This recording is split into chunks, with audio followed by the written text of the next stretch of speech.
Chapter 1. The Attendant. Multiple female leads. Please do not enter if you dislike. Please take a number if you want to store your brain. The author is an abstract person, but the book won't be too abstract. The most important point. This book is not about non-tone. Current record. Entered the room twice. Saw a man and woman alone. If there are any awkward parts, they have been modified. Weiss was the laughingstock of the nobles. Ever since he left the battlefield, he fell into deep anxiety. At only 18, he had dazzling golden hair, with some strands falling over his eyes, covering a charming beauty mark, and his delicate face twisted in distress. He was afraid of death and weak, and at 18, he was still extremely inexperienced in swordsmanship. During his first battle, he was surrounded and knocked off his horse by orcs. If it weren't for his attendant risking his life to save him, he would have already become food for the orcs. Currently, he was recuperating in his camp due to a broken leg in the year 3524 of the Divine Light calendar. The 1,000-year-old Golden Empire was undergoing a power change, and correspondingly, the Night Order defending against the million-orc tide in the north also needed to be replaced. This crystal defense line, thanks to its unique geographical location, had blocked the orcs for 500 years. The orcs must not be allowed to cross. This was a unanimous decision of the entire Golden Empire. Weiss was one of the nobles forcibly conscripted for this campaign that he had never imagined that one day he would need to go to the battlefield, and naturally made a big fool of himself. Although breaking a leg was a low price compared to dying in battle, Weiss, who bore the silver bloodline, still felt ashamed about it. Crash! An expensive piece of porcelain shattered, waking the attendant who had been dozing nearby. With long black hair draping over his shoulders, the brownied attendant, referred to as a mongrel, slightly opened his eyes and looked at the noble. Weiss, what's wrong?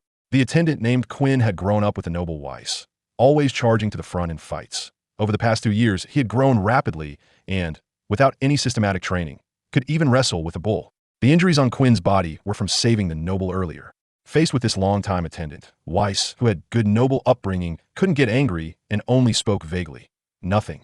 Patting Quinn's shoulder, he comforted him. Just rest and recover. I'll handle things on the battlefield.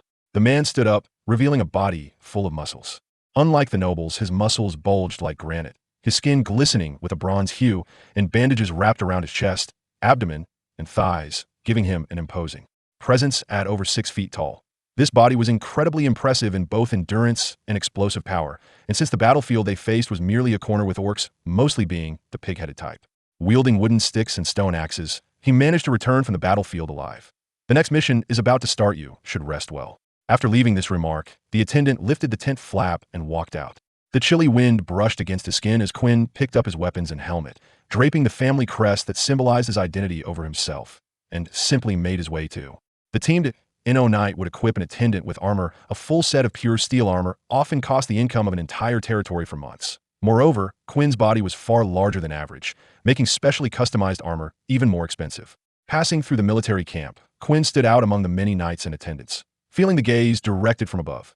The newcomer was clad in heavy armor, walking steadily, with an eagle-like sharp gaze scanning the knights and attendants below. When his eyes fell on the tall Quinn, he merely paused slightly before beginning to assign tasks. Every word and action exuded an intense aura. Even a glance could make an ordinary person's skin crawl. This was the backbone of the Empire, using 100,000 troops to resist a million orc tides. The knights, with a single punch, they could crush a pig-headed orc skull. With a kick, they could send a charging centaur flying. They were impervious to blades and bullets, surpassing the limits of human strength, moving like the wind on the battlefield, a living meat grinder, and such knights numbered over 50 in this camp of 5,000. To gain the strength of a knight, one of the essential conditions was noble blood. The more noble the bloodline, the easier it was to acquire the strength of a knight. This was also why the knight didn't pay much attention to Quinn. With dark brown to almost black hair and eyes, along with bronze skin and a naturally predatory stance, one of his parents must have been a pure-blood barbarian. The extraordinary power of barbarians came from their bloodline, with no possibility of self-awakening. So to the knights, Quinn was merely a useful attendant. The knight did not wait long, looking at the pushing and shoving attendants, his brow under the helmet slightly furrowed, and he shouted loudly, "Everyone, this is just a simple reconnaissance mission. Just report back when you see any traces of the orcs. Those who return alive will all get to eat meat. Plenty of it." Complex orders were too difficult for this group of mudleg fellows as long as they were told the task was simple and they could eat meat when they returned. This group of illiterate mudleg fellows had another use. Bait. Many of them were farmers who had lost their noble masters, or unfortunate souls forcibly sent by their noble masters to increase their own merits. Quinn was the first to come voluntarily. But the others didn't know that. They thought the noble with a broken leg was throwing a tantrum, sending out such a loyal servant to share in the merits. This was quite common. Many nobles, spoiled in their territories, found it difficult to adapt when they arrived at the crystal defense line, suddenly becoming equal to everyone else. The only thing they could do was vent their frustrations on their attendants. Attendants are not considered people, just a living tool. Every noble would bring attendants, with them minor nobles had 1 or 2, while major nobles could have nearly 20. After listening to the knight's task assignment, dozens of attendants looked at each other, with only a few realizing that they were going to the battlefield to be cannon fodder to in a narrow valley. Two sides met. Ordinary humans could never outrun orcs in a short time. Even the fat and slow pig-headed men could unleash a burst of speed that rivaled a galloping horse. When those hefty bodies swung their wooden clubs and charged, no knightly retainer would be left alive. Subsequently, the pig-headed men, lured into the valley, would be caught in a pincer attack, gradually being consumed by the elite heavy infantry. This vanguard of pig-headed men, numbering 3,000, would become sitting ducks. 60 mud-legged warriors would exchange for 3,000 orc battle achievements. It was a guaranteed profit. The leading knight glanced at the tall retainer in his peripheral vision, his eyes filled with a hint of regret. The pig-headed men had sharp senses. If the main force got too close, they could easily be detected early. Therefore, heavy infantry was positioned at the front of the valley, while infantry mounted on horses quickly rushed from the rear to encircle a cornered beast would still fight. Once the pig-headed troops realized they were surrounded, they would launch their fiercest attack. This batch of retainers would be their last meal. Loyal barbarian hybrids were likely to meet their end in the bellies of the pig-headed men. What a sad story. Perhaps it could be written in his memoirs. The knight smiled as he appraised this hybrid, his eyes revealing admiration. Noticing the gaze on him once again, Quinn lowered his eyelids, remaining silent. He dared to step onto the battlefield, naturally having his own reliance. Chapter 2. Explosive Shooter System. The explosive shooter system is at your service. Name, Quinn. Age, 18. Skill, Beastly Might Be. Distance to next skill drawn 95. Quinn awakened his past life memories 2 years ago. At that time, he was still a frail little guy. After acquiring this skill, he gradually grew stronger. Aside from the initial bonus draw, he would gain progress points by hunting creatures with combat power exceeding that of ordinary adult males. Whenever the progress points filled up, he would draw randomly from the capabilities or equipment of archers from myriad worlds. The first skill he drew was Beastly Might Be. From a top-notch hunter in Legends, it possessed enough strength to strangle lions and could intimidate weaker beasts and monsters. It increased physical strength and damage dealt to magical beasts. The town where Quinn lived was called Bordeaux, famous for its fine wines, and its annual tax revenue was considerable. From a young age, he was educated to protect the chestnut family of Bordeaux. Pine wood and currants were the foundation of the nobility's rise, and Quinn's ancestors mastered a unique technique for preserving wine aroma, which led to their knighthood. Serving the nobility for generations as future subjects of loyalty and allegiance, the elders naturally had the children interact with one another. Among them, Quinn and Weiss got along particularly well. Though this noble appeared quite beautiful, Quinn recalled that in their childhood, they once competed to see who could urinate farther, leading him to conclude the fate of the Southern Liang would only be the Northern dynasty. Having a childhood filled with tales of knights battling dragons, the nobles also fantasized about achieving glory on the front lines, but reality struck him hard.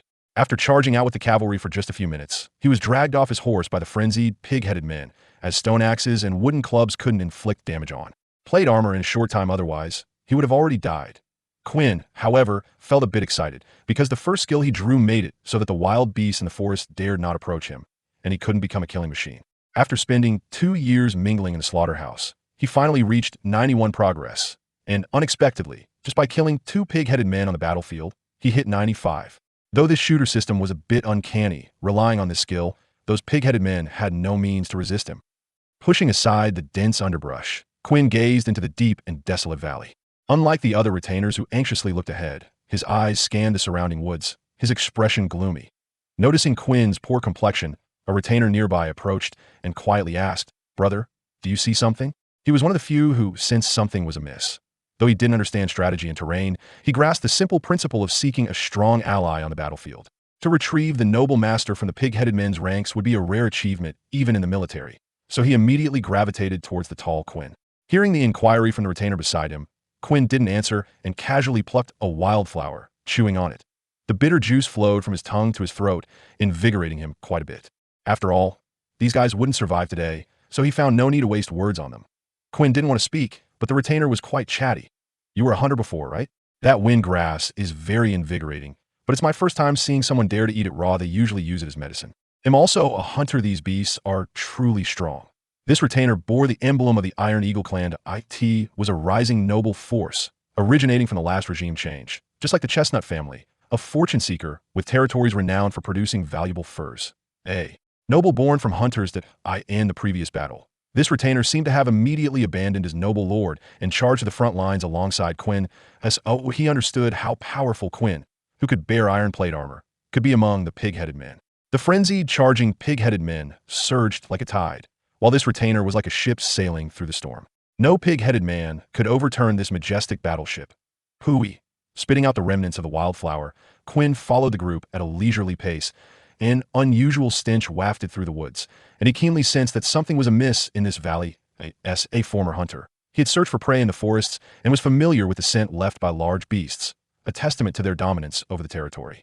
The hunter retainer also caught the whiff. He instinctively avoided the paths taken by these beasts to prevent disrupting their habitats. This was the instinct of every seasoned hunter. But he forgot one thing. This valley was chosen as a battlefield by the orcs, and the Empire no wild beasts should appear here. The only large animals permitted were the livestock raised by the orcs. Sheephead orcs raised massive siege rams. Dog-headed men trained hunting dogs to track blood, and bull-headed men bred strong black cattle for carrying goods. The pig-headed men domesticated animals known scientifically as long-haired pigs. Orcs regarded their domesticated livestock as siblings, and incidents of self-sustenance were rare. The reason pig-headed men could become the largest military faction among the orcs was simple. As soon as they mounted the long-haired pigs, they became cavalry. Pig-headed men could give birth to 7 to 8 offspring, could deliver after 5 months, mature at 4 years, and had an average lifespan of 10 years to a tribe of 3,000 people, with everyone over the age of being a soldier, has a cavalry force that can reach 500, even if they are scattered. If the tribe is reduced to less than 100, it can regain its original size in at most 10 years. Therefore, even if the long-haired pigs lack stamina, even if they cannot be trained to have the order of regular cavalry, even if they need long periods of rest every day, they are still cavalry. A large number of cavalry. Moreover, long-haired pigs possess strong adaptability whether in mountains, dense forests, plains, or hills. They can freely carry the pig-headed men, offering more tactical variations compared to conventional human cavalry. Even though orcs do not emphasize tactics, but one cannot guarantee that the opponent won't accidentally create some chaotic maneuvers. According to common sense, the number of wild boar knights this time is around 500, and they would be protected in the center of the formation, gradually entering the battlefield as the fight unfolds. This is what Weiss told him after attending a military meeting. Other points about the pig-headed men seem to be quite accurate, but one thing seems to have been overlooked. The pig-headed men would not let the wild boar knights act as scouts. Such simple tasks are usually assigned to the weakest pig-headed men, while the wild boar knights should be ready to launch from the center of the main force. Rustle. The faint sound of rustling leaves was captured, and Quinn almost immediately thought of something. It's unclear whether the knights intentionally transmitted false information or if the information they obtained was incorrect, but Quinn could be certain of one thing. The number of wild boar knights is wrong. Rustle. Bang. A stone the size of a bowl smashed into the face of one of the attendants in the formation, blood splattering everywhere. With no reaction, he just fell straight to the ground. Run. Pig-headed men spotted. We can go back. Help me. Rustle, rustle, rustle. Continuous pebbles were thrown, falling like rain. P.S. Hey Race, the author's message for you to see that if you find any plot holes or setting inconsistencies, feel free to mention them in the comments at the end of the segment, and I will reply to each one. Chapter 3. Despicable. This information is definitely incorrect. Quinn pushed the hunter attendant aside, surrounded by 20 wild boar knights, gradually encircling the attendant group.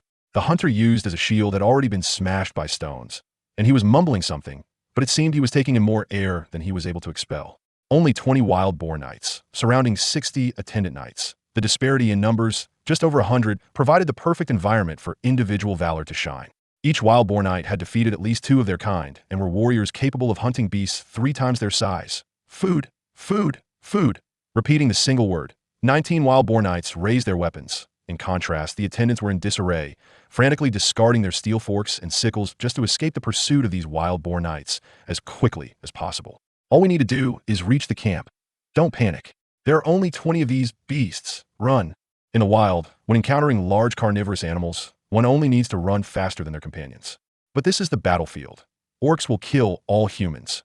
Most attendants have only been to battle once in their lives, and, having undergone no training, are only useful for helping noble lords pick up spoils. Not looking at the already determined fate of the attendants, Quinn turned his gaze to the wild boar knight captain. The captain, riding on a long-toothed pig, was about as tall as Quinn, and although he wore bone armor and wielded a bone axe, he still felt threatened by a human who only had a chopping axe. Without waiting for the opponent to act, Quinn stepped forward. Looking at the long-toothed pig that was trembling under the influence of his skills, yet still did not retreat, he couldn't help but praise. He's been raised very well. His name is Daggertooth. He's my best brother. The ugly pig-headed man replied seriously, showing Quinn the respect he deserved. The pressure from his large size was effective not only against humans, but also against these orcs, as larger creatures are perceived as stronger. The wild boar knight captain recognized Quinn's threat and instructed his squad to first deal with the attendants. Cruel, strong. Believing that he could use his kind as a shield, he was convinced that this large human could do anything to survive. If they didn't clear out the attendants first, his squad would likely be unable to handle the resistance organized by Quinn. However, it seems that the opponent did not regard those weaklings as companions. This makes things easier. Arrogance would be the most critical weakness of this prey. Taking a strip of leather from the side bag of the long-toothed pig, the wild boar knight captain tightly wrapped the bone axe and his wrist together, intending to restrain this. Human. The opponent was not a knight with extraordinary power, so he still had a chance to win. If he could behead the opponent, he would surely offer the head to the god of war in the grandest ceremony. Bending down to minimize the impact of the forced terrain, the wild boar knight captain noticed that Quinn also bent down, adopting a hunting posture. He understood that the life-and-death duel was about to begin. Gently placing his hand on the long-toothed pig's back, years of mutual understanding made the pig aware of its owner's intent. Its forelegs tensed and suddenly exerted force, launching forward like a small war chariot, charging at full speed through the dark forest. In just a few dozen meters, they almost blinked past, and the bone axe drew a tricky arc from an almost undetectable angle, aiming straight at Quinn. Thud! The wild boar knight captain's bone axe plunged deep into flesh, blood splattering onto the ground. The soft texture of the innards did not ease its frown. Instead, it wore an even, more awkward expression. Despicable. Quinn bent down only to grab a poor soul who had just been crushed by a rock as a shield. The boar knight captain's bone axe had naturally struck the body of this unfortunate soul, becoming deeply lodged and difficult to pull out. With only one hand free, it was thus held firmly by Quinn's other hand. It was as easy as holding a chick. Using a corpse as a shield was something only the most vile goblins would do. I don't care about that. Quinn grasped the boar knight captain's throat with one hand, lifting him up from the long-haired boar, watching as the short, stocky arms tried to draw the bone blade from. Beneath that, he applied a bit of force. Crack! The boar knight captain's cervical vertebrae were crushed, and he completely lost his life. Explosive kill shooter system at your service, 100 and next skill extraction. Skill is being extracted is Shinryu from certain peak period gunmen. A combat technique learned through arduous training, refined through battlefield slaughter, enabling the simultaneous control of 3 weapons for free combat, using techniques that barely touch the ground to command thunder. Mastery of crossbows, mastery of one-handed swords, increased draw speed. Skill is being issued, please wait. Chapter 4 Report. This is how you should hold a knife. The sudden muscle memory drove Quinn to draw the bone blade.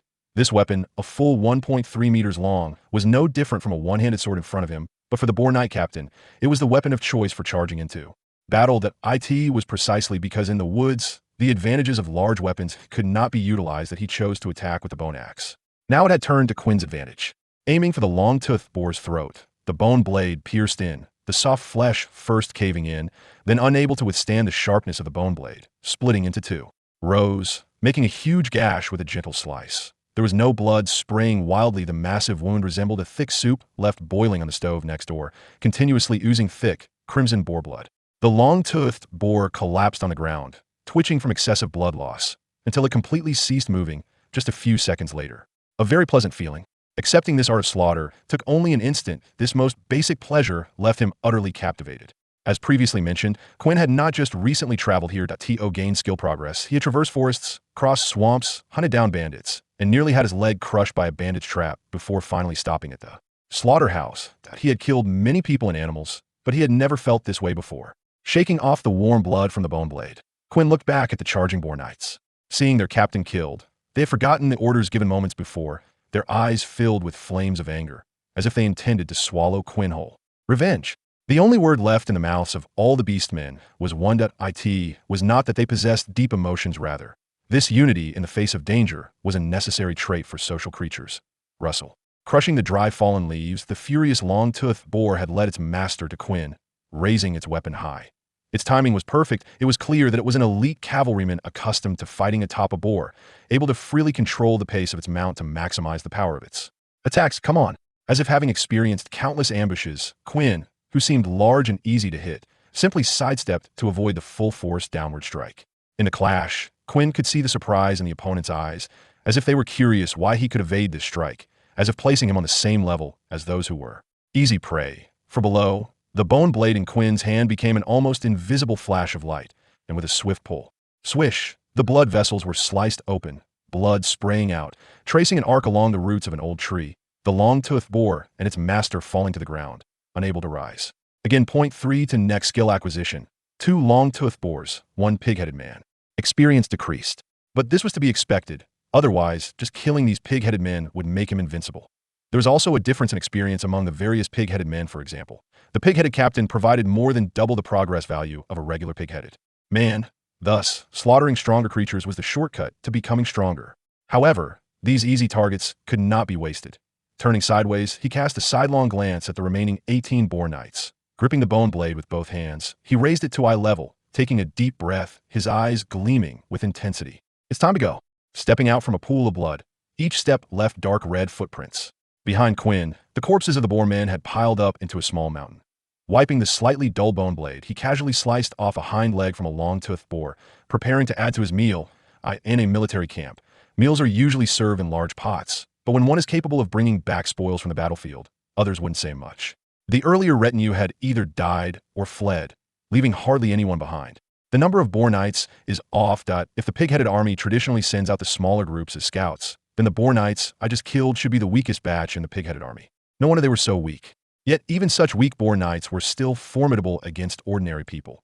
Once someone resisted, they would attack together with their long-toothed boars. Essentially, if a soldier faced an attack from a boar knight, he would be up against 2 sources of damage: the pig-headed man's weapon and the long-toothed boar's teeth. From the body of a retinue pierced nearby, it was evident that under acceleration, even slightly weaker leather armor could not withstand the dagger-like fangs.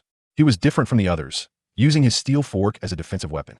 But it had little effect. The long-toothed boar was not an inanimate object. It would actively dodge threatening attacks, and with the pig-headed man's assistance, it easily evaded the steel fork's attack.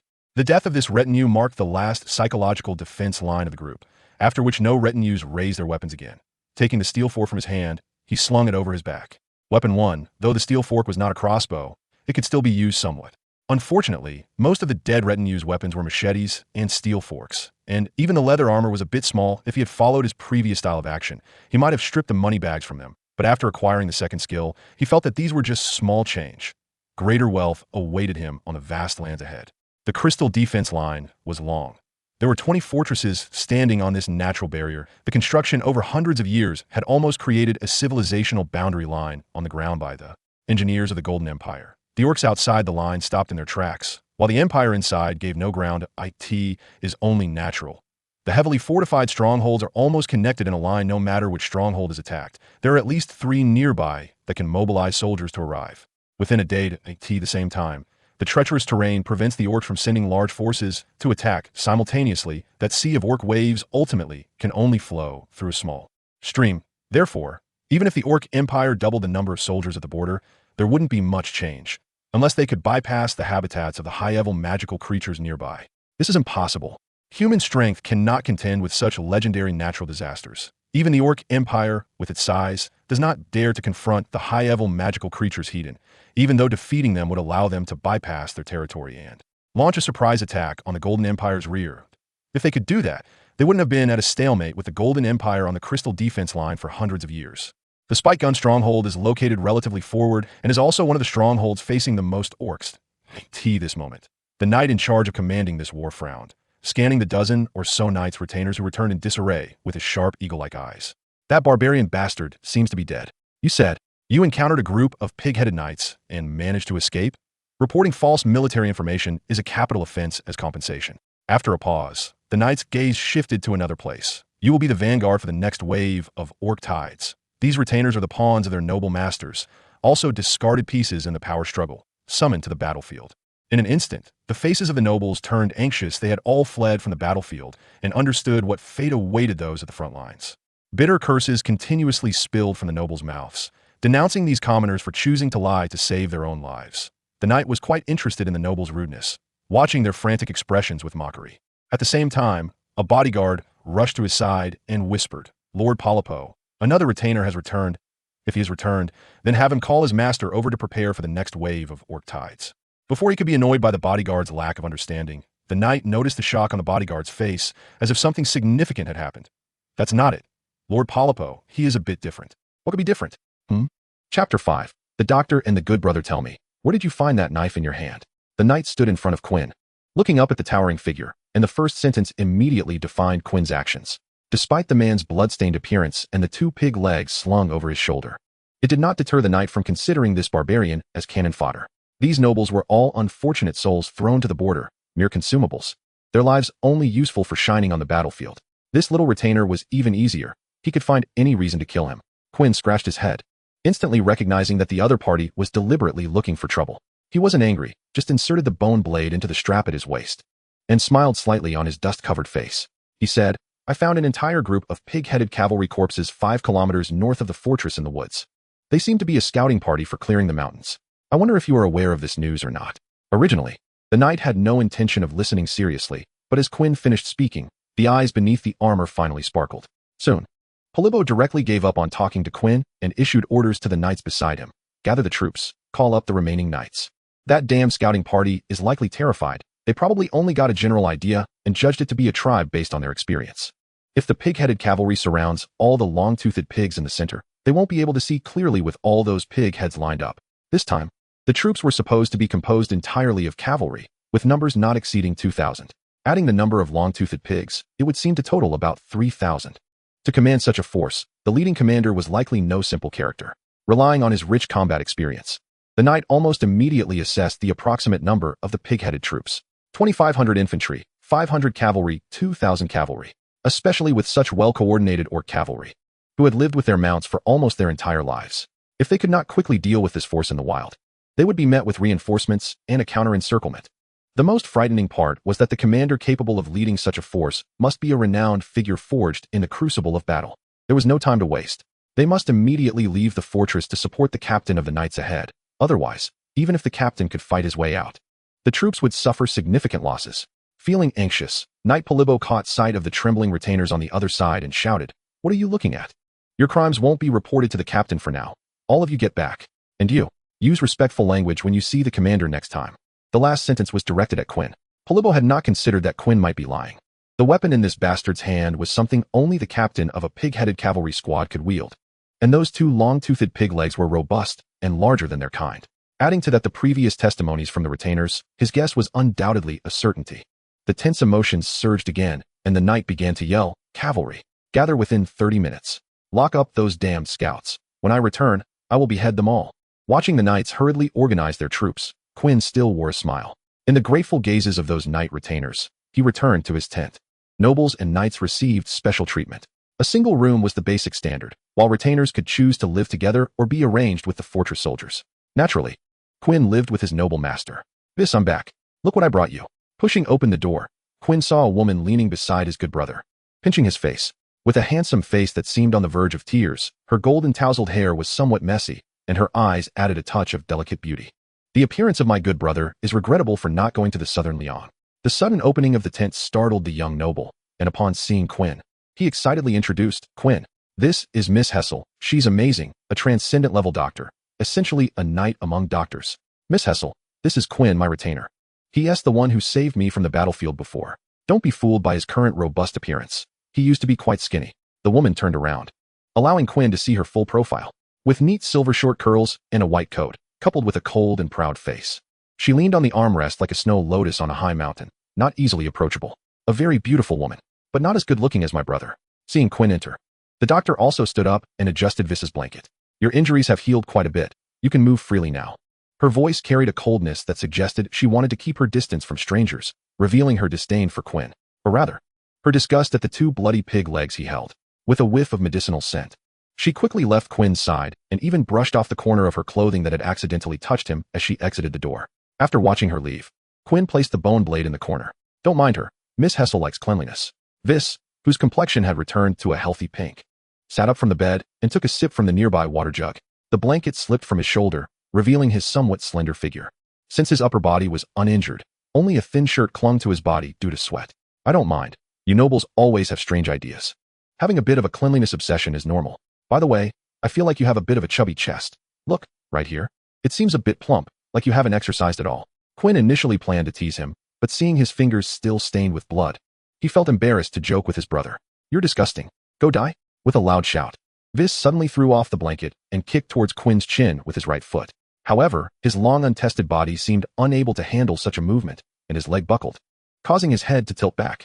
Quickly reacting, Quinn reached out a hand, catching Vis's body as he was about to fall, holding onto his smooth ankle with one hand. The soft flesh of his calf still jiggled as Vis was lifted up, dangling in the air and struggling. His long legs were tightly together, already showing some muscle. So white they nearly blinded Quinn's eyes, and his struggling movements resembled a writhing white snake. Put me down. No, you useless servant. I'm going to break my leg. Ah, haha, you fell for it. Take this kick. Do you really think these little arms and legs can beat me? Useless servant, I command you not to resist. I can't hear you. Then take this kick. No, don't really break it. Hessel, who had not gone far, paused. As a transcendent, her physical qualities far exceeded those of ordinary people. Naturally, she also heard the sounds of the scuffle coming from the noble dormitory, so she stopped, looking doubtfully at the room from earlier. Nobles and commoners? However, if it were him, he should have that qualification. Hessel touched her neck, her fingertips brushing against a bead of cold sweat. Just at that moment when she had shown her disgust, the man wielding the bone blade immediately had the impulse to slaughter her, but it was well hidden. If it weren't for her insight as a special extraordinary being, she wouldn't have even noticed. Faced with such a person, she didn't dare to get angry, because he really would make a move. He would use that bone blade to pierce her throat as easily as killing a pig. Chapter 6: A childish retreat on the distant battlefield. A pig-headed man over 3 meters tall stood on the open plain, loudly roaring at the group of knights surrounded by him. Where's the strongest of the enemy? I am Hetrelu, the second warrior of the Bristlefong tribe, slayer of giants. Under the witness of the war god, I challenge you to a duel. The enormous pig-headed man did not appear bloated. Every inch of his skin was covered in ugly and bizarre patterns, reflecting a deep luster like muscles forged from steel under the sunlight, as if filled with endless power. The greatest difference from other pig-headed men was the 2 black tusks that should have grown from his mouth, which he now held in his hands like a pair of twin daggers. The terrifying pressure of his voice spread gradually with each word, causing even the nearby weak boarmen to faint from the sound. Only his fellow tribesmen could withstand that thunderous roar. 50 of his kin were only a head shorter than Hetrelu, their bodies covered in strange patterns, and the long-tusked boars beneath them were even more exaggerated, all as large as Asian elephants, with tusks that had evolved from daggers into broadswords. 50 extraordinary pig-headed men, along with 50 extraordinary long-tusked boars, and behind them, 5,000 wild boar knights standing ready, as well as over 20,000 pig-headed infantrymen continuously rushing in. Opposite them stood 2,000 dismounted human heavy infantry. Even though they had formed a line, the human side still felt panic in the face of such a dark mass of enemies. Captain, don't fall for its provocation. Hold the position. We can retreat while fighting. A knight persuaded the tallest heavy-armored warrior in the center, but was stopped by the latter's large hand. The pure steel-forged heavy armor was particularly grand, reflecting a cold metallic gleam under the sunlight. Its fierce and terrifying style stood out among the knights. Upon hearing the knight's words, 2 golden lights lit up behind the visor. Only I can deal with it, and only it can deal with me. A deep and dignified voice resonated from the center of the formation, as if it were a stabilizing needle calming everyone's emotions. A powerful extraordinary being facing ordinary creatures meant slaughter. But once numbers came into play, and their stamina was exhausted, they too would be swallowed by the tide of people. The knight continued to dissuade the captain. Hetrelu is a once-in-a-thousand-years hero among pig-headed men. He once ventured alone into the snowy plains to hunt the Cloud Peak giant, led 2,000 cavalry in a continuous 3-day raid on 2 cities of the Holy See 8 years ago, and 3 years ago. He single-handedly defeated the Abyss Demon Lord in a death match, creating 3 miracles that mere mortals cannot achieve. There was one more thing the knight did not say. This immensely powerful orc hero, although he had only created 3 legends, any knight commander of the 20 fortresses on the Crystal Line would not be able to defeat him in a one-on-one confrontation. Only the Legion commander of the 100,000-strong army on the Crystal Line, the most outstanding student of the first strongest of the Golden Empire, who had once slain an evil dragon and was sung about by minstrels, would have a 100% chance of defeating him. If the knight commander faced him one-on-one, he would undoubtedly die within 100 moves. Now, the knight commander stood still, his gaze beneath the visor equally unsettled. The warrior certainly knew he was no match for the enemy, but at this moment, he could not retreat. If I stop, most of this army will probably perish here because of my orders. After murmuring to himself softly, he patted the knight's head. Then, the knight commander grasped the double-headed axe on the ground, raised it above his head, and a phantom of a fierce tiger appeared behind him. Intending to loudly respond to the pig-headed hero's challenge, I am the one who hunts fierce tigers barehanded, responding with the golden order. At the last moment, a mounted messenger raised the military flag and shouted with all his might, "Captain, don't respond. Stop responding. Our cavalry has opened a path from behind." The pig-headed cavalry has been dispersed. Lord Polybo has led the heavy cavalry to carve out a path. At the same time, the Iron Fortress Knights, the Earth Dragon Fortress Knights, and the Chaotic Fortress Knights are on their way. The Legion Commander orders to terminate this operation, retreat along the way. Repeat. The Legion Commander orders to terminate this operation, retreat along the way. The fidgety, pig-headed hero stroked the pair of tusks in his hand, stopping his subordinates before they charged out. From hundreds of meters away, he could clearly hear the messenger's words. In a one-on-one, he was certain to win. In a one-on-four, he had no guarantee of victory. If he got entangled, the losses among his kin would continue to grow. The sizes of pig-headed and human beings were similar, but the difference between heavy armor and unarmored was not so easy to compensate for. Even Hetralu's bone armor, without the enhancement of extraordinary power, was inferior to the simplest chainmail of human soldiers. Therefore, attempting a force charge would lead to an unacceptable casualty rate. The best way to maximize their effectiveness in war was for the strong to duel in front, to weaken the enemy's morale after slaying their general. Then to have extraordinary beings bolster the army. Let them go just like that? Don't act rashly. Wait until the prophecy unfolds. We will have plenty of opportunities to engage them. Retreat. 1 hour later. Spike, Gun Fortress Captain's room. Was the reinforcements fake? Just a trick to deceive them? Yes. Senior already knows about my unauthorized deployment? Yes. The punishment is that I can't step out of the fortress for 2 months? Yes. A large and a small armored figure sat in the tent, looking at each other, seemingly trying to discover something in each other's eyes. But unfortunately, neither of the knights could see anything. Finally, the knight commander slammed the table and voiced his dissatisfaction loudly. I, the fierce tiger of the empire, can't even make one proactive strike? No, absolutely not. Whether we are knights or soldiers, we excel at defense and not at offense. This pig-headed vanguard is itself a bait. And with the scouts' erroneous intelligence, if it weren't for the enemy fearing the other commanders and being scared off by false news, whether we could safely retreat would be a question. Really? Haven't you seen it? Our heavy armor is prepared for positional warfare, and fighting around the fortress provides a huge weight reduction. It's a miracle caused by the construction of this fortress. As long as we hold our ground, even 100,000 beastmen can't break in. Polybo touched his forehead, only to find that he couldn't wipe away the sweat since he was wearing armor. The feeling of being with the leader of the Knight Order is truly tormenting. The knight really fears that the other person might resort to violence if he acts unreasonable. Polybo, although you did save me, you understand, right? If I don't vent my energy, I will hit you, and I can't control this. After all, only you can withstand my punches. Looking at the gauntlet that was as big as his forehead, Polybo quickly waved his hands. As a punching bag, he has already been hit by the leader over a dozen times this month. I found a commoner. He will definitely make you happy. Upon hearing this, the Knight Order leader raised an eyebrow under his mask, showing some interest. Commoner? Don't fool me. If he is not interesting, then you should be interesting. Chapter 7. The Path of the Extraordinary. As night falls, the spiked gun fortress is not very large, housing around 20,000 people, 15,000 in logistics, and 5,000 combat soldiers. Each time new nobles are summoned, they are arranged in the open space south of the fortress. As mentioned before, these nobles are the defeated side in the power struggle, so the fate awaiting them is only two. Either become cannon fodder dying on the battlefield or train in the military to become knights, preserving their titles to sustain their distant families. The training for nobles in the military adopts a free-range style. Once the method is handed down, whether they can succeed depends entirely on talent. This method is extremely grueling. At least 2 hours of exhausting exercise is required each day, followed by 4 hours of meditation. And one must persist for more than 3 months to have a chance. Because Quinn does not have noble blood, the possibility of him becoming a knight through this method is less than 1 in 10,000. However, he has a connection. This dinner is my specially made love pig's trotter soup. How disgusting you. Just cook without such a gross name. If it disgusts you, don't eat it. No. Sitting on the bed, the noble young master disregarded any etiquette and directly reached out to grab the pig's trotter in the soup. The food in the military camp is really not good. To be more precise, the food provided to these nobles in the military camp is not good. 2 pieces of hard bread, a thick soup with strange wild vegetables and insect corpses, plus some nearly rotten fruit. That is the daily diet for all the nobles. The rations for a retainer like Quinn are even worse. He is not qualified to receive fruit and thick soup. At first, many nobles protested against this food, believing that the Knight Order leader was insulting them. Even prisoners should not eat this poorly. But now a week has passed. The number of nobles in this batch has dwindled to 1/3 of the original, and each one is eating quietly, with no more protests heard. After Vis finishes dinner, Quinn tidies up the utensils and plans to deal with his own stomach. In the morning, he had taken off the 2 hind legs of the long-toothed pig, using one to gain temporary access to the kitchen while he stewed the other leg in a large iron pot for 4 hours. His good brother has a small appetite and can only eat a small half, leaving the other half of the trotter lying in the pot. The longer it is stewed, the more flavorful it becomes. Before Quinn could reach the kitchen, he heard soldiers shouting from a distance. Hey, you. Don't look. It's you. I mean no harm. The leader wants to see you. Generally speaking, the soldiers of the fortress have an arrogant attitude towards the knight retainers.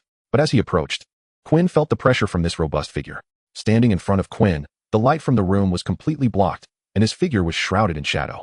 Even with courage, he had to speak softly to Quinn, hiding muscles under loose clothing and carrying a bone blade. The man's face was as dark as if water could drip from it. Lead the way. He led Quinn to the front of a small bungalow, just glancing slightly inside. He hurriedly urged, the leader is inside. You can go in by yourself. Compared to Quinn, the soldier seemed more afraid of the Night Order leader.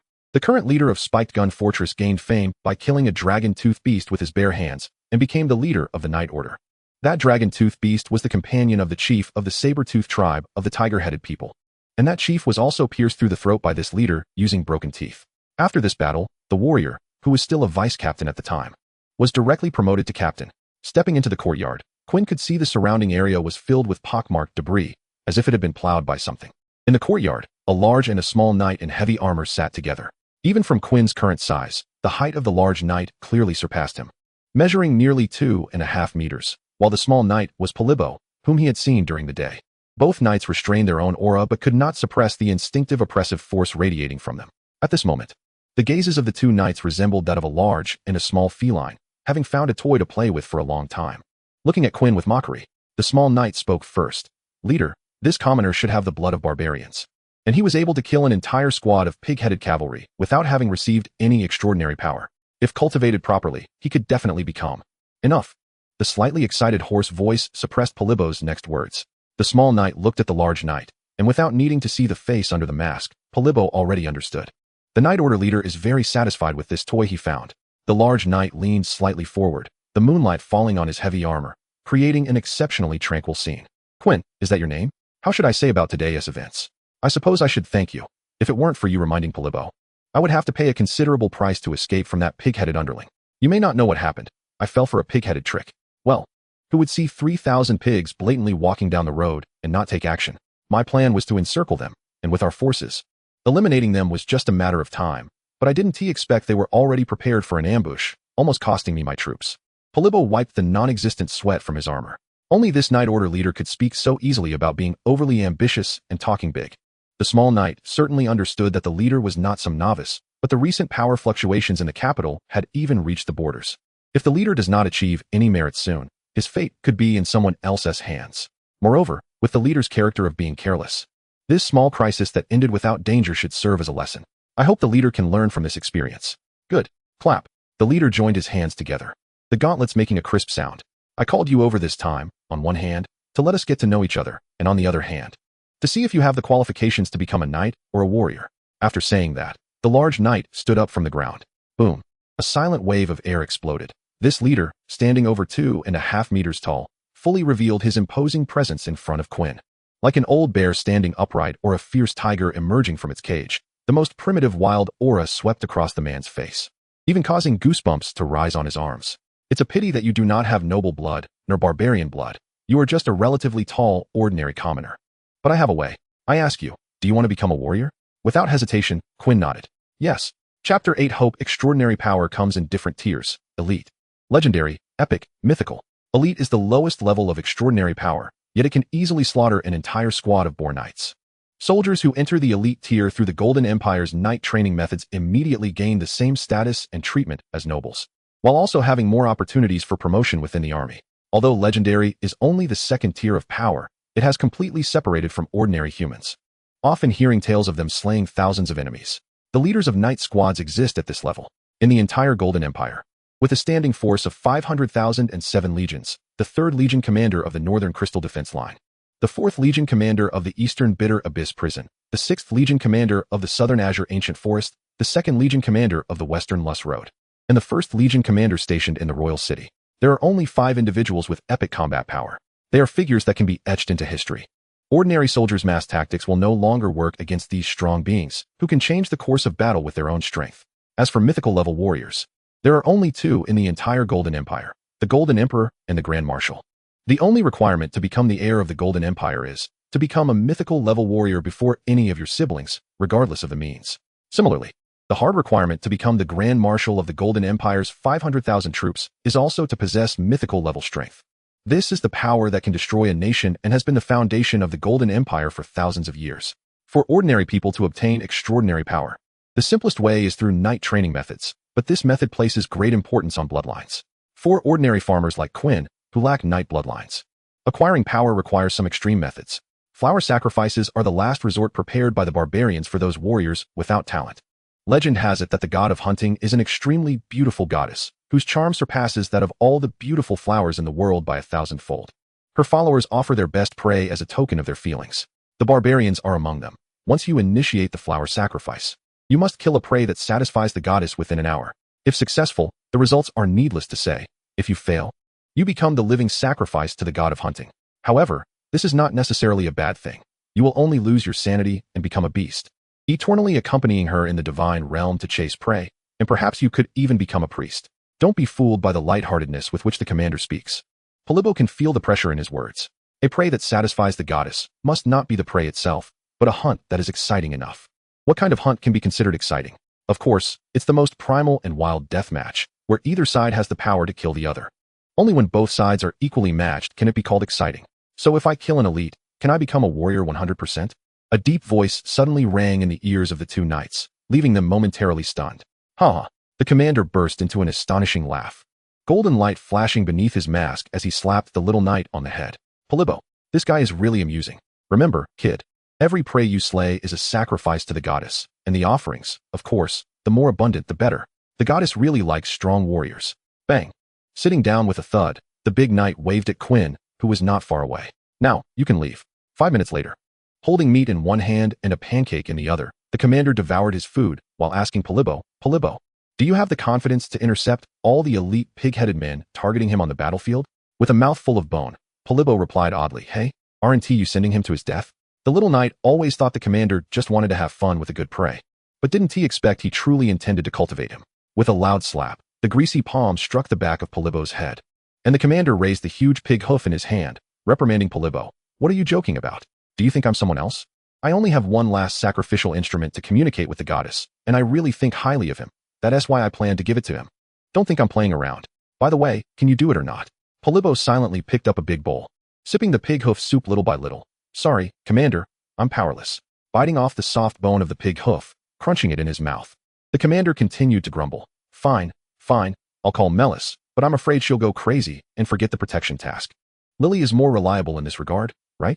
She is also an order knight. You should learn from her. Being an order knight, you could be knocked down by her with one punch. Order knights are a unique, extraordinary system in the Golden Empire, renowned for their strong defensive capabilities. As for attacking power, that requires hard work and training.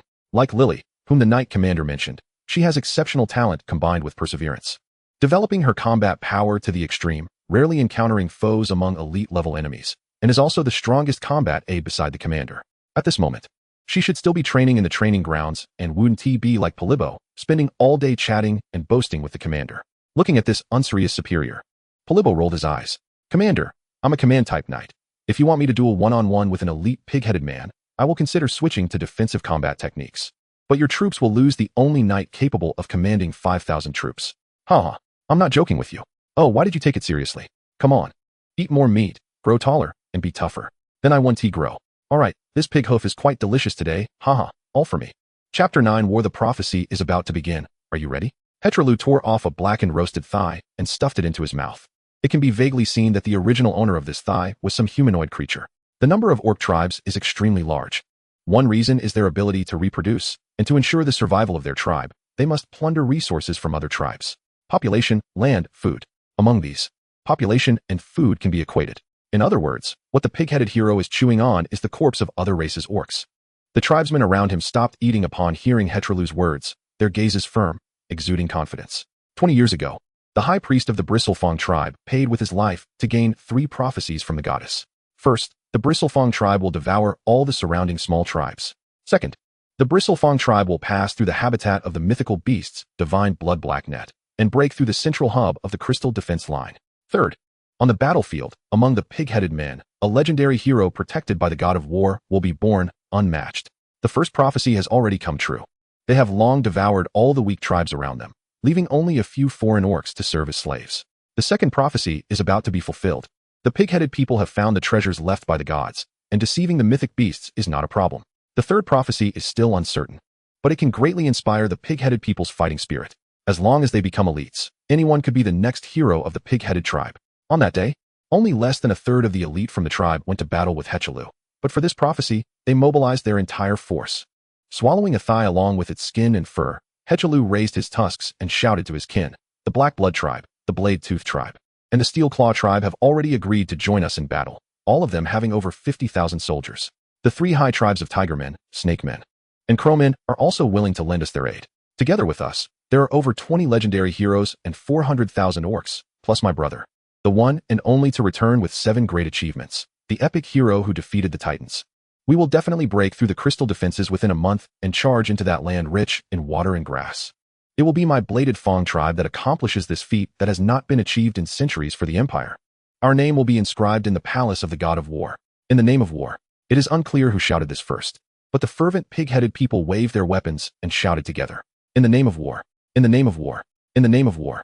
The resounding cheers echoed across the plains, and every pig-headed person's eyes sparkled with a light called hope. To escape the fate of dwelling in the cold regions for generations. They had prepared for 20 years. Dark clouds seemed to press down on the fortress, lingering ominously overhead.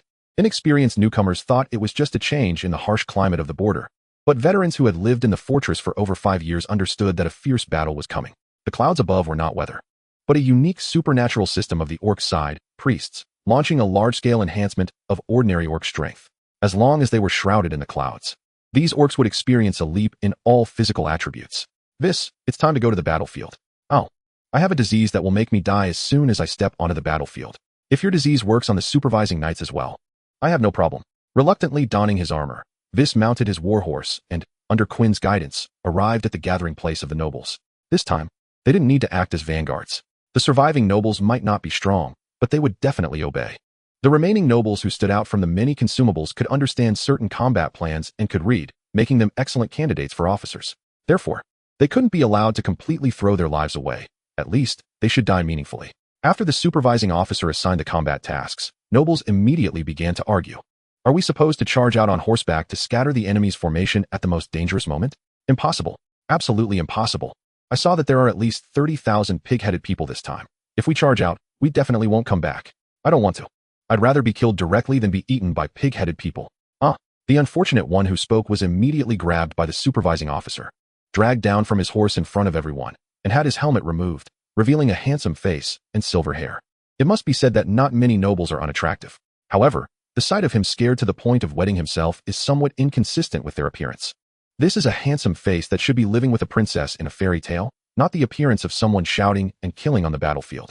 The enormous strength from the knight forced the iron-forged armor to deform, and that noble gradually lost his voice under such suffocating pressure. Brutality is a fine quality for a supervising officer. Palapo fulfilled this point well. Commoner, come here, this horse is for you, and later, charge to the front. The knight stepped on the noble's shoulder, pointing at Quinn. As a supervising officer, it is most important to bring the most genuine fear to these timid nobles. I don't want to. You dare not charge to the front? I don't want the horse, I want that sword. My sword is too dull. Palapo kicked, and the silver-haired noble's long sword fell beside Quinn. The sword is yours. If you dare to fall to the second row, I will twist your neck like squeezing grapes. Hearing such threatening words, Quinn laughed instead of getting angry, his cheerful demeanor suggesting that they were not heading to the battlefield, but rather going out for a picnic with a large group, and he said with a smile, well, I have no objections to that. But speaking of which, Sir Palapo, if I can return, let us have a duel. There was nothing Palapo could do about Quinn's shameless demeanor. He snorted disdainfully and shook off his sleeves. If you can survive and come back, I wouldn't mind dirtying my fists. Just consider it in early training for you to learn the etiquette for your commander. That would be great. I am also very happy that you can accept this invitation. Securing the noble's long sword at his waist, Quinn smiled enthusiastically at Palapo, suddenly feeling someone poke him in the waist. Turning around, he found it was Vis gently tapping him with his foot. Quinn, why do I feel like you are very angry? Not at all. Why would I be angry? I'm perfectly fine. Just thinking about pulling out the tongue of some disrespectful guy, then breaking his limbs, leaving him unable to move in bed. Praying to the gods every day and night that he never dares to provoke me again. Boom, boom, boom. The drumbeats of attack echoed in his ears, and the sounds of shouting stimulated the orcs' eardrums. The pig-headed people all over the mountains and plains raised their weapons, ready to charge at any moment at the command of their hero. The pig-headed person standing in the center was not the renowned hero Hechalu, but a female pig-headed named Shirky. Also tall in stature, her 3 pairs of fatty breasts were exposed to the air, her body covered in bloody patterns. Wielding a shoulder-length axe. Compared to other orcs, pig-headed people are a weak race. Tiger men, snake men, centaurs, bull men, elephant men. Each of the races ahead of them has maintained over 2 epic strongmen and more than 10 legendary strongmen for years. How could they, who have not produced more than 10 legendary pig-headed people in a century, compare? This time, under the promise of the Orc Emperor. If they can break through the crystal defenses, the area rich in water and grass behind will become the habitat of the pig-headed tribe. As long as resources keep up, the reproductive capacity of the pig-headed tribe will lead them to the peak. By then, with an increase in numbers, even the pig-headed people could use resources to pile up an epic strongman. Mom, the priest has completed the divine art. Mom, the children are all ready. Mom, when can we attack? As Shirky raised her thick paw, the agitated pig-headed crowd gradually quieted down. Her deep voice carried undeniable confidence. I want to duel with the commander at the fortress. Even if I can't compare to Hetralu, I have still become a legendary hero with 2 accomplishments. As the commander of the Thorn Spear Fortress Knight Order, within 50 rounds, I will drag that guy over to give birth. With a squeeze of my legs, my long-toothed boar leisurely carried me to the front of the fortress. Facing 10 crossbows aimed at me, I impatiently snorted. Grinning, the female pig-headed warrior pointed her great axe at the largest suit of armor atop the fortress. The provocation was obvious. The hot-tempered commander couldn't tolerate such provocation and jumped down from the 20-meter-high fortress. The heavy armor crashed to the ground, shaking even the soldiers standing on the fortress, but the knight commander stood tall, chest out, striding toward the female pig-headed warrior. Barehanded, without any weapons. The commander didn't need weapons. With the support of legendary power, a pair of fists would not be inferior to the opponent's axe. I am Shirky, the 4th warrior of the Bristle-Tooth tribe. I heard you, coward, ran away when you saw Hetralu last time. This time, you can't run away, can you? Shirky jumped off the long-toothed boar and locked eyes with the commander. At this moment, the female pig-headed warrior was surprised to find that the commander of the Thorn Spear Fortress was nearly her height. It seems you are not just a coward, but also a half-breed. You are just a beast. Although the pre-battle trash talk was unproductive, it intensified the tension between the two. Shirky angled the blade of her axe toward the knight commander and slowly brought it down. The knight commander also reached out to catch the blade of the axe, slowly lifting it. The female pig-headed warrior's veins bulged, her blood-red patterns glowing dimly, resembling the veins of some creature, constantly circulating legendary power.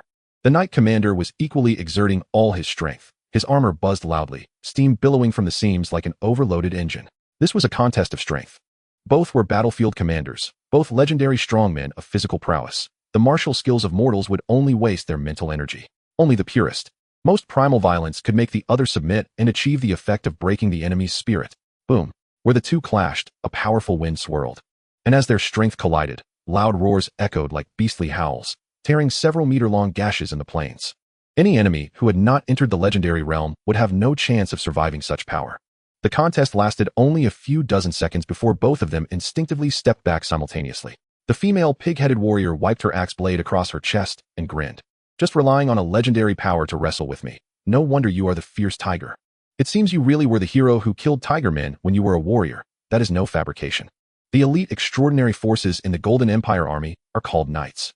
The elite extraordinary forces in the barbarian tribes are called warriors. The elite extraordinary forces in the orc tribes are called champions. Two legendary powers are not much different after all. The knight commander's words still carried a strong provocation. He understood that if he fought the female warrior to the death, he would at most have a 30% chance of winning. A legendary power represents a trump card. The female pig-headed warrior, having already gained 2 legendary powers, could unleash a force that could kill him at any moment. It was because of the crossbows on the fortress that she did not engage him in a death fight. The crossbows on the fortress were no ordinary weapons. They were miraculous weapons capable of threatening extraordinary beings. If the opponent dared to unleash their power, they would be shot to pieces the next second. Shirky licked her filthy lips with her thick, slimy tongue, grinning as she looked at the knight commander. You keep flapping your lips. Once I capture you alive, let's see how powerful your words really are. The southern barbarians are said to be a particularly brutal race. I haven't tried them yet. Hee hee hee. She turned and rode back on the long-toothed boar, slowly retreating toward her own position. As she slowly retreated, the pig-headed warriors began to surge forward like a tide. A vast, dark mass that stretched as far as the eye could see. Boom, boom, boom. The drumbeats of defense sounded in the ears, and soldiers poured out of the fortress, forming their ranks. With only 1,000 men, they could occupy the entire front of the fortress. Fight to the death. Those who disobey will be executed. The officer issued such orders, which reached the ears of the veterans. After years of training, These 8 words were enough for the seasoned soldiers. The cold light shone on the steel. Everyone stood silently in their positions, ready for close combat. Even after being enhanced, ordinary pig-headed warriors still couldn't break through the chainmail defenses, only causing the soldiers of the Golden Empire minor injuries. After all, the Golden Empire also had its own miraculous powers. As long as their feet were on the ground and they were within 2 kilometers of the fortress, the miracle in the earth could continuously enhance the soldiers' strength and stamina. Raise shields, thrust spears. The soldiers only needed to repeat these actions. Seemingly simple, yet possessing high killing efficiency. The overwhelming tide crashed against the phalanx, unable to advance another inch. It was like fresh pork encountering a new meat grinder. Chapter 10. Facing the enemy in just 2 hours, the pig-headed warriors suffered thousands of casualties, and Shirky, standing at the back, didn't blink an eye. The plan for a massive assault was to take down the crystal line. Now, she sought to impact the fortress as much as possible. If she could open a breach with these weak, numerous ordinary pig-headed warriors, it would be a huge gain. Even if they couldn't break through, they could exhaust their stamina. And when their stamina was gradually depleted, Cull, it's your turn. Yes, mother. Drawing the bone blade from her waist, the captain of the wild boar cavalry, leading 200 cavalry, let out a long howl, urging her wild boar to charge. As one of the tribe's warriors, her long-toothed boar was also a warrior-level monster. Galloping forth like an army of thousands, kicking up clouds of dust, she herself led the charge at the forefront. Seeing the rapidly approaching cavalry, the officer commanded the soldiers to retreat while clearing a path, then waved his hand. You pests, charge. Even though fear still lingered, under the pressure of Polypo, not a single noble retreated. All crazily urged their steeds, pouring out from the fortress. Polypo was pleased that the nobles accurately executed his orders, then summoned a cloaked shadow. Assigning tasks. Melis, the target is that fat pig, you know what to do. A light figure darted out from the fortress. The silhouette was that of a slender woman, cloaked and wielding a standard-issue longsword. Once the noble cavalry charged out, she hid among them, concealing her presence. The cavalry were all clad in armor, and their steeds were excellent hybrid warhorses, with a combined weight of over 500 kilograms. Once they charged, there were only 2 options: break through the enemy formation or be completely overwhelmed by the enemy. Among the nobles, standing out as the leader is Weiss and his warhorse. Quinn charges on the left side of the noble lord, arms wide open, shouting joyfully, "Charge! Charge! Weiss, don't fall behind. Don't rush, take it slow. Mainly because I'm not wearing armor. You have to be my shield when those stone projectiles from the pig-headed men come flying." Huh, don't worry. You have armor on. Except for that elite pig-headed man, no one else can break your defense. No, can it break my defense? Stop, stop. I don't want to die. Ha ha ha. The rain of stones is coming. Clang, clang, clang, clang, clang. Countless stones hit Weiss's armor, making a crisp sound. Since he is at the front, only a few stones hit the warhorse, which isn't much of a problem. But the nobles behind suffered greatly. With this wave of stone rain, half of the noble warhorses were knocked down, and the knights on them were thrown heavily into the air. Wow, were the only ones left charging at the front. Less than 10 seconds after the stone rain. Both sides have crossed hundreds of meters on the battlefield and are about to collide. That orc warrior who can slice both man and horse in half is almost within reach. Quinn only felt something fall on his shoulder, then saw a flash of light shoot out, accompanied by a woman's loud shout. Rainbow sword. The head of the wild boar knight captain flew off, along with its mount crashing to the ground. Upon closer inspection, there was also a fatal wound on the forehead of the tusked pig beneath it. The huge pig had maintained a boiling, bloodthirsty expression before hitting the ground, as if today was the day to conquer this fortress. Then, the cloaked woman turned and retreated back to the fortress, leaving the battlefield to these nobles who rushed out to buy time. Weiss, get off the horse. Don't be a target. Oh. Clang. The moment Weiss's feet hit the ground, a stone struck his head, making him dizzy and disoriented. Only seeing blood gushing in his field of vision. The sharp longsword sliced through soft blood vessels, neither too deep nor too shallow, just right. As if it had been used 1,000 times, experienced and flawless. The constricted blood vessels in front of him formed a curtain of blood, completely blocking Weiss's already narrow line of sight. What are you doing, Weiss? Forget it, just stand still. Step down, exert force, and stab straight, without feeling any resistance. Quinn's longsword pierced through the pig-headed man's throat. Before this pig-headed man at the front could fall, 3 wild boar knights pounced on him simultaneously while he was still pulling out the longsword. In response, Quinn simply pulled Weiss forward. Come here. Oh. In a daze, Weiss faced 3 pig-headed men, and he could only wildly swing the long spear in his hand. Not to mention training with the long spear. He had barely touched a longsword a few times, at most just playing night games with servants when he was a child. The pig-headed men exchanged mocking glances. One blocked the long spear, another threw a slingshot, and one drove a bone blade into the gaps in the armor. Now step back. Oh. After a brief gasp, Quinn's tall figure flashed out from behind Weiss, swinging one hand, sending a silver streak toward the throats of the three pig-headed men. Only one pig-headed man had time to let out a scream, clutching his severed windpipe and rolling on the ground, struggling, ultimately unable to escape the fate of suffocation. 53 until next skill draw. Counting the ones killed earlier, less than half of the progress bar remains. Ha ha ha. Quinn let out a hearty laugh, swinging his long sword as if it were part of his body. Agile and ruthless, each swing of the sword carried a sharp wind, infused with endless killing intent and power.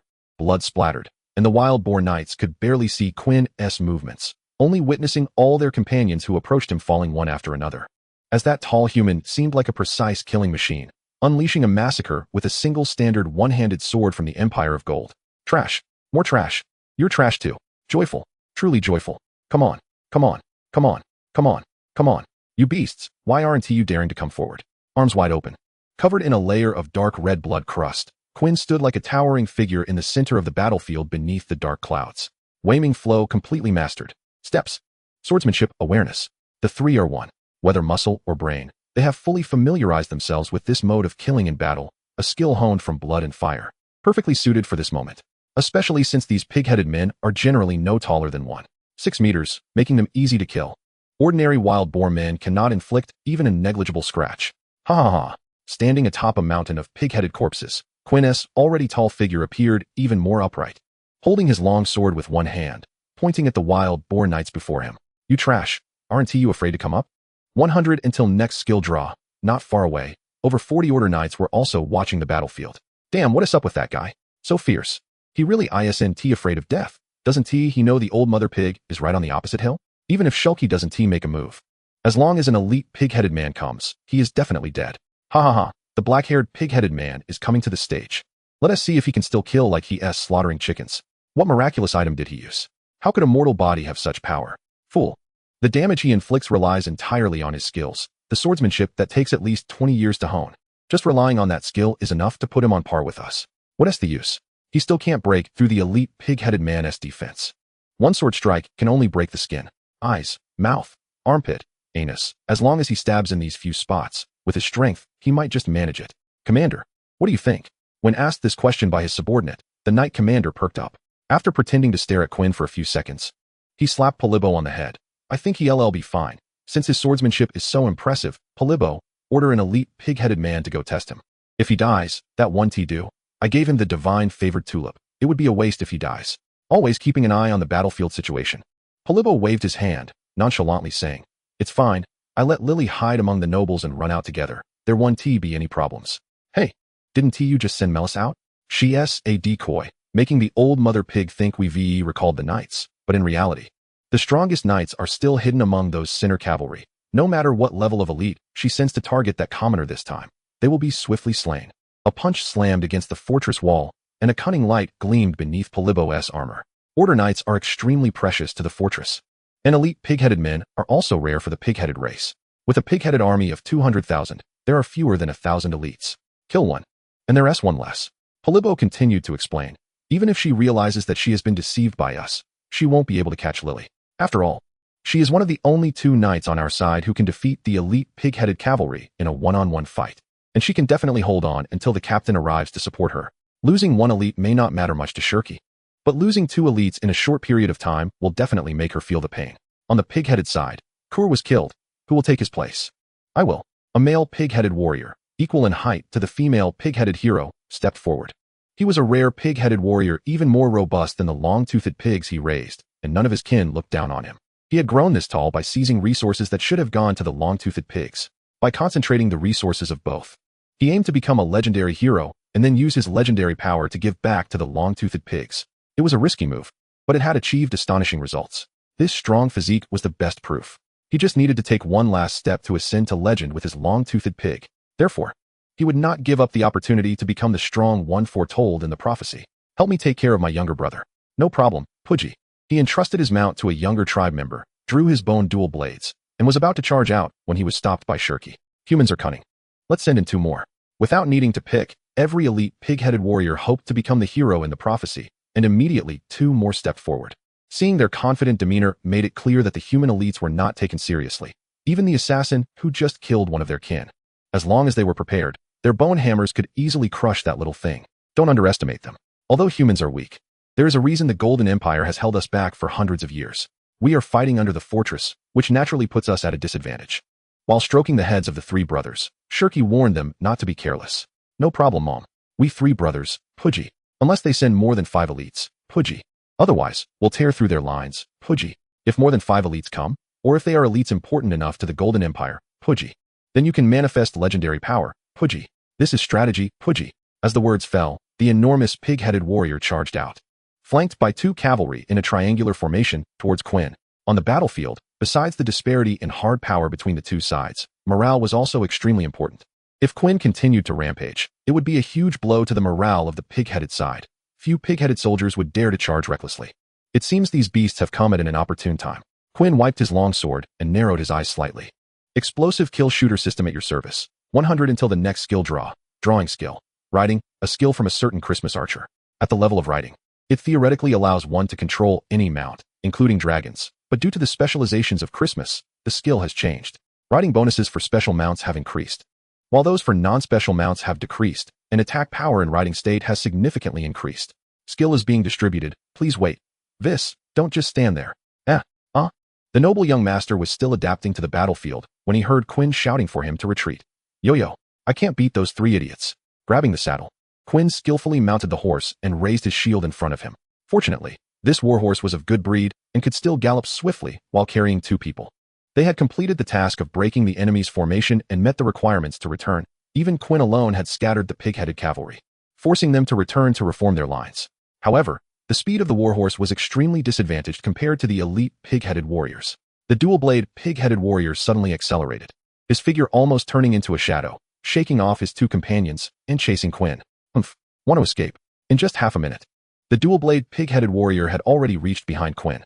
It was the first one to step forward, and in terms of explosive power on 2 legs, it even surpassed the long-toothed pigs. It shouted, "Coward, don't you dare swing your sword at a strong opponent?" Cursing inwardly, Quinn pulled the reins, causing the warhorse to come to a sudden stop, then grabbed the now useless shield and leaped off the horse. In the next moment, the fine-bred warhorse was cut into 3 pieces, blood spraying everywhere. The dual-blade pig-headed warrior emerged from the blood mist of the warhorse, like an invincible beast from a myth. With both feet on the ground, it suddenly exerted force, the 2 blades like evil spirits seeking vengeance, chasing after Quinn's neck. An attack capable of slicing the warhorse into 4 pieces would at least leave Quinn in several pieces. In a critical moment, a hammer the size of Quinn flew in from afar, intercepting the dual blades. The sound of metal clashing was deafening, sending sparks flying. Quinn could even smell the stench of bone and the fragrance of steel at the same time. However, he still did not look back, continuing to leap forward. Then jumping again, landing in his own formation, he placed his good shield and good brother on the ground, giving him a pat on the waist. "You go back first. I still have something to do." What is it?" Just as the relief of surviving didn't come, Vis saw Quinn walking in the opposite direction of the fortress. As he walked, Quinn pulled out a small flower from his waist. The elegant pale yellow petals swayed gently on the battlefield, attracting the attention of nearby soldiers, including the elite pig-headed warriors not far away, all captivated by this miracle. No one could explain what the most beautiful flower in the world was, but at this moment, everyone who saw the flower had their answer in their hearts. The sacrificial flower dedicated to the gods. Only such a title was worthy of it. "Little one, step aside." Pushing aside a short knight blocking his way, Quinn stood not far from the dual-blade pig-headed warrior. The dual-blade pig-headed warrior instinctively took a step back, cold sweat dripping from its forehead. Using a miracle item to kill such a minor character, wouldn't that be too extravagant? At least a legendary hero was needed to create a miracle item. Each miracle item could pose a threat to legendary heroes and could even instantly kill them when used. In the end, it didn't wait for any flames or thunder to fly around or blood to splash. It only saw the man falling into contemplation. What was the prayer supposed to be? Let me see. Pulling out a small cheat sheet from his pocket, Quinn began to read from it. "In the name of the divine, I invite you to a one-on-one duel, dedicating this body to the most beautiful goddess of the divine realm for the most splendid hunt." Speed reading, that's it. The tulip was blown away by the wind, dissipating into the air. Meanwhile, the gaze of the dual-blade pig-headed warrior towards Quinn gradually became dangerous, because the other party read too quickly. It couldn't even hear what Quinn was saying. But at the moment the prayer ended, it understood that it had been chosen as the goddess's sacrificial offering. No, both sides had been included in the sacrificial lineup. The goddess pours her power between the toes, and only the victor can taste this honey. Ha ha ha. A mere human, not even as good as a knight, dares to challenge a warrior of the main tooth tribe. The dual-blade, pig-headed man laughs wildly, raising his two bone blades above his head. To kiss the toes of the hunting god is the glory of the entire mane-toothed tribe. The responsibilities of the hunting god and the war god do not conflict. It is not unheard of to gain the powers of both gods. Some rare orc tribes even worship the hunting god. Quinn, who also received the goddess's message, showed a completely different expression. How disgusting this goddess is. Can't she use a different adjective? I won't lick someone else's stinky feet, unless they're in white stockings. Stepping on the corpse of a noble on the ground. Holding a longsword, Quinn stood tall, staring directly at the dual-blade, pig-headed man. Fat pig, this is my first time cutting down an extraordinary creature. Don't let me down. Is it your first time? Then let me show you the power of the mane-toothed tribe. Without needing special instructions, soldiers of the Golden Empire and the pig-headed men instinctively cleared a separate battlefield for the two. This is partly due to their reverence for the gods, and partly because divine punishment truly exists in this world. The god worshipped by the Golden Empire is known as the God of Order. This is an absolutely neutral deity, not easily attacked by other gods, nor easily offending them. Soon, only a sea of corpses remained around Quinn, including pig-headed soldiers, pig-headed cavalry, human soldiers, and human nobles. There was no time to think about so much. Clang! The heavy bone blades clashed with the imperial longsword, and the dual-blade, pig-headed man felt the strength on the bone blades, a wild grin spreading across his face. Then his arms suddenly exploded with power, pushing the man's longsword away. Step back, step back. For the first time, Quinn felt outmatched, but he could sense that the gap between them wasn't that large. It wasn't as terrifying as an adult facing a child. Under the blessing of beastly might, if the opponent was an adult man, he might be considered a 14-year-old boy. Before he could catch his breath, the dual-blade, pig-headed man charged forward with a single step, his fierce expression unmistakable, bringing the two bone blades down toward Quinn. With narrowed eyes, Quinn did not retreat but advanced, raising his sword to shoulder height, thrusting it toward the pig-headed man's throat with all his might. To seek a glimmer of life in a desperate situation, one must attack instead of defend. Sing! The three blades clashed, creating a fiery red spark. The two heavy bone blades were actually pushed aside by the sword's blade, and the unstoppable longsword was already in front of the dual-blade, pig-headed man. Too slow. The pig-headed man merely tilted his head, and the longsword missed its target. It should have pierced his throat, or at the very least cut his artery. Instead, it left only a red mark. Quinn leaped back, out of range of the attack. After this probing, he roughly understood the disparity between them. If represented by numbers, it would be pig-headed elite, attack 10, defense 10, speed 7, skill 7. Himself, attack 6, defense 2, speed 5, skill 50. Let him play with this power. Chapter 12, Victory. It doesn't matter if the eyes can't see. It doesn't matter if the body can't keep up. It doesn't matter if the strength is inferior. Clang.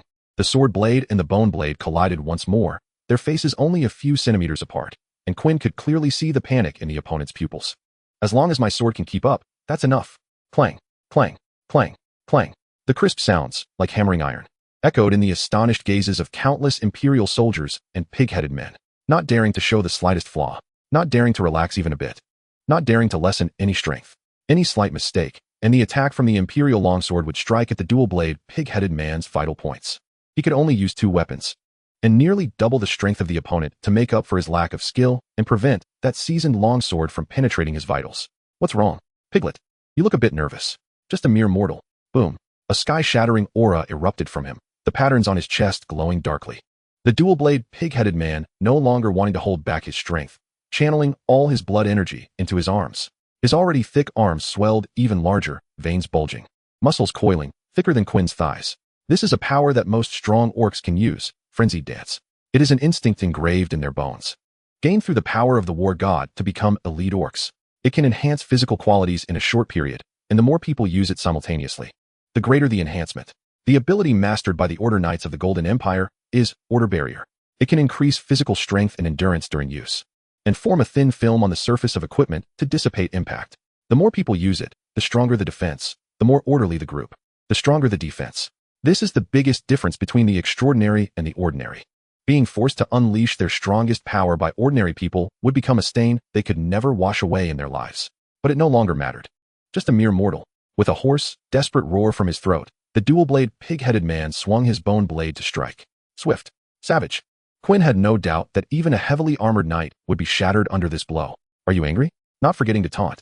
Quinn crouched down as soon as the opponent's shoulder moved, as if foreseeing it, dodging the blow that could have beheaded him. Then, he easily thrust the imperial longsword into the dual-blade, pig-headed man's chest. The feel was wrong.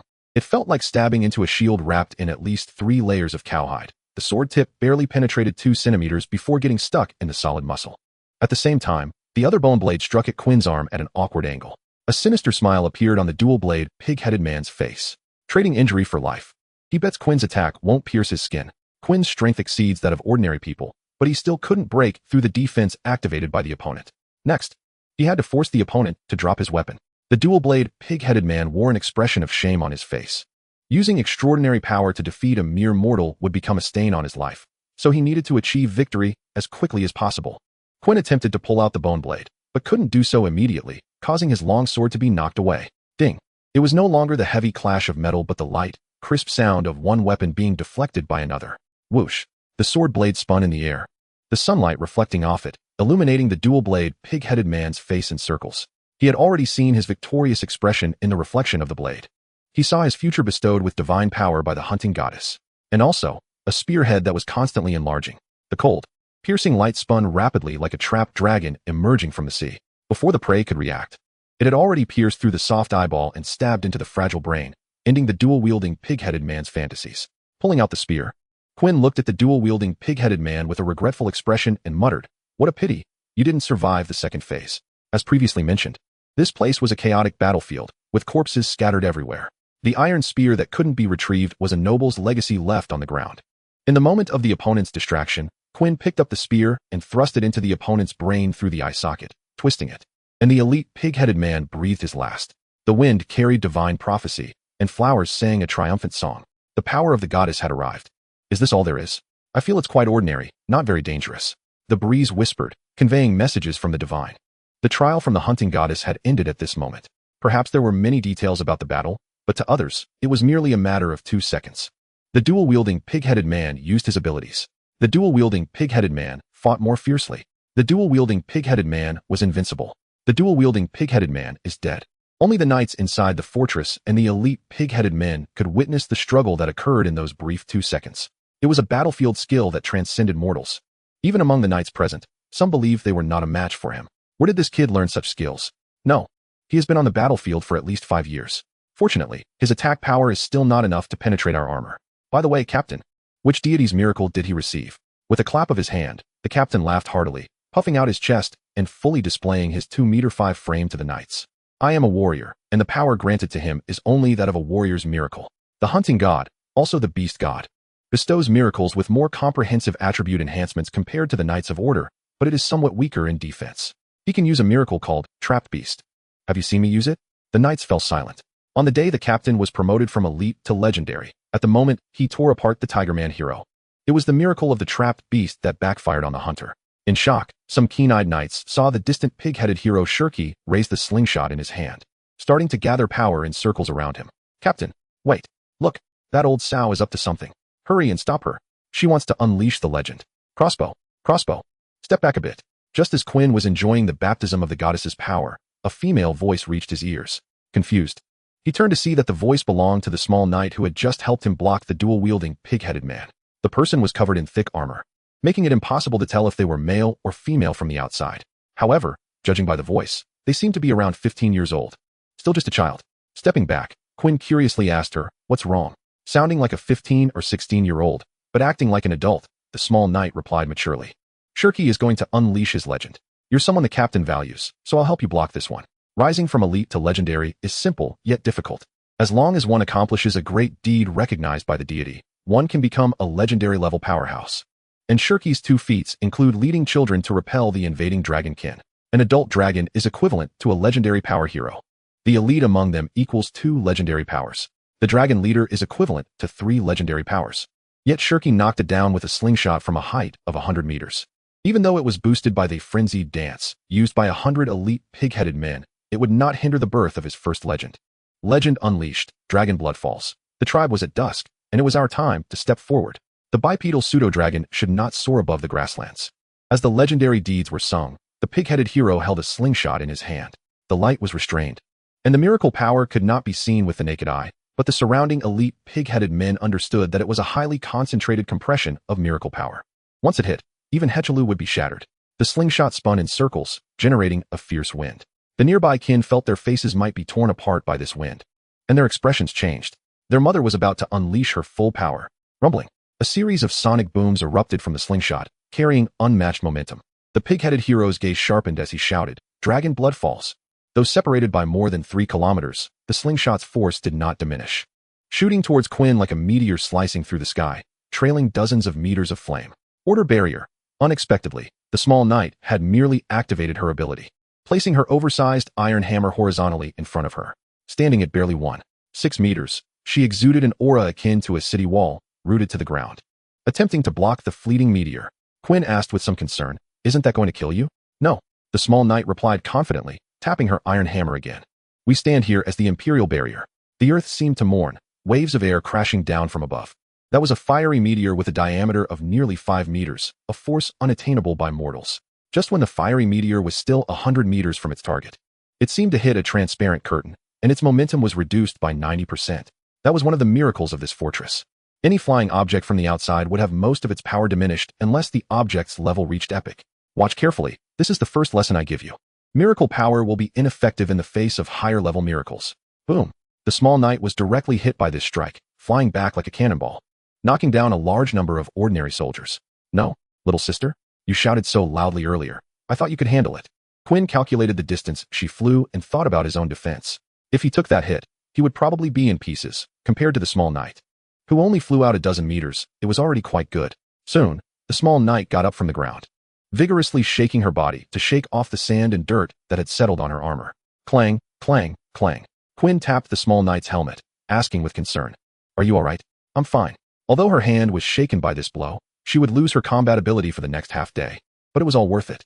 The dark clouds brought by the orc priest still couldn't compare to the deity.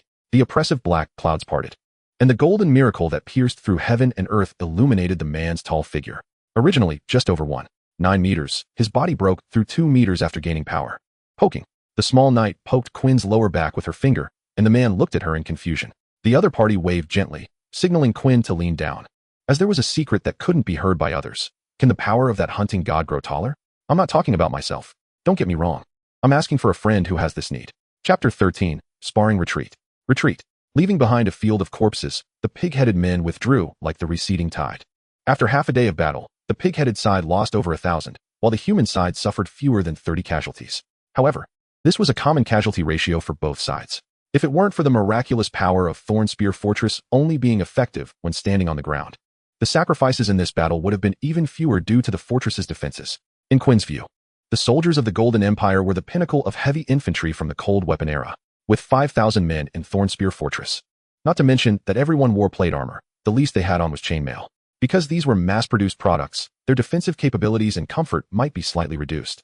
But they excelled in quantity, as the craftsman families living on the border could handle the chainmail needs of a fortress well. On the pig-headed side, they were merely a civilization from the Stone Age. Stone spears, stone guns, stone axes, stone hammers. The strongest of the pig-headed men in the tribe would only switch to bone weapons. These bones were all weapons treated with extraordinary power, and only the squad leaders among the wild-born knights could wield them, as only they could break through the defenses of ordinary soldiers' chainmail. Having successfully repelled the pig-headed men on the first day, the atmosphere inside the fortress became much more relaxed. Many new recruits had seen blood and could be considered elite soldiers in other places. The knights did not take action, merely standing on the fortress and watching. Schultze's ranged firepower was too strong. Among the elite of Thornspear Fortress, only one Order Knight could hold off this strike alone.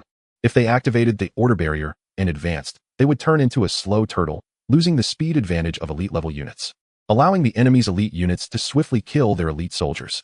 In short, it was an uneventful day of defense. At night, in the captain's courtyard, a woman stood on the left, 3 knights stood on the right in order from largest to smallest, and Quinn stood in the middle. Smack! The captain's mighty hand always came down hard, landing heavily on Polypo's shoulder, causing the medium-sized knight to stagger. The small knight Lily snickered at Polypo being slapped. She was only about 1.6 meters tall, and the 2.5-meter captain's hand would feel very awkward on her shoulder, so whenever the 3 stood together, Polypo was always the one getting slapped. Melis was about the same height as Polypo, but her frame was too light, so she always kept her distance from the captain. For instance, right now, this swordswoman was draped in a cloak, leaning against the wall, sizing up Quinn from a distance. The captain's loud voice was as uncontrollable as his strength, as he reached out directly toward Quinn, grabbing his head and firmly knocking it against his own armor twice, promising him, "Kid, although I don't know where you honed your skills, my personal guard never questions one's background. No matter what you've done before now, Even if the chief judge of the Imperial Tribunal comes, he can't arrest you. However, there's one thing that's unfair to you. You still can't know my name. Once this pig-headed attack is over, I'll take you to Holy Law Fortress to plant the order mark and then tell you. In this world of miraculous powers, names were very important. Therefore, the captains of the Crystal Defense Knight Order needed to conceal their names. Except for a portion of renowned strongmen before entering the army. Most captains appeared in armor. Even trusted aides had to bear an order mark to prevent being brainwashed by beastmen if captured. Lily, I remember there's a set of armor I used to wear in the warehouse. Bring it out and modify it. And for the warhorses, choose any you like. As long as they're inside the fortress and without an owner, it's no problem. You should move next door to me, with Lily and Melis there. Moving across from me is fine, and the food will be according to double the standard for soldiers. We soldiers always eat more. Everything regarding clothing, food, and shelter was arranged. This was the treatment of elite-level knights. Every order knight in the fortress had such privileges. It could be said that stepping into the extraordinary realm, as long as one did not commit any treasonous crimes against the Empire, ordinary acts of plunder and killing would not receive severe punishment, although such incidents were rare. The Order Knights of the Golden Empire did not only uphold order on the battlefield, their every word and action in life were influenced by divine power, and they subconsciously adhered to the rules. These elite, extraordinary individuals were the cornerstone of the Empire. The cost of cultivating one elite was greater than that of 100 soldiers. To become an Order Knight, daily training was essential. The significance of persistence lay not only in strengthening the body, the regularity day after day was the flavor favored by the divine. Only with this flavor did one qualify to participate in the trials of the God of Order. The trial tasks were not as difficult as those under the God of Hunting, but they were also not simple, and one only had one chance in a lifetime. If one failed, obtaining the God of Order's recognition would be as difficult as ascending to heaven. The trials of the God of Hunting, on the other hand, had no limit on the number of attempts. After all, the losing side would directly go to the goddess to report. So far, Quinn had been somewhat unclear about the value of his elite status, but he could see that the other party valued him highly, treating him as a trusted aide to cultivate. Thus, the man also took the opportunity to put forth his own request. Captain, I have 2 more requests. Speak. The Knight Order captain was quite generous. As long as Quinn's requests were not too excessive, he would fulfill them. No, even if they were a bit excessive, he wouldn't refuse. Among the 100,000 warriors in the entire legion, there was only one warrior who had obtained the power of the hunting goddess. Now that another had finally emerged, he naturally had to be treasured and protected. In contrast to the Order Knights, the melee tank profession under the God of Hunting was called Beast Berserker, the best choice for charging into battle. The first point is, I want to let my master come and live here too. No need to allocate separate housing. I'm fine sharing a room with him. And the food can be based on ordinary soldier standards. Upon hearing this, the captain waved his hand nonchalantly. No problem. I remember you seem to be his retainer, right? Your current identity is no longer something he, as a mere sinner, can compare to. Even if you whip him, I guarantee his family won't dare to retaliate against you. Quinn shook his head, rejecting this proposal. He treated me very well before, and I can't let him suffer now. The captain nodded, looking at Quinn with increasing satisfaction. Loyalty was indeed a bonus. That's good. There's no need to squeeze into one room. Let him choose a yard nearby, and after that, the food will be at knight standards. What is your second request? At the mention of this, the man's gaze turned dangerous. The aura given off by the Beast Berserker gradually locked onto Polypo, who stood next to the captain. Pointing at the medium-sized knight's head, Quinn stated his second request. I want to have a duel with that guy, with no restrictions on the rules. Until someone admits defeat. Smack. The captain of the Knight Order sat down on the ground, then pushed Polypo out. For your second request, I'll agree to it as well. The large knight captain, medium knight Polypo, small knight Lily, and the cloaked Melis. None of the 4 found Quinn's request strange. After gaining power, testing one's strength is a common behavior. Especially since Polypo displayed the weakest strength in the team, it was only natural for him to become Quinn's target. Stretching his body, the eyes behind the medium-sized knight's helmet sparkled with silver light. Under the moonlight, the heavy knight stood in front of Quinn with agile steps. Disdainfully recalling what happened during the day. Newcomer, I remember you wanted to spar with me, right? Among the dozens of Order Knights at the Thornspike Fortress, more than half of the top 5 in one-on-one combat strength were in the captain's personal guard, including this supervising officer. With a swipe, the standard longsword was drawn and planted in the ground, while the supervising officer held up his sword sheath, his eyes concealed by armor sparkling with excitement. How about it? Is using just the sword sheath enough for you? According to the captain's attitude, this warrior who had gained the power of the God of Hunting was also to be brought into the personal guard. From then on, he would no longer be the weakest in the personal guard. Now, he aimed to use the experience of seasoned elites to solidify his position as second from the bottom in combat strength. Facing Polypo's eager attitude, Quinn's tone was quite ordinary, kindly reminding him that he could use a weapon at any time. Are you sure you only want to use the sword sheath? The sword is right there. You can grab it whenever you want. Casually waving his hand, Polybo's mouth curled into a pleased smile as he strode towards the man. At the same time, the knight spread his arms, completely exposing his weaknesses, and said with a playful smile, "I don't need to take you seriously, newcomer. Come at me. Let me see your strength." Before he could finish, Quinn's palm, as large as a fan, had already slapped the knight's face, interrupting Polybo's words. The Order Knight felt the world spinning, as if his head had been struck by something heavy, and the whole world seemed to sway as he fell backward, confused. Before he could even feel weightlessness, his neck was grabbed by a hand, lifting his 175-meter body into the air. A giant hand locked his throat like a tiger's claw. All he could see was the Order Knight writhing helplessly like an octopus thrown onto the shore, while the sword sheath in his right hand had long fallen to the ground, completely unnoticed. "Are you going to admit defeat? Or would you prefer to grab a weapon?" Quinn smiled as he suggested that Polybo retrieve his weapon, casually tossing the supervising officer next to the long sword that was just planted in the ground. When he accepted the goddess's power, he didn't feel much. It was just that he could unknowingly see further, jump higher, run faster, and become stronger. When he came to his senses, he had already become an extraordinary being, perhaps because he was in a Western fantasy world. He didn't have the feeling of today, "I realized who I am," as seen in fantasy novels, but Quinn had gained a deeper understanding of his own system. The beastly might had not been fully mastered by his mortal form. After entering the extraordinary phase, he had only glimpsed the tip of the iceberg, but it had significantly increased his physical strength. The same applies to Wong Name Flow. To put it simply, these two skills could only exert 20 of their power in his hands a day ago. Now, he could use these skills at 100 power. In other words, after becoming an elite, his strength was over 5 times what it was before. "Lord Polybo, if you want to admit defeat, you should do it early. 5 times. 5 times. The captain and Melis exchanged shocked glances, and the astonishment in their eyes was evident. It should be noted that before Quinn entered the extraordinary, he could already compete with elite pig-headed warriors. A 5-fold increase on top of that was, for the Order Knight, akin to facing a humanoid beast. "Lord Knight, are you going to admit defeat?" "Captain, the knight hasn't admitted defeat yet." Grabbing Polybo's leg armor, Quinn dragged him along the ground, exhaling 2 bursts of hot air from his nostrils. This was the blood in his body boiling, as his body was in a state of high-speed operation. The reason for this was that he had not yet fully mastered the power from the goddess and was somewhat unaccustomed to it. But it didn't matter. There would be plenty of time for him to adapt. Dragging the armored knight, Quinn vaguely heard Polybo's voice. "Lowly commoner. Huh, you filthy mixed-blood commoner." Almost screaming in madness, the Order Knight aimed the sword sheath at the man's abdomen and thrust down with all his might. But the sword sheath didn't budge an inch. Without much effort, Quinn caught the sword sheath. With a little force, the finely forged sword sheath underwent violent deformation. "Are you going to admit defeat? Filthy commoner." With a kick, Polybo finally escaped from Quinn's grip, his eyes turning vicious. He had to make the other party pay the price. He would sever his hands and feet. Even if there were extraordinary level doctors in the fortress, this commoner would have to lie in the hospital for at least 6 months. Pulling out the long sword that was planted in the ground beside him, he assumed an attacking posture, appearing quite serious. In contrast, Quinn leisurely took his weapon from his waist, gestured at the knight, and then tossed it far away. This was a provocation against Polybo for dropping his weapon just now.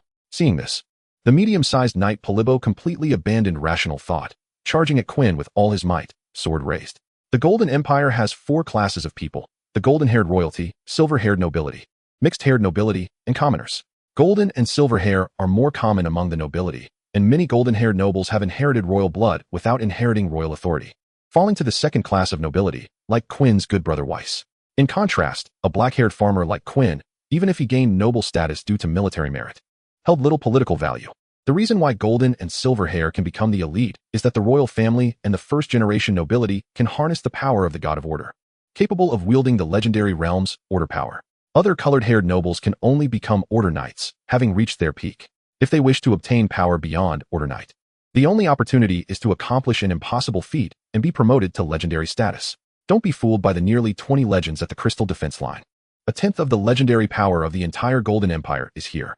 In a vast nation with a population of 20 million, there are fewer than 200 legendary human powerhouses.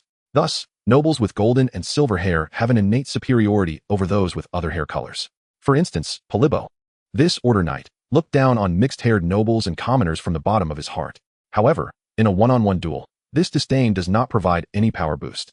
With a clap of his hands, Quinn trapped the sword blade, breaking the blade, and kicked up. Boom. The Order Knight, who had caught the white blade with bare hands, crashed into the wall, creating a large dent. Fortunately, the captain's courtyard wall was made from a solid half-meter thick giant stone. Otherwise, this blow would have collapsed the stone wall. Quinn strode forward, crouching beside the medium-sized knight's head, flicking the steel helmet with his finger and speaking in a tone full of mockery. My lord knight, do you concede? Chapter 14. A date under the moon? Mixed blood scum. Mixed blood scum. Mixed blood scum. A reluctant low growl emanated from beneath the armor, and Quinn could even hear the grinding of teeth. But he still kindly asked again, My lord knight, do you concede? If your strength were half as hard as your mouth, I would have already fallen to the ground and couldn't get up. But unfortunately, your mouth doesn't seem that hard. At best, it's about 1/10, no, maybe about 1%. His cheerful tone ignited the order knight, but Polypo, who lay face down on the ground, could only feel the pressure on his back increasing. His body was completely pressed against the ground, and his limbs had no strength to push against it. Breathing heavily like a bull, he couldn't find any means of resistance. Polypo knight, could you call me Lord Quinn? If you do, I'll consider this duel a tie. How about that? Or would you prefer to bow to me twice, and I'll let you up? Silence enveloped the small courtyard.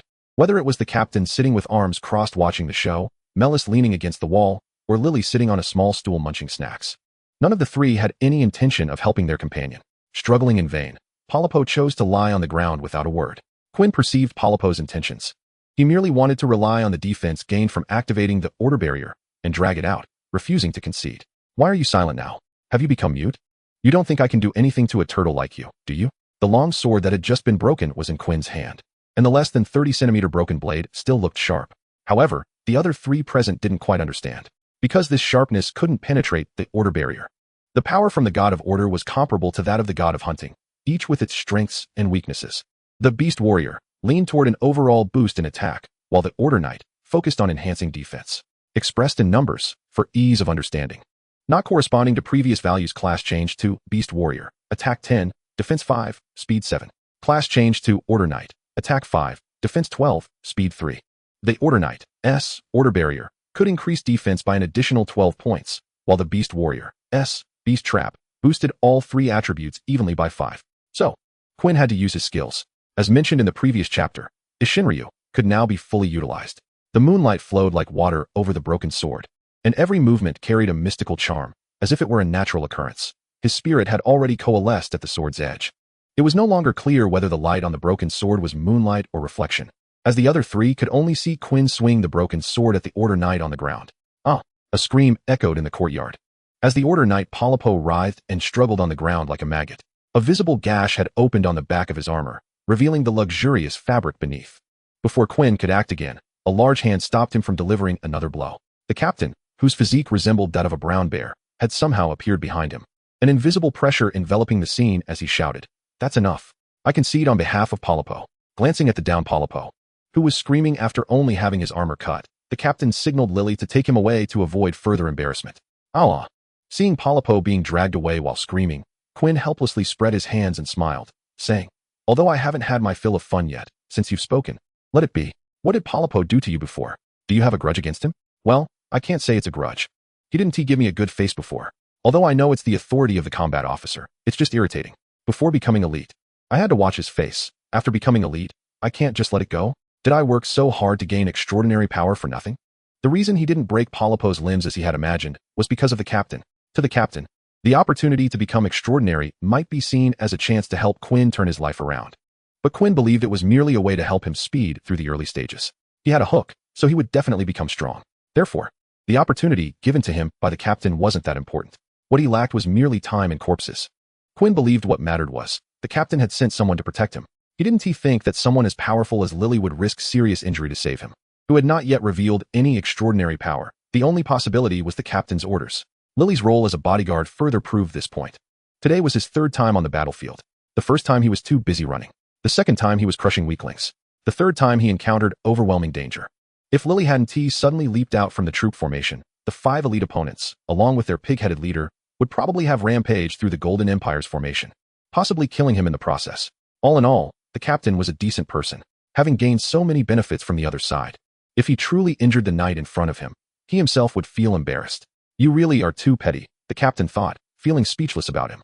Being recognized by the god of hunting, Quinn was certainly on the same path as himself, but this temper still needed to be changed. At home, wow Quinn, how did you do that during the day? I saw that pig-headed man get killed by you in just 2 strokes. So strong. I've never seen you practice swordsmanship before. Wait, you're my retainer now, so can we go home? Order knights get vacations. And if you serve for 20 years on the border, you get a huge sum of money, enough to buy back our family's vineyard. The noble young master danced around the room, excitedly planning for the future. His bright eyes reflected the flickering candlelight, looking at Quinn with hope. After a few weeks at the Crystal Defense, this was the first good news he had heard. The Golden Empire treated every Order Knight with great importance. They were no longer serving in the battlefield, but had the same status as mid-level officers. Even if they had previously lost in political struggles, their family Order Knights would not be too affected. Increasing their years of service in the army was already a very serious punishment. Quinn, you can be the guardian knight of the Sonley family from now on. Don't you like slaughterhouses? I'll hand over the slaughterhouses of the entire territory to you. I no longer need a slaughterhouse, Quinn casually replied while organizing their luggage. Mainly, it was a set of plate armor. The rest were just simple change of clothes and a few scattered weapons. After fighting on the battlefield, a slaughterhouse was no longer appealing to him.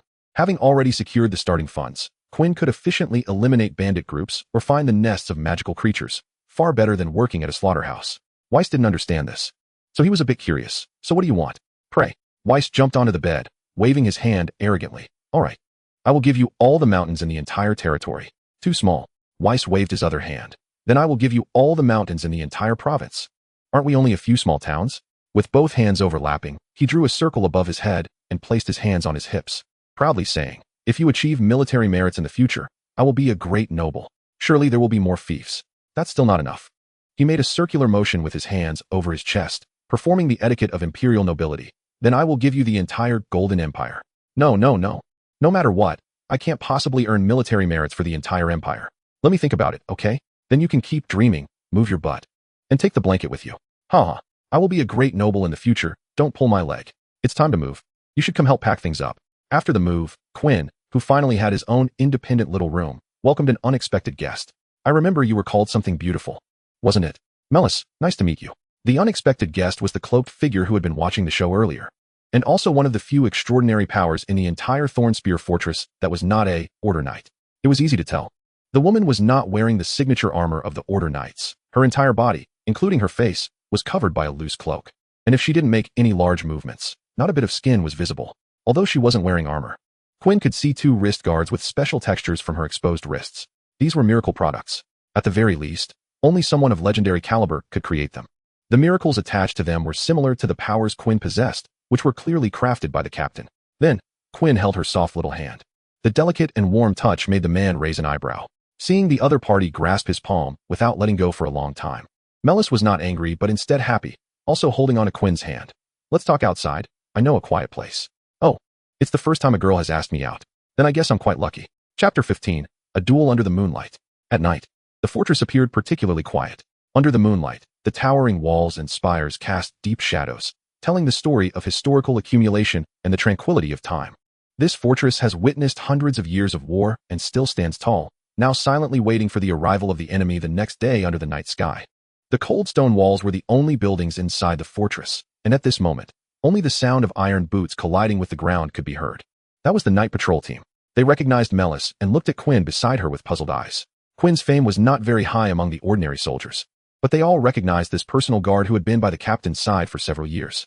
Although she was always hidden under the cloak, she was the 3rd strongest in Thornspear Fortress, having saved countless soldiers on the battlefield, which everyone saw with their own eyes. Extraordinary elites could only be countered by powers above the extraordinary, and the cloaked woman was among the strongest of those elites. So, having a tall male figure following her was quite noteworthy. Still on duty this late, the captain's personal guard is really hard at work. I thought we were the only ones suffering, with a month of night shifts. Don't say that. At least we don't have to participate in the daytime city defense battles. I'd rather go guard the city.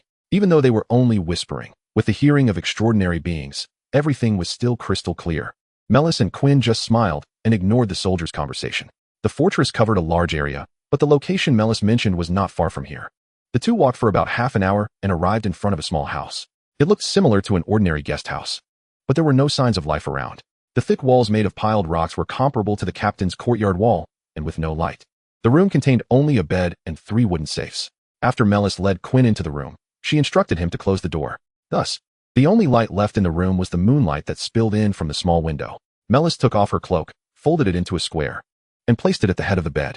With the faint light, Quinn could see that this woman had a very slender figure, and the custom-made leather armor outlined her tall curves.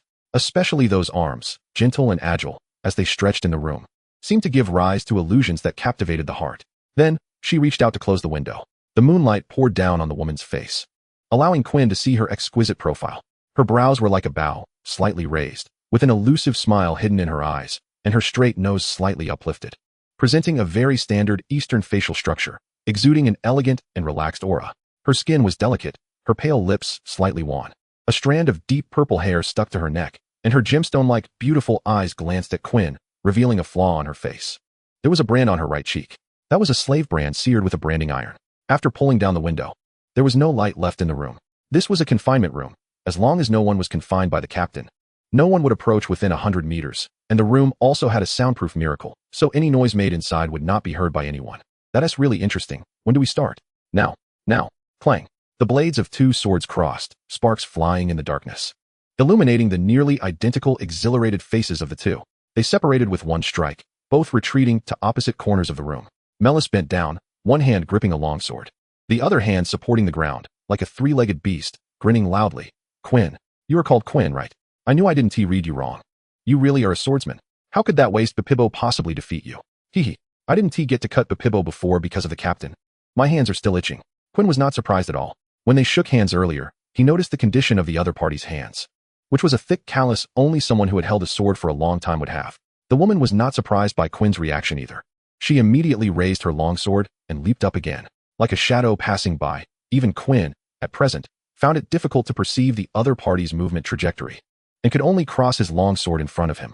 Melis also could not see Quinn's movements in the darkness, but relying on countless life and death experiences, she knew what he was doing the moment he raised his hand. Then, with a flick of her wrist, she spun out a flower of swords. Even harder to discern in the dark, like a venomous snake flicking its tongue, the sharp and vicious tip of the sword pointed directly at the man's throat. Boom! A shock wave erupted, all the strength like a long whip swung, suddenly accelerating, violently scattering the entire sword flower, and with great force, it chopped towards the woman's shoulder. A diagonal slash. This was not a special technique, just a diagonal strike towards the enemy. But in Quinn's hands, it was enough to split the woman in half, her innards spilling all over the ground. The offensive was disrupted, and Melis could only retreat while quickly adjusting her breath. Naturally, Quinn's attack landed in empty space. His speed was not fast enough. You beast, that strange strength is simply a mold of the captain. Is the god of hunting a giant god? Blasphemy against the divine is a serious crime. Lady Melis, it will be difficult for you to upload your legend in the future.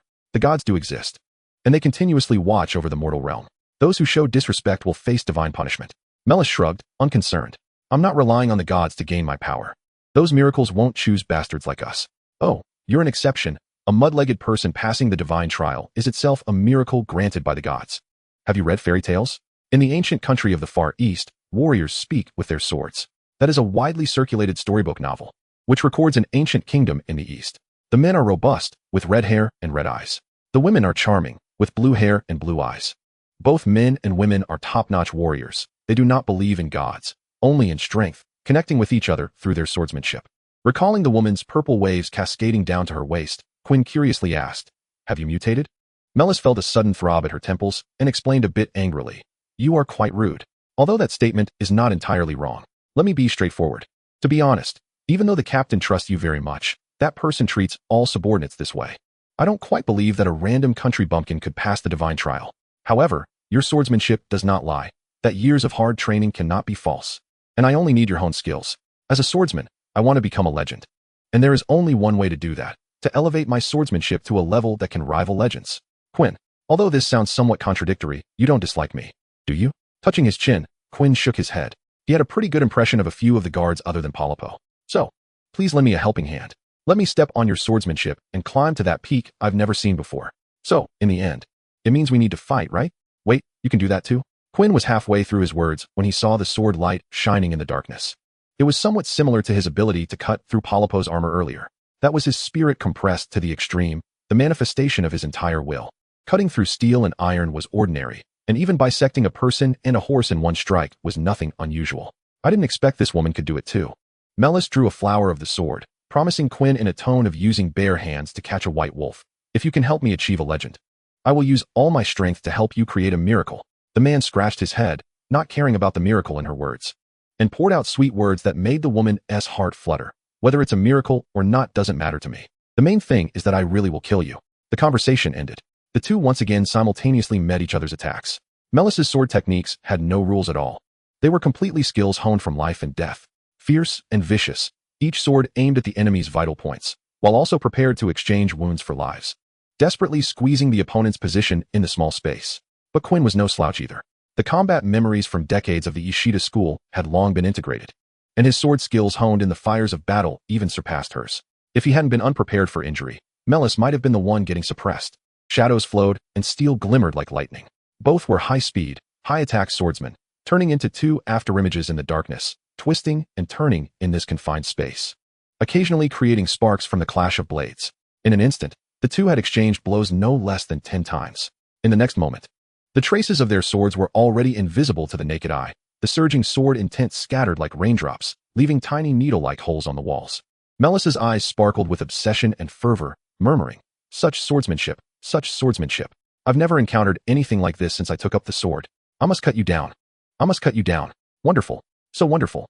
A wild path like yours, without any systematic training, can actually spar with me. Please let me borrow your head, and lend me a hand." Quinn was equally thrilled. Enemies within his coping range were naturally better the stronger they were. The last time he killed that dual-blade pig-headed man, he only gained 13 points on the progress bar. This woman was clearly several times stronger than the pig-headed man.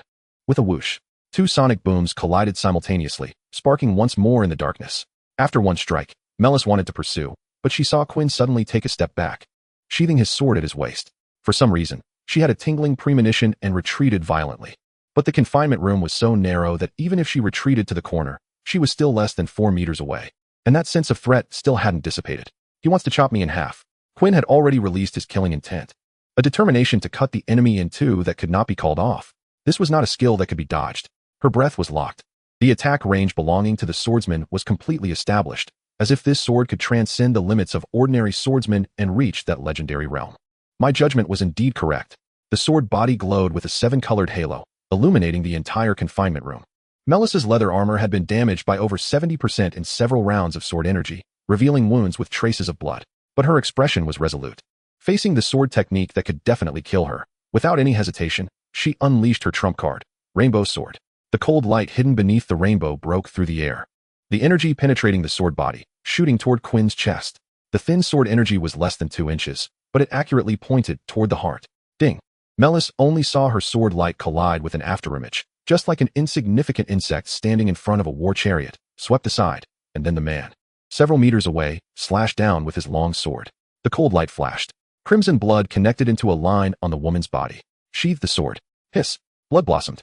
Chapter 16. Miss Military Dr. Hessel is a military doctor. This was mentioned in previous chapters. As a doctor in the army, especially a transcendent-level doctor, her status is not low.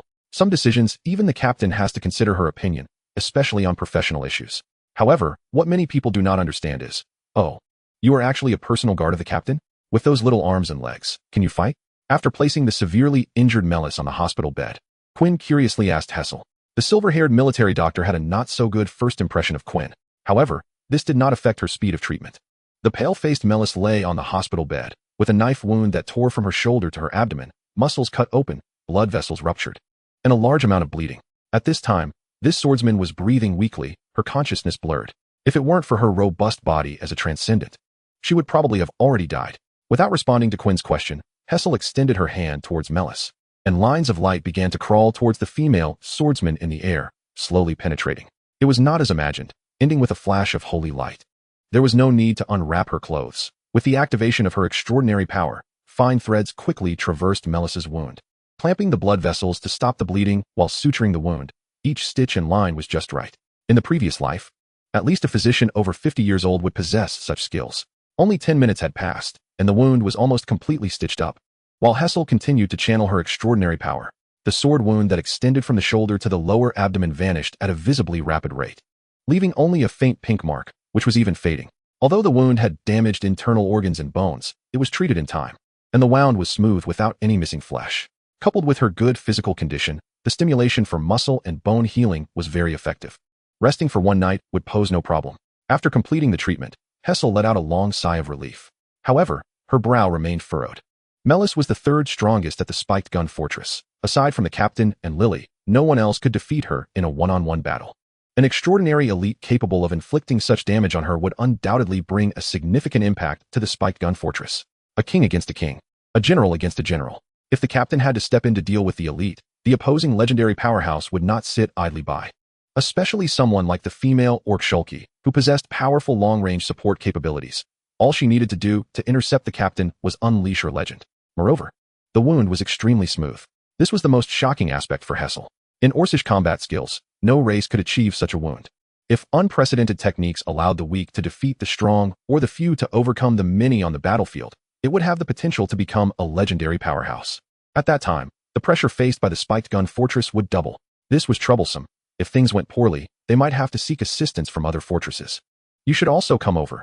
Leaving your injuries unattended could lead to subsequent diseases. After pondering for a moment, Hessel directed the white light onto Quinn.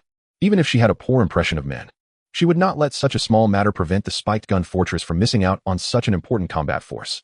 The white light shone on the wound, and Quinn only felt a slight itch, leaving only a blood scab at the site. His injury was not severe. It was merely a splash from the clash of sword energies, with the deepest part penetrating only about 2 centimeters into the flesh. So, in comparison, Melis's injury was far more critical. If she left it unattended, wasn't she worried about inflammation, infection, or the possibility of fever, dizziness, and wound necrosis? Halfway through his thoughts, Quinn suddenly remembered that this world did not have the concepts of inflammation and infection. The Golden Empire was not only economically and culturally close to the medieval period. Even its medical practices reflected that. Ordinary doctors considered it a success if they could stop the bleeding from external injuries. Afterward, it was left to fate. Surviving counted as a lucky break for the injured. If not, they would be buried directly. Extraordinary-level doctors could basically save anyone on the spot. As long as they were not immediately dying, missing a torso, or losing too much blood, the only difference lay in the consumption of miraculous power. To mortals, this was akin to the work of angels. This was also the reason for Hessel's significant status at the spiked gun fortress. Not to mention, she led all medical personnel, and most of the battlefield medical assistance techniques were learned from her. Inflammation and infection? What are those? My medical skills come from the goddess of abundance. They are absolutely correct medical methods. As long as they exist in the world and are correct medical practices, I have at least heard of them. This meant that if she had never heard of a medical term, it was surely a term coined by a quack. As for wound necrosis, that was even less likely. My power, unlike that of the neighboring Holy See, does not heal directly but replaces the process of treatment and bandaging with miraculous power, leading directly to the outcome of wound healing. Do you understand? Quinn nodded. He roughly understood. It was like a one-click sweeping function. The goddess of abundance uploads the save file. Hessel reads the save file, consumes miraculous power for a one-click sweep, receives sweep rewards, and the patient recovers as before. How convenient. Does the god of hunting have this ability? Hessel shook her head. Not sure. You can ask the captain. That person understands. Her silver-white short hair naturally fell on her shoulders, her white coat casually draped over her body, her figure well-proportioned with smooth lines. Perhaps because she was woken up suddenly at night, her beautiful face still bore a hint of drowsiness. The silver-haired doctor sat on a chair, poured herself some water, and was writing something to herself, asking Quinn, "Now, tell me the orc race that injured you. I will make targeted props."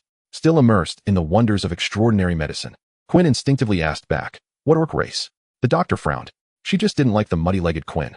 Not only was he dirty, but he also lacked even the most basic manners. Even the captain had to listen to her carefully. He might occasionally get distracted, but that person was the captain. Even so, she patiently explained, "Didn't you get injured while carrying out the captain's mission?" But what she did not expect was the man's next words. "No. We just had a spar. What a pity. I used too much force at the last moment and broke my sword. Otherwise, she would have been in 2 pieces by now." Reminiscing about the scene just now, Quinn scratched his head awkwardly. At the same time, under Hessel's stunned gaze, he pulled out his broken sword, which perfectly matched Melis's injury. Chapter 17. Aftermath. When Melis regained consciousness, the first thing she did upon seeing Hessel was not to thank her or express concern for her injury, but to clutch the female medic's arm and plead, "Hessel, please don't tell the captain, otherwise I'll be in solitary confinement for several days." Now you realize your mistake? I should have thought when he said it was a spar that you instigated it. I should have killed you to save the trouble of wasting effort treating you every day. Melis was somewhat closer to Hessel. This was quite evident. Melis stood in front of the other 2 bodyguards, silent as a corpse, only responding when the captain called her, otherwise spending most of the time in a daze.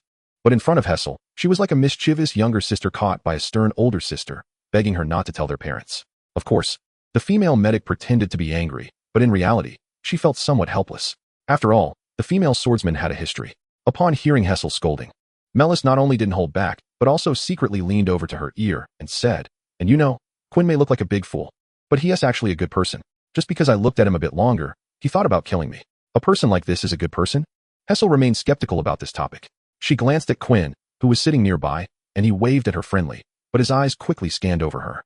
Although it was only for a brief moment, Hessel, as a special extraordinary being, still noticed the points where his gaze lingered on her neck, heart, lower abdomen, legs. He seemed to be contemplating how to dismember her or incapacitate her completely without causing fatal injuries. This person was nothing short of a murderous maniac. Hessel came to a final judgment about Quinn. Avoid associating with such an unserious person. Quinn looked utterly confused. He just saw a beautiful woman and subconsciously looked from her legs up to her neck. But why did it feel like the female doctor noticed his gaze? No, her perception is too keen. Even a furtive glance would be detected. Quinn continued. Oh, in a moment of distraction, the man received a bag of gold coins thrown by the female swordsman. He weighed it in his hand and heard the sound inside. It seemed to be gold coins. Let's consider this the reward for this time. It's all the money I've saved up. He wanted to say that he wasn't that kind of person. But from the sound, Quinn estimated there were close to 50 gold coins. That was enough to buy several slaughterhouses. This world operates on a classic currency system of gold, silver, and copper, increasing in a 1-to-100 ratio. 1 copper coin can buy the worst black bread. 50 gold coins, in his previous life, would be 50. Oh. Quinn excitedly punched the air. I'm also wealthy now. My father only gives me a few silver coins as pocket money a month. And this bag of gold coins is worth many years of my allowance. 2 adults, if there's nothing else, I'll take my leave. The night is already deep. When he called the adults this time, there was no sarcasm, just genuine respect for the swordsman boss. After sending Quinn away, only Melis and Hester remained in the ward. The silver-haired doctor flicked the swordsman's head with her finger, saying, "It's still before the battle. If anything happens, the captain will definitely blame us. Even if I don't report it, you won't have it easy. When have the orcs ever attacked differently? At most, they just circle around the door and leave. If they could really capture the fortress, they wouldn't have been circling around for hundreds of years." Melis scoffed at this. The Orc Empire has 6 mythical heroes, but they are simultaneously adjacent to the 3 major human powers in the world: the Western Holy See, the Southern Golden Empire, and the Eastern Federation of Nations. Each power has no more than 3 mythical heroes, but if the Orc Empire truly concentrates its strength, the 3 major human powers will join forces in an instant. The rulers cannot be unaware of the principle of if the lips are gone, the teeth will be cold. That is precisely why no mythical-level orc heroes have attacked the Crystal Defense Line. As for the epic-level orc heroes, there will naturally be epic-level Imperial generals to resist them.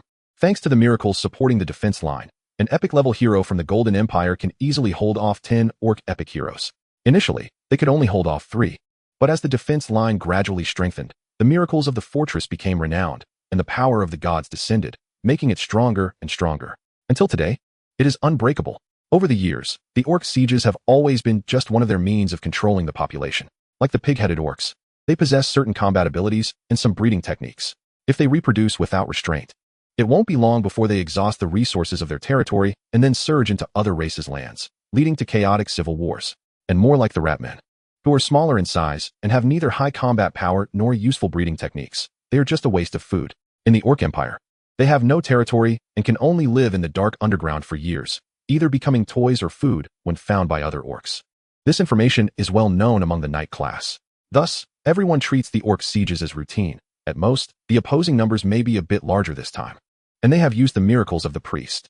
The power of miracles is not only used to enhance the combat abilities of orcs, but it also makes them fearless. They temporarily forget that they are here to be cannon fodder. At most a month later, when their numbers are reduced by more than half, they will retreat voluntarily. Melis was adamant, but unexpectedly, she was flicked on the head again by the female doctor. But you can't act recklessly. If one of you two really dies, the consequences would be unimaginable. We won't die, we know our limits. Looking at Hester about to flick her head again, the female swordsman quickly covered her head. Unexpectedly, the female doctor directly pointed at her arm. Woo woo woo. Her eyes widened, and a small, electric-like whimper escaped from Melis's mouth, which she immediately bit her lower lip to stifle, producing 2 weak sounds through her nose. There were no visible wounds on her skin, yet she felt a mix of numbness, itching, and pain. It was as if ants were crawling and biting her, but it was just for an instant, leaving a strong phantom pain. If a healer's methods were used for attack, it would have extremely terrifying lethality. It was just that Hester's physical condition was inadequate. She could only bully the slow-moving Order Knight. If she faced someone a bit faster like Quinn, she wouldn't stand a chance. That's why she felt a sense of crisis as if she could be beheaded in one strike when facing Quinn. The female doctor stroked the girl's long hair, holding her in her arms, and spoke slowly in a serious tone. Melis, I'm speaking to you very seriously. That guy will really kill you. Keep your distance from him. I'm not joking. You're my only friend, and I don't want anything to happen to you. I'm serious. The next day, sunlight filtered through the crooked old trees, shining on the cold stone walls. Quinn, sleeping with the gold coins, was awakened by the murmurs from next door. After becoming an extraordinary being, his hearing had improved significantly. He could hear the deliberately lowered voices of the two people next door clearly. The stone walls in the fortress have some soundproofing effects. But the two conversing ignored the extraordinary occupation of the neighbor, Berserker. Compared to the more comprehensive enhancements of Order Night, which included all 5 senses, the soundproofing of the stone walls had no effect on Quinn as long as they weren't too far apart. Miss Hester, do you really know my father? Although he is the illegitimate son of my uncle's illegitimate son, I have at least met him once. Hearing the voices. It was the female doctor and her good brother Weiss. He thought about how the female doctor suddenly came to see Weiss last time. It turns out they are relatives. Wait, silver hair and gold hair are basically royal bloodlines and the original noble bloodlines. Anyone with these two hair colors can trace back to a common ancestry. The nobleman who was stepped on by Balibo was most likely also related to the female doctor. Why did the female doctor come to see Weiss alone? Then why did you come to see me? Weiss was also puzzled. Logically, there should be many nobles in the fortress with a blood relation to the female doctor, especially someone like him, a cannon fodder noble who nearly died on the battlefield. It shouldn't be that he is favored. Your hair color is golden, which is only found in royals. Even if your parents both have silver hair, it still can't hide your potential. Over the past 700 years, every golden-haired child born from 2 silver-haired parents has been a hero capable of writing epics. Really? Quinn could hear Weiss's exclamation, which was somewhat sharp and surprised. It seemed this was the first time Weiss was recognized for his potential by an elder. Growing up, he had never shown any talent in any aspect. In fact, he was a bit inferior to ordinary people, with only the useless kindness of smiling at everyone without reservation. In other words, he was weak. Every golden-haired royal possesses extraordinary talents. Among the dozens of commanders on the front line, only 3 have silver hair. The rest are all golden-haired royals. This means you inherently possess exceptional abilities. Even without seeing Weiss's face, Quinn could guess how happy his good brother was. He continued to eavesdrop. So, are you here to guide me? What should I do? Become a Knight of Order. Train day after day until you gain the favor of the God of Order. That's when you will show your talents. Huh. Quinn understood Weiss's confusion very well. It's like when someone in a past life said you would definitely become an important official, and when asked how, they replied, just study hard and pass the civil service exam. It's basically empty boasting. But from her tone, the female doctor didn't seem to be joking. She genuinely believed Weiss could achieve something extraordinary. Moreover, your retainer has already gained the Commander-S recognition. If you can't keep him under control until the day he turns against you, you won't be able to bear it. What about Quinn? We grew up together. I've seen too many examples of this. Before gaining power, he won't show his claws. But now, if you're careless, you'll fall into his hands. No way. Quinn is really nice. My good brother trusts me. That female doctor just talks bad about herself everywhere. I must find a chance to teach her a lesson. Quinn was determined. He then turned over and continued to sleep. He still had to report later and meet other Knights of Order. So it was just right to take a nap. In his drowsiness, he heard a conversation about how some man and woman had never discovered special reasons since childhood, and wondered if he was so mischievous as a child. No wonder he thought. But Quinn couldn't hear clearly in his half-awake state. Thinking it was just some embarrassing little secret of his good brother, maybe something trivial like wetting the bed at 7 or 8. So he didn't think much of it, and fell into a deep sleep, until his good brother kicked him in the butt with his little foot clad in white cotton socks. Quinn, get up. The Knights have an early meeting. If Miss Hessel hadn't come to tell me, you'd be late. Huh. Can I apply to skip the early meeting? You two were making such a racket next door that I was woken up. Quinn, still half asleep, threw off the covers, casually wrapped himself in 2 pieces of cloth, and sat up. He usually dressed this way, mainly for ventilation and comfort. Plus, with the enhancement of beastly might, he didn't have to worry about bug bites. What did you hear? Weiss's face showed visible panic, and even his tone trembled. Unexpectedly, Quinn grabbed his neck, shaking him beside him. You need to train properly and not stay cooped up in your room all day. In the weeks since arriving at the Thornspear Fortress, Weiss NT trained properly even once. His physique was too weak. He couldn't last 2 hours. But the minimum standard for becoming a Knight of Order was 3 hours of mechanical training every day. With a loud slap, Quinn's right hand gripped his good brother's underdeveloped arm. You ate pig trotters so well yesterday. Why don't you gain some muscle? Who told you to just gain fat? Weiss retaliated with a punch to Quinn's face, shouting, You're the one who gained fat. Chapter 18. Golden-haired royal blood. The lights illuminated the solemn atmosphere of the meeting room. Heavy armor clanking and making faint sounds of steel rubbing against steel, as 20 knights, fully armed, surrounded a rectangular table. The other knights had their own tasks at hand. On the table was a sand table depicting the terrain around the Thornspear Fortress, which changed its position every minute. This was an extraordinary product created by the miracle of the crystal defense, capable of providing real-time feedback on the number of surrounding troops and terrain. The knights' armors were mostly similar, differing only in their family crests. At this moment, every gaze under the helmets was directed toward the large knight at the head of the long table. The commander sat at the front. with Lily and Polypo on his left and Melis and Hessel on his right. The small knight Lily sat on a specially made chair, resembling a children's chair in a restaurant, with a booster pad underneath, allowing her to be at the same height as everyone else's line of sight. She merely nodded seriously at Quinn when their eyes met, then looked ahead, waiting for the meeting to begin. Polypo shot a glare at Quinn with a look that could eat a person, then focused and handed the information in his hand to the commander. Just like the other knights, waiting attentively for the meeting to start. Melis was still draped in a large cloak, her entire face hidden beneath it, revealing no expression. However, when Quinn's gaze swept over, she slightly clenched her fist. Hessel and Quinn made eye contact, neither unfamiliar nor overly familiar, and they nodded at each other. Seeing that everyone had arrived, the commander spoke. Today's meeting has 3 points. The first is that as reserve knights, your strength is not bad, but you lack experience. I'm not worried about you fleeing in battle. I hope you prioritize your own safety. If necessary, you can abandon the mission and retreat to the fortress. Every knight is a precious asset to the Empire. The second point is that we have another extraordinary elite, named Quinn, that tall guy. He has been tested and his strength is equivalent to 2 Polypos. From now on, he will be the 5th member of my personal guard. And Quinn will work with Melis to ambush the formidable orc elites on the battlefield. You all need to cooperate well. The third point is to strengthen the patrols within the fortress. The number of protective teams established around the core of the fortress will double, with specific personnel arrangements assigned by Knight Polypo. If you have something to report, do so. If not, the meeting is adjourned. The knights said nothing, and after 10 seconds of silence, they simultaneously stood up, saluted the commander in unison, and then left the meeting room. Quinn was amazed by the efficiency of the commander's meeting during his first attendance. He had expected it to be one of those long-winded meetings lasting at least 3 hours, but it ended so quickly.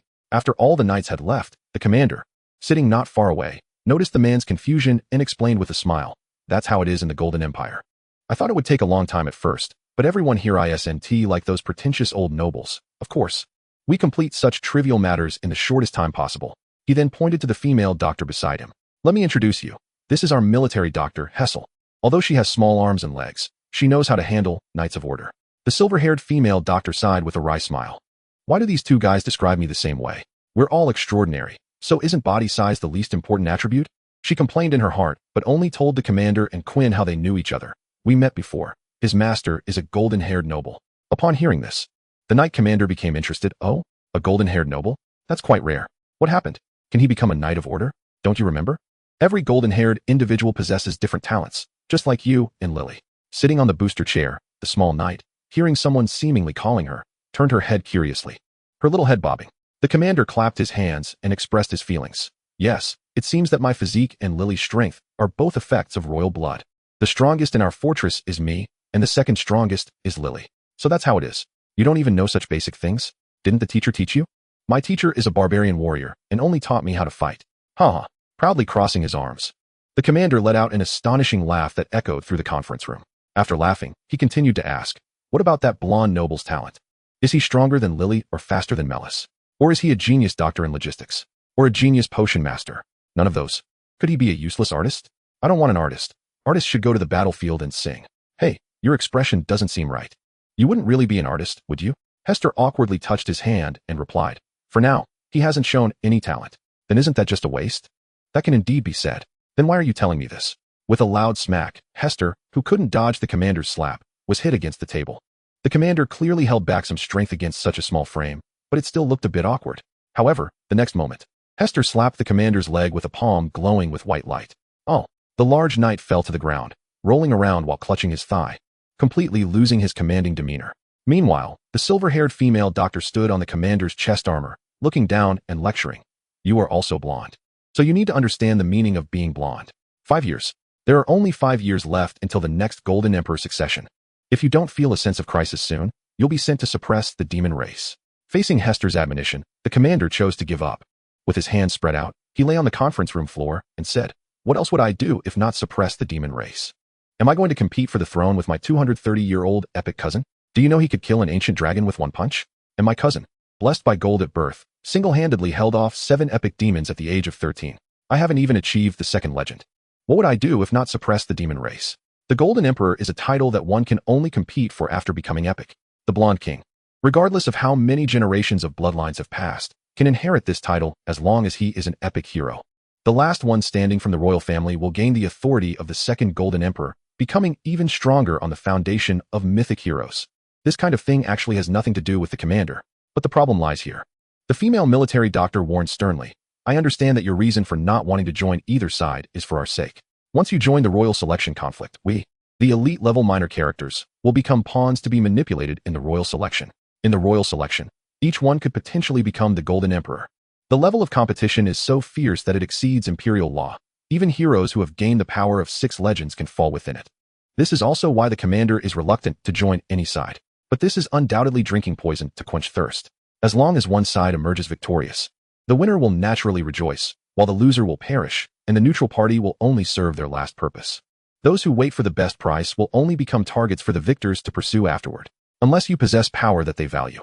After hearing Hester's warning, the commander casually sat up from the ground, continuing to cover the possibly unfortunate outcomes to come with a warm smile. Hee, sorry for making you laugh, Hester. The people are pretty good, they just talk a bit too much. There's nothing to discuss about the royal selection conflict, at most. It's just about fighting the demons in the future. Quinn didn't know what the demon race was. The only demons he had heard of in this world were those that existed only in fairy tale books. The typical hero fighting the demon king and eventually marrying the princess. The commander's tone didn't seem very strong. Enough of this meaningless talk. Kid, I had someone fix your armor overnight. Quickly try it on and see if it fits. If there are no problems, head to the battlefield today. After saying that, for soldiers immediately brought in a set of large armor.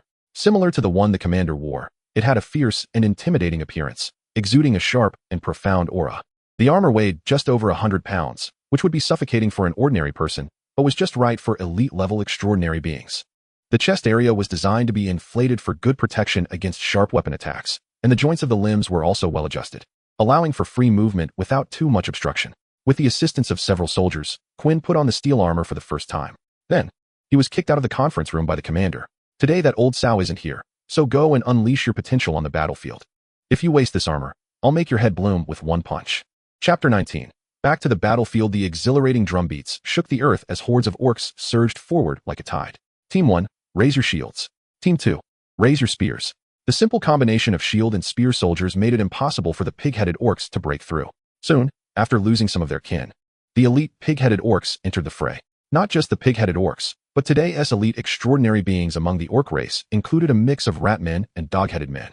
Both of these types of orcs were weaker races. The dog-headed men were better off, possessing skills in gathering and training hunting dogs. As long as there were enough resources, many of their kin could become extraordinary beings. However, the rat men relied entirely on sheer numbers to achieve their extraordinary talents. On average, it took hundreds of thousands of rat men to produce one elite-level orc warrior, and these creatures seemed to sprout from the ground like mushrooms after rain. I must try the taste of these humans. My grandfather said their flavor is even more delicious than the most tender lamb. Woof, I want to try too. The intelligence of rat men is somewhat higher than that of dog-headed men, but the price is their frail bodies. A half-meter-tall rat man hunched over, almost indistinguishable from a child. Their strength was far weaker than ordinary elite orcs, making them only capable of bullying average folks. Meanwhile, the command knights in the fortress saw the elite orcs entering the battle and immediately engaged the order knights, directing ordinary soldiers to gradually retreat. Thud, thud, thud.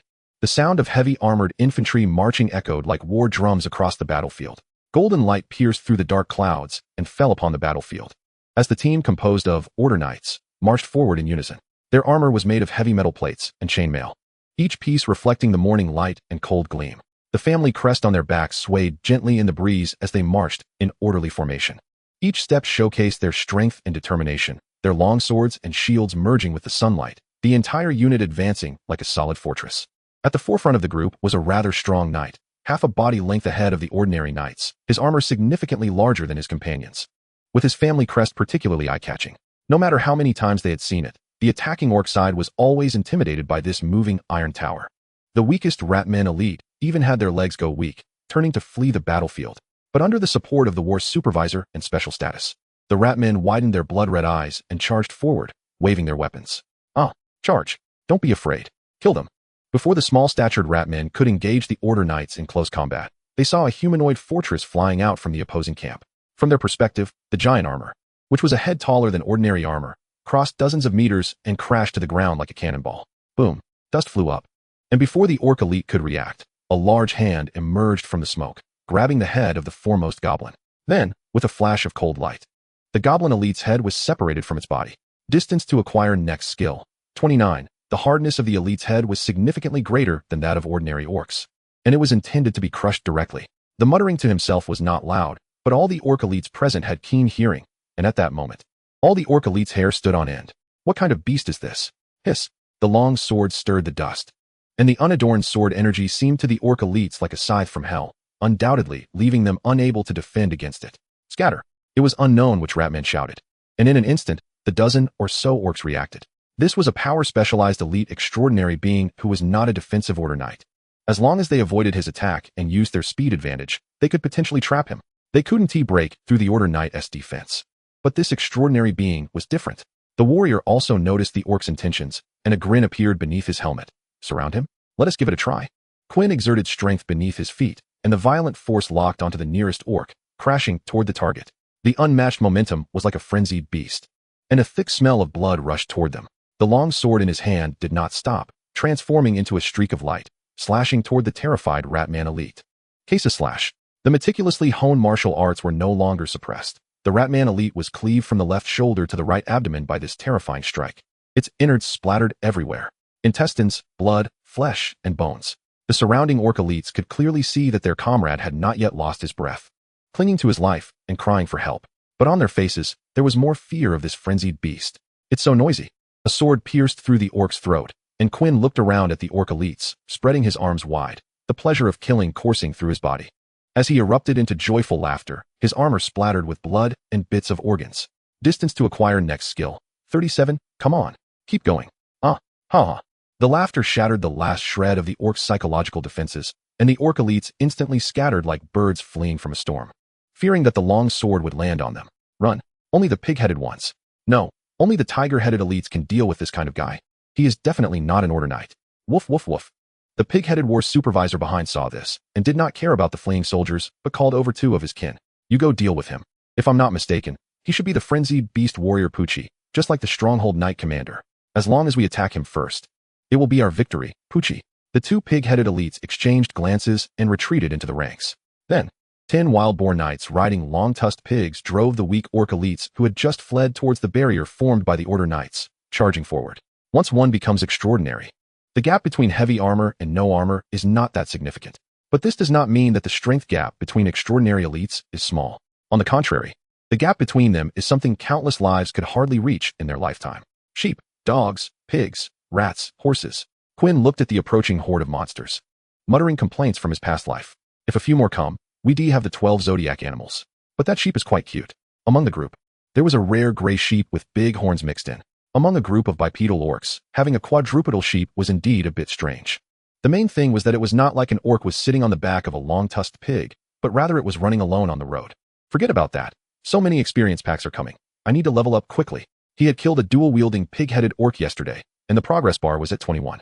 Just now, a rat man and a goblin had brought it to 37. Just right, two pig-headed orcs riding long-tusked pigs were charging toward him. Just as he was about to sleep, someone sent a pillow. Collecting his thoughts, he fully focused on the long sword in his hand, then sheathed the blade. Quinn slightly bent forward, squinting his eyes, letting his senses gradually weaken, with only the two long-tusked pigs rushing toward him remaining in his sight and hearing. On the surface, his aura seemed like a candle flickering in the wind, about to extinguish. But inside, his blood and energy surged, like a volcano boiling to its peak. The strength coiling from his feet to his fingertips twisted into a spring, uniting his mind and will through the sword blade, ready to erupt like a volcano. Without dodging or evading, he struck down head-on. The plain and unadorned attack, devoid of any superfluous technique, was Quinn's full-force strike. That incredible blow was not recognized by the orc cavalry. The sword energy surged like waves, unavoidable. In that instant, the two wild-boar knights, who could not evade by any means, seemed to have intentionally crashed into the flying sword energy, making no attempt to resist. Sizzle. Sword energy pierced through. Both man and beast shattered. Gurgle gurgle. The shattered bodies fell to the ground, rolling a few times. Distance to acquire next skill, 52. Distance to acquire next skill, 66. Distance to acquire next skill, 84. Distance to acquire next skill, 100. Chapter 20. Just turned 18. The explosive killing shooter system is at your service. Distance to next skill acquisition, 100. Skill is being acquired. Leadership quality, from a certain shiny bowman. A very rare talent that can command a large army in battle. Even a king known for his command would find this level sufficient. Skill is being distributed. Please wait, good stuff. But it's not much help to Quinn at the moment. He was exhausted. He couldn't go on. Charge. Kill this human. The orc elites surrounding him, seeing Quinn suddenly sit on the ground and close his eyes to rest, lit up with excitement. Certainly, Quinn's sword had slain 4 orc elites, including the long-tusked pig, which was terrifying, but after using that strike, even a legendary hero would need to catch his breath. Right? That is right. Take advantage of this moment. Those who retreat will die. Execute all deserters. Kill him. I will spare your kin. Moreover, I guarantee that I will not harm your kin in the future. Under the threat and temptation, the ratmen, goblins, and centaurs all brightened their eyes. At a distance of several dozen meters, Quinn's keen hearing naturally caught the enemy's command as he lay sprawled on the ground, recovering his strength. Although the Orc Elite does not have the same level of defense as the Order Knights, their defense still far exceeds that of ordinary leather armor. And it takes considerable effort to slay each one. After all, he is not an ordinary person but an elite extraordinary being. And the opponent will definitely guard their vital points closely. In a one-on-one duel, there is naturally time to look for weaknesses, but in a one-to-many situation, Quinn cannot afford to delay against any single enemy. He must carve a path out before the encirclement closes in. Using his skills to the fullest naturally consumes more stamina.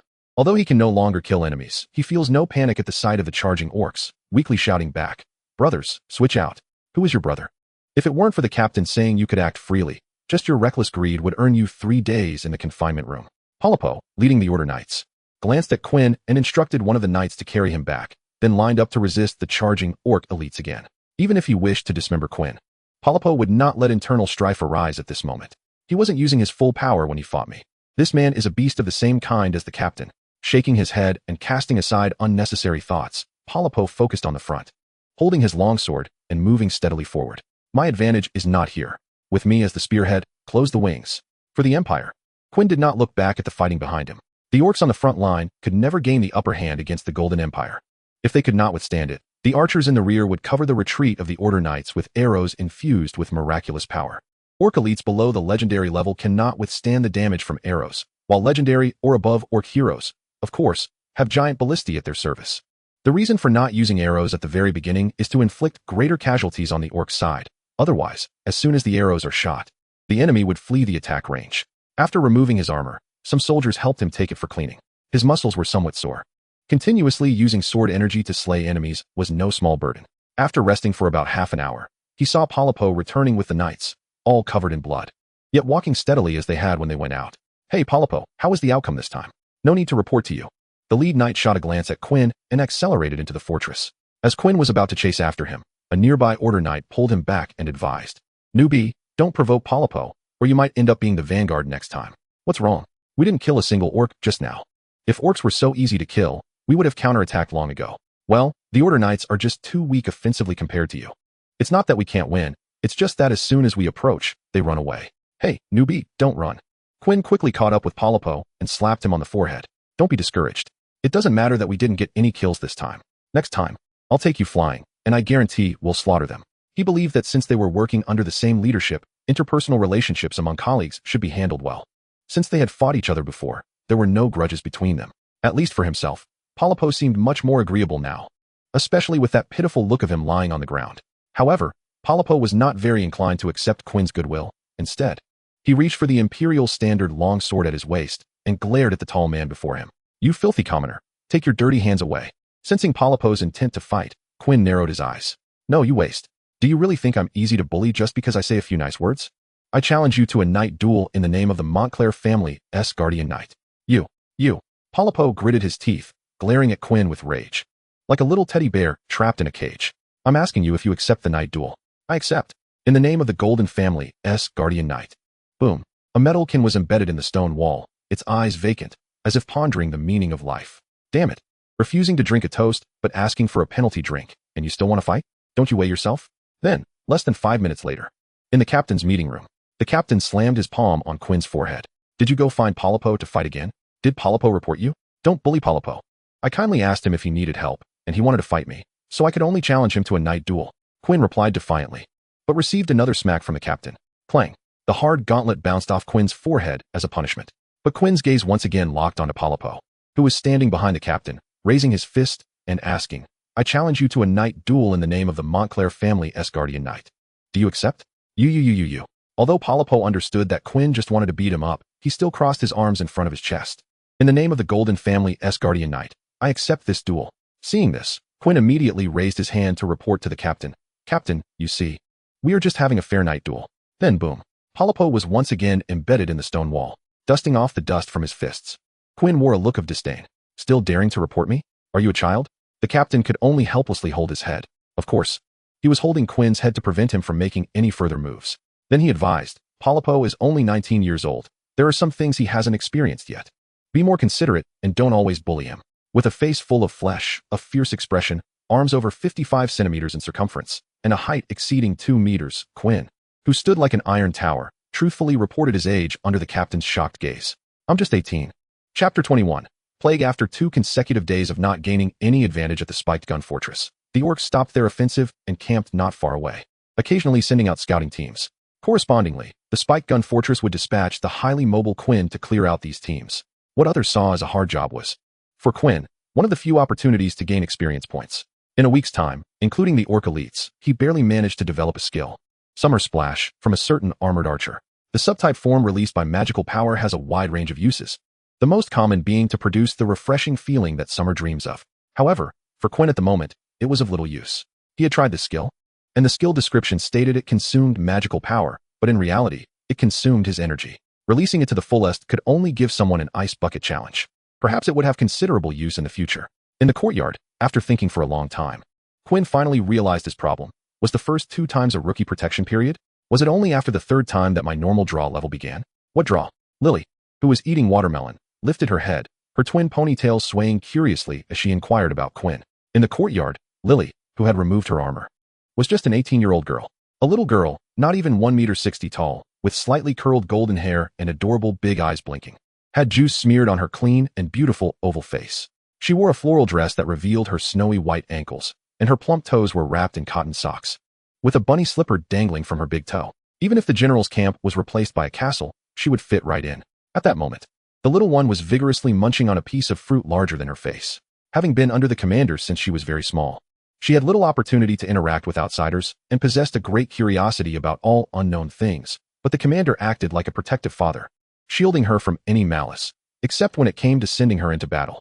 By the end of the week, Lily had become the best friend among the commander's guards, particularly with Quinn, partly because Quinn was strong and could match her in arm wrestling games, and partly because Quinn often brought out strange snacks, like the chilled watermelon today.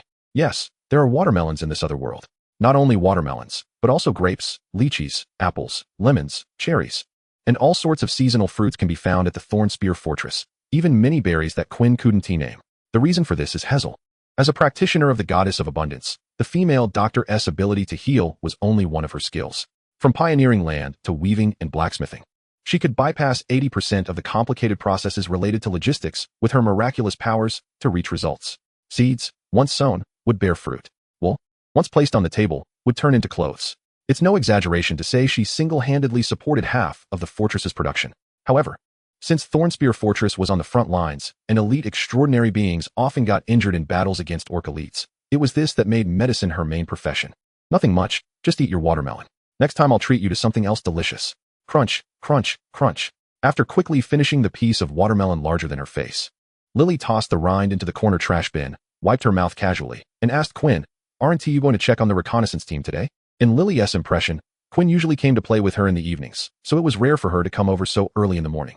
I didn't get much yesterday, and today isn't worth wasting time since the orcs aren't attacking. Isn't that good? I'm bored to death. Come over. Quinn beckoned, and Lily leaned her little head closer. Quinn picked up a tissue and helped wipe the red juice stains from her mouth, patted the little knight's head, and let her go play by herself. Normally, every day was very fulfilling, but today, suddenly not going out to hunt the orc team made her feel a bit unaccustomed. Thinking about what she hadn't done today, beat up Polypo? She had already done that this morning, and it was the same, as long as she initiated a night duel. It was fine. Plus, recently it felt like he had become numb to her beatings and would voluntarily come over to take a hit, then go about his business like nothing happened. How about sparring with Melis? That would be troublesome. She had been getting crazier lately, even pawning her room. Even though she didn't need that stuff, she kept saying things like, "Spar with me. It's not about what you want, but about what I have. If you dare not accept, it's rejecting a warrior's goodwill." Supervising her bro's training? That wasn't necessary either. Her bro had been hanging out with Hazel lately, and the two were inseparable, even training in Hazel's office, leaving Quinn with no chance to intervene. Thinking again, it seemed like she was really at a loss for things to do. Why not go ask the commander if there were any outdoor missions available to try and earn another skill? Without hesitation, Quinn jumped up from her chair and excitedly headed to the commander's office. Seeing that there was no one in the small courtyard, Lily waved her hand in boredom, picked up her pink big hammer, and began training in her bunny slippers. Commander, what a coincidence, you're all here. As soon as Quinn entered the meeting room, she saw the commander, Hazel, and Polybo huddled together, seemingly discussing something important. Upon seeing Quinn, Polybo turned his head away, not daring to make eye contact. Hazel sighed helplessly, knowing that once this guy showed up, he would probably cause some trouble. The commander, on the other hand, waved her away like she was a little dog. Go, go, go. You do your thing. I'm having a meeting here, scram. Commander, don't be so heartless. Is there any outdoor mission? I want to kill. Watching the over 2-meter-tall muscular man act cute, even the legendary knight commander couldn't withstand such a mental attack and was ready to give Quinn a beating. Hazel shook her head in resignation, confirming her previous thoughts. Without the followers of the plague demon god, it's hard for us to come to a conclusion discussing this. I'll go back to my research. Polybo, pay attention to those two types of people and don't let them come into contact with each other. Other than that, there's nothing else. I'll work harder. Saying this, the weary Hazel gathered the documents on the table and planned to leave. At the same time, the commander had already picked up Quinn, who was smaller than her, and made his fist intimately contact with Quinn's face. Polybo sat beside them, enjoying the scene with a straw in his juice. Each time he saw Quinn getting beaten, it provided a different kind of pleasure. Plague demon god, is there a plague in the fortress? Quinn's sudden question stunned the other three, and the commander paused her fist, as if seeing Quinn for the first time. Curiously sizing him up. How do you know? I've already had Polybo seal the information. Just a guess. The plague demon god's powers are disease and natural disasters. If Thornspear Fortress were to be affected by natural disasters, it would have been gone long ago, so it must be a plague. But Quinn couldn't be bothered to explain to the others. His character was that of a big dumb guy, using his fists more than his brain. Quinn quite liked this persona. When others reasoned with him, he would talk about physics. Although he seemed brainless most days, only knowing how to kill, that didn't mean he had forgotten all the knowledge from his past life. It was just that he had not had the opportunity to use it. The commander put Quinn back on the chair and patted his head, asking, do you have a way? That depends on the severity. If it's truly a plague infected with extraordinary powers, the knowledge from my previous life might not be of much use. Hey, Hazel, he has your responsibility now. I don't know if he'll be useful, but even if he is not, he can at least be a laborer to move corpses. If he doesn't listen, come find me. Understood. Hazel accepted the order. Although she didn't expect Quinn to be of any use, it was possible he might really help her out. Chapter 22. Solution to the plague. Human civilization in this other world has been around for less than 2,000 years. From living like beasts to establishing city-states. This has only been a few hundred years. The reason they can exhibit a medieval level of civilization is due to the high productivity brought by extraordinary beings. However, this productivity is not balanced. While merchants wear luxurious silk and use rare porcelain, they could easily be taken away by a slight cold. The Golden Empire has no healing professions. If doctors can't cure an illness, they just have to endure it. Otherwise, they might as well try their bloodletting therapy. This plague is undoubtedly released by the orcs. The specific symptoms are fever, chills, coughing up blood, headaches, and difficulty breathing. It is also highly contagious. Just being nearby can lead to infection, making it extremely dangerous. I can treat a maximum of 20 people a day. But the number of cases increases by at least 100 each day, and today is already the 4th day. The orcs have not attacked the city in the past few days, and Polybo has issued strict orders prohibiting soldiers from moving around, yet cases continue to appear. The most terrifying aspect is that this plague does not contain any supernatural powers, and the miracles of the fortress cannot take effect, but it is highly contagious, has a long incubation period, and a 100 mortality rate. You need not be afraid. Both Berserk warriors and Order knights have resistance to the plague. So this ordinary plague is ineffective against you, and the orcs only aim to inflict damage on regular soldiers. There is no problem in the residential areas. Unlike her usual cool demeanor, Hazel spoke extensively today. Rather than explaining, it felt more like venting. She did not expect Quinn to understand, but simply needed to release the pressure she had accumulated over the past few days. Watching life after life fade away before her eyes is the most painful experience for a healer. In just 3 or 4 days, the number of soldier deaths has exceeded that of the past year. Quinn closed the report, thought for a moment, and had some inkling in his heart. So, what do you think we should do next? Hazel leaned against the wall, her silver hair a bit disheveled, and casually replied. The most important thing right now is to find the source of the plague. She hadn't slept much these past few days. As soon as her miraculous power recovered, she started treating soldiers. Even so, it was still a drop in the bucket. So what do you think the source should be? I don't know. If I knew, I wouldn't have brought you along. Sighing, the female doctor thought this time would also be in vain when she heard Quinn's calm words. Animals, plants, food, water sources, air, and the human body are the only sources of the plague, but the troops and fortress residents share a water source. So we can rule out water sources and air. You said Polybo strictly forbids soldiers from moving around, so we can rule out the human body and plants as well. You have been in charge of food, so that can also be ruled out. Therefore, only animals remain. Think carefully about which of the following creatures, insects, birds, or rats, has increased in number recently within the fortress. Hessel felt her head spinning. She prided herself on being a healer, having learned her knowledge from the goddess of abundance. The method to deal with the plague is to find answers in the goddess's database. This time she did find answers. But the miraculous power consumed for treatment far exceeds that of ordinary diseases. As for Quinn's theories, she had never heard of them before. But it was not difficult to judge that he indeed had a complete system. Most plagues are transmitted through physical contact and droplet transmission. I need you to make a mask out of cotton fabric that can cover the mouth and nose while not affecting breathing. Also, when ordinary doctors come into contact with patients, they must wear gloves. This is something to pay attention to when caring for patients in hospitals. Clearing his throat, Quinn continued.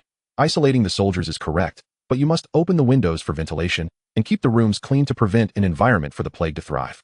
Bathrooms need to be cleaned promptly. Whether it's urine or feces, do not let it sit for too long, as mosquitoes can also become carriers of the plague. Corpses of the deceased should be cremated promptly to prevent the emergence of different plagues and to avoid spreading by insects. Finally, drink boiled water. The plague cannot survive in boiling water. Write down all the handling methods you can think of. Quinn blew on the ink on the paper. Before the ink could dry, Hessel snatched the paper from Quinn's hand, quickly scanning it, comparing the knowledge she received from the goddess of abundance with Quinn's writing. Unfortunately, she did not find these descriptions in the goddess's knowledge base. No, she did find some, but not as detailed as Quinn's. This is about the handling of patients. Do you have anything to add? As the words fell, Hessel stared blankly. The tall man sitting in front of her had his fingers interlocked, his eyes revealing a confidence and wisdom different from usual. Unlike the arrogance displayed in battle, this was the advice of someone who had been through it. Quinn, no one in the world understands epidemic prevention better than I do.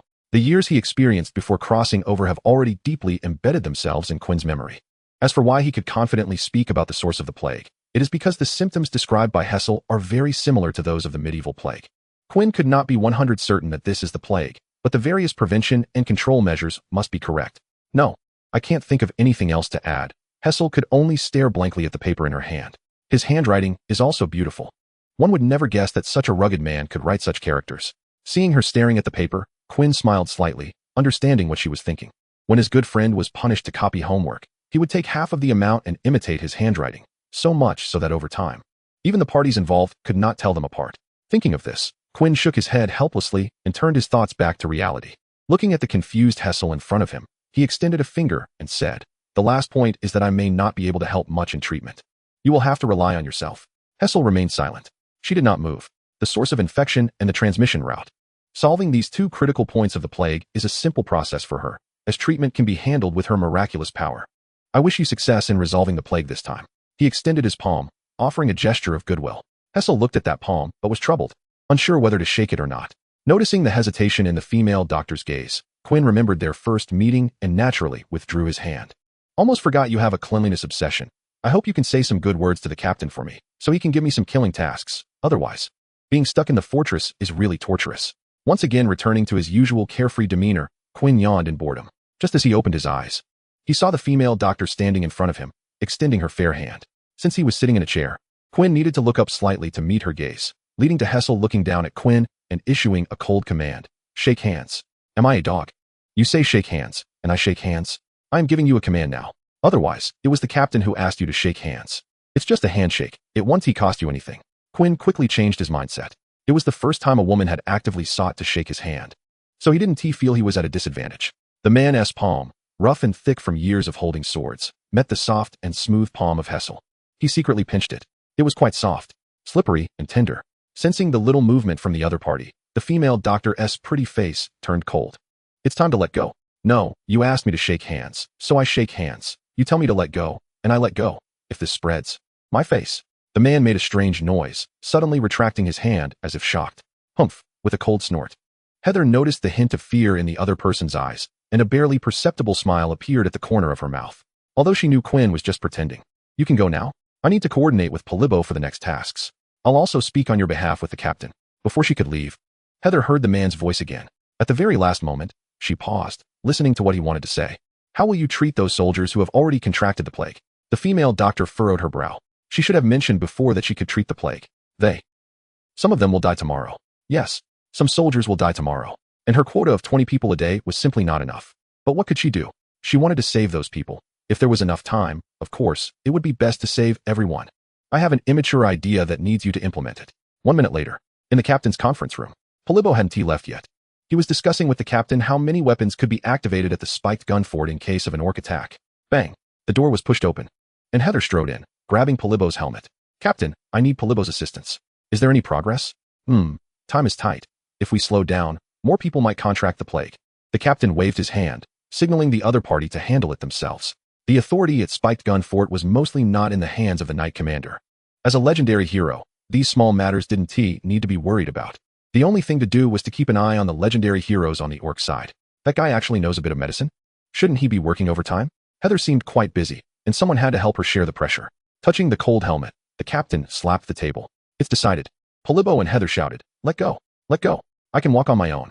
Don't let others see." As the weakest fighter in the elite guard, Polibo had little authority. Neither Heather nor Melis cared much for this orderly knight. However, as the second in command of Spiked Gun Fort, Polibo's prestige was on par with the captain's throughout the fort. It was precisely because of Polibo's command that the casualty rate at Spiked Gun Fort was so low. At the same time, this orderly knight was not weak in combat. Just by looking at his size, Polibo was half a head taller than an ordinary orderly knight. And his experience honed under the captain's guidance meant that few ordinary orderly knights could last 50 moves against him, even when they activated their skills. Occasionally, some cannon fodder nobles became orderly knights, wanting to use force to break the rules. Polibo had to possess overwhelming strength to take on the responsibility of overseeing them and suppressing these guys. Because those cannon fodder nobles had all been beaten and scolded by Polibo, they definitely looked down on this knight. It seemed that Polibo was not weak. It was just that sometimes the gap between people could be even larger than that between people and dogs.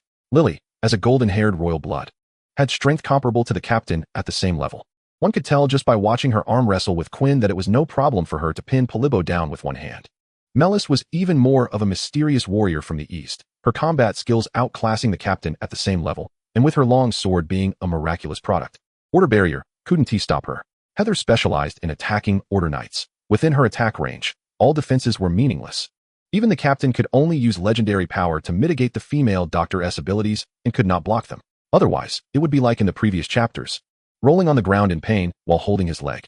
Among these three, only Lily was somewhat cute. She occasionally took care of her own emotions, but Heather and Melis, those little brats, relied on their great strength and treated others like they were not human. For example, right now, in front of their subordinates, they showed no respect for him. Holding Polibo, Heather issued orders in front of a group of orderly knights. Hurry up and check for animal activity within the fort. Report any anomalies immediately.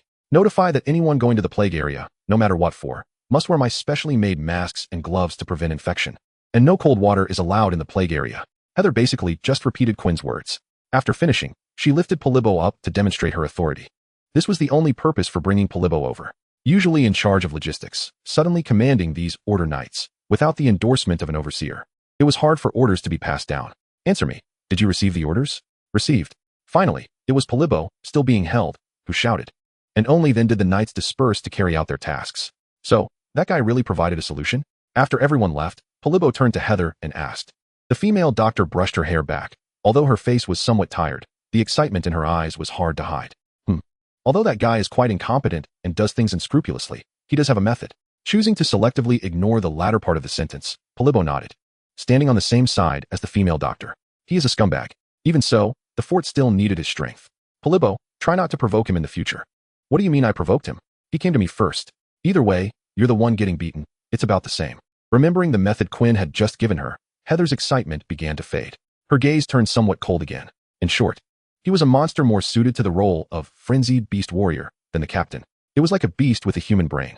Even if attacked, as long as it was not too severe, he would not get angry. But for some small matters, even if touched unintentionally, it could trigger his stress response. To this day, Heather still could not forget the killing intent she felt when she first met Quinn, just because of a single glance. Chapter 23 Treatment. Help Heather finish her work, get the plague handled as soon as possible, and let you go out and move around, the captain had said. Rubbing his head, Quinn explained this to the female doctor. Anticipating this, Heather sighed. She really didn't know what use Quinn was. He certainly knew a lot about the plague. But what did they need him for in organizing manpower? To create chaos? Then you can go help boil water, move some supplies. Okay. After sending Quinn off, Heather changed into a white robe, wrapping herself up tightly. She was a high-level talent. Besides a few key individuals getting injured, ordinary soldiers rarely received her direct aid. The common method was to teach other people the medical techniques of the goddess of abundance. so that the medical team could treat the injured soldiers. At the same time, when she entered the injured soldiers' camp, she needed to take full protective measures.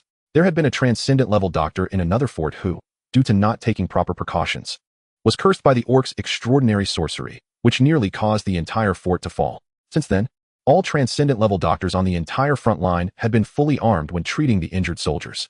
If it weren't for the plague this time forcing Hessel to treat patients directly, she would likely be sitting in her office, implementing her treatment methods through her subordinates. Before even entering the room, countless whispers reached Hessel's ears. Cough, cough, my lady, I feel so unwell. Unable to offer my loyalty to you. How unfaithful of me. Oh, God, please forgive my offense. The soldiers with mild illnesses watched anxiously as the severely ill patients suffered, fearing they would soon become like them. Most of the critically ill patients were delirious, their heads spinning. Even if one or two were conscious, they only had prayers left for the divine. Not prayers for divine salvation, but prayers for Hessel to save them first. Two subordinates lifted the critical patient that Hessel had randomly selected and moved him outside. The soldier, who hadn't seen the sun for days, felt the warmth and, in a daze, seemed to see the goddess's light enveloping him. A piercing scream escaped the soldier's mouth, as if he were not undergoing treatment, but rather enduring torture. The two subordinates frowned, wanting to inquire but hesitating to interrupt Hessel's treatment. Was something wrong? Or was this patient's condition particularly severe? With such doubts and absolute trust in Hessel, they could only watch as the soldier, who had clearly lost consciousness, continued to break out in a fine cold sweat on his forehead. In just half a minute, the critically ill soldier fell silent. Hessel's face, covered by a white cloth, was cold and expressionless, her gaze unwavering. The two subordinates quickly asked, Captain Hessel, what was that just now? Before they could finish, she shot them a glare that silenced them. You don't need to understand. Yes, they commanded the two to bring another critically ill patient. As Hessel recalled Quinn's suggestion, the miracle power of the goddess of abundance could heal any plague that did not carry extraordinary powers. The principle was to simulate the church's holy light, which had the effect of dispelling diseases. However, simulating holy light required a considerable amount of miracle power. Even if, for just a fleeting moment, it could only be cast about 20 times a day. Thus, Quinn proposed a suggestion. Since critically ill patients were likely to die anyway, it would be better to use their bodies for drug experimentation instead of healing them with holy light. For each symptom the patients exhibited, different medications would be tried, focusing on reducing swelling, lowering fever, clearing phlegm, and detoxifying, experimenting with various combinations of medications. The goddess of abundance's power could allow ordinary soldiers to skip the treatment process and achieve the effects of medication after one day. If the disease could be delayed, it would prove this approach was correct. If it didn't work, they would switch to another drug combination. Quinn spoke lightly, but Hessel understood. This was human experimentation. It was a desecration of the goddess's power. It was also a manipulation of the lives of critically ill soldiers. Whether in killing enemies or punishing, the goddess would not pay much attention. As her followers, they were supposed to give seekers the power of self-defense. But human experimentation was different. It stood in opposition to the goddess of abundance, even if the result was to save more lives. When Quinn said these things to her, he clearly did not understand how terrifying the goddess's requirements for faith were, nor the horrific consequences of betraying that faith. And it was built upon the suffering of these soldiers. Taking a deep breath, Hessel's gaze, wrapped in layers of white cloth, remained unwavering, with no intention of stopping. Finding the source of infection would take at least a day. Eradicating the source of infection would take at least 5 days. The number of soldiers in the incubation period was continuously increasing. If they continued at the pace of 20 soldiers a day, the number of soldiers who would die from the plague could very well exceed 1,000. And if too many soldiers died or were injured, the commander of the Prickly Spear Fortress would face punishment from the commander of the Crystal Defense Line. Even if both commanders had blonde hair in the Golden Empire, the clear distinction between reward and punishment was the most important. Therefore, she had to find the combination of medications that could treat the plague as quickly as possible.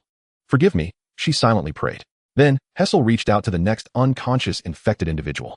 Chapter 24. Lunch. The scorching sun of June blazed down, its intense heat bursting through the clouds and pouring down onto the earth without reservation. Even the wind, usually seen as a messenger of coolness, was now wrapped in high temperatures, becoming sweltering. When it gently brushed against people's faces, it brought no refreshing sensation, but instead felt like a surge of hot air crashing in, making them feel unbearably hot, as if they were trapped in a giant steamer with no way to escape. Only the rooms within the stone walls occasionally felt a cool breeze. Jiang Jiang. This is today's children's meal. You must finish it all. So disgusting. Don't eat it. No, I mean what you're wearing is so disgusting. The temperature in the summer kitchen was no different from that of a steamer. Thus, Quinn took off his shirt, revealing muscles as tough as granite. Then tied an apron around his neck. With his arms tightly clasped, the bulging muscles on his chest glistened with sweat. But his good buddy Viz had long since grown accustomed to Quinn's antics, responding perfunctorily before focusing on his dinner. braised beans, grilled meat sandwich, mung bean soup. It wasn't that Vis lacked experience. It was just that Quinn's cooking truly seemed out of place in this country. Even the simplest ingredients could become gourmet dishes in his hands. The mushy braised beans spread on bread, perfectly crispy skin blended with the sweet aroma of beans, accompanied by the fragrant grilled meat. Chomp, chomp. Vis, buried in his meal, had no time to pay attention to him. Make sure to rest well, but don't skip your workouts. You need to work off that fat chest. Make sure to dress properly after exercising. Don't catch a cold. Once Vis finished eating, Quinn advised as he carried his plate out of the room. This was not their residence, but Hessel's conference room. Worried that Vis might contract the plague, Hessel had kept him in the conference room these days, only returning him at night when there were fewer people. It must be said that the female military doctor was quite considerate of her good buddy. Just as Quinn stepped outside, he encountered Hessel, who appeared a bit fatigued with her hands in her pockets. Good afternoon, Lady Hessel. Have you eaten? Are you a pervert? The smaller apron couldn't contain his wild muscles, and tiny beads of sweat slid down, reflecting a charming sheen in the sunlight. Appropriate muscles attract the opposite sex. Excessive muscles attract the same sex. The strength that all the soldiers praised was, in Hessel's eyes, nothing more than a big oaf dominated by his physique, especially in such attire, coupled with the summer's sweat. Hessel's acute senses made her walk around Quinn at a distance of 2 meters. Lady Hessel, what you said really hurts my feelings. Get lost, don't come near me. Otherwise, I'll kick you. What about the good things? What about the bad ones? You really are a pervert. Under the dual threat of Hessel's reporting and her own miracle power, Quinn ultimately complied and kept a distance of more than 2 meters from Hessel. The female military doctor helplessly supported her forehead and continued walking towards her meeting room.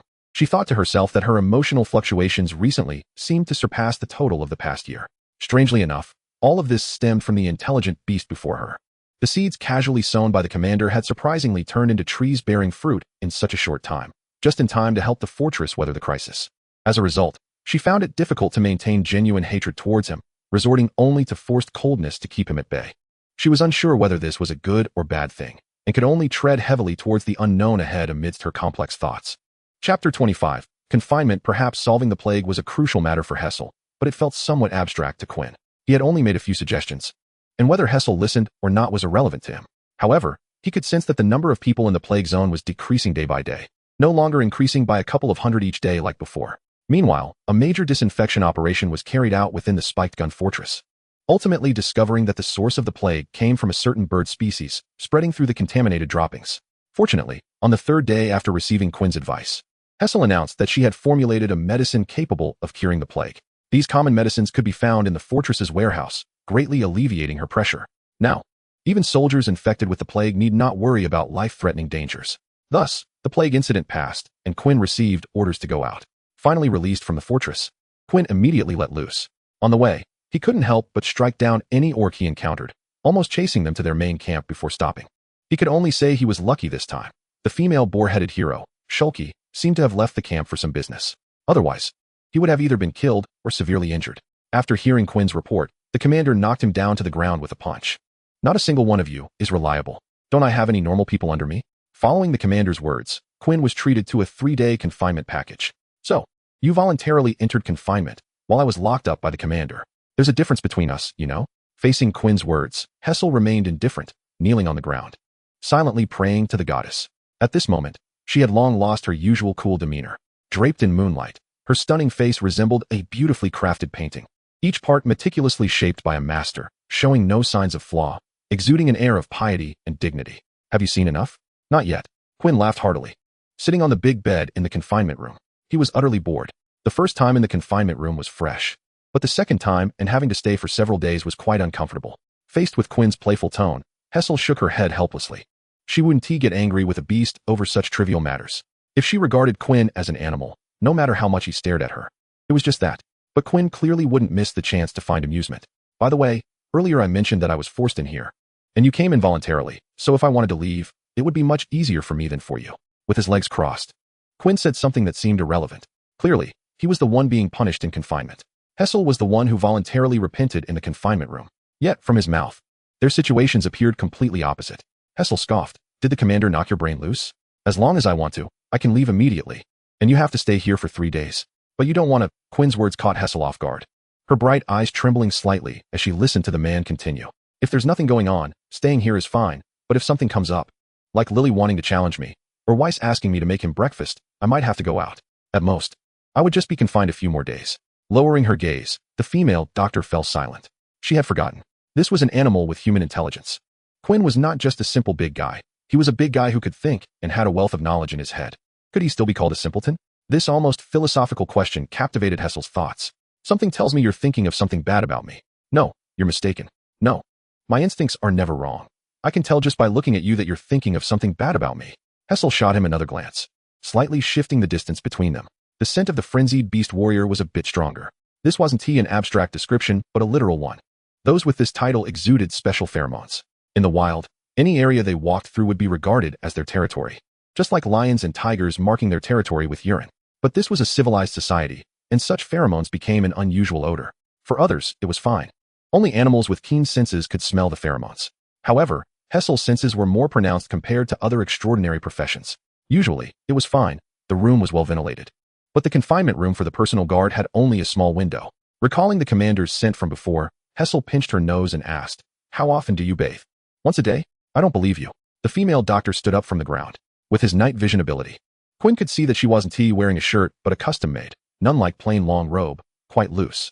However, her figure was stunning, swaying with every step, like two swaying water bags, soft and easily influenced by gravity. Smack. One hand struck down a miracle. Quinn's body reached the state of having just bathed. And then a gentle breeze stirred in the room, sending the excess pheromones out through the small window. "Much better. Do you think I smell?" A look of "is that even a question?"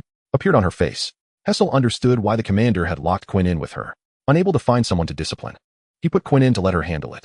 But the problem was, she couldn't manage him. She could handle the commander only because she had watched him grow up and knew how to deal with him. But Quinn was different. She was genuinely afraid he would cut her. She was just a logistics officer. It was enough to take down a Knight of Order. But how could she possibly win against this guy? Sniff, sniff. After sniffing, Hessel felt something was off. She had just expelled the odor. How could there still be some? Turning her head, she saw Quinn holding his head with both hands, his face showing an expression similar to constipation. Upon noticing her looking at him, the man's face broke into a triumphant smile. "As long as I use my miracle power, this smell can be produced in abundance. Let us see if you still dare to say I stink. Are you sick? How is this any different from pooping in front of me?" Chapter 26. Collapse of Faith. The power of miracles is, at least for the current Quinn, a measure of physical strength. Only after advancing to the legendary level will a core known as the Proof of Legend form in the body, serving as a storage location for legendary power. Legendary power, epic power, mythic power. These three types of power all belong to the power of miracles. However, the miracle power wielded by elite-level extraordinary beings is too weak and can only be collectively referred to as miracle power along with several other types of power. "Get out of here." This was said by Hester. "Are you angry?" "I can't stay here for even a minute." "Get out," Quinn replied. Hester's silver teeth trembled with anger. Her breathing rapid, and the veins on her forehead were visibly bulging. She had never encountered anyone who toyed with her like this. "I must report this to the captain." "Report what?" "That I interrupted your seclusion." "What seclusion?" "I was praying to the goddess." Provoked, Hester gritted her teeth and nearly shouted with all her might. "You irreverent one will never understand. Quinn believes in the goddess but does not respect her. The captain is the same." Hester even doubted whether the profession of savage beast warrior was the problem, as both of them showed no respect for the divine. "Let me ask you, can you become a bountiful citizen through faith?" Bountiful citizen is Hester's professional title and also the first form of a follower of the goddess of abundance. The difficulty of becoming a bountiful citizen is extremely high. Unlike professions like savage beast warrior or order knight, its prerequisites do not require physical fitness, but rather an understanding of planning for human settlements. It involves knowledge in architecture, agriculture, culture, medicine, and art. Essentially, one must have a broad knowledge base, except for military matters. Therefore, every bountiful citizen is incredibly precious, and upon reaching the legendary level, one is promoted to bountiful dancer, while males become bountiful priest. Historical records in the Golden Empire show that over 200 years ago, the South suffered a massive famine, with corpses strewn everywhere. A bountiful priest, possessing 6 paths of legendary power in a single night, consumed legendary power to produce enough food for 900,000 disaster victims to eat for a month. It was from that time that the Golden Empire consciously began to cultivate this profession. However, the results were minimal. Bountiful citizens not only need to be well-versed in existing knowledge, but also need to innovate on top of that. Essentially, it is equivalent to a graduate thesis in the previous life, with an extremely strict screening mechanism, goddess's personal review. And those who do not meet the standards are not allowed to graduate. For nearly 100 years, there have been no bountiful dancers or bountiful priests in the entire Golden Empire, and the number of bountiful citizens has long been below 30. This knowledge was shared by Hester and Weiss, and then Weiss related to Quinn. After hearing it, Quinn scoffed. What does it have to do with me? The savage beast warrior profession is also very precious. There are only 2 in the nation, although the southern barbarian tribes have at least 1,000 of them. Returning to the topic, upon hearing Quinn's question, Hester puffed out her chest and smiled confidently. The goddess of abundance does not judge her believers based on brute force like yours, but through intelligence. I once discovered a miraculous healing medicine, which is why I gained the goddess's favor, and you are nothing but a beast with brute strength. Clapping his hands, Quinn nodded. Isn't that right? Then, the man stood up from the bed, even though he was already familiar with his robust physique. When Quinn spread his arms, it still brought an overwhelming sense of pressure to Hester. Before her stood a muscular figure, as hard and resolute as a sculpture, with an astonishing, explosive power. His fists clenched and raised high. Quinn's wild face broke into an unrestrained smile as he loudly proclaimed, "The goddess you speak of is indifferent to your useless faith. Only when you achieve corresponding deeds will you be rewarded. So I don't understand what you are praying for?" With a strong sense of disdain in his eyes, the man looked down at Hester, mocking her. "Do you really think your faith is 100 times stronger than others, to the extent that it can move the goddess? Both the captain and I understand that faith holds no significance for the divine. The meaning of my profession lies in the fact that the goddess can grant me powerful strength, and I can offer her splendid hunts. What can you bring to the goddess? Is it a worthless faith or self-comforting prayers?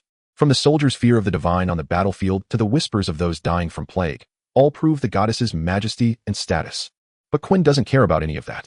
He only understands that gaining power must come at a cost, unless, like himself, one has a connection. Every word was like a heavy hammer striking Hester's brain. Quinn's words were equivalent to denying the mainstream values of this divine era, yet they were all reasonable. She lowered her eyes, her long eyelashes trembling. The truth cuts deep. A precise strike can deliver a fatal blow. The devout believers in the neighboring church far outnumber those in the Golden Empire, yet their national strength is far inferior. And the grave sin she committed days ago, violating the faith of the goddess of abundance, was the act of a heretic opposing the goddess. Had it been anyone else, they would have at least been stripped of all their powers, suffering from a great illness and dying in torment. This is the goddess's strict requirement for faith. But in these days, Hester not only did not suffer punishment, but instead increased her miracle power by uploading methods to combat the plague. The reason she stayed in the confinement room for 3 days and nights was to repent for her irreverent thoughts towards the goddess. Yet after just a few words from Quinn, the strange discomfort in her chest grew even stronger. Taught from a young age to become a follower of the goddess of abundance, it can be said that Hester's existence is to become a bountiful citizen. Now, her faith has developed an irreparable crack, like a beautifully crafted porcelain that has split. No matter how it is repaired, it cannot return to its original state. Her breathing grew heavier, and her chest felt tight. She pressed her delicate hand tightly over her heart, as if that could alleviate the strange palpitations. Hester seemed like a fish washed ashore, struggling to open her mouth to breathe, trying to return to her previous state in the water. Suddenly, her legs weakened, and Hester fell to the ground, helplessly looking at the man before her, her eyes filled with confusion and pleading. Her frail body resembled that of a withered old woman, devoid of any strength. Quinn slowly squatted down, grabbing the woman's silver hair and lifting her off the ground. Under normal circumstances, such an action would earn him a slap from Hester, along with a full set of martial arts moves. But now, the woman hung limply in the air without resistance, her eyes hollow and helplessly gazing at Quinn. For the first time, those watery eyes revealed a sense of vulnerability. The logistics minister of the fortress, known for her succinctness and efficiency, revealed a vulnerable expression unseen by outsiders. Quinn grinned and laughed. The harsh words clearly reached her ears. "You're really useless, Hessel. Do you think I came to the confinement room for no reason? If I had known you had such a mindset, I should have just gone back to sleep. Going out to report? That's just a matter of a single sentence." Not to mention that Quinn values her life and wouldn't do anything that would lead to her death for no reason, even if she did. She wouldn't complain to the captain.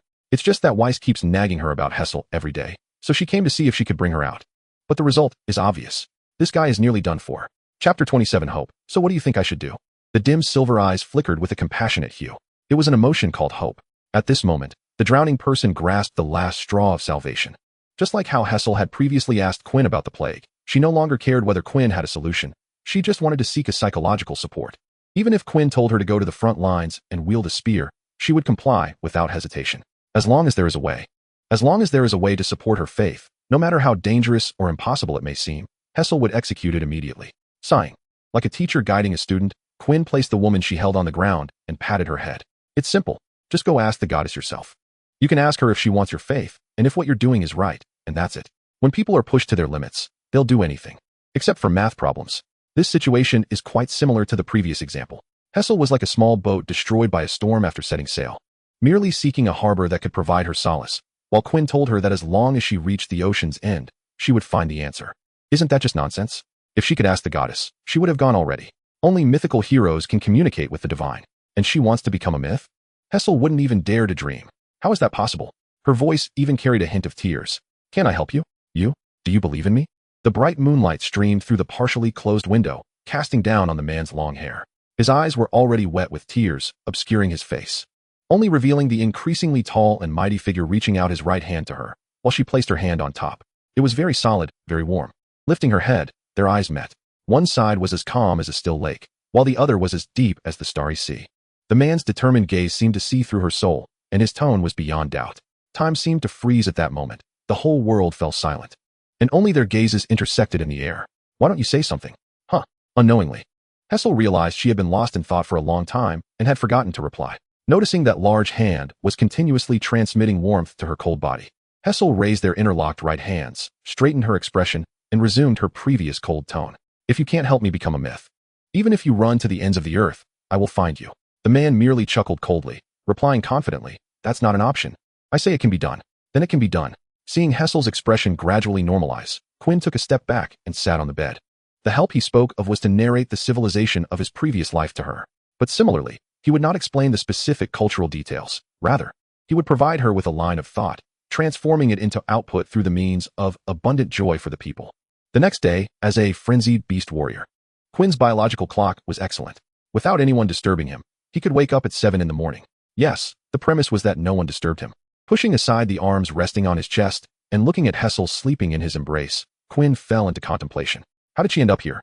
He could barely remember the events of the night. All he recalled was being tapped on the head and then inexplicably falling asleep. Upon waking up in the morning, he found Hessel lying beside him, treating him like a large pillow, with her arms and legs draped over him. The two were only separated by a piece of clothing. Quinn wasn't wearing any.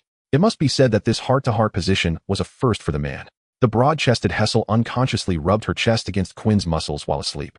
Now, whether it was because of Hessel or his early rising, he felt a headache coming on. He had no feelings for Hessel. At most they were just ordinary friends. If Quinn had taken advantage of Hessel's vulnerable state last night, he would have been in for 2 beatings today, one from Hessel and one from the captain. If luck was bad, he might even get a double whammy from both. He could distinguish between what was light and what was heavy, and he wouldn't get beaten up for nothing because of his second brother. But the interest that should be collected could not be overlooked, or else his half-night's effort would be wasted. Just as he was about to collect the interest, Quinn heard the soft lips hum, uttering sweet syllables. In the haze, Hessel was awakened by slight movements. Upon opening her eyes, she saw a large face staring at her. As usual, the woman's expression was icy, her eyes devoid of any emotion, as if nothing had happened. Calmly, she withdrew her arm from Quinn's embrace and removed her thigh from his stomach. She could still vaguely see the nun's outfit soaked in sweat.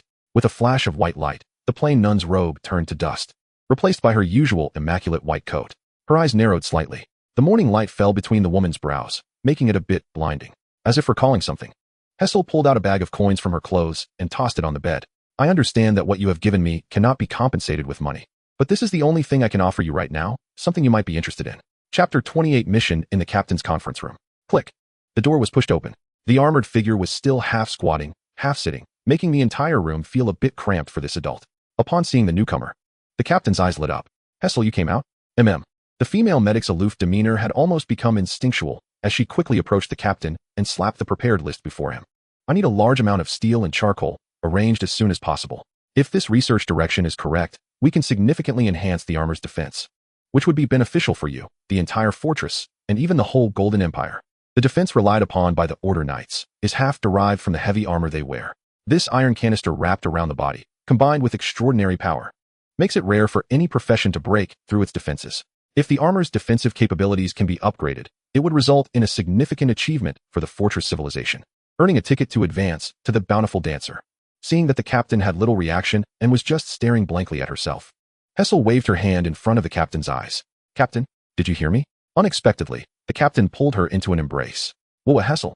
I was so worried about you, whoa. You were locked up for several days and no one cooked for me, whoa. The latter part of that statement was probably the real thought, right? However, seeing the captain cry like a 2'5" child, Hessel refrained from saying that. This time I gained a lot, but I need you to release Quinn. I want him to cooperate with me on some research. I'm afraid that's not possible. Wiping her tears, the captain rejected Hessel's request and explained the current situation. I have something to give him, so I can't let him help you. With that, The captain took Hessel directly to the sand table. The orcs are serious this time. They are not only spreading plague in various fortresses, but also continuously sending elite-level extraordinary beings, using items to conceal their presence to destroy the fortress miracles. Currently, our communication miracles have been mostly destroyed, reconnaissance miracles are completely gone, and even the logistics routes have been detected and are unusable. There are 3 types of elites that have infiltrated our defenses: Raven people, Snake people, and Tiger people. The Raven people are responsible for reconnaissance and vigilance. Snake people for harassment and support, while Tiger people are the frontline combat force, forming a standard multi-tribe cooperation team. Because our fortress is on the border, we haven't been affected for now, but in other fortresses, every 10 Order Knights sacrificed can only exchange for 1 orc team. Have the pig-headed ones forgotten the terror of the Tiger people after killing for so long? Those Tiger people, once they reach the extraordinary level, possess strength comparable to high-level elites, and when combined with the toxins of the Snake people, they become quite troublesome. The Order Knight profession is not top tier among the elites, but it is also in the upper ranks. The orcs, Sons of War, are not far off in strength from the Order Knights. However, high-level orcs like Tiger people, Bull-headed people, and Bear people are few in number, but their physical bodies are extremely strong, favored by the gods, allowing them to bear more miracle power. Physical quality, miracle power, and combat methods. None can compare to the Tiger people's Order Knights, who can only be treated as livestock for slaughter. If the orcs deploy these guys, it will truly be a fight to the end. The total number of Tiger people is less than 20,000. Every adult Tiger person has a high probability of becoming an elite, and the number of legendary heroes in their race is the highest among the orcs. The number of legendary heroes from their race is comparable to the entire Golden Empire. Captain-level figures have already been dispatched, but they can only slightly suppress the orcs' destructive momentum. The white-feathered ravens cultivated by the Raven people are specially used for reconnaissance and can capture the figures of legendary heroes from 5 kilometers away. Some orc teams that have been killed still plan to hunt legendary to promote to hero. Fortunately, the promotion of Order Knights to Discipline Knights and Executioners are all tough opponents, and the Crystal Defense's miracle enhancement for combat power has not failed, making it easy to crush these little kittens. The Discipline Knight is a comprehensive upgrade of the Order Knight, significantly enhancing defense while equipped with a great sword that carries miracle power. The difference between the two is like a small car and a heavy truck. The Executioner, on the other hand, is like an armored vehicle. Aside from movement speed, it has no weaknesses at all. Those poor souls think they can promote to legendary status this way. Who do they think they are? Inform Lily, Melis, and Quinn that their mission is to take down an orc team by any means necessary, inside the Thornspear Fortress. In that case, who is the captain of our little trio? Me. I want to be the captain. Lily raised her hand high, bouncing up and down, indicating that the captain's position belongs to her. Her armor clanked as she happily twirled her pink great hammer, clearly suggesting that if she wasn't made captain, she would smash it down. Then she was picked up by Quinn by the head. What I meant by asking who the captain is that I want to be the captain, and you need to listen to me, understand? I don't want to. Her limbs flailed in the air like a little chick caught. I want to be the captain. Let's vote. That's the fairest way. Throwing Lily to the ground, Quinn crossed his arms and stated his opinion. I have no problem. Melis, as usual, hid in her thick cloak, silent. But only those who know her understand the madness hidden under that cloak. Then I have no objection. Seeing that Melis said so, Lily also put down her hammer. The 3 of them stood in a triangle, looking seriously at each other. Then Quinn spoke first. I agree to be the captain. Melis, do you agree for me to be the captain? I have no problem. The female swordsman seemed to only know that one line. Then it's decided. I am the captain of the team. Quinn's words made Lily grit her teeth in anger, her gauntlet fists pounding against his waist with a thud. It's unfair. I haven't said anything yet. Calmly listening to the other's speech, Quinn nodded as if Lily's opinion was quite reasonable, and immediately generously said, Then you say it. I disagree with Quinn being the captain. Melis and I both agree I am the captain. 2-1. Your disagreement is invalid. Upon hearing this, Lily panicked and directly dropped her hammer, clinging to Quinn's leg and acting spoiled. Wah? Do over. Melis can only say one sentence. I want to ask her if she agrees for me to be the captain. After thinking for a moment, Quinn decided to go along with Lily's suggestion. Then you ask. Getting a satisfactory reply, Lily jumped up from the ground with a whoosh, shaking her armor, and pitifully asked Melis. Melis, would you let me be the captain? Say something. Melis. The outcome was already quite obvious. While saying this, Quinn lifted Lily's body and placed her on the back of a tall warhorse.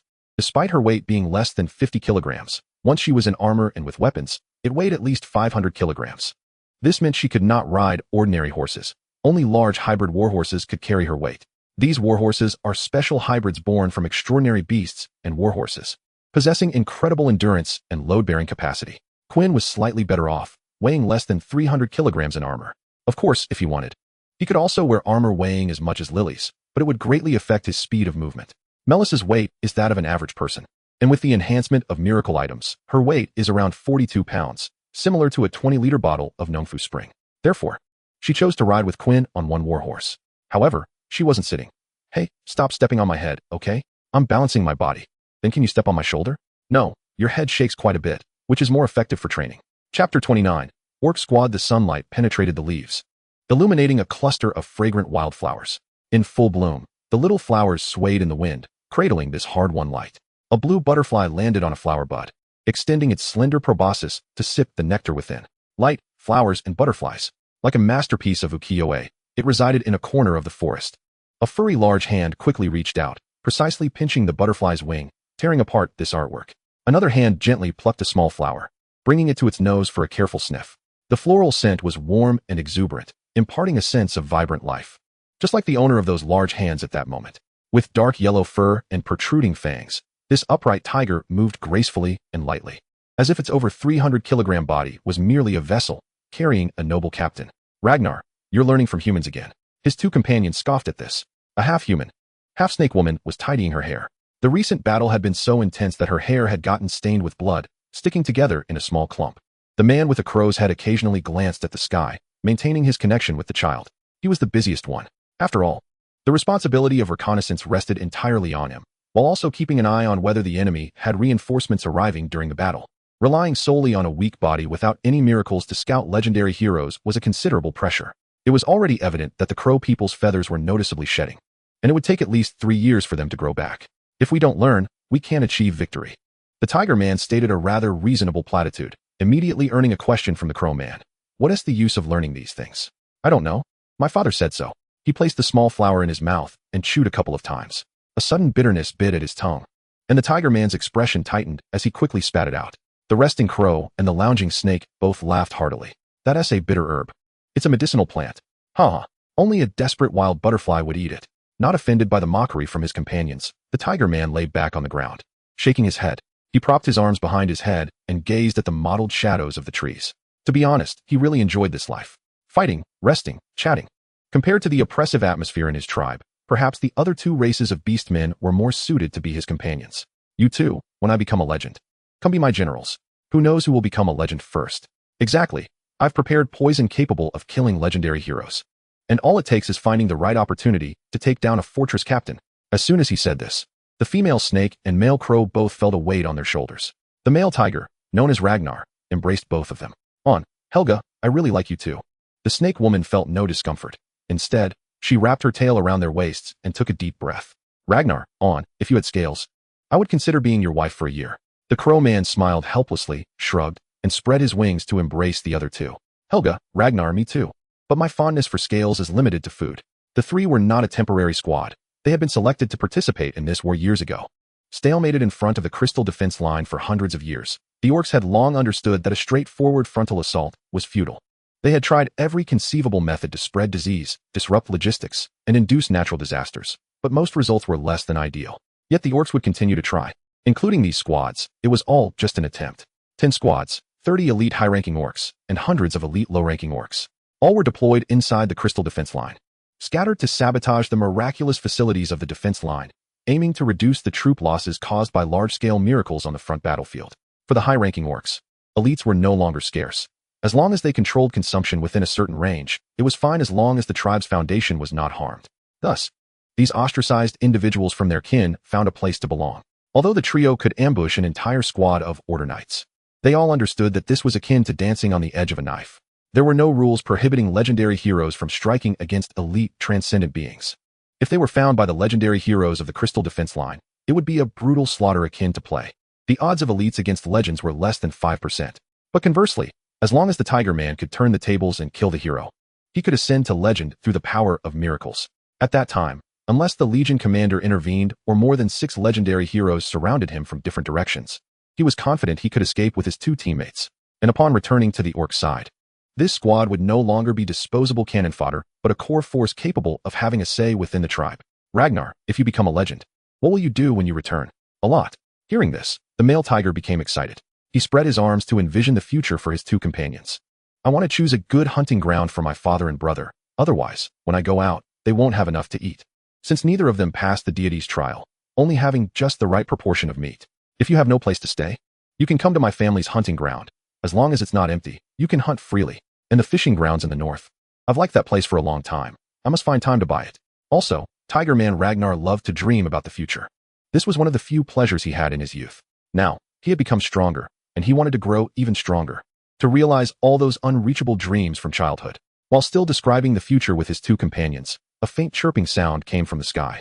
The snake woman and the crow man looked up simultaneously. It was the special sound wave of the white-feathered crow, devoid of any miraculous power. Only perceptible to those with specialized senses.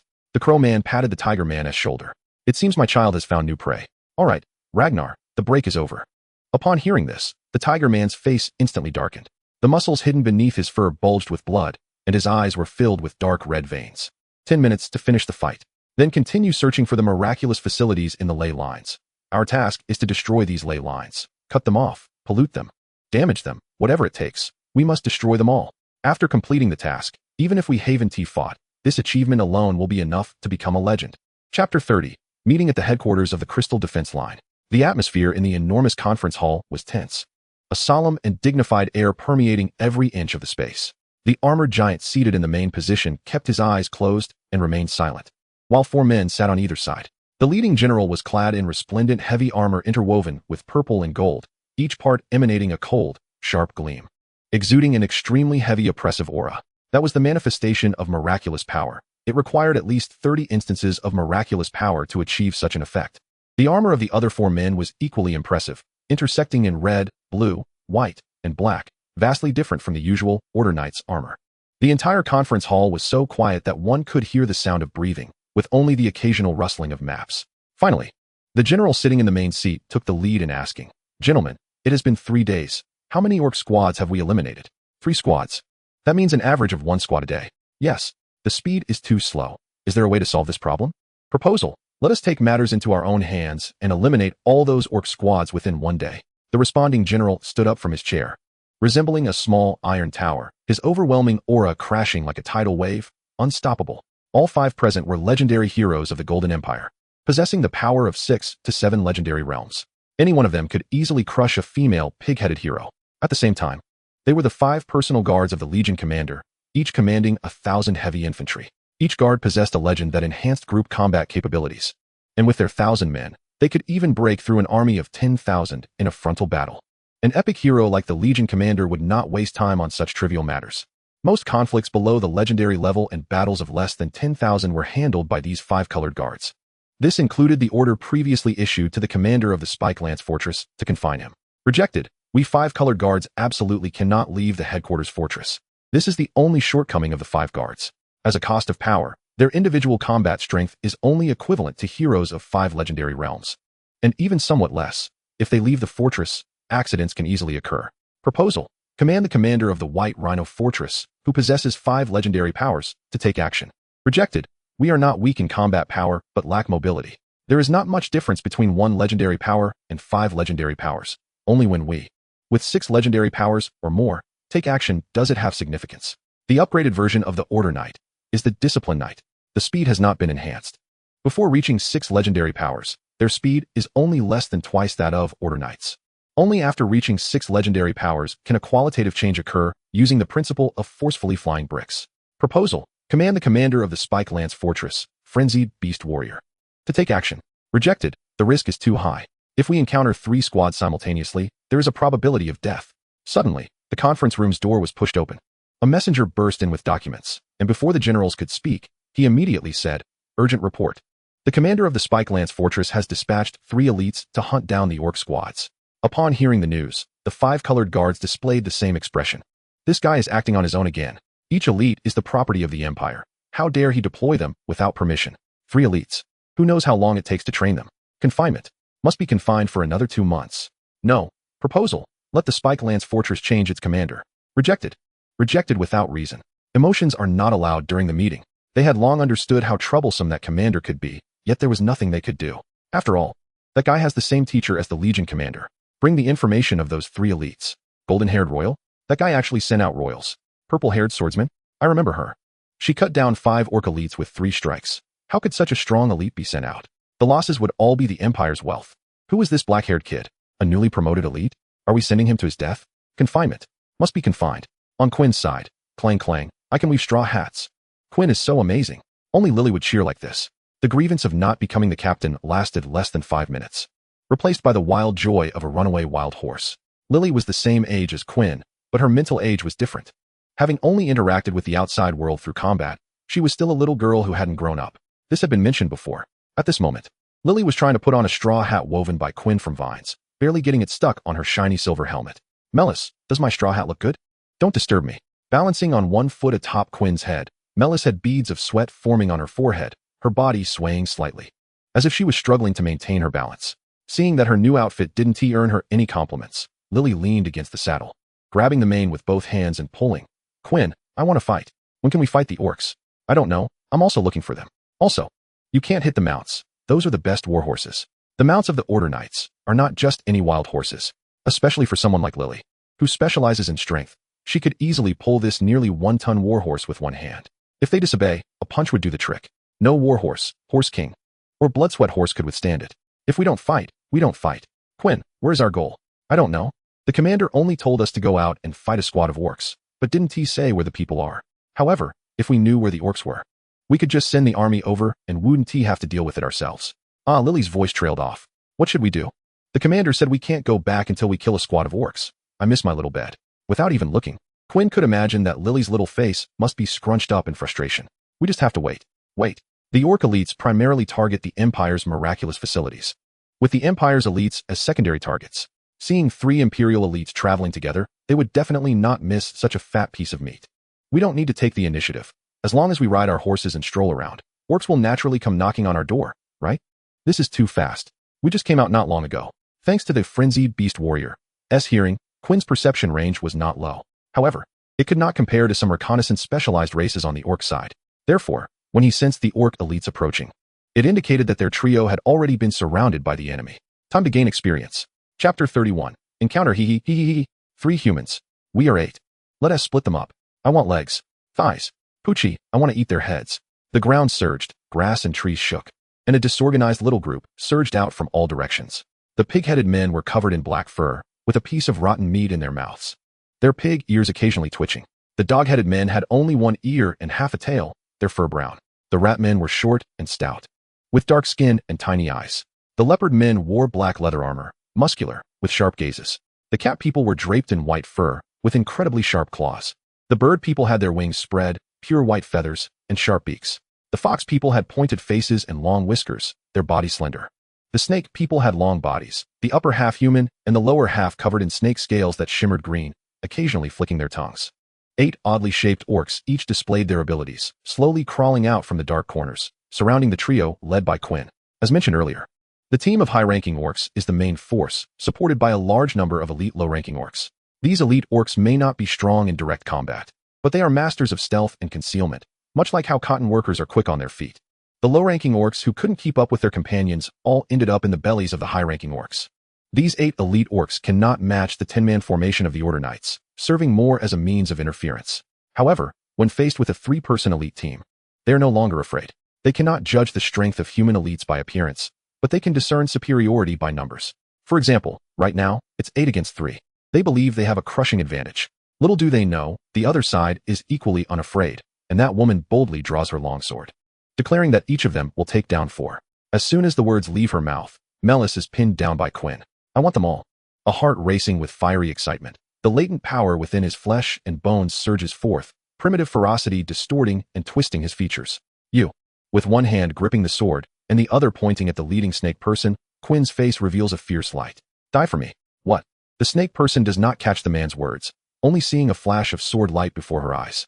The man follows closely behind the sword light, his massive body exhibiting agility unlike its size, like a tiger leaping from its cage, stirring up a gust of bloody wind as he extends his claws toward the snake person. Not good. This is an opponent of the same level. In just one exchange, the snake person realizes the gap in strength between them. At the same time, she spits out a blob of dark green liquid aimed at Quinn's path.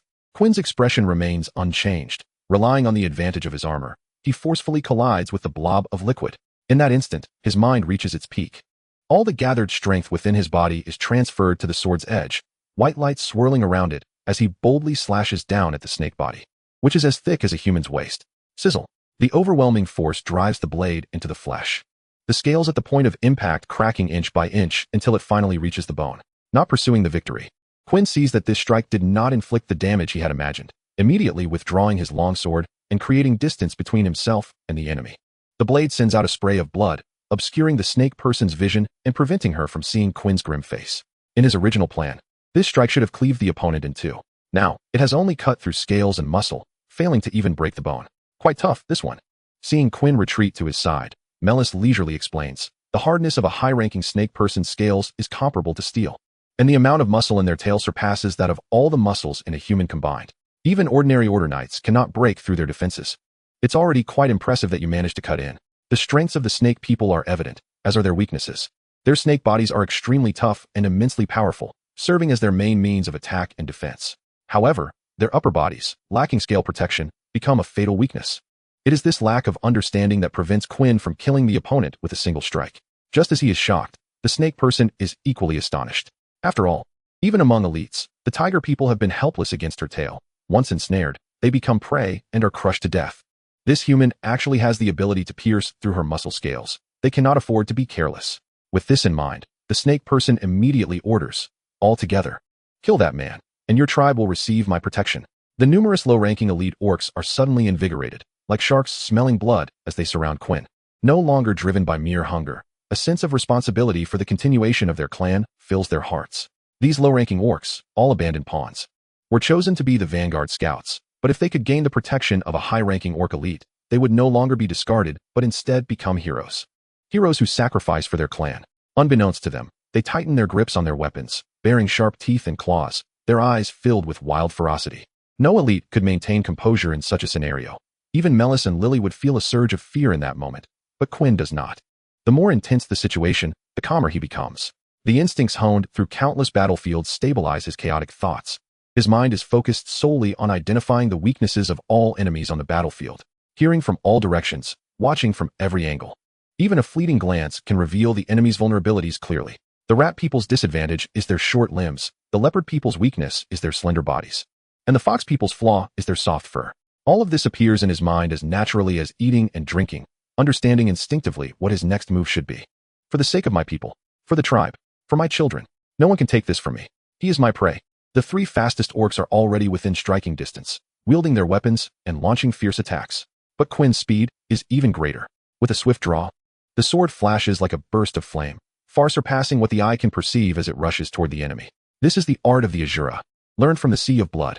The sword strikes in an instant, overwhelming the surroundings with its might, rendering the world devoid of light.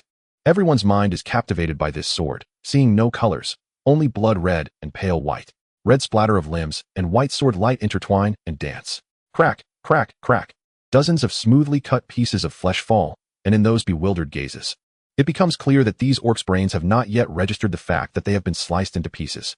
The explosive kill shooter system is at your service. 73 until the next skill draw, Chapter 32, All-Seeing Eye Rainbow Sword. Accompanying the fierce shout is the sword technique of the swordswoman. While it cannot compare to Quinn's precise kills, it boasts incredible speed. Her sword has no frills. Each strike targets the throats and hearts of these low-ranking orcs, effortlessly dispatching two enemies as if chopping vegetables. Just as Lily, who has just come to her senses, charges toward the snake woman, she shouts, "Order barrier. Under the witness of the law, I will impose hammer punishment on you." Yaha! The iron hammer, as tall as herself, blows with a restrained brilliance, its heavy weight coming down with great force. Boom! The snake person rapidly retreats in shock, her entire body twisting in a strange manner.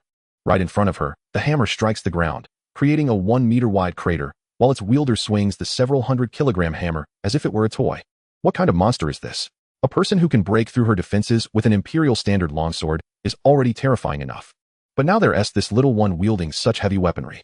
That large hammer can undoubtedly break through her defenses. Don't run. Lily spins the hammer again, using all her strength to throw it. Whoosh! The hammer spins through the air like a giant windmill, hurtling straight toward the snake person's body. The only thought in the snake person's mind is that she will die. Immediately curl your body and lie flat on the ground, feeling the force of that hammer brush past your scalp. Only then did the snake person glance back with lingering fear. But what she didn't expect was that the little one had already pounced halfway, making a strange cry in midair. "Ya, die, beast man." The little one landed on the snake person's waist, regardless of the snake person's tail wrapping around her, raised her gauntlet, and plunged it fiercely into the wound that Quinn had cut into the snake person's body, digging and tearing flesh, pulling out snake tendons. Ah! A shrill scream erupted from the snake person's mouth. The pain connected to her brain made her convulse wildly, her massive tail thrashing against the ground. She thought that the little knight, who had lost her weapon, would pose little threat. But the snake person forgot that someone capable of wielding such a weapon wouldn't be weak herself. Moreover, the little knight's stature was too petite, and her body was covered in iron armor, like a clingy bug hanging on her wound, constantly exacerbating the damage. While the snake person had no way to deal with it, her strength couldn't shake off the little one. Seeing the snake person seriously injured and her strength waning, Quinn, who had completely slaughtered the remaining low-level beastmen, issued an order. "Lily, come back. Be careful of her poison." "Yes." Hearing the command, the little knight immediately gave up the prey that was almost in her grasp, jumping off the snake person's body and allowing the other to escape. Her silver armor had been stained blood red, covered from head to toe in the snake person's blood. Only after the snake person had gone far away did the little knight curiously ask Quinn, "Why let her go?" The Order Knight had a strong resistance to toxins. As long as the poison wasn't directly injected in excess into her body, Lily could still bounce around. She knew Quinn understood this, so there must have been a reason for him to tell her to stop. Quinn's plan was also simple. The mission given by the captain was to hunt a group of high-level beastmen, and this snake person must have her own team. We just need to follow her blood trail to find that team. Melis took out her longsword to clean it and pointed out the flaw in Quinn's plan. Their team can think of this too. If we go directly, we're bound to fall into their encirclement. Quinn, however, was completely unconcerned, shrugging. If the little woman is scared, she can run away first.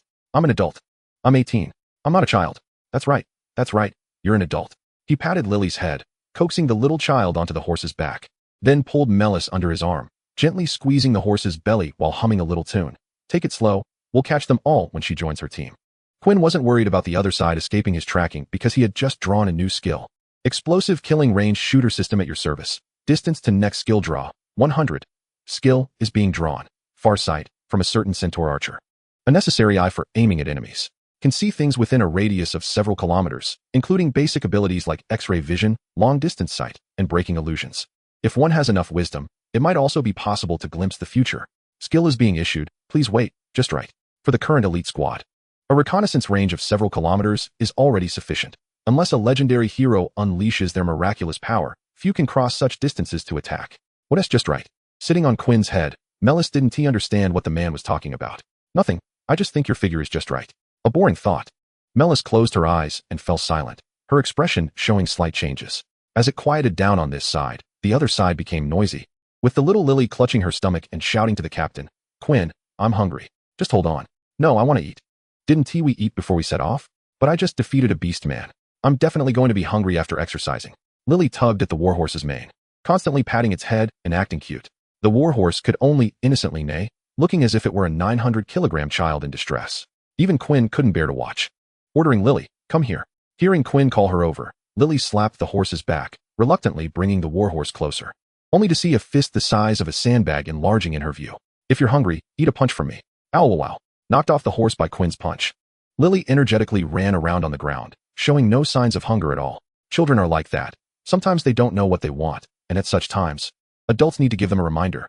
The Order Knight couldn't outrun a berserker. Soon, Quinn grabbed her shoulder armor and lifted her up, watching the little girl flap her arms and legs in the air like a chick, before delivering a fierce slap to her backside. "Still hungry? Ow wow. I'm going to tell the captain you're bullying me. Go ahead and tell the captain." Clang. Another slap landed on Lily's backside. As for why it made that sound, of course, both were wearing armor. Clang clang clang. Ow wow. I won't say anything more. After being slapped until she cried out, Lily immediately submitted, showing no signs of putting up a fight. Once she finally settled down, Quinn tossed her back onto the horse and mounted up himself. Quinn looked around. Groups of beastmen were whispering together, using special means to relay information, and they had already discovered the whereabouts of Quinn and the others, setting up a net to surround them. A white crow swiftly flew across the sky, landing on a raven man's shoulder, delivering information to the other side with its unique call. The miraculous power beneath the ground was riddled with holes, with a significant portion already damaged, and the remaining majority was surrounded by elite beastmen searching for the miraculous veins. In the distance, elite knights were at a loss. Even with the guidance of a legendary hero, they couldn't find the enemy, unaware that their every move was under the watchful eye of the white crow. Closing his eyes and shutting off the effect of far sight, Quinn revealed a cruel smile. Get on your horse and prepare for battle. I'll take you to find the beast men. Let us kill some for fun first. Hooray! The little knight raised her hands above her head, excitedly squeezing the horse's belly, causing the long-suffering warhorse to let out another wail. Nay. Chapter 33. The Confidence of Beasts. In the dense forest, uneven shrubs concealed the crawling snake person's figure, leaving a long trail on the ground. Soon, the panicked snake person ran 5 kilometers before encountering a small group of beastmen, offering them heavy rewards to help intercept 3 human transcendants. Quick, over there, kill those 3 order knights. After killing them, I will grant your tribe the right to survive. I swear by the god of war. Watching these weaklings forget themselves under her promise, they eagerly ran in the direction she had come from, thinking they could at least delay for a while, finally breathing a sigh of relief. Just then, the snake person heard a bird call nearby. A white-feathered crow perched on a treetop, turning its lively eyes. In just 2 minutes, a raven man landed behind her, frowning as he looked at the snake person who was gasping for breath. Did you encounter a legend? In the impression of the crows, only legendary order knights could inflict such damage on the snake people. However, the snake person merely shook their head slightly, swallowed the food they had prepared in advance, and then slowly said, humans have sent out high-level elites as well. I have no chance against them. Them? Upon hearing this description, the crows furrowed their brows tighter and looked at the injured snake person, who still had a look of lingering fear in their eyes after narrowly escaping death, with wounds deep enough to see the bone. Fortunately, as long as there is enough food, the snake people's self-healing ability allows them to fully recover their combat power in a short time. Taking a bloody thigh from the crows, the snake person opened their jaws to 180 degrees and began to swallow it piece by piece, their insides writhing to accelerate digestion. The man's longsword merely pierced her, but the dwarf knight's hammer could truly crush her with a single blow. Even striking the scale armor would be the same. Since ancient times, blunt weapons have been the bane of armor, especially when wielded with pure force. The power generated is terrifying. She absolutely cannot engage in battle with this guy. After completely swallowing the thigh, the snake person, gradually regaining strength, relayed the intelligence they had gathered. Indeed, there is not just one person. The 3 of them all possess the strength to defeat me in one-on-one combat. A strong man, a dwarf, and a woman. The strong man has skills and combat experience comparable to legends. My wounds were inflicted by him. The dwarf's strength is incredibly terrifying, from what I felt. It could probably match that of a bear person. I have not fought the woman, but she was able to kill 2 low-level beastmen in an instant. Her sword is too fast for me to stop. Which direction are they in? A 3-person team with the same strength as high-level beastmen elites is very likely to disrupt the beastmen's plan to destroy the miracle of the earth veins this time. The white-feathered crows can distinguish between legendary heroes and elites, but they cannot identify armored elites, as their intelligence is not at that level. As long as this team mixes with a regular Order Knight squad, the beastmen will be hesitant to act. If they see an Order Knight and start fighting, they might run into these 3 and lose their own squad. If they see an Order Knight and flee, then with the number of elite knights on the other side, they could completely drive the beastmen out of the crystal defense line. Thinking of this, the crows released the white-feathered crow in their hand, sending out a special signal to notify their companions to gather while saying to the snake person, you recover for a moment. I have sent out the signal, and 2 teams will come to encircle and kill them. I will also go to help, and if necessary, I will notify that rat person. All right. The snake person continuously swallowed food, and the wounds deep enough to see the bone were visibly healing at a rapid pace, the torn flesh stitching itself together. She understood that she was merely the weakest among this batch of high-level beastmen, which is why she did not hunt for legends with the team, but dealt with those isolated Order Knights instead. The 3 individuals she encountered earlier each possessed strength close to legends. If it's just 2 small teams, it may not be enough. Notify Ragnar's team, including them. At least 3 teams are needed to encircle and exterminate the human high-level elites to avoid unnecessary sacrifices. The crows were taken aback, their eyes narrowing slightly, revealing a hint of cold light. You think so highly of them? I understand. Perhaps this time, it is our opportunity. One does not need to hunt legends to ascend to legend status. This is a guaranteed way to achieve it, and in their profession, there are other ways to gain power. Completing a battle recognized by the gods can also achieve legend status. If I can take advantage of this battle to hunt the high-level elites, perhaps I can gain the favor of the gods. Then let Ragnar and the others go first. And we. The snake person's face was still somewhat pale, but their eyes sparkled with light, the dark green vertical pupils hiding a feeling called ambition. Ragnar, the Tiger Man, is the strongest elite among this batch of high-level beastmen, capable of fighting against legendary heroes. It was precisely because of his overly straightforward personality that he offended a certain member of the royal family and was sent here for useless labor. In the Beastman tribe, talent is very important. But if one angers a legendary hero, that important talent can become a death warrant. The crows saw that the snake person had made a decision, released the white-feathered crow in their hand, and smiled slightly at their companions. Understood, I will notify them immediately. Ragnar, we will look for the earth vein node later. The crow Arn received the message from their companion, greeted the white-feathered crow of the same tribe, fed it a few pieces of meat before letting it go. These clever little creatures are like children raised together by the crow tribe. Even if they appear almost identical to others, the crows have ways to recognize each white-feathered crow. After that, the crows woke the tiger man who was taking a nap. The thick-faced man was first taken aback, then became fierce, baring his teeth at the crows and asking, "What is going on? There is a team of human high-level elites that needs us to handle. The others have no confidence in killing them. A bunch of useless trash." "Exactly, useless trash," the snake person Helga echoed. "Some species inherently possess extremely powerful talents, especially evident during their elite periods, almost annihilating humans. The snake people's talent is their half-snake body and toxins. Snakes symbolize ancient greed, having betrayed their ancestral dragons for wealth. Therefore, they had their dragon blood and fangs taken away, devolving into powerless scaled worms, only to be taken in by the war god out of pity. The war god concentrated their remaining bloodline into their lower bodies, granting them powerful serpentine strength, while their weak upper bodies were shaped according to the weakest human of the time. The snake people do not refer to their race as snake people externally or internally, but as the boots of the gods. They cannot bear the price of losing their strength, so they can only lick the hope, willingly being trampled by the deities. Fearing the war god would reclaim this last bit of grace. The toxins are innate, the half-snake body is granted by the war god. So the toxins do not work against Order Knights, while their lower bodies can swat these iron cans with their tails, simultaneously blocking weak sword strikes. The tiger people, on the other hand, are one of the most orthodox beastmen, self-proclaiming as the hands of the gods alongside the lion people. Tiger people value individual strength, while lion people emphasize unity. These two races are the most powerful among the beastmen, symbolizing the left and right arms of the war god, unconditionally supporting all of the war god's decisions. As a newly promoted high-level beastman, the crows did not receive a good title as there wasn't enough of the war goddess body to go around.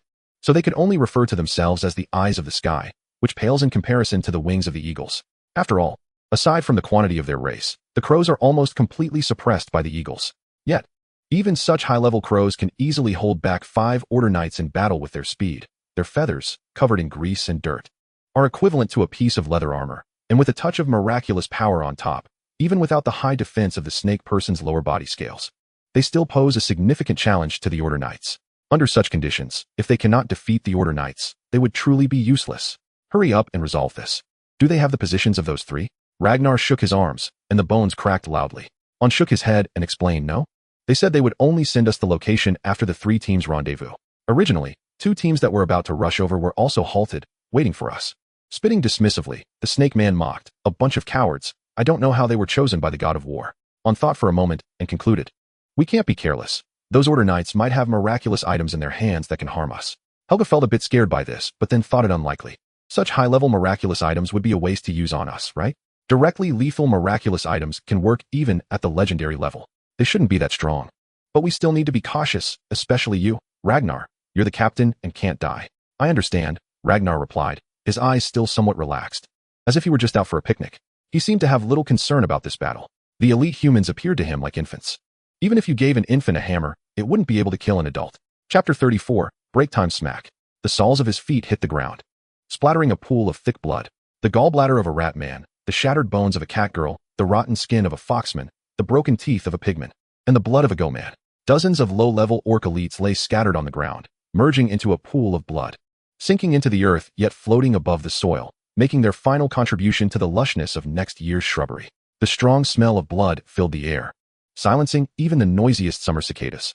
Birds and reptiles dared not make a sound, all quietly huddled in their nests. Sitting on a rock, gasping for breath, Lily, who should have been noisy, was genuinely exhausted this time. All that could be heard was her heavy breathing beneath her armor as she placed the large hammer on the ground and hugged the handle, dozing off like a chick pecking at rice, occasionally letting out a sigh. Does she snore when she sleeps? Quinn found this quite novel, feeling as if he had adopted a little pet. Melis rolled her eyes. I guarantee you snore when you sleep too. To be honest, her hands were a bit shaky. After all, orc skin was indeed thick. Only Quinn, like an unwearied machine, showed no signs of fatigue after killing so many elites. Instead, he appeared quite energetic, leaning in to observe Lily snoring closely. I don't know, but it's my first time seeing someone snore up close. Vis usually doesn't snore. I haven't really seen others while they sleep. With nearly 20 orc elite corpses around, Quinn gained a new skill, fairy bloodsucking. From the archer who had become a fairy, it allowed him to regain stamina and miraculous power by consuming blood, while also having healing effects. This was the power from the fairies. The progress bar had now slowed considerably. On average, a normal orc elite only gave him about 4. However, he took advantage of the chaos to kill a high-level crow man, which gave him a full 19. But it was also that one sword strike that left a long blood mark on his shoulder as the opponent fought back desperately, penetrating even his heavy armor. It was the newly acquired fairy bloodsucking that helped him recover. Otherwise, he would have had to return to Hessel for healing. Currently, Quinn feared that hunting normal orcs wouldn't even raise his progress bar by 1%. Once again employing his far-seeing eye to scan the area, he noted 3 teams of orcs and 3 tiger men, one of which was a white tiger. As for the snake men, the females looked better. The male snake men were quite ugly. Those 3 bird men all looked quite similar, covered in feathers. What are you mumbling about? Melis was unsure of what Quinn was doing. However, she understood that he seemed to have some sort of reconnaissance ability, sharper than the orcs. Perhaps a miraculous item given to him by the captain before leaving. Quinn smiled, lifted the dozing Lily onto the warhorse, and tossed Melis over as well. It's nothing. Don't mind that. Take Lily and head in this direction, straight ahead. Don't worry about any other orcs you encounter. You'll soon reach the nearest fortress. Call for them to come help, and try to get the nearby knight commander to come over. Melis frowned, sensing something was off. What are you planning to do? Quinn smiled slightly. You all seem to be out of energy, right? Melis tightened her grip on her sword, realizing her hands were slightly numb, and her arm and thigh muscles were starting to ache. Her internal miraculous power was nearly depleted. Lilia's stamina was even worse. She was completely unaware as she was carried to the horse's back. She hadn't exercised like this in a long time. Usually, on the battlefield, she only exerted herself to a certain extent, rarely reaching complete exhaustion. Even realizing the current situation, the girl still wanted to stay on the battlefield with the man. The pursuers behind should still not be entirely dealt with, right? Our target is the high-level orc elites. We've only killed one. And didn't you say you were going to take us to find the snake men? Isn't this just a case of the plan failing to keep up with the changes? Quinn suddenly grabbed Melis by the waist. You're tired too. Go back and eat more to replenish your energy. Your waist is narrower than my hand. You're too weak. If your waist isn't strong enough, your explosive power will definitely be insufficient. Shaking off Quinn's large hand, Melis didn't feel that he had overstepped any boundaries. This is my ideal physique. You wouldn't understand. The female swordsman had a complete plan for her strength, whether it was her physique, sword skills, or her current combat style. Everything was under her control. It was a thorny path, but she could still glimpse the beauty at the end. All right. Miss Melis has her own plans. But before that, please go back and gather people. Don't be a burden on the battlefield. Do I have to spell it out for you before you're willing to leave? With that, Melis was too lazy to argue with Quinn anymore, tapping the horse's back and running in the direction previously indicated. Seeing the two leave, Quinn sat at the base of a large tree, drew out the imperial longsword in his hand, and stabbed it into the ground. The soil freshly soaked with blood was very loose, and the sword easily sank into the earth. Based on the riding speed of Melis and Lily, he estimated that in less than 20 minutes, they would encounter the nearest knight commander, and then it would take about 5 minutes for him to arrive. In other words, within this half hour, all the orcs would belong to him as prey. Hee hee, how delightful. Chapter 35.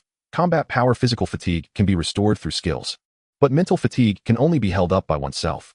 Every time Quinn used sword techniques, he was fully concentrated, each time deepening his understanding of Wangnam style. From needing to exert all his strength to kill 4 elites before, he could now kill 3 elites with just 30% of his power. Perhaps this was due to the pig-headed orc's tough skin and meat, but it also proved that Quinn's strength was steadily rising, not stagnant. He could feel that every inch of his muscles and every sinew had reached the most suitable state for using Wangnam style. His large and bulky body did not affect his agility at all. This was due to the application of footwork in his skills, allowing his sturdy legs to fully unleash their explosive power, instantly leaping over 10 meters. Not only Wangnam style, but beastly might was also continually influencing his physique. With sufficient miraculous power gained from fairy blood-sucking, the body thirstily absorbed these energy sources, replenishing deep within the bones and blood, subtly increasing his height once again.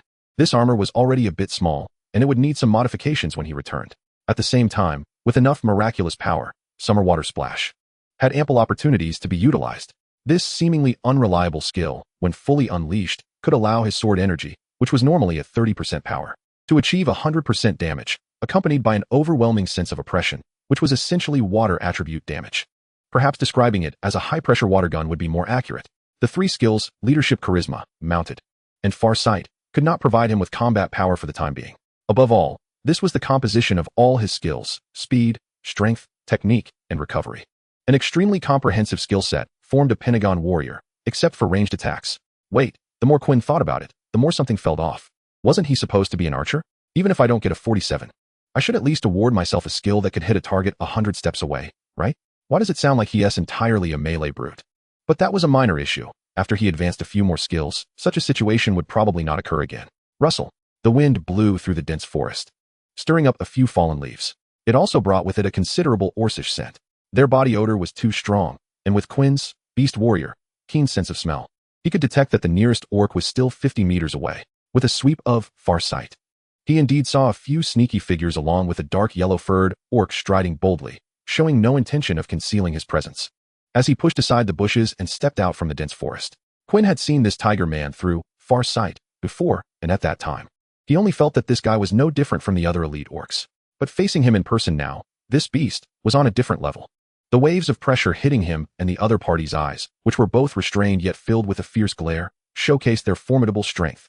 This was a comprehensive oppression from the five senses, the instinctive fear of a lower life form encountering a natural enemy. When the tiger man faced Quinn, his expression also stiffened. Then he smiled and said, "If they die at your hands, then they can't be considered useless. It just means they had bad luck." Ragnar also sensed Quinn's aura. The body that matched his height was a warrior who had crossed the deep blood sea, traversing through countless battlefields filled with wailing souls. His sensitive instincts, far surpassing those of his kind, even allowed him to see Quinn standing amidst piles of corpses, looking down from above, waiting for the next soul to meet its end beneath his sword. The mid-tier knight Polypo, still in the fortress, had always been clear about one thing. The gap between elites was even larger than that between ordinary people and elites. Powerful elite warriors found it easier to deal with ordinary elites than butchers slaughtering chickens and ducks. Both the Tiger Man Ragnar and Quinn understood that neither was any of the enemies they had previously encountered, but rather true rivals that could pose a threat to their lives. It was like humans encountering leopards. If they were not aiming to avoid injury, they could defeat their opponents without any suspense after paying a certain price. But if they encountered a fierce tiger, then they would have to weigh the sharpness of their weapons. As the two faced off, orcs began to arrive one after another. Snake men, tiger men, crow people. In addition to 9 high-level orcs, there were over 30 low-level orcs. All of them were elite level, including those previously eliminated by the Order Knights and the 3 they had slain. The Orc Empire had already committed over 100 elite orcs in this operation. No human empire could afford to lose such a number of elite troops without it being a significant blow. But the orcs were not afraid. To those in high positions, elites were merely consumables. Even among the rat people, only 1 out of tens of thousands of ordinary rat people could become an elite. But they could survive. The vast base number led to an extremely terrifying number of elites in this group. The number of clans reported by the rat people exceeded 50, each with more than 5 elites. The number hiding underground was even more unknown. Ordinary rat people were just food for other orc races, and only elites were enough to earn them a glance. But just a glance. Other weaker races were the same. Cat people, fox people, goblins. No matter how many there were, they were still ants in front of epic heroes. A single miracle could annihilate hundreds of thousands of troops without exaggeration. Without being epic, one could ultimately have no place in the orc camp, merely being materials for producing elites and legends. Hey, Ragnar, why is there only one person? My kid told me that 2 people rode away early. Can he detect our tracks? Just luck. Those 2 seem to have no stamina for battle and happen to avoid us. Is that so? What a pity. We sent so many people. Pity?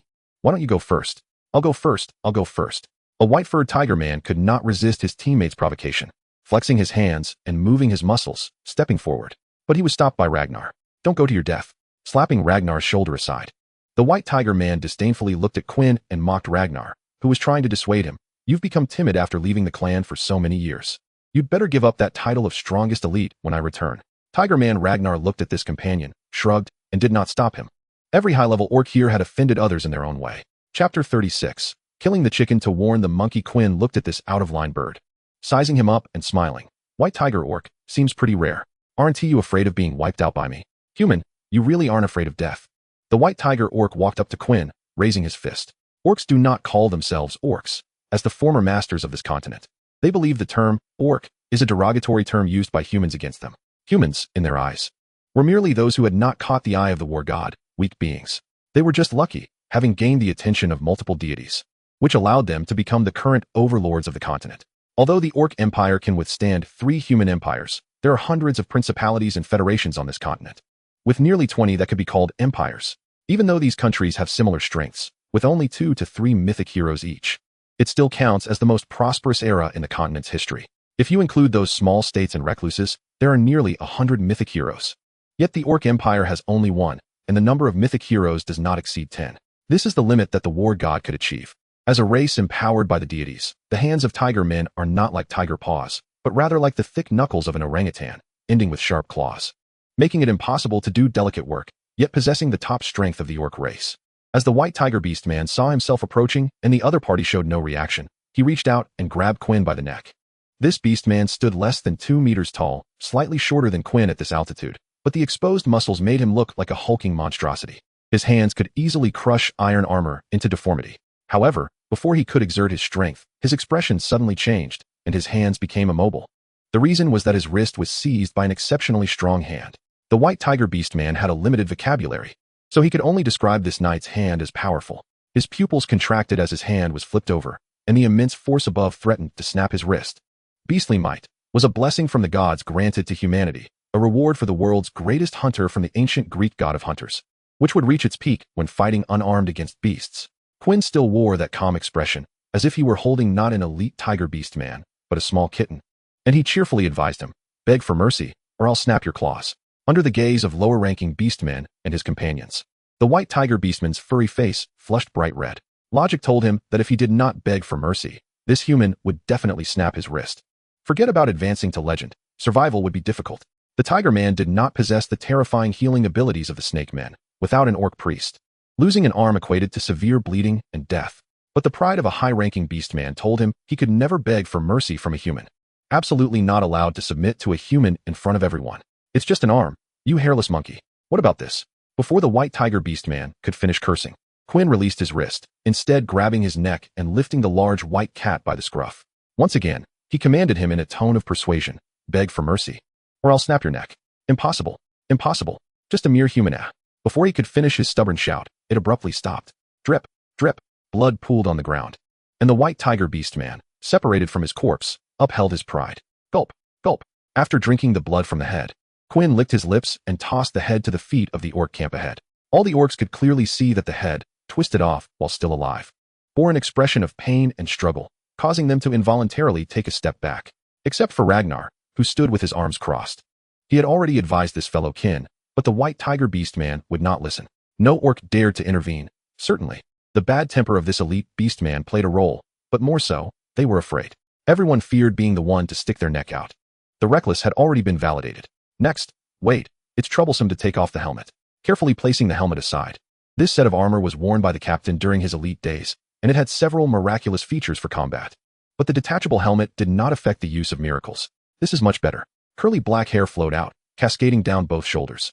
And that fierce and terrifying lion-like face finally breathed in fresh air again. Who's next? Or do you all want to come at once? I wouldn't mind. Looking around at the surrounding orcs, all who met Quinn's gaze tensed up, involuntarily thinking of retreating.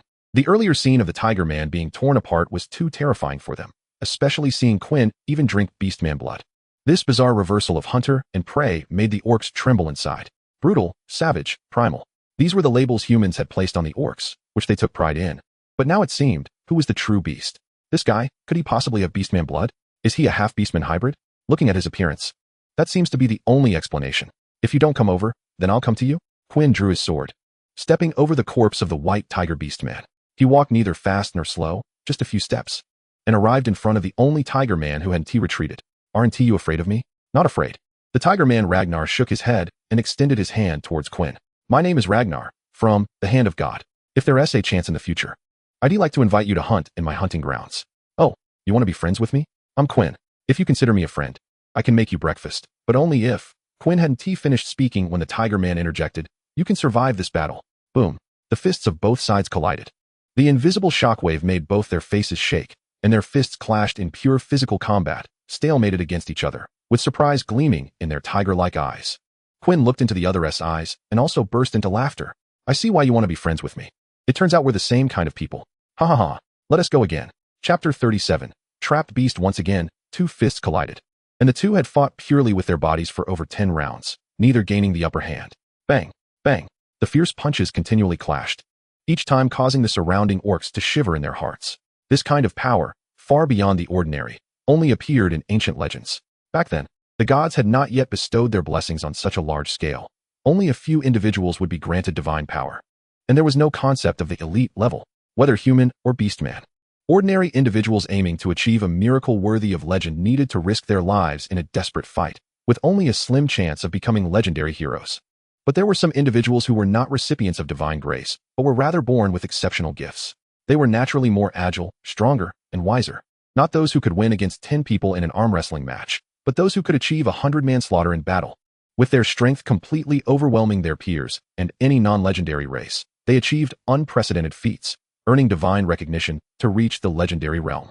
To the orcs, Quinn, who easily killed the white tiger beast man, was that kind of person, and Ragnar, who could match Quinn, was also such a freak. Even in ancient times, it would only be a matter of time for the two to become legends. Helga, give me your poison. I'll find a way. If I don't help Ragnar, he might lose. The crow man observed keenly. This warrior had a long sword still sheathed at his waist, and most of the bodies scattered around were slain by sharp weapons. It seemed that as soon as he drew his sword, the tiger man Ragnar would be at a disadvantage. But the snake man slowly turned his head, a look of lingering fear on his beautiful face. I've tried, but the war god warned me. Upon hearing this, all the orcs were dumbfounded. What? The war god? Not good, if it's the war goddess trial. We cannot intervene. We should have gone first. Damn it. Ragnar, it's not that I don't want to help you. It's the test of the war god. As long as you kill him, you will be the first legendary hero between us. That's right, as long as you can win. But conversely, if Ragnar is killed, that warrior will become a legend, killing us all. Run? We can't run. We have already been chosen to be Ragnar's companions and cannot break free. Just like Quinn once ascended from a mortal to an elite on the battlefield. At this moment, the dense forest has become a one-on-one death match between him and Ragnar. This is not the power of any miracle artifact, but a battle level between both sides that surpasses elite limits, meeting the conditions for ascending to legend. Both sides have received enough legendary recognition, just waiting for the battle victory, where the winner will receive all the honor. One is the hero who offered the head of the strongest tiger man as a sacrifice after slaying more than 20 orcs, dedicating the battle to the gods. The other is the hero who stopped the slaughter of hundreds of his fellow humans, standing in front of his companions and fighting to the death against the executioner. If the tiger man Ragnar wins, he can leave directly. Regardless of the success of the mission, a legendary tiger man hero has his tribe to ensure his safety. If Quinn wins, he will kill all the orcs present, return to Spike Fortress to become the second in command, and after achieving merit, it's even possible to take over another fortress. But all of this is based on the premise that they kill each other. The surrounding orcs can receive messages from the gods, and the two fighting in the arena can do the same. Quinn's eyes lit up. He didn't expect to complete the path from an ordinary person to a legend in such a short time. For him, it was quite good, but not too surprising. On the other hand, the tiger man Ragnar felt an endless surge of power within him. You are Quinn, right? Thank you. Thank you so much. I originally thought I would have to kill another legend to achieve my own, but I didn't expect that I only needed to kill you. As my first source of legendary power, I will remember you for a lifetime. Wonderful. Wonderful.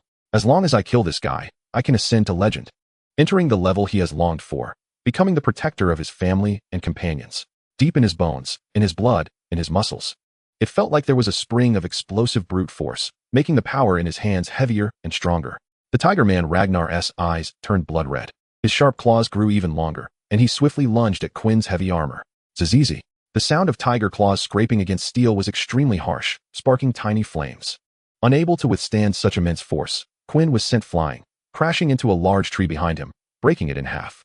Ragnar looked at Quinn, who lay on the ground with disheveled hair, and revealed a delighted smile. No one at the same level has ever forced me to use my full power. You are the first enemy to make me unleash such strength. You should be proud of that. So, please give it your all. Let me become a legend in a thrilling way. Quinn got up from the ground, feeling the weight of his heavy armor on his chest. The tiger man's target was the crack previously torn open by the crow man in a desperate struggle. Only from here could he possibly break through the thick defenses on Quinn. But it didn't achieve the effect he had imagined. Without learning the crow man's secret technique, his attacks had difficulty penetrating Quinn's heavy armor. The only weakness was likely the deliberately exposed head. As soon as he displayed his intention to attack the head, Quinn's right hand would stop at the sword at his waist, capable of severing his arm before he could even strike. Since that's the case, he could only reveal another trump card. You probably don't know, although I am a child of the war god, and also believe in the war god. My source of power comes from the god of hunting, which means my position is beast warrior. At this point, the tiger man Ragnar stepped forward. His mountain-like body swelling again, blood red swirling around him, waves of miraculous power erupting. This is caged beast. The more dangerous the situation, the more he can pray to the god of hunting for power, extracting that potential favored by the gods. An elite can counter a legend. It is also possible. Quinn got up from the ground, sensing that familiar aura from his opponent, and grinned. The armor displayed mysterious patterns, with the most primitive and wild texture rapidly spreading across his body, also enveloped in blood energy. Although it wasn't an urgent moment, It was still the first time he was using this power. Caged Beast activated. Chapter 38. Another caged beast, your aura. Indeed, we are truly kindred spirits. But unfortunately, you will definitely lose. This is a 100% certain fact, just like the growth of fruit trees and the maturation of children, an unchangeable fact. The Tiger Man Ragnar howled madly, his whole body extremely excited, his face twisted with adrenaline, and he unleashed a powerful punch. That fierce punch transformed into a vicious tiger, with blood-colored ripples outlining its sharp fangs and roaring towards him. Quinn did not dodge or avoid it, relying on the defense of his armor to meet the opponent's attack head-on. Boom, boom. The two once again collided their fists together. The tearing wind of the impact continuously gnawed at the heavy armor, leaving scratches on it, yet it still couldn't penetrate the armor's defense. Bang! The Tiger Man Ragnar swung his other fist, but Quinn caught it in his palm. The cold touch of steel made his already surging blood boil even more, and the miraculous power within him felt endless like the sea. Oh! Roaring, Ragnar's body actually swelled again, and the height difference between them became obvious. The Tiger Man's size completely suppressed Quinn. Quinn certainly knew what was happening. The captain had told him that the caged beast of the Beast Warrior is a counterattack ability. The more dangerous the situation, the greater the power it can unleash. If two Beast Warriors engage in a duel with one side's death as the premise, where the strength difference does not reach crushing levels, the weaker side is bound to win. The God's mercy allows the weak to survive, while the strong ascend to the divine realm, eternally enjoying the honor of chasing prey with the gods. It can be said that Caged Beast is a purely mental explosive skill. Bang! The fist struck the armor like a hammer, activating the miraculous power within. Able to withstand any physical attack below the legendary level, and under the terrifying force, it created a dent the size of a fist. This blow weighed at least close to 10 tons, equivalent to a fully loaded truck, non-modified, crashing head-on. Quinn was sent back 2 steps before he could steady himself. He could sense that the opponent's power was still increasing. The blood color around the Tiger Man became more and more solid, almost turning into substance. Quinn could clearly see that this blood color was not only from the miracle of Caged Beast, but also largely from his own blood. Ragnar's body was on the verge of not being able to withstand such a powerful miracle descending, entering an overload state, with blood vessels on the surface of his skin bursting, constantly oozing beads of blood. The upper limit of the miraculous power of Caged Beast is the mythical hero. This means that as long as his body can withstand it, and he remains in a dangerous situation, he can continuously grow stronger to the level of a mythical hero. Unfortunately, if the Tiger Man accepts the power of the hunting god, his body will likely explode. But this is just a minor setback. I can still become stronger. As adrenaline surged within him, the Tiger Man Ragnar felt no pain in his body, his eyes bloodshot, and his arms swollen to the thickness of barrels. He raised his arms high above his head and struck down in the most direct and brutal manner. Quinn sidestepped just in time. If he could hold on a little longer, Ragnar would eventually be unable to withstand this power, leading to blood rushing to his brain and his blood vessels bursting. But Quinn was not going to wait around. I admit your strength is impressive, and you have enough power to kill me. But if the battle is just about speed and strength, we might as well settle it with an arm wrestling match. Kill, kill, kill, kill, kill.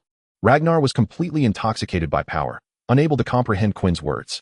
Realizing he was just wasting his effort, he stopped exerting his miraculous power and canceled his caged beast state. He had refrained from using this power before the battle because it affected his rationality, making it difficult to assess the battlefield clearly.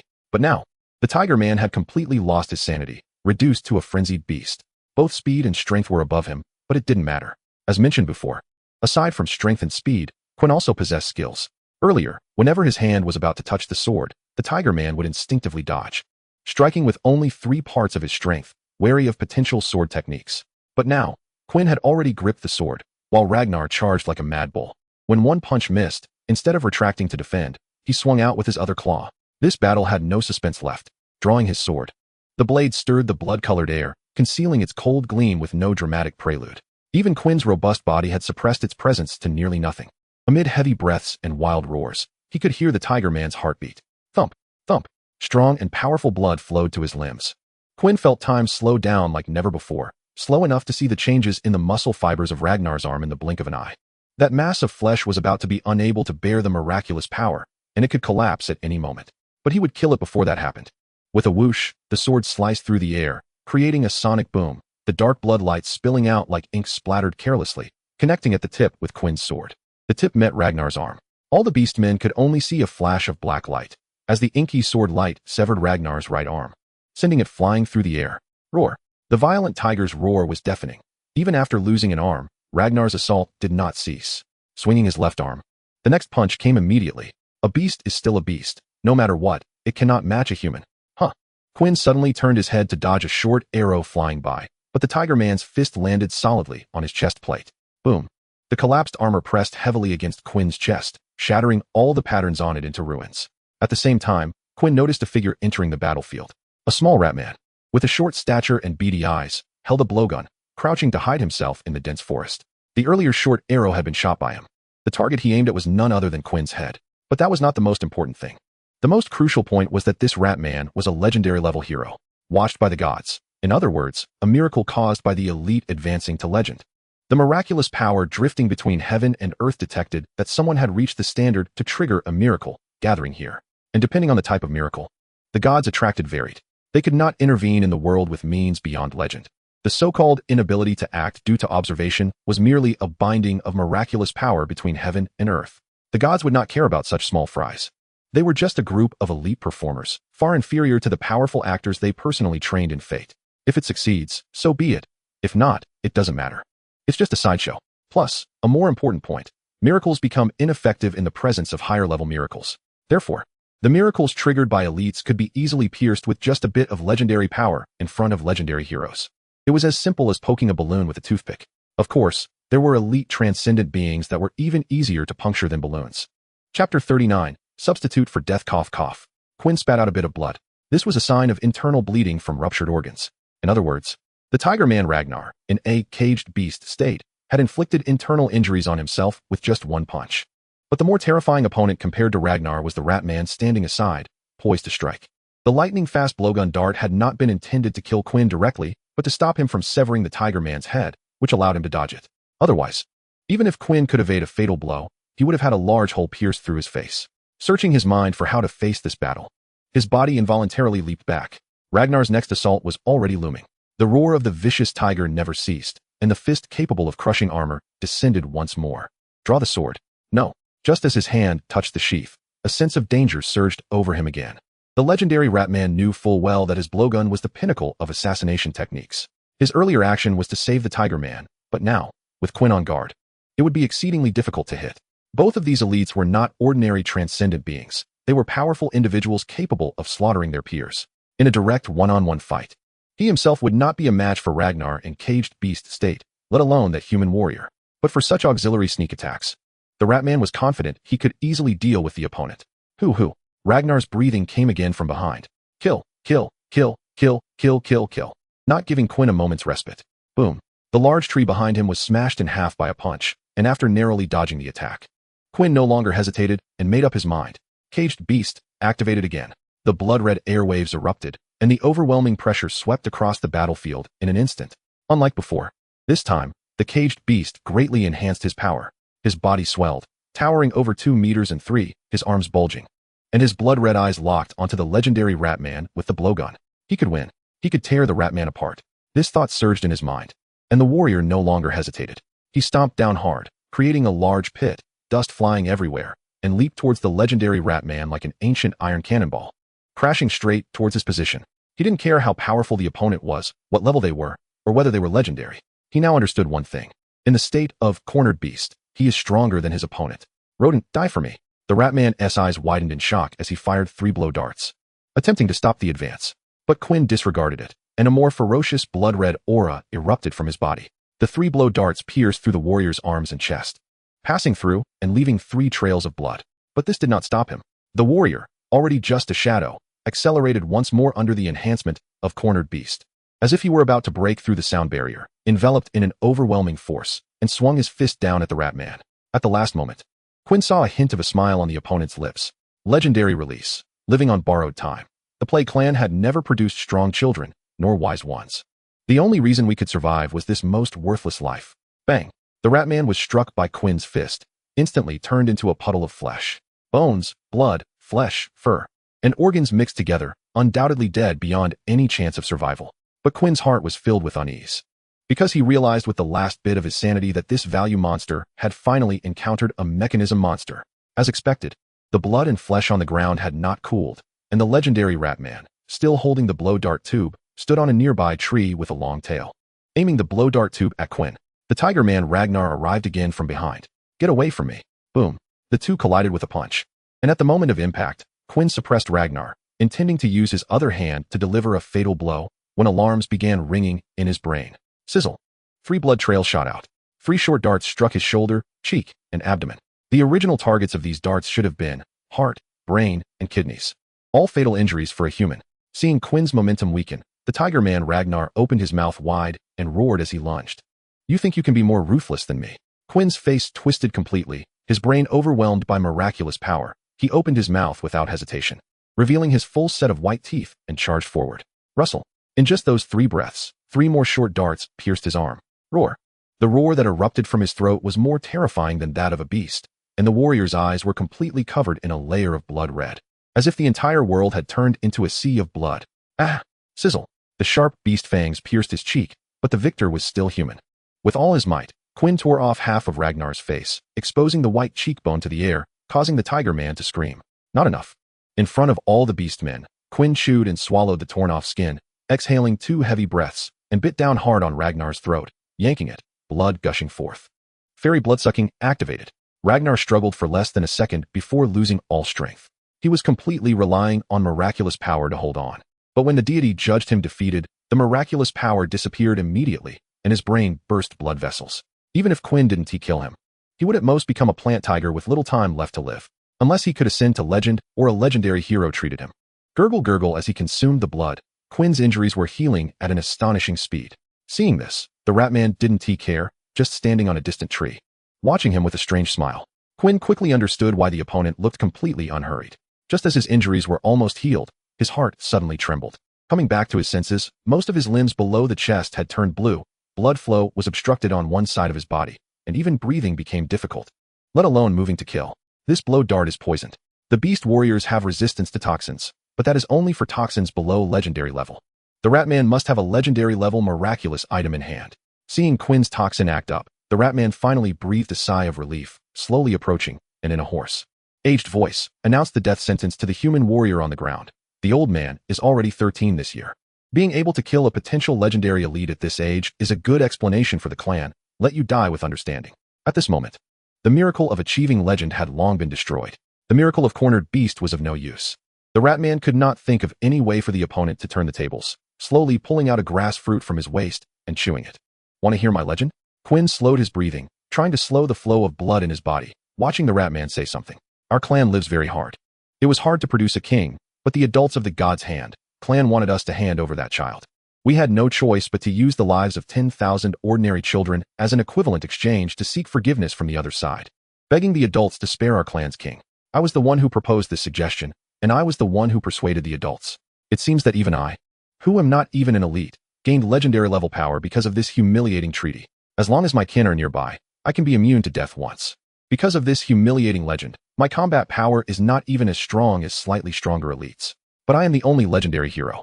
The clan even entrusted the holy weapon to me. As long as I kill 999 enemies in a row with the holy weapon, I can achieve a second legend. The Ratman felt the short darts in his pocket, and there were not many left. He had no need to waste them on this doomed human. Now, he just needed to wait for Quinn to be poisoned into his heart. As for those elite beastmen, he didn't care. These elites could only order him once. This was the rule set by the higher-ups for these advanced beastman elites. Just as he was about to leave, the Ratman saw the sudden confident smile on Quinn's face, a smile that inexplicably disgusted him. It was like those high-level beastmen who had achieved legend sitting in large armchairs, confidently deciding the fate of his tribe. In just a few words, tens of thousands of citizens were displaced and reduced to slaves. He glared at this doomed human, venomously asking, "What are you laughing at? You're about to die and still laughing. I want to allow you to laugh. Laugh again, and I'll tear your mouth apart." Quinn's mouth opened and closed. His voice was weak. The Ratman had to perk up his ears, fully focusing on him to hear clearly. I am indeed a genius. Half an hour is just right. The Ratman didn't understand what it meant, but he heard a rumble coming from a distance. Rumble. It was the sound of heavily armored flying machines. The killing machines from the Golden Empire. Executioner. Chapter 40. Humiliation, Legendary Release. Eternal standing immortal fortress. I once set sail amidst the tide of beasts and witnessed the dark treachery of the skies, never feeling a hint of retreat in my heart. From all directions, countless stone pillars rise from the ground, blocking out the sky and sun, as if carved by a ghostly hand, completely enveloping the dense forest. Even the underground is sealed off by smooth stone walls, cutting off all retreat routes for the orcs. Legend release. Death sentence execution. crossing high mountains, traversing snowy grounds, treading through the forest sea, and exploring the grasslands, all to thoroughly execute order. An inexplicable killing intent envelopes the scene, every move watched by unseen eyes, a strange sensation prickling the body with even the slightest shift. Legend release. Golden Army Force. Following the will of the Golden Emperor, this war must be carried through to the end. Boom, boom, boom. With each step taken, a squad of soldiers appears behind, all equipped with golden heavy armor and long spears, adorned with royal insignia, marching in perfect unison, methodically advancing, slaughtering all living things in their path. 3 legendary knight commanders join forces to seal off this area, vowing to annihilate all orcs with absolute miraculous power. The Ratman legendary hero attempts to escape, only to find that the sky seems to be pouring down golden rain. Hundreds of soldiers summoned by legendary miracles simultaneously launched their long spears into the air, densely packed, falling like raindrops, the golden spear tips reflecting the blazing sun, completely covering the positions of all orcs. 2 legends? No, 3. At least 4 legendary powers are needed to create such a scale of destruction. I refuse to accept this. We are just 100 short. Just 100 more. Boom, boom, boom, boom, boom, boom, boom. The earth trembles, dust rises. The splashing aftermath comparable to carpet bombing with artillery. The energy released instantly shatters the surrounding trees with indiscriminate force. The ratmen at the forefront are utterly annihilated. Not even a trace of their rat tails remains. The holy artifact, tightly grasped until the last moment of death, turns to dust in the sand. In less than half a minute, all orcs are obliterated. The only living being remaining on the battlefield is Quinn, protected by a stone house. Thud, thud, thud. The towering knight commander slowly approaches Quinn, standing over 3 meters tall in armor, resembling a giant steel beast. First, he removes the stone house's protection, revealing the purple-skinned Quinn. Then he extends his hand towards the poisoned and dying elite. Legend release. Battle-hardened will, the Golden Legion, united as one. Their words and actions are one. With the legendary release of this oversized knight commander, a thin thread connects Quinn to him. Soon, unusual phenomena appear on the surface of Quinn's poisoned skin. Points of toxin materialize, transforming into a sinister snake that winds up the thread between the two, biting down on the oversized knight commander's neck. He merely grunts, not uttering a word. This is not a miracle to remove toxins, but a miracle to share damage. As long as the knight commander deems him a companion, all damage received will be shared, including toxins, curses, and all forms of intangible harm. How is this knight? Another Legion commander approaches, seeing Quinn, who is barely alive. Asking the oversized knight commander. His height is quite normal, just over 1.8 meters, and his armor shines as if made of pure gold. However, in reality, the miracles and materials used for this armor are worth dozens of times more than the same weight of gold. The oversized knight commander turns his neck, suppressing slight discomfort. Explaining, he is not seriously injured, just poisoned. I have released legendary miracles for him. He can hold on until treatment at the fortress is no problem. The Order Knight's advancement to Executioner also grants strong resistance to toxins. If the Ratman encountered him, there would be no chance of resistance. 1 legend, 9 high-level orcs, and dozens of low-level orcs. Such strength could hold on until we arrived. Truly a knight of the same lineage as that savage beast, indeed formidable. Shall we send him back immediately? No, let's wait a bit. The oversized knight commander looks at the sky, as if waiting for something, until a legendary aura descends, prompting him to nod in satisfaction. The Golden Knight is momentarily stunned, then quickly reacts, clapping his hands, understanding the implication. You mean, this guy is about to ascend to the legendary realm? Look for yourself. A radiant beam of golden light pierces the atmosphere once more, showering Quinn's robust body. Half awake, Quinn seems to sense something, his face, half corroded by poison, contorted in a fierce rage, rising from the ground to point angrily at the beam of legendary power. Shouting, "Are you joking with me? Killing 20 orcs in a row and escaping from a legendary hero? Such a lowly legend will haunt me for life. I would rather give up this opportunity than have the shame of fleeing etched in my soul for others to mock. Stop, you useless deity. Even if I don't want your power, I can still find a way to ascend to legend. Stop it. Stop it now." Chapter 41. The proof of legend. What happened to him? Why is he covered in blood? Hester. Quickly find Hester.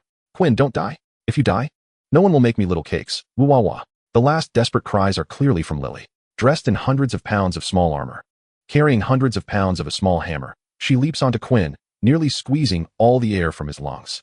The one who brought Quinn back to the Thornspear Fortress is the oversized knight commander, his figure like a small mountain, in his hands.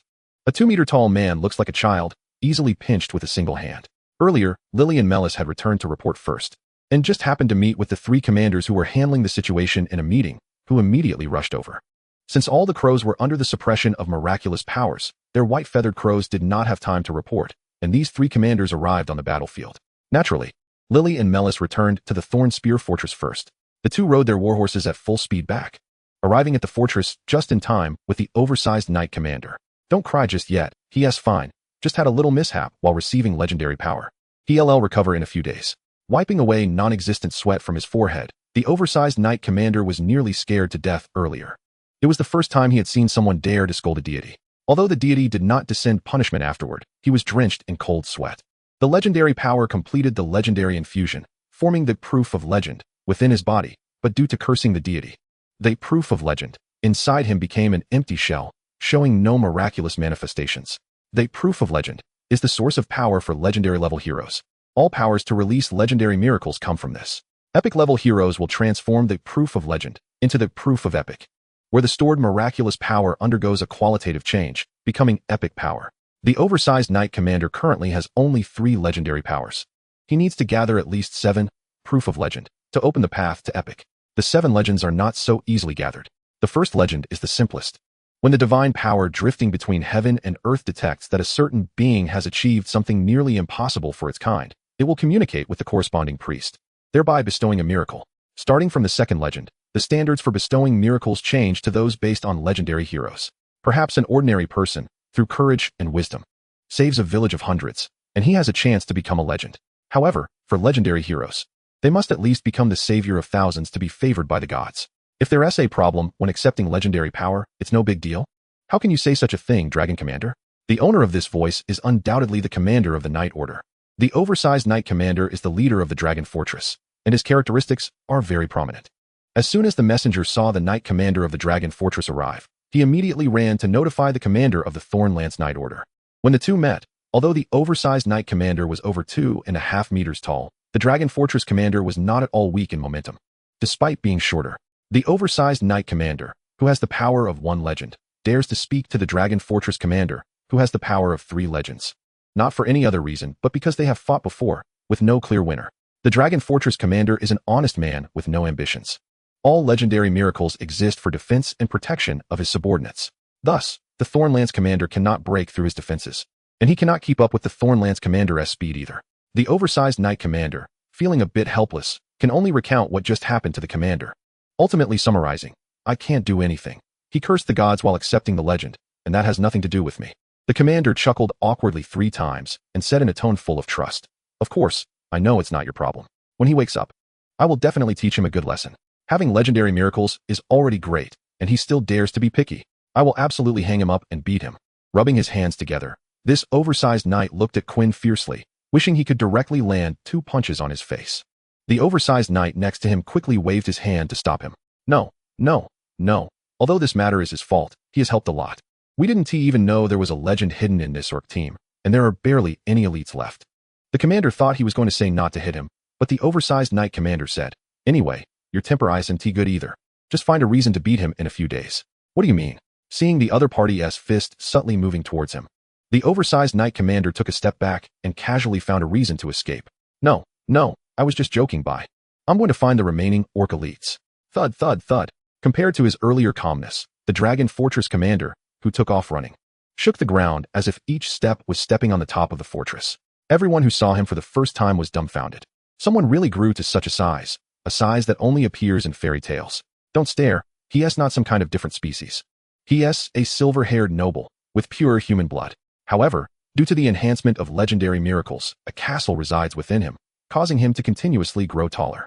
Saying this, he slapped Quinn on the forehead with one hand, the commander wearing a mask revealing an invisible smile. "You did well this time. I won't hit you for now. Heezer, Polipo, you too. Take him to the infirmary. This kid is awake, but he can't speak, so don't lay a hand on him, otherwise you'll bear the consequences." The last sentence was directed at Polipo. Polipo had been beaten badly by Quinn recently, so the commander was worried about Quinn's safety. For now, his life is temporarily secure, but there might be issues with his personality. Even if he is a commoner of mixed colors, Quinn possesses his own pride. Otherwise, he wouldn't have refused the legendary miracle. If Polipo really takes advantage of Quinn's inability to move to bully him, once Quinn wakes up, the commander won't stop him. "Don't worry, commander, I won't do anything." Polipo's eyes were as firm as a soldier about to go into battle. Then he secretly retracted his hand from Quinn's ear. Heezer shot a glance at this knight and slapped him away, lifting Quinn's breastplate off the ground with her delicate, Boneless hands. I'm enough on my own. You should help the commander with something else. Chapter 42. The Taste of the Sea. Quinn wailed, "Don't die, please." His good brother Vis was the last to learn about his death, the last to know about his injuries, and he cried out loud while holding a gauntlet stained with orc blood. "He is not dead. Get out. Don't affect my treatment." However, before he could finish his sentence, he was grabbed by the collar and thrown outside by Hezer. After placing the man on the ground, Hezer began to think about how to heal his injuries. Her miracle power was temporarily useless because Quinn's body was filled with chaotic legendary power, which would counteract any external miracle power unless it was a higher level legendary power. With Hezer's current elite miracle power, it had no effect whatsoever. She could only seek help from the goddess of abundance. It seemed to be related to the previous plague treatment method. The goddess's blessings had not yet ended, and she quickly listed similar symptoms that had appeared in history. Oak Emerald. As an elf, he was born in a small southern country, guarding the exit of the demon realm for 50 years, ultimately killing a demon legendary hero at a heavy cost. The god of forests and marshes recognized his achievements and bestowed blessings upon him, but he refused this power. The reason was that he was originally a support class. His lifelong wish was to ensure that everyone in the country had enough to eat, so he gave up the powerful combat strength within reach. Day after day of prayer finally attracted the attention of the goddess of abundance, who granted him the class of Abundant Dance Festival. The legend also evolved into a crop-growing effect. On the day he refused the legendary miracle, he was also in a state where his body was being torn apart by legendary power. This was because there was no content in the legendary certificate. Those uncontrollable legendary powers had nowhere to settle and could only search for a place to settle within his body. It's like a batch of soldiers entered a noble's territory, but the noble had no authority to command them and could only watch as they burned, killed, and looted in his territory. Quinn's body was too weak compared to the legendary power, and he had no way to control these powers, resulting in extensive damage to his body from the legendary power. As long as he waits for the legendary power to be exhausted, it will be fine. But this process could take 3 days, or it could take 30 days. Ulstra giant rock, as an ancient dragon species, it inadvertently saw the prosperous cities of humans and developed a belief in the gods. At 1300 years old, it survived yet again in a potentially fatal battle and gained the attention of the god of fire and forging. However, it gave up the power that could melt mountains and resolutely chose the goddess of abundance. The ancient dragon species has the strongest body of the age. Rocks are their skin, steel is their bones, and mercury is their blood. Legendary power cannot cause even the slightest harm to them. But the chaotic power within made him uncomfortable. After relentless efforts, the ancient dragon species found a way to harmonize this power. That was through a special breathing technique, causing the flesh and skin to create a unique rhythm, thereby squeezing the legendary power towards the legendary evidence, ultimately achieving containment. It succeeded. In the goddess's archives, there were only 2 records similar to Quinn. Fortunately, one of those records contained a solution. "I'll help you take off the armor." While saying this, Hezer's hands were already in motion. A miracle power struck, and the armor pieces peeled away, revealing a body stained with blood. The strands of legendary power coursed freely beneath the skin, breaking bones, yet not leaking a trace outward. Only small beads of blood oozed from the skin where the blood vessels had burst. "I cannot directly convey the method to control the legendary power to you through words." Removing the obstructive white coat, Hezer pressed her hand on the man's forehead. The heavy weight on Quinn's chest forced him into a soft deformation. A somewhat hot temperature came, spreading across the tender skin. The soft breaths brushed against Quinn's earlobe, whispering words that drilled into his mind like the buzzing of a mosquito. Only this way could the influence of the legendary power be minimized. The pressure of the legendary power was indeed terrifying, yet Hezer remained unfazed. She would not let unnecessary emotions interfere with her healing work. "Do you sense the breath of the ancient dragon? Follow its guidance and gather the power." As she spoke these words, Hezer's body trembled slightly. This knowledge of the legendary was a heavy burden for her. Even transmitting this knowledge took all her strength. Nightfall. A series of cleansing spells were cast in the room, dispersing the odors throughout. Whether it was the smell of blood or the overwhelming scent of the berserk warrior that made Hezer extremely uncomfortable. Even after using cleansing spells more than 10 times, she still felt a strange smell lingering on her. It was as if one nostril housed Quinn and the other was filled with the commander. So disgusting. It won't wash away, but there was a peculiar feeling. "What's wrong? Your expression looks painful." A hand reached out to rub her tightly locked brows, but it only darkened Hezer's expression further.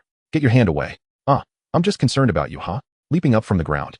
After spending half a day gathering the legendary power into the legendary evidence and healing the wounds, Quinn was now fully revived. "Since you're healed, get out of here.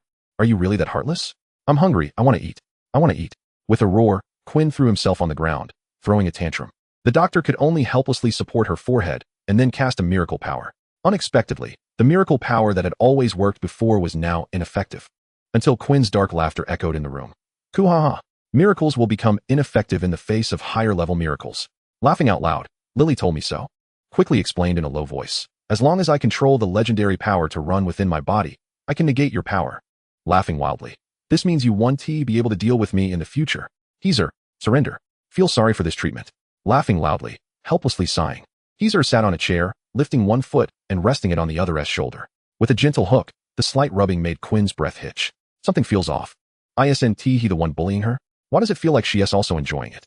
The doctor's movements were unhurried, tucking her silver hair behind her ear, her icy eyes hiding a hint of daze, her agile tongue glossing her pink lips. She gently spoke. There's no food in my medical room. But if you insist on eating, there's only one choice. The strange throbbing in her chest felt as if it would explode. Heezer had never experienced this emotion before. Like seeing the commander for the first time, meeting Lily for the first time, encountering Polibo for the first time, and meeting Maris for the first time. She knew these people would be her family in the future. She had no choice because Silverhair came with this. But now, she wanted to choose him as family. The reason was simple. Her faith in the divine had cracked. The one who filled the gap was him. Chapter 43, Self-Created Skill. Quinn walked out of the medical room. He had always been an advocate for gender equality. Regardless of whether the opponent was male or female, he would show no mercy and exert all his strength to express his respect. But just now, he had no way to deal with Heezer. She had just treated him. And joking around was enough. He couldn't just give her a big nose slap, right? That would be too terrifying. He was still an 18-year-old kid. However, he didn't expect that abundant joy was always ready to nurture children, while he, for the time being, had no plans to call anyone mom. The next day, Commander's conference room. After the usual meeting ended, Quinn was left alone. Even Polibo's personal guards were driven out, leaving only him in the conference room. Staring wide-eyed at the commander. What are you looking at? Slap. A smack landed on the back of Quinn's head. And the commander was not at all polite with him. Even legendary beings wouldn't dare speak to me like this. You're quite bold. Just one slap made Quinn understand. The commander was still that colossal knight who could easily handle him. So he excitedly asked, let us have a fight. I thought you were bold. Turns out you were just itching for it. The commander suddenly realized, hearing from Heezer that this kid could control the legendary power. Did he want to clarify his position? But that could wait. Do you know why I kept you here? Is it to praise me? Hey, what relationship do we have? Just give me a few thousand gold coins and a few miracle items. I want to be picky, huh? It would be even better if I could beat Polibo twice a day. The commander's chest heaved continuously. Even while wearing armor, it was extremely noticeable. Thus, that large hand gripped Quinn's head. I've changed my mind. I'll beat you up first. 5 minutes later, with a bruised face, Quinn sat in place, obediently listening to the commander's lecture. During the elite period, miracles were too weak and could only follow instincts to wield the blessings of the divine. Caged beast and order barrier were our instincts, but there are exceptions. The bodies of high-level beastmen are extremely powerful, and the miracle power they can bear just reaches a certain limit, allowing them to perform techniques far beyond their own strength. You should have some experience with that, right? Quinn nodded. The crow could leave a scratch on his chest, which was more than 5 times the power of a normal attack. It caught him completely off guard. The tiger man can also unleash punches accompanied by tiger roars. At that time, he thought it was the little kitten's own. But now it seems that it might also be their exclusive secret technique. After being promoted to legend, in addition to his own miracles, he can also learn and integrate the wisdom of predecessors into himself, unleashing attacks that are no less than legendary miracles. I understand now. It's the difference between self-created soul skills and soul ring skills. The strength of that tiger man shouldn't be much weaker than his own. As long as the armor on him compensates for the lack of defense, especially after activating the miracles on the armor, the tiger man can only deal damage to Quinn by entering the trapped beast state. Quinn's eyes lit up with understanding, and he couldn't wait to bow his head and ask the captain, I understand. Captain, please teach me blue silver bind. What blue? The one with the invincible golden body. Don't interrupt while I'm talking. The captain felt his fists harden again. This kid just can't stay calm. However, on second thought, such an unruly guy is just fit to be his subordinate. Watching the big knight first slap himself and then vigorously rub his head, he couldn't help but wonder what the other party was thinking. Kid, listen well. What I'm going to teach you is the most widely circulated and practical technique in Dragon Hunter, Dragon Strike Gun. Dragon Hunter is the advanced profession of beast warrior. These legendary heroes, with hunting dragons as their ultimate goal, naturally study how to penetrate the thick dragon scales of the dragon race, thus creating this technique that can be used with any weapon or limb. The principle is simple. Concentrate the high-speed rotating legendary power at a point to break through the dragon scale's defense. Isn't this just the spiral sphere? Quinn originally wanted to say this, but after practicing it, he felt, this is definitely the spiral sphere. The otherworldly version of the spiral sphere, which can be attached to weapons. Even works with long-range bows and throwing spears. the legendary power won't dissipate so easily. With the blessing of nameless flow, he learned this technique quickly. Compared to unleashing sword energy, this pure technique is relatively simpler, and he could grasp it with just a bit of practice. Its power isn't small either. Barely enough to break the captain's defense. But there's one problem. Quinn's legendary power is far less than the captain's. He can only use it 3 times a day, unlike the captain, who can use it freely over 10 times. It can only be used as a trump card. Not bad, kid. I spent half a day learning it back then. Hearing the captain's praise, Quinn puffed up with pride. His tail almost wagging to the sky. Who do you think I am? I'm the strongest. The captain's fists hardened again. He initially wanted to give Quinn a beating. But thinking about how busy he would be later, he let it go. What do I have to do? Do you want me to kill orcs? Speaking of this, Quinn immediately became excited, completely forgetting that he almost died yesterday without someone saving him. No, Hessel said you need to help her train a bit, with compensation. Chapter 44. Epic. The sky was clear with no clouds, a perfect day for grazing. This place is located in the orc camp, facing the crystal fortress. In the center, inside a huge tent woven from bear skins, a shining pearl hung from the top, glowing brightly. Although it's called a pearl, it is worth countless times more than a regular pearl. To obtain this treasure, one must hunt a legendary water dragon over 800 years old in the sea and disembowel it for a chance to appear. This mutated being, lying between flying dragons and ancient dragons, possesses combat power in the ocean equivalent to at least 5 legendary power heroes. If it achieves legend and establishes a merit recognized by the gods, then only epic heroes would have the chance to hunt it. Such a treasure, however, in this tent, is merely used as a lighting tool. This is due to the fact that the one seated in the main position is the brother of Hetrelu, the only pig-headed king in the orcs' thousands of years of history to complete 7 miracles. The newly promoted epic hero of the orc race, Arlanza Boretooth. The 3 legendary orc hero Hetrelu is 3 meters tall, roughly equivalent to a supersized knight captain, while this Arlanza is only as tall as an ordinary adult male. This is one of the legends he established. He can freely enlarge or shrink his body to reduce energy consumption.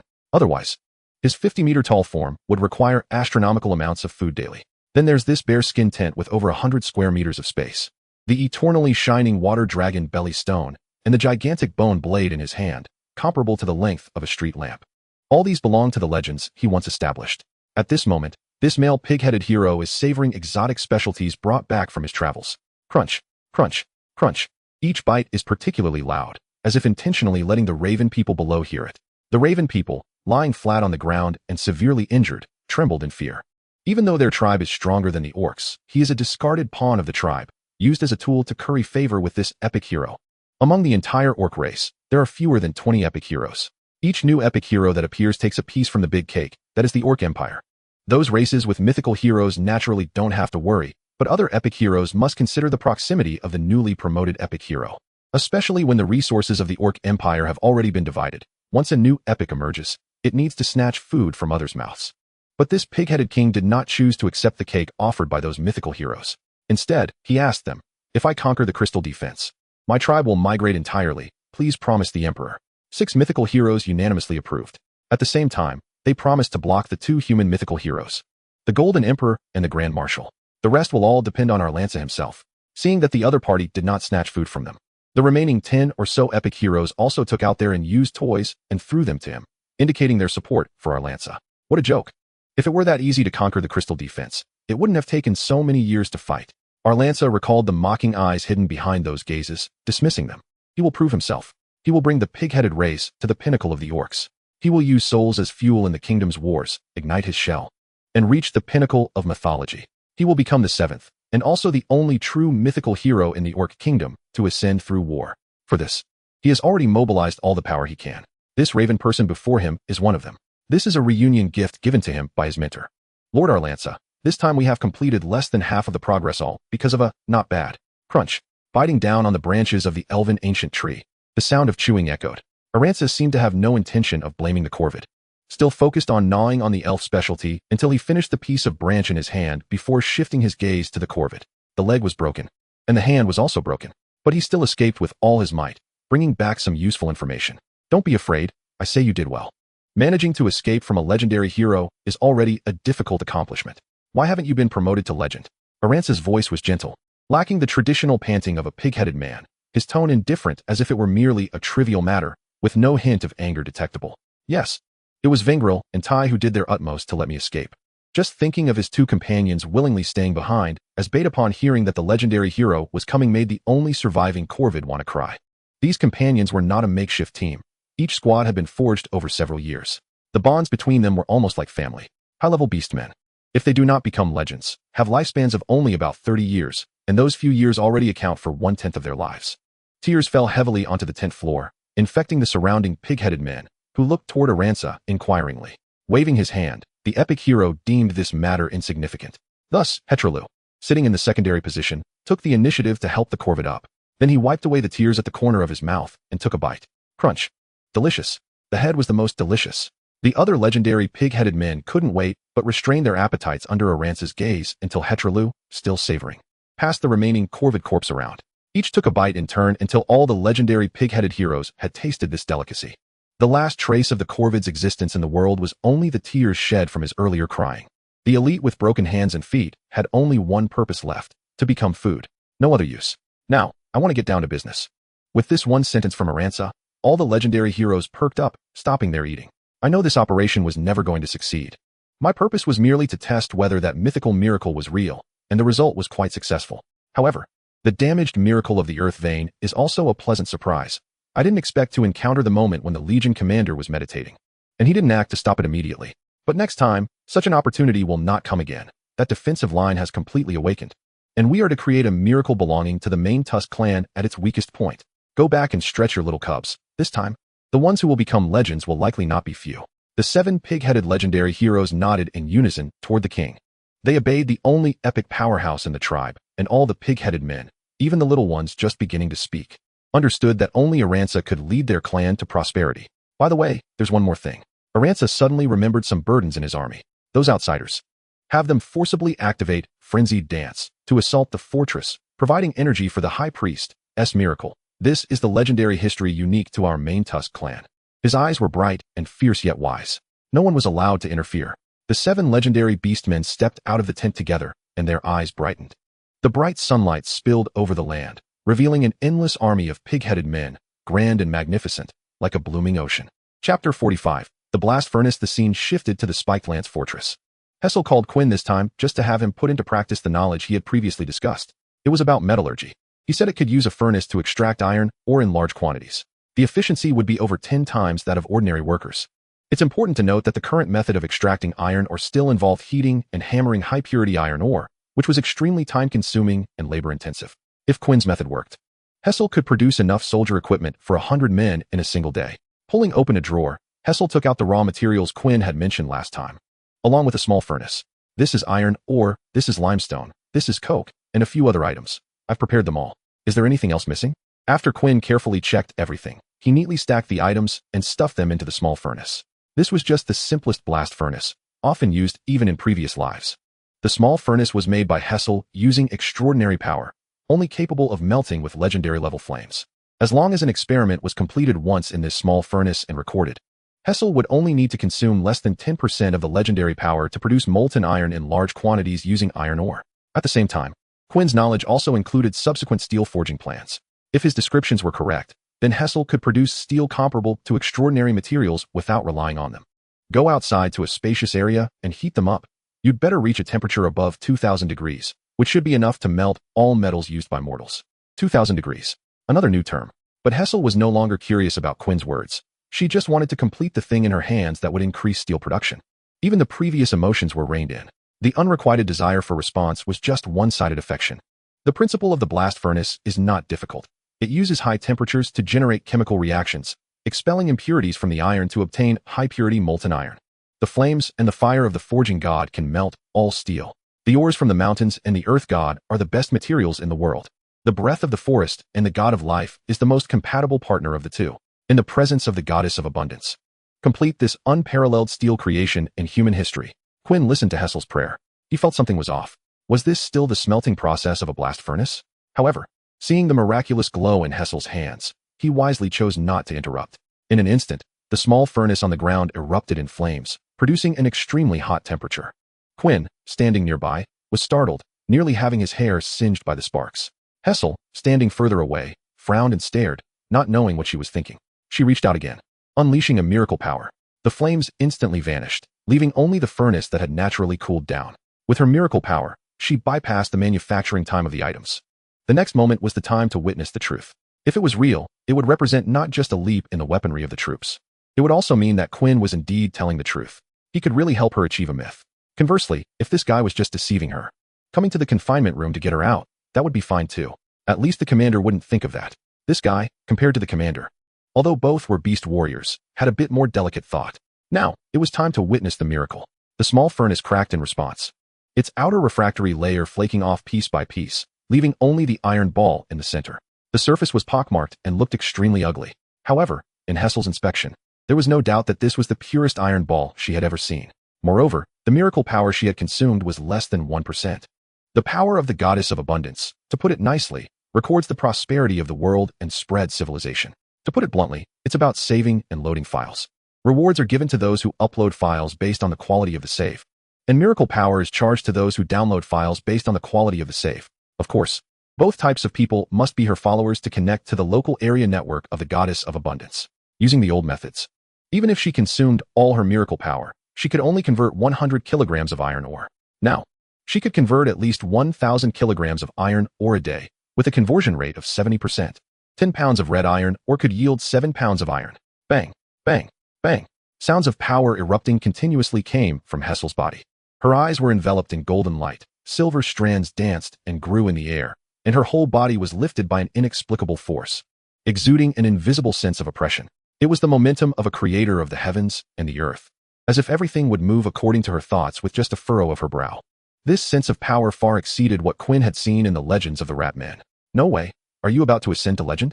After hearing this, Hessel dispersed the power around her, landing unsteadily on the spot, and Quinn quickly stepped forward to support her. Just one last bit. When she uploaded this technique to the Goddess of Abundance's archive, it was just perfectly stuck on that line. Not enough compared to the upper limit. More than enough compared to the lower limit. Crushing the elite, but not rivaling the legend. Deep in Hessel's heart, there was also a profound doubt. This was merely a method of refining iron, or how could there be such a powerful feedback of strength? She could not see the future. But the divine will in the dark calculated that in the future, this would be an extremely important step in human development history. Why are you staring at me? Discovering that Quinn's hand had not left her waist, Hessel quickly stood up straight, pushed the man away, and a hint of red appeared on her face. The white coat on her chest was pushed up into a full arc, slightly rising with her rapid breathing. Quinn blinked innocently, but deliberately elongated his tone. No. I just feel that your long hair looks better than your short hair.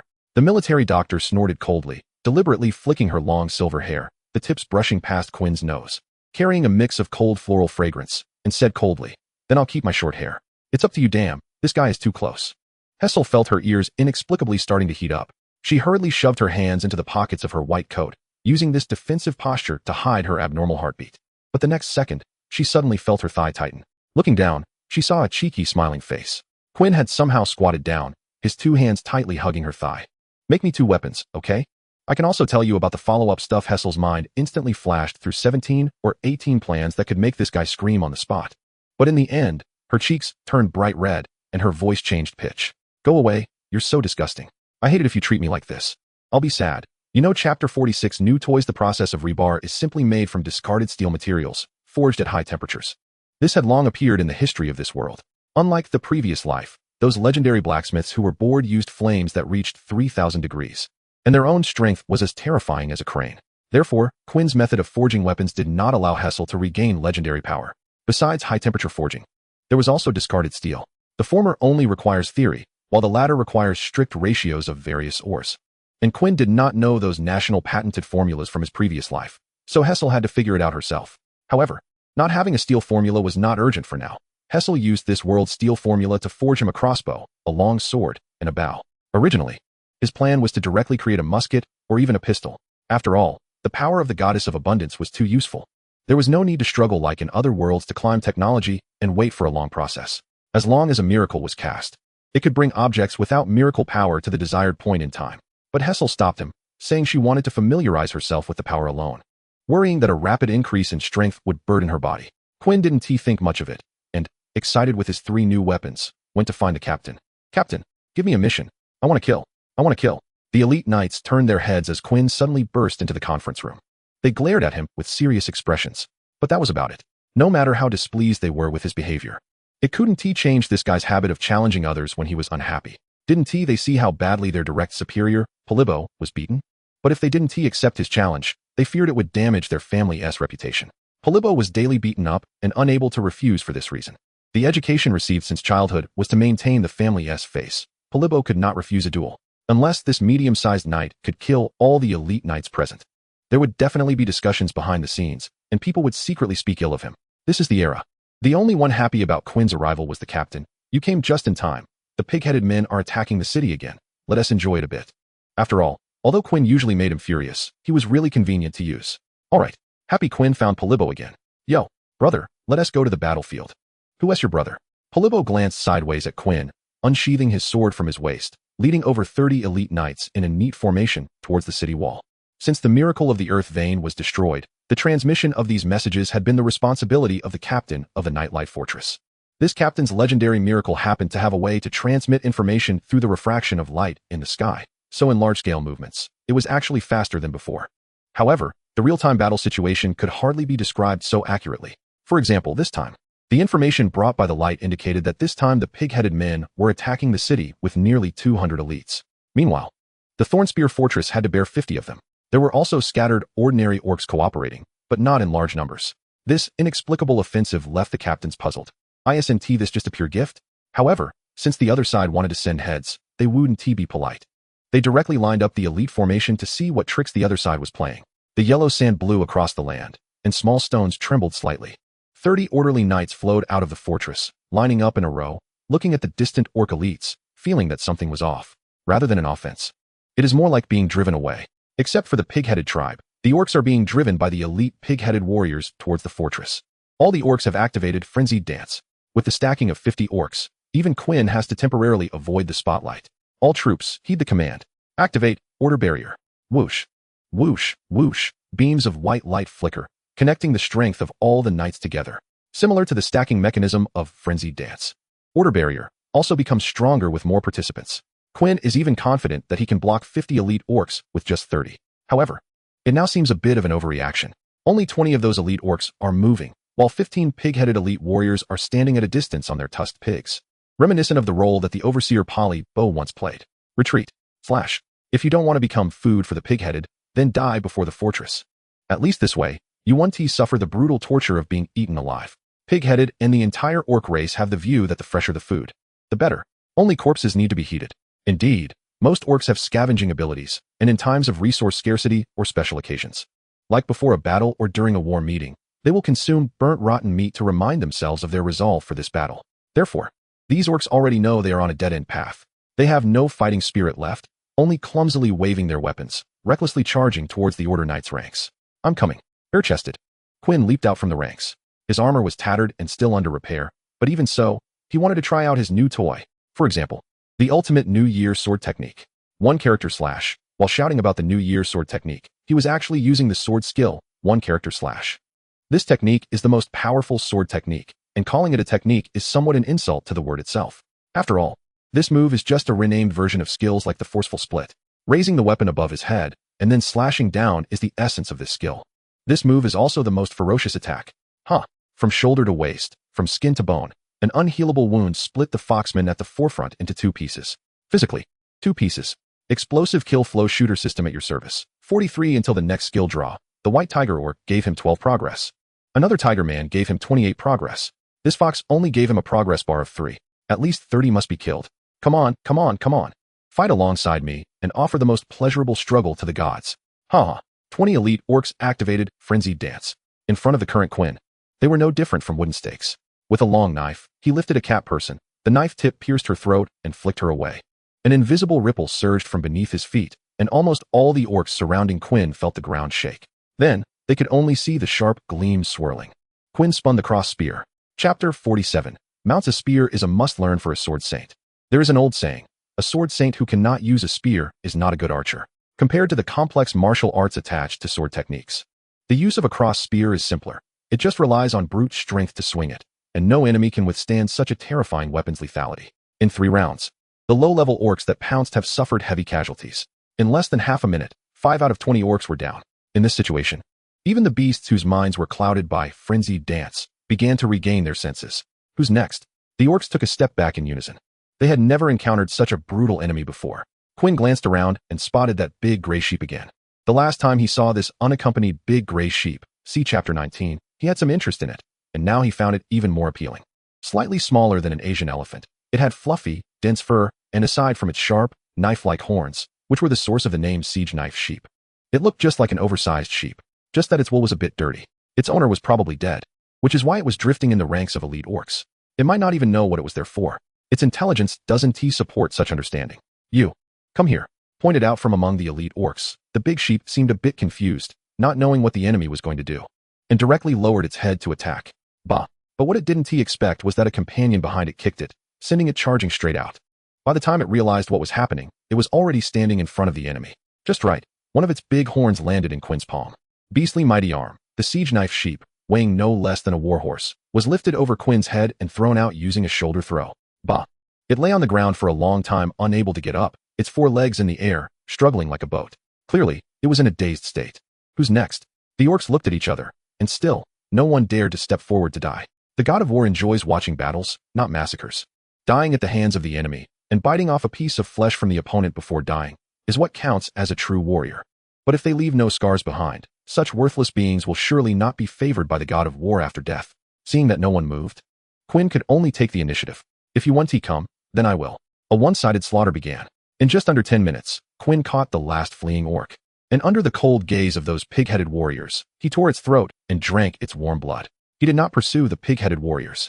Although their tusked pigs were not as fast as him, they had plenty of stamina, and whether he could catch up from over a kilometer away was questionable. So by the time he twisted the last dog-headed orc's neck, the only remaining living alien on the field was that siege knife sheep. It was playing dead. Although its intelligence was low, the instinct for survival made it close its eyes and tremble its 4 legs occasionally, not daring to move. Quinn carefully flipped it back from its upside-down position and rubbed its neck. Be my child, and I will treat you well for life. The moment Quinn touched the siege knife sheep, he understood. Riding, he had found the most suitable mount. If Quinn's combat power is 10, then before obtaining riding, his combat power while riding a horse was 5, and after obtaining riding, his combat power while riding a horse became 12. But if he rides a sheep, he has a feeling that his combat power might soar to 18. This is still due to the insufficient strength of this siege knife sheep. If it matched Quinn's combat power, it could definitely push the combat power to over 22.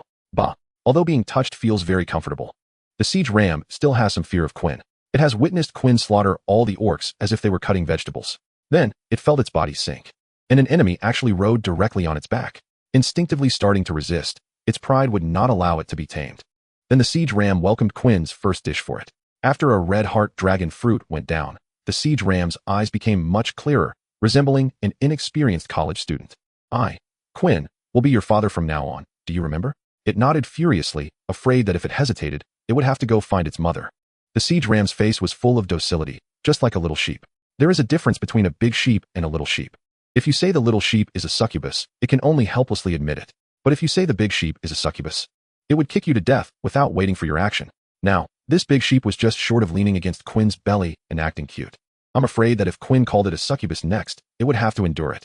Seeing it become obedient, Quinn also didn't plan to treat it badly. Rubbing the siege ram's head and whispering in its ear, I'll find you something to eat later. Upon hearing about food, the siege ram's eyes lit up. Chapter 3 mentioned that all languages in this world have been unified. Therefore, the siege ram doesn't not understand Quinn's language. It just cannot speak due to its vocal cords. Life under the supervision of the pig-headed men is not easy. If there is any disturbance, they will be dragged out to be killed and shared. At the same time, the pig-headed men do not provide them with good meals. Having 1 or 2 pieces of rotten meat is considered good, and more often, they get berries and grass leaves. That hardly counts as food. It's the leftovers that it used to look down upon. Woo woo woo. Just hearing about food made the siege ram's tears flow uncontrollably. It was starving. Chapter 48, Bang Bang Bang. Lily, what are you doing? I'm banging. What is banging? The 2 heads collided together, reddening their foreheads, but not backing down. The siege ram stood tall, its front legs off the ground, and pressed down hard with its body weight. Lily huffed and puffed as she pushed against it, using her smooth forehead to collide heavily with the siege ram's head. Bang, bang, bang. This is what Lily called banging. It's a game that only she would play with the siege ram. The captain watched with great interest, and after getting the answer, Polly laughed heartily. The captain is probably around 27 or 28 years old, and in many matters, he behaves like a child. Although Polly is only 19. Half of the fortress's affairs are managed by this medium knight. The other half is managed by Heezer. If the captain doesn't take action, he is almost like a mascot. Most captains of other fortresses are similar, and some even have dedicated butlers, cooks, maids, and other subordinates to take care of their daily lives. It's not an exaggeration to say they are on vacation. After all, there are only a few legendary heroes. They are not worried about being replaced. Quinn, this guy is really interesting, huh? Lily, go for it. If you win, I'll have Heezer make you a 3-layer cake. Don't lose, Cub. You are my personally selected child. In the past, it was Polly who accompanied the captain to pass the time. Now that person has changed to Quinn. Polly does not feel upset about being out of favor. On the contrary, the medium knight feels a little excited inside. As long as the captain has something to do, he won't hit him. As long as Quinn has something to do, he also won't hit him. It's a double happiness. Bang. On the field, Lily collided with the siege ram once again. The ground even cracked due to the force, spreading spiderweb-like fractures beneath their feet. Staggering back 2 steps, Lily almost fell to the ground. Meanwhile, the siege ram proudly raised its head, its sharp horns glistening in the sunlight. The outcome was clear. The siege ram won. Now it was hit with Heezer's cleaning miracle. Its gray fur turned white, soft and fluffy, like a cloud falling from the sky, landing on it, with a faint scent of grass.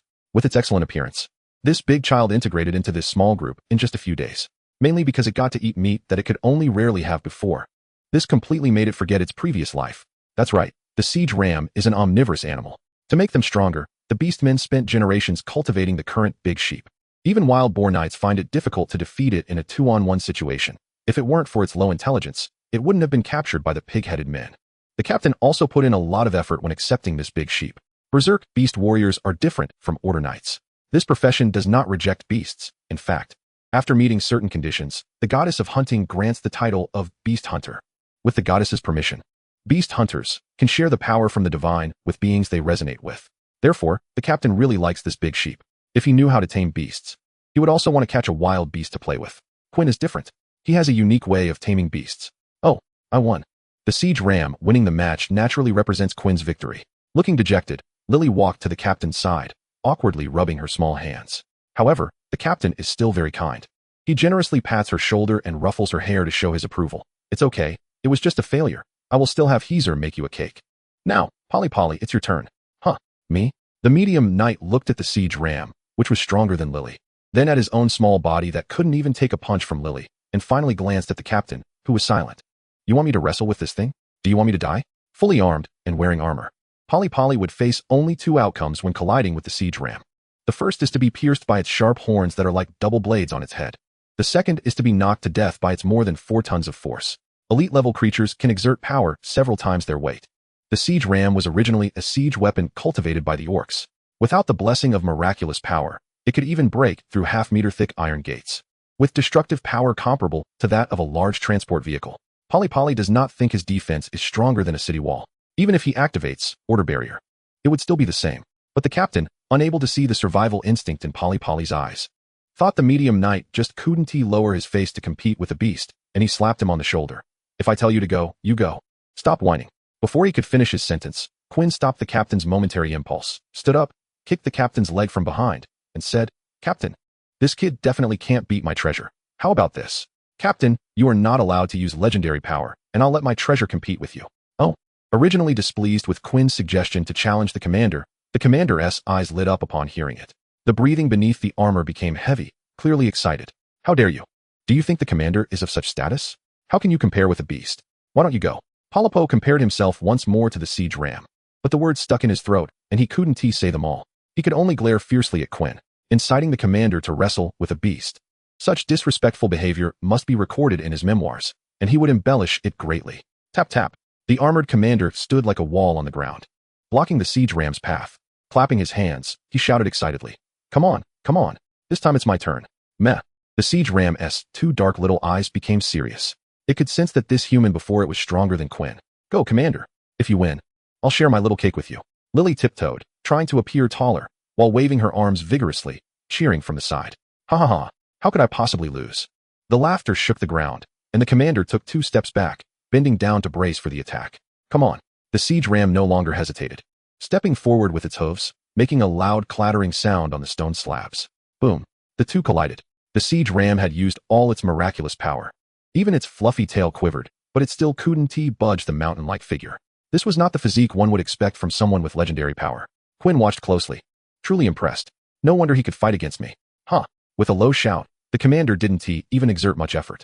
With just one hand, he held the ram's large horns, looking even more relaxed than Quinn, who possessed the beastly great bowl. So strong, commander. You're amazing. While the two cheered for the commander's victory, only Polypo squatted in a corner, drawing circles on the ground, muttering complaints about the lack of decorum. Rude. Beast. The dignity of royal blood. The pride of golden hair. Without thinking, this guy was definitely going to get beaten up. And judging by the commander's gaze, it wouldn't be a light beating. Chapter 49. Revenge. The siege ram was about 3 years old, and its intelligence was no higher than that of a child of the same age, just enough to play with Lily. Coincidentally, Lily could also play with Quinn and the commander. So today was the happiest day for the 4 big kids since they arrived at the fortress. The only unhappy one was probably Polypo, whose mouth was stuffed with wool. After a day of play, the commander called for Hessel to cast cleaning spells. Disband. Go home for dinner. Quinn, I feel like you've been really busy lately. His good brother Vis stirred the soup in his bowl, expressing a little dissatisfaction. Recently, he had been training under Hessel, leaving early and returning late. Even the dirty clothes were taken care of by Hessel's miraculous power. Naturally, their contact had decreased. Quinn didn't feel much about it, because he was indeed busy during the day. Orcs came to kill orcs. The big ram was happy and needed to be taken out for a stroll. Lily needed company when she was tired from training. And occasionally Melis would pull him over to practice sword skills, and Hessel had many things to find him for. His day was completely filled. Why don't you train with me and play with me and the little one? Looking at the ram's head poking through the window, chewing on berries. Vis slapped it on the head. The big ram laughed merrily. The silly big kid didn't mind Vis's playful slap at all, thinking the little guy wanted to play with him too, sticking out its tongue and boldly asking Vis for food. Just then, the picky brother directly poured his soup into the ram's mouth. Smack smack. Chewing on the unknown food and berries together, the big ram was delighted, shaking its head. Quinn gently patted the ram's head, smiling as well. It's normal for a beast with low intelligence to be loyal as long as it recognizes its leader. Tell it to go east, it will never go west. Even charging into battle, it wouldn't refuse. After all, the siege ram was originally bred for this purpose. I feel like it's less like a ram and more like that dog from the Ruin family, Vis said, looking at the tough and thick-skinned big ram. Ruin was a hunter from the town and also a guard for Vis's family. The last time Quinn and Vis sneaked out at night to visit a brothel, it was Ruin who caught them with his dog. Quinn agreed with that. After sending the big ram to sleep, he looked at his bored good brother and got a new idea. How about this? I'll take you to find Hessel and ask her about your training progress. See if there's anything I can help with. You're going to train with me? Vis's tone became excited upon hearing this. His eyebrows curved and his eyes turned into charming crescents, the earlier dissatisfaction disappearing in an instant. Quinn smiled slightly. Let us go. In the office, the female medic had just finished her dinner and was focused on writing something at her desk, until the arrival of the two. So, you came for such a trivial matter? Hessel's indifference was the same towards anyone, except when she was alone with Melis. But Quinn could see that this was just her disguise, like the specialized armor of the feral beast warrior, used to fend off enemies. Of course, it wasn't to defend against Quinn, but to defend against the troubles Quinn brought. This cold armor was used for that, provided that Quinn didn't know. Tightening her thighs, Hessel closed her eyes. She didn't even need to look to know what was happening. Hessel, could you help me out?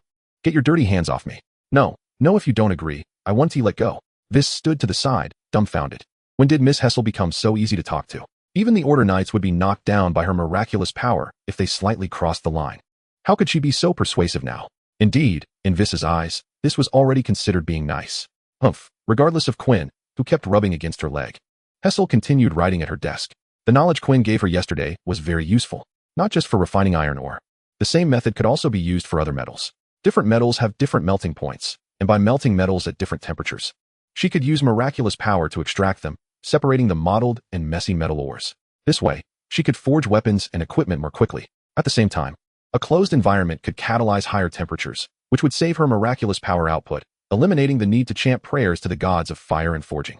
And then, Hessel trembled all over, suddenly stopping her pen. She looked down at Quinn, just as Quinn also looked up at Hessel. 2 streaks of red appeared on her face, but quickly disappeared under the suppression of miraculous power. Sniff, sniff. Quinn, whose nose was particularly sensitive, caught a strange scent. It seemed that Hester had this smell on her last time as well. Have you not bathed for a few days? The smell is so strong. And you dare to say I stink? Let go of my hand. Her tone was very calm, revealing no hint of turmoil, including Hester's eyes, which were as cold as ice. She had figured it out. Quinn was here to find trouble with her tonight. He anticipated that with Weiss nearby. He wouldn't dare to chase him away in such a bold manner. I warn you one last time. Let go of your hand, or bear the consequences. Heh. I tell you, the same method won't work on a Saint Seiya a second time. Feel free to use any tricks you have. Quinn's voice was very soft, just enough to reach Hester's ears. The female doctor felt a rare emotion rise from her stomach, climbing all the way to her forehead. Hester, enough. The female doctor pressed down on Quinn's head with one hand, exerting all her strength, but unable to move him even an inch. After all, she was just a support class. I didn't want to do this, but you made me change my mind. A bad premonition surged in Quinn's heart. Before he could react, a burst of golden light erupted from Hester's body. An intense heat and wind swept through the entire small room. Legend descends. The starting point of human history is fire. And the turning point of human history should also be fire.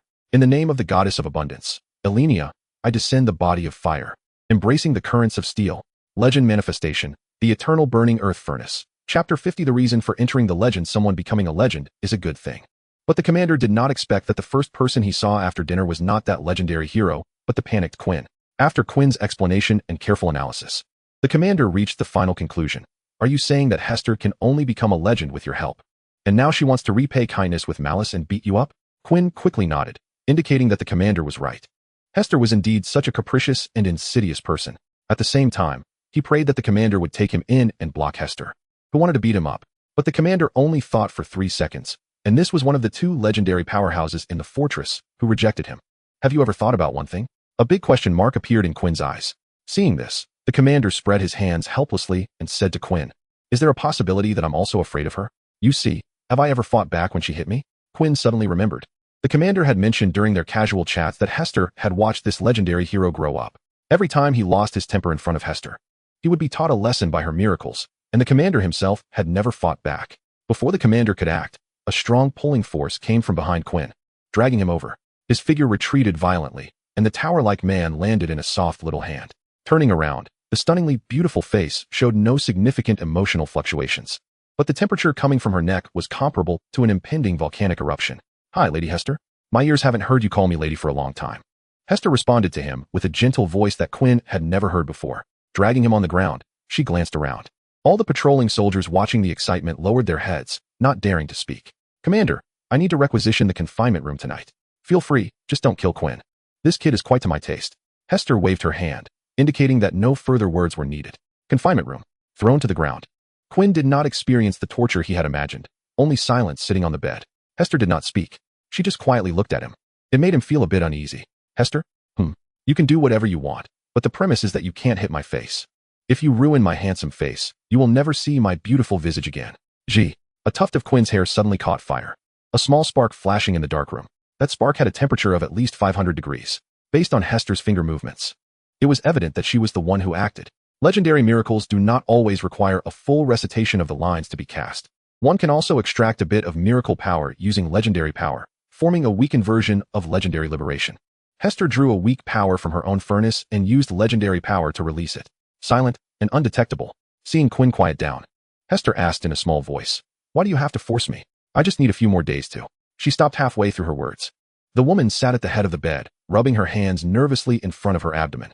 At some point, Quinn had also sat by the bed. A low voice rang out behind the woman. So what? In a few days, you can become a legend with your medical skills that you could never hope to surpass? Her pupils constricted. The female doctor gritted her teeth, gripping the hem of her clothes tightly. Caught in her thoughts, she felt utterly ashamed at this moment. She did not want to rely entirely on Quinn to become a legend.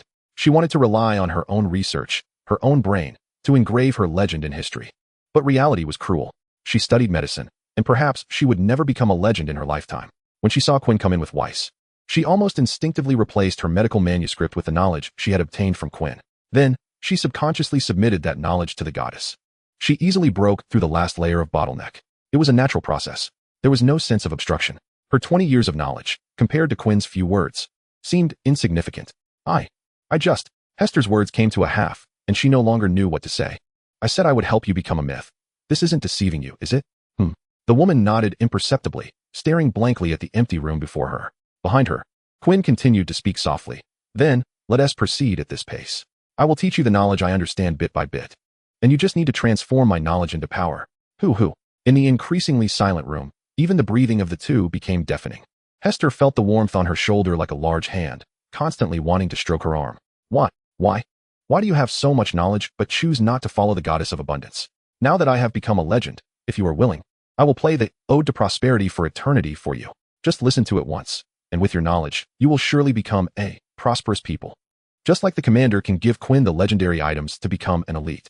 After Hester became a legend, the goddess of abundance also opened the transfer mentor permissions for her.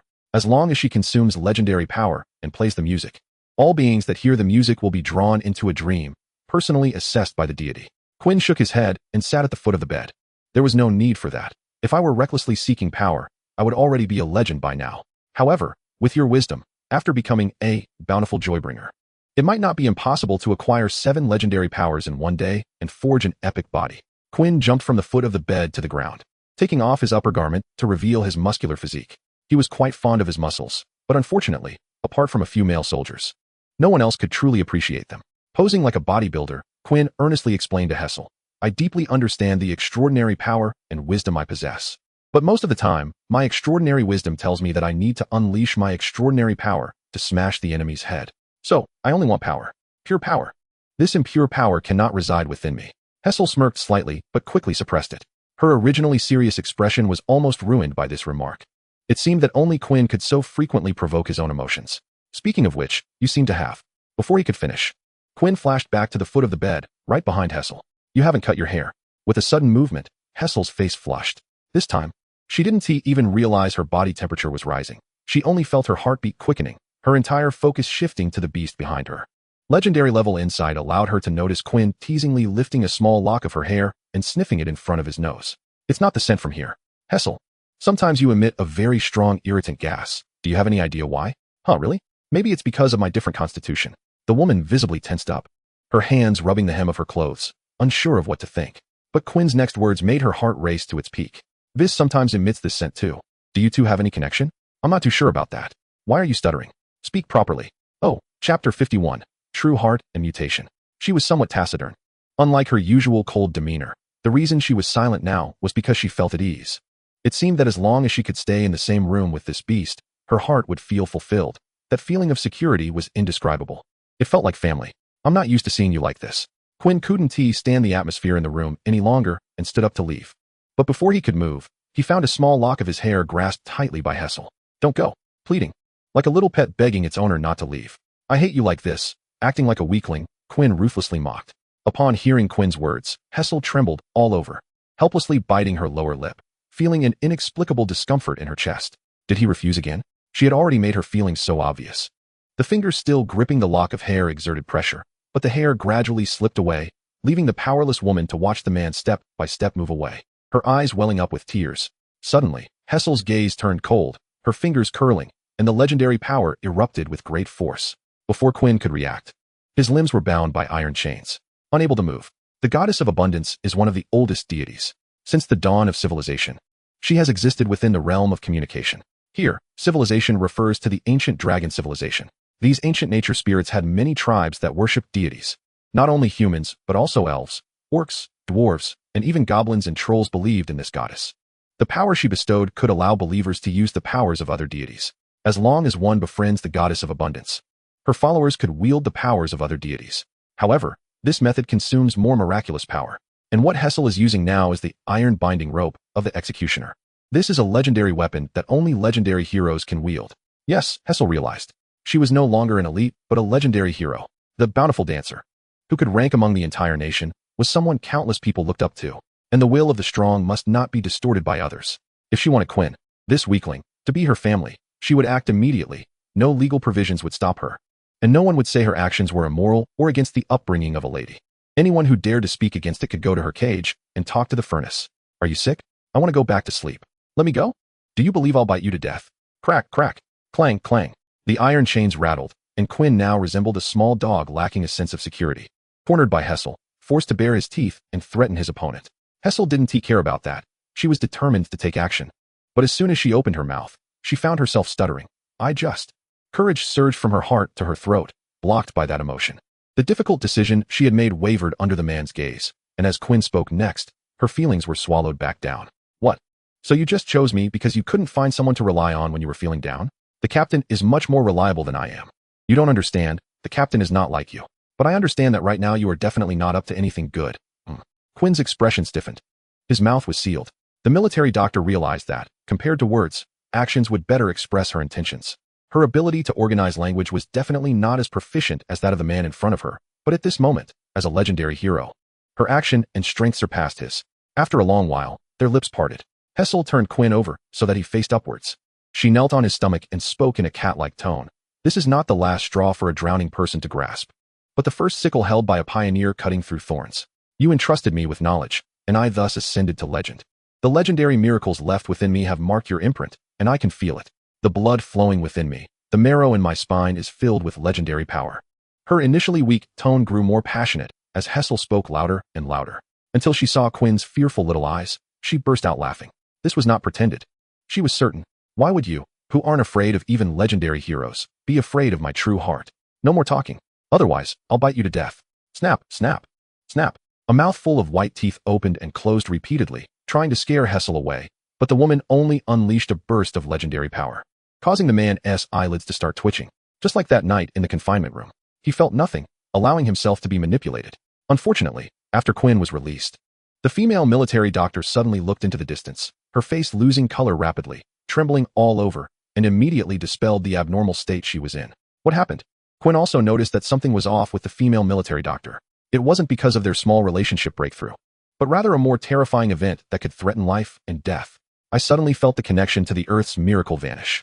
Closing my eyes, Hessel's body began to heat up, as if she were a furnace in operation. As the only auxiliary class in the fortress, she was responsible for maintaining the miracles of the Earth around her. After reaching the legendary level, she could even sense from afar, connecting her power to the ground's miracles to unleash even greater strength. But now, she had suddenly lost that connection, and she couldn't detect the existence of that power. It felt as if it had been contaminated. In just 3 breaths, she exited this fiery state, piecing together the events. The orcs must be from yesterday's batch of orcs. Yes, this feeling. Their blood contained a miracle that only legendary beings could detect, targeted at the destruction of the Earth's veins. A red light flickered around her, and a dark red robe wrapped her from head to toe. Go find the commander. Something big is about to happen at the Crystal Defense Line.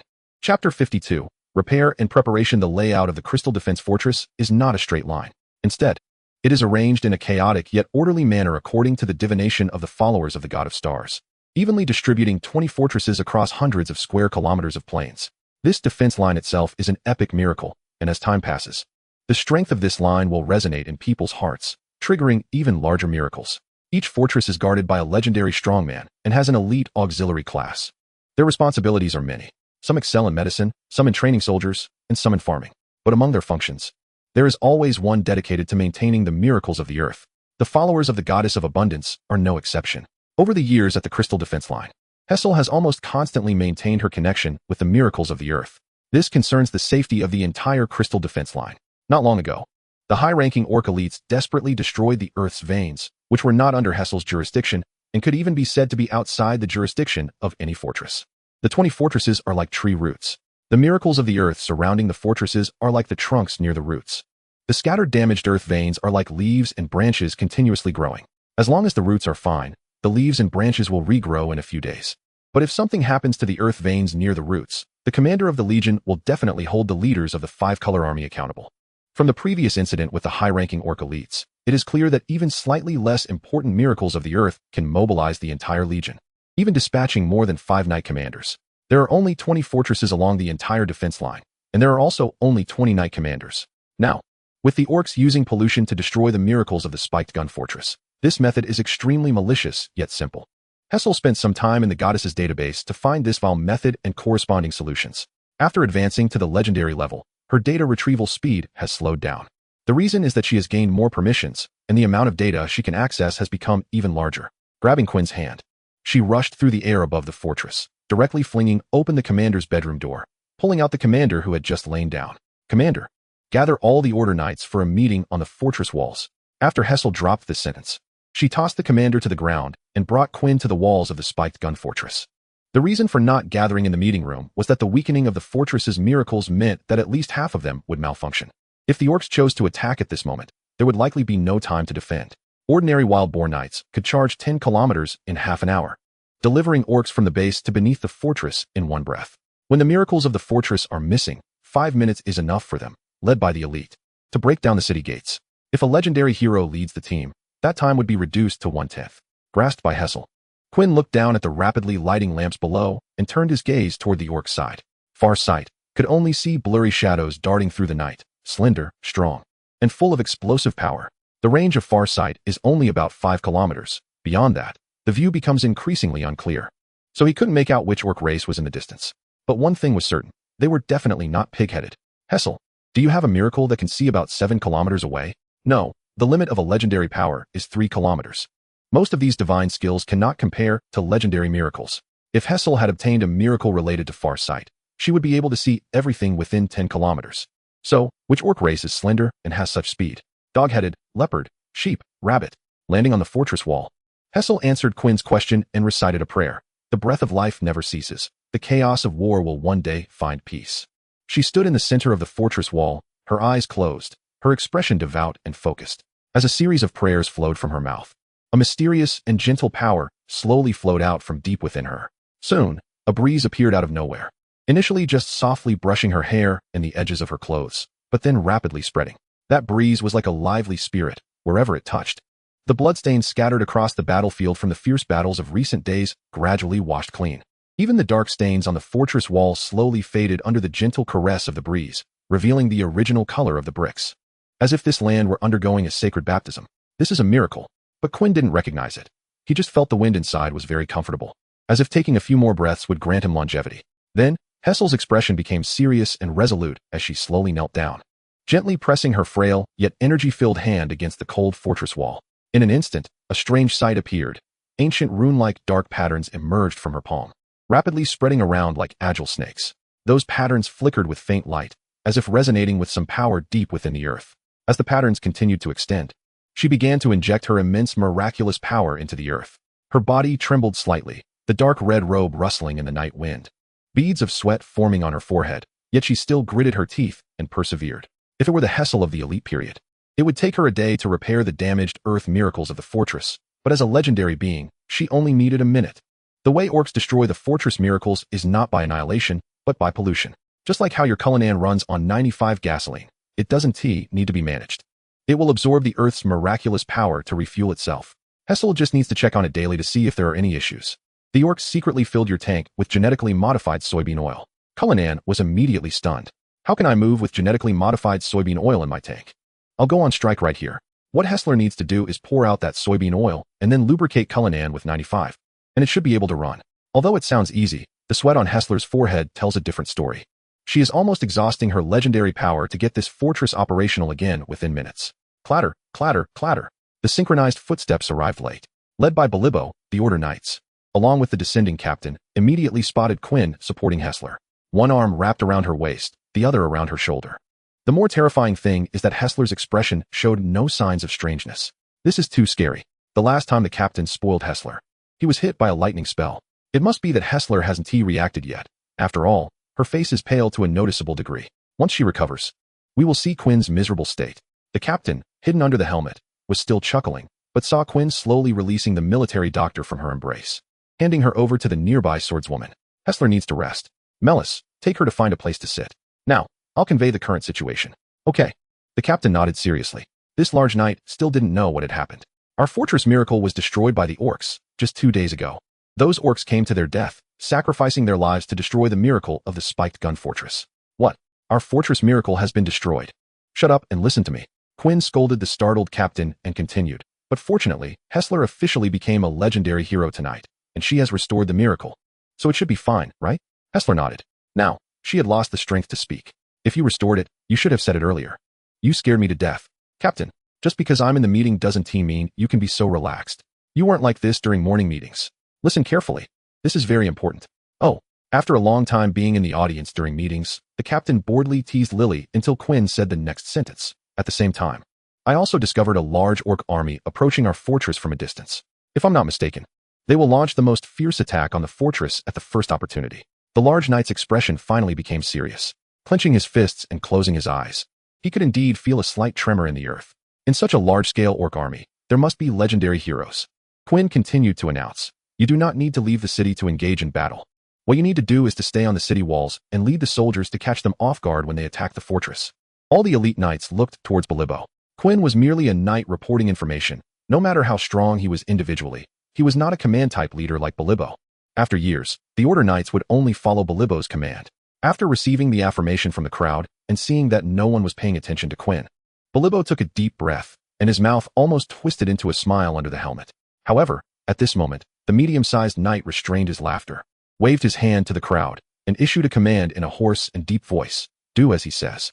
The orc side has destroyed our miracle. and they absolutely would not expect us to have repaired it so quickly, so we need to disguise ourselves.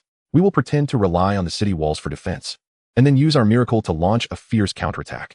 Now, everyone disperse and take your soldiers to the city walls. Chapter 53. The legend belonging to the captain. Can you keep up? Yes. A stone stirs up 1,000 waves. As the chieftain of the Black Blood tribe, Blacktooth is currently boiling with excitement. The Black Blood tribe has no epic heroes, only 3 legendary heroes, which can only be considered average among the hundreds of orc tribes. The leopards are neither as strong as the tiger people nor as fertile as the rat people. Even the black panthers they raise have no outstanding traits. The black panther is unremarkable, just like the leopard people. The only commendable quality is their speed, which is identical to that of their owner. Yes, speed. Speed is the only advantage of the leopard people. Perhaps you could add night vision ability to that. These two combined make them the night assassins that all other races fear. Note, these other races do not include high-ranking orcs, but do include humans. The miracle of this fortress has already become ineffective. Their eyes in the night are no different from those of the blind, and their armor cannot withstand our sharp claws. As long as we capture the fortress, food and power will not be lacking. Pairs of green eyes glimmer in the darkness, excited for the slaughter they plan to unleash. Even the moon in the sky covered its face, unable to bear witnessing the bloody scene. The earth is devoid of light. Only claws leap across the ground, raising dust and obscuring their forms. When they were less than a kilometer from the fortress, Blacktooth raised his head, looking at the figures standing on the city walls, unleashing the power of legend, and roared, "Legendary hero of humanity, come and fight me to the death."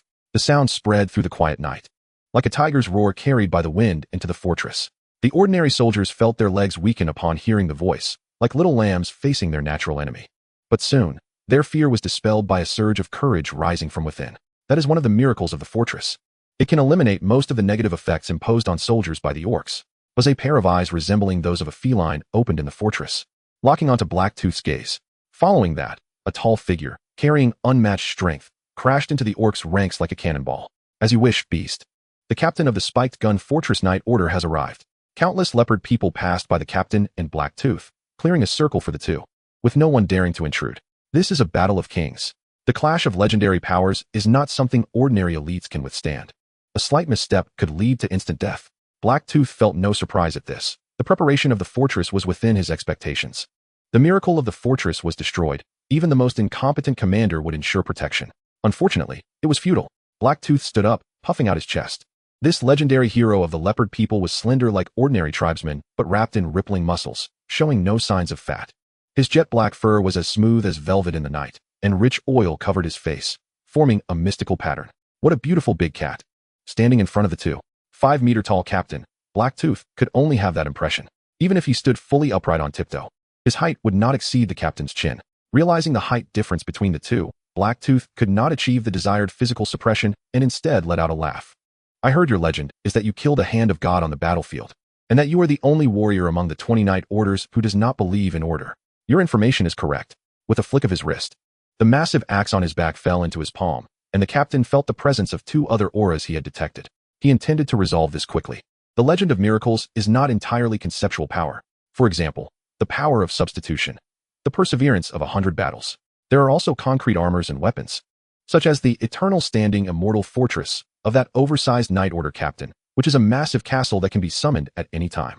The captain's legend is related to the weapon in his hand, that dull, blood-splattered giant axe. Only by calling out its name can its power be unleashed. Are you going to release your legend right away, leaving yourself no way out? We know nothing about the legend you possess. Is it really okay to expose it like this? The leopard man Blacktooth tried to pressure the captain with words, but his body had already tensed completely. Is it a complete release of legendary power? Or an extremely sharp, bloody slaughter? Or perhaps enhancing the body to gain supreme physical qualities? No living orc has seen this captain's legend, so Blacktooth needed to be extremely cautious, even if he is a legendary hero with 2 legendary powers. Legend release, Shadowless Night. I move through the shadows, unseen even by the moonlight. That expanse is devoid of light. Blacktooth's figure moved agilely, like a wraith. In an instant, he flickered, deftly slipping into the thick, ink-like darkness. Suddenly, the darkness split into 5 paths, indistinguishable between reality and illusion, like ghosts in the night. Each shadow moved swiftly, silently rushing forward. The wind howled past, yet could not disperse the bloodthirsty aura in the captain's hand, which grew ever denser. Legend release, Discipline of Self. The shell is incomplete. The will is unbroken, distorting reality. Blessings descend. The beast-like eyes extinguished, a glimmer of gold shone within. The armored body swelled to 5 meters, 10 meters.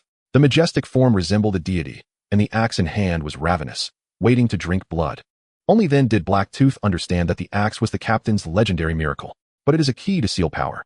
After releasing the legend, that axe would absorb all the powers of hunting and the beast god from the captain, revealing the form of the royal blood of the Golden Empire.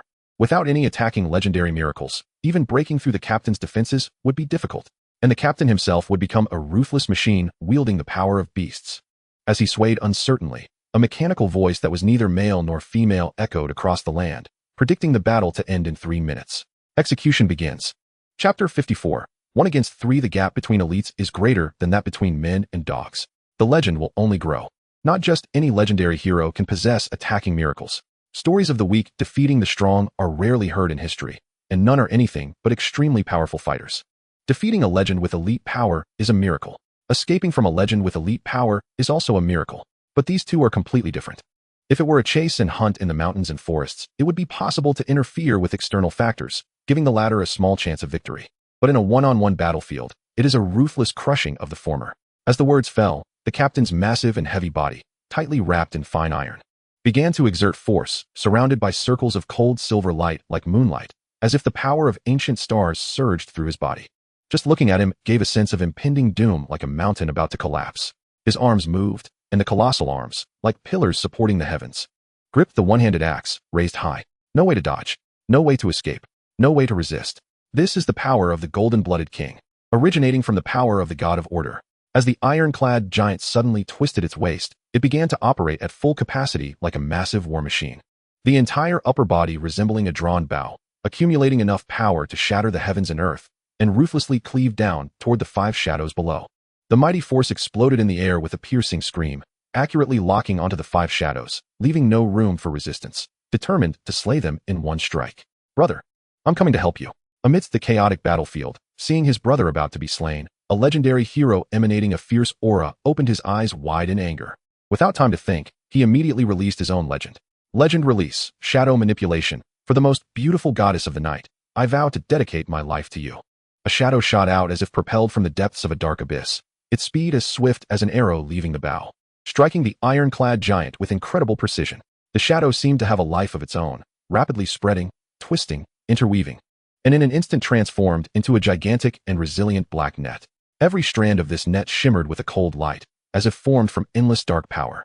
Once the net was formed, it slithered like a serpent, tightly wrapping around the iron-clad giant's limbs, especially where it exerted force, binding it securely. The captain felt a powerful and strange force binding him tightly. The originally unstoppable downward motion abruptly halted, and his massive body could not move due to the sudden restraint. Believing in shadows? Even with all his power restrained, the iron-clad giant remained calm, simply closing his eyes, radiating light that illuminated the pitch-black night. The shadows nearly collapsed under the light of the law, and that massive form could be effortlessly pulled apart, like sweeping away spiderwebs in the corners of a room. The cold mechanical voice continued to state the facts. 2 people, 10 minutes. If it were 3 people, perhaps the time would need to be extended. Execution halted, calculating the odds of victory. Clang. With a thunderous crash, the giant axe, carrying immense power, crashed to the ground, raising dust like a surging wave of sand that rolled outwards. The iron-clad giant stood firmly like a war fortress at the forefront of the stronghold. Moonlight poured down, reflecting a dazzling halo on the surrounding silver light, as if draping a layer of sacred veil over him. Powerful, majestic. The 2 of us are definitely no match. Brothers, let's attack together. The 3 of us should be able to take down this legendary-powered captain. In the darkness, the last leopard man's legendary hero emerged. He was the strongest of them all. The black leopard spots on his tensed muscular body seemed to pulsate, and just lifting his hand caused the surrounding air to violently tremble, his powerful aura sweeping through like a storm, causing the 2 tribe members nearby to involuntarily step back. 3 people, 20 minutes. Calculation complete. Execution continues. The opponent's choice satisfied the captain greatly. The captain feared that the legendary hero from the opposing side would slaughter his subordinates, which is why he chose to reveal his trump card directly and liberate the legend. Although the first 2 opponents together were not a match for him, any one of them could likely severely injure Quinn. The outcome of a one-on-one fight was uncertain. If they were to lose face and ignore even a small elite's challenge, insisting on killing those ordinary elites, no one could stop them. Within 10 minutes, the soldiers led by the elite would be in disarray. As for the other legendary figure at the fortress, Hessel, she was still recovering her legendary power and could not join the fight for now. However, the leopard army should be able to slightly sense the miraculous power of this fortress, right? And then there was the ultimate weapon. The leopard men's siege tactics were different from those of the pig-headed men. They did not need to break down the city gates. Instead, elite-level heroes would throw iron hooks that caught in the gaps of the city walls, allowing them to climb up one by one. However, as soon as these elites threw their grappling hooks, they found that their meticulously crafted weapons seemed to hit an air wall, sparking but ultimately returning uselessly. Polybo stood above the city wall, his expression calm and confident beneath his helmet. This was the collective application of the order barrier. By combining the weak, miraculous powers of the elites, it could have unexpected effects. It was rare for the leopard men to lay siege, with their meat grinder formation. They couldn't even touch the edges of the city wall. Speed was not a significant advantage on the battlefield because you could never predict how many spear tips would be aimed at you. Just as Polybo was still immersed in his tactics, a hand suddenly landed on his shoulder. Polybo, my good brother, how about I jump down and charge? Quinn felt a bit disappointed when he saw that the opponent couldn't even climb the city wall, but he quickly thought of a fun idea. Defending the city wall was your proposal. Don't you want to stick to it? Without a second thought, Polybo rejected Quinn's suggestion, although the two indeed had some minor grievances. Quinn's powerful combat strength was indispensable in the fortress's time of crisis. He couldn't let him go to his death. No, that's not interesting at all. I want a more enjoyable way to fight. You are forbidden to leave the city wall. That's an order. Polybo's gaze sharpened as he grasped the sword at his waist, showing a tendency to resort to violence at any disagreement. Even if he couldn't win against Quinn now, he couldn't let him cause trouble. But the mid-tier knight forgot the gap between them once again. Quinn slapped him against the wall, using his elbow to pin the order knight's armor, growling, Polybo, don't think calling you brother means I'll treat you kindly. We're equals. You're a personal guard, and so am I. I'm only chatting with you to kill time before the real action starts. Who? It. Bah. A siege ram the size of a van jumped up from below, but fell onto the city wall due to misjudging the distance. Its massive size forced the surrounding soldiers and knights to clear a path. This beast, domesticated by orcs, was extremely deadly. Soon, the siege ram got up like nothing had happened, moving its little feet to Quinn, nuzzling affectionately. Bah! Quinn hopped onto the ram, gripping its large horns in one hand and his crossed spear in the other, squeezing his legs together. Boom! The leopard men only felt something crash down from the city wall, creating a large crater on the ground. Was it a weapon? Or some defensive apparatus? Ha! Darling, let us charge together. Just go forward. Chapter 55, 1 against 1,000 Screech. As the cross spear pierced through the throat of a leopard elite, he finally saw the gray creature before him was a ram used for siege. But why was there a human riding on the siege ram? Quinn didn't wait for them to ponder. All he thought about was killing. Everything he saw, heard, or touched, kill them all. He spun the spear in his hand like a windmill, and all the approaching orcs lost their heads before they could act. At this moment, Quinn no longer needed to consider the weapon's accuracy. As long as he smashed the cross spear onto the orc's head, the leopards would fall obediently. Explosive kill shooter system at your service. 85 units until next skill acquisition. Only 15 left. Charge. Forward. Charge. Gathering strength, the siege ram heard its master's command, completely ignoring the sea of orc soldiers ahead, accelerating to full speed, under the assault of the cross spear and large horns. The elite leopards had no chance to fight back, and the ordinary leopards were injured if they brushed against it or killed if they touched it. The once confident eyes of the leopards turned frantic, their legs trembling in fear as the human riding the siege ram charged toward them. The elites were also terrified but managed to retain some rationality, commanding their troops to regroup while adding resistance for the siege ram and quickly gathering scattered elite comrades. Warriors. Warriors of the Black Blood tribe. It's our time to shine. That's right, we must teach this human a profound lesson. Hold nothing back. Frenzied dance. Frenzied dance. In an instant, lights of various sizes illuminated the night, only to extinguish as they approached that figure. Quinn, riding on the ram, experienced another leap in combat power. The rapidly charging siege ram, with its soft and thick fur on the outside, was impervious to the ordinary leopard's claws. It could simply charge to knock these small guys away or pierce through their chests. Crackle, crackle. The sounds of bones breaking, flesh being crushed, and courage being shattered. Again, with a long howl from Quinn, the siege ram, drenched in blood, let out a joyful roar. Ah, the thrill of slaughter is too delightful. I want to play more. Darling, let us turn back and charge again. Baba. Shaking off 2 chunks of flesh from its horns, the siege ram turned around, its gaze fixed on the leopard army ahead. This was a squad entirely composed of elite leopards, a temporary team of 20 elite orcs, perhaps sensing the siege ram's unease. Quinn leaned down, stroking its neck. I told you, just charge forward without thinking about anything else. I'll handle the rest. Without reason, the ram trusted its master. It stared with wide eyes, making a fierce expression, and charged forward with all 4 legs, aiming its large horns at the elite leopards. The leading elite leopard showed no fear, drawing his curved sword and standing in front, chanting, in the name of war, I the Snowfield Hunter, challenge you to a one-on-one duel. Slit. The cross spear cut through his throat, silencing his words. Quinn raised both hands high, shouting to the deity watching over the battlefield. In the name of the gods, please watch, enjoy, and witness. A grand gift for you. Quinn's voice was a bit hoarse from shouting, but he still didn't feel that sensation. The feeling of being watched by the divine while facing off against a beast man. However, his displeasure was quickly dissipated. After piercing through the chest of another elite orc, he lifted the corpse, tore open its throat to drink its blood, and a pleasant voice rang in Quinn's ears. The explosive kill shooter system is at your service. 100 until the next skill draw. Skill is being drawn. Robust, from a certain great hero archer.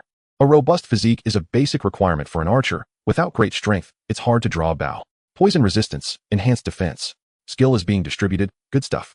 As the body of this leopard man gradually shriveled, Quinn's strength surged from within again. Charge! Charge! The red sheep broke through the encirclement of leopard men, and Quinn dragged the bloodstains, cutting through the thorns as if the guys in front of him were just moving heads. Even the helmet was lost without him noticing, and his wild hair danced in the night like a ghost.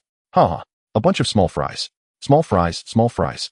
They don't even qualify to make me take them seriously. A stab here, a smash there, and those leopard men's heads exploded like watermelons, red and white splattering everywhere, striking fear into the hearts of the leopard men. The waves of blades and arrows surrounded him, yet he merely clamped his legs around the sheep's back. The big sheep understood, shaking its head until the great horn of the siege ram cut through its chest. And only then did the attackers remember that this mount's combat power was no less than any of them. The combat power of elite-level sheepmen is also quite weak because they allocate all resources to their closest family, the siege ram, not high-level beastmen. There are very few beastman races that can defeat them one-on-one. Treasure, it's almost time to go back. Bah, just in time. The little lamb was also getting tired.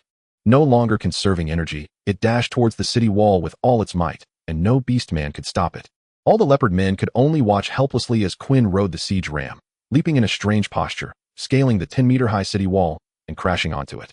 A great victory. Chapter 56. The overall situation and plan. Just as Quinn returned to the city wall, he faced Bilibo's reprimand for defying military orders. Even if the captain is here, you have no reason. This middle-ranking knight had learned to be clever. Quinn was not someone who would follow the rules, and only a stronger individual could suppress him.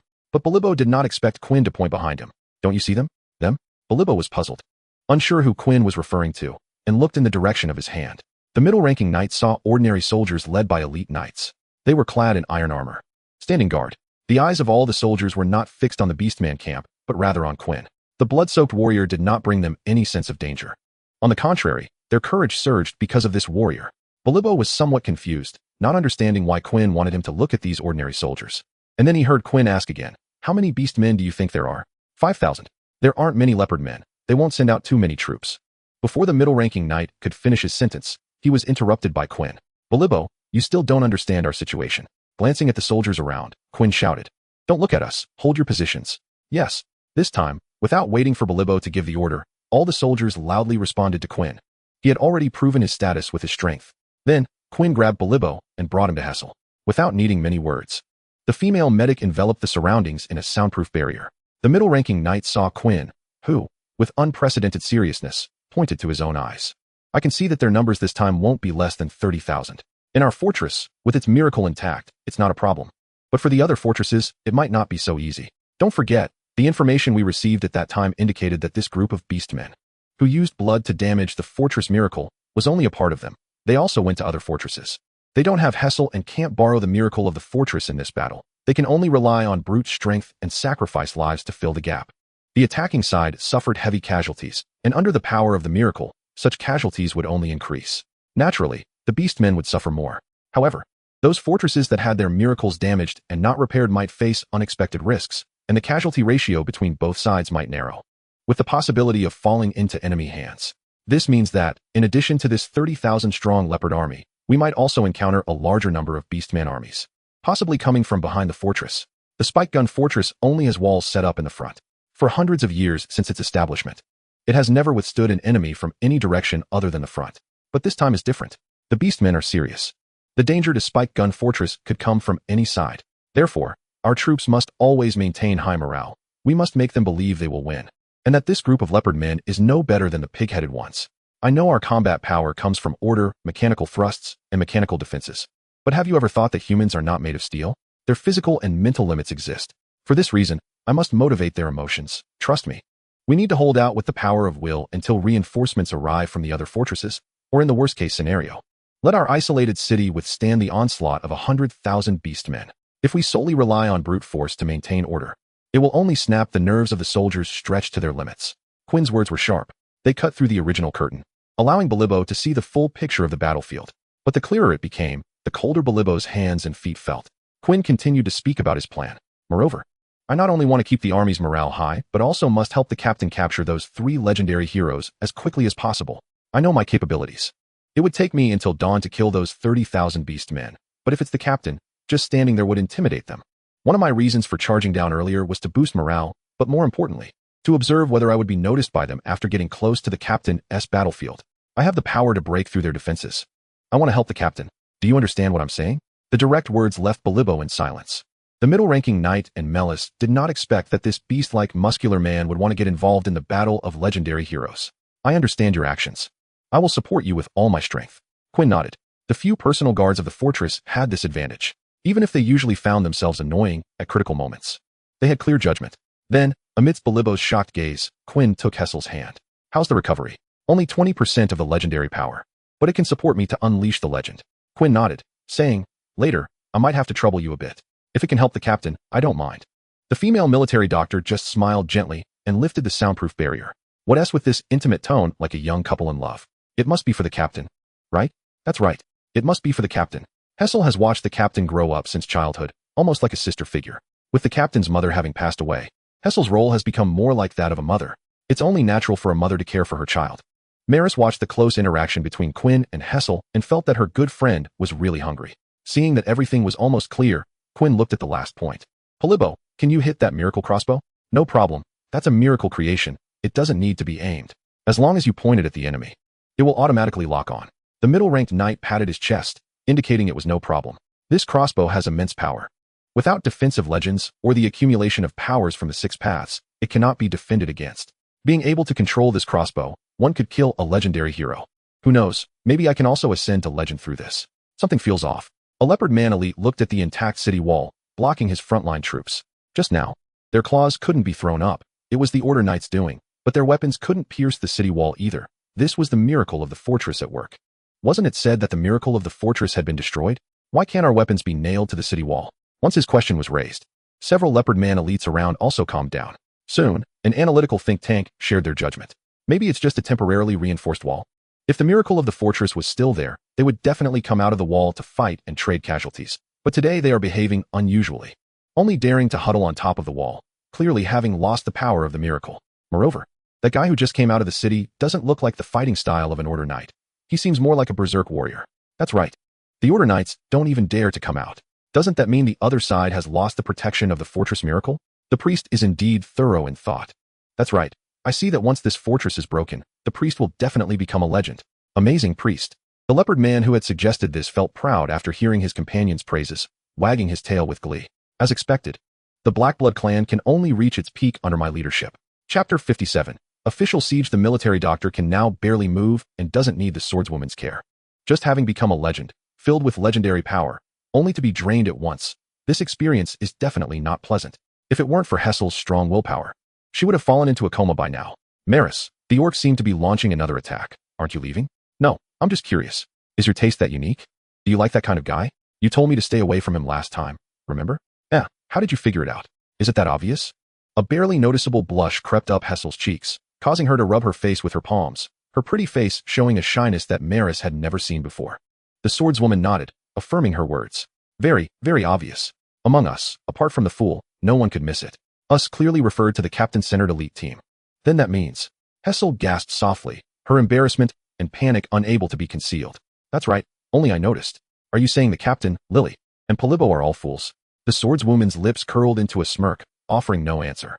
The answer was already quite clear. Think about how to tell the captain yourself. Her purple hair danced like a flag blown by the night wind, fluttering behind her as Maris drew her cold, gleaming sword and stepped into the darkness against the orcs. The leopard men had changed their siege tactics. Dozens of shadows fixed in the air like steps. This is a siege method that only their elites can use. Ordinary elite orcs can leap directly onto the city wall, but will be blocked by the Order Knights in front, unable to cross. However, if they add another relay point in the air, They can leap over this human wall and crush this group of human elites with their numerical advantage. Even though a few had just been killed by that berserk warrior, the Black Blood tribe was now launching a full-scale assault with all its warriors. A full 200. 4 times the number of elites from this fortress. They had made ample preparations before attacking. Either they wouldn't do it at all, or they would go all out. This is the characteristic of the leopard men, just like their hunting style, to exert all their effort without leaving a way out. Charge with me. Countless black shadows surged out from the leopard army, racing ahead of their kin. Among them, a third of the orcs were hidden in the shadows. Hard to observe with the naked eye. The Black Blood tribe, in addition to worshipping the god of war, also venerates the goddess of the night. She is a noble deity who uses the night as a blanket and the galaxy as a path, her ancient origins tracing back to the dawn of creation. Her followers are extremely widespread, with elites of many types, and the Black Blood tribe possesses a weak miracle power called Shadow Apprentice. Thus, during this period, their individual combat power is inferior to ordinary elite orcs, but as long as they gather in groups. The threat to the Order Knights is not less than a collective activation of frenzied dance by their kin. Those substantial shadows fixed in the air are the aggregation of their abilities. The leopard elites, like phantoms in the dark night, are agile and swift. They accurately step on those mysterious shadows as if merging with the shadows beneath their feet, instantly borrowing power again. This time, they transformed into black arrows, rushing towards the city wall with a piercing whistle. The bricks and stones of the city wall gradually enlarged in their eyes, and each Order Knight became the prey they valued the most. They were about to become their glory. Whoosh! The first leopard elite to land on the city wall was met with a sharp sword light. Easy. Slitting the enemy's throat, Maris remained expressionless. Compared to Quinn, she was still lacking, raising her sword to fend off attacks from enemies all around. She seemed a bit flustered and had to retreat back into the human wall formed by the Order Knights. She was not a berserker, but a swordswoman. To kill an enemy without any casualties was already considered a terrifying strength in the eyes of the Order Knights. Of course, that guy was an exception. Bring your heads closer. I'll kill you all at once. Come on, come on. Don't go looking for others. Isn't it your wish for me to accompany you through this wonderful night? That frenzied dialogue and voice could only belong to one person.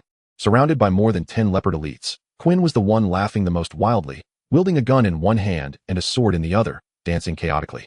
Even the united leopard elites could only barely restrain him a little. Forget the Order Knights for now. Kill that berserk warrior first. Kill him. Gather.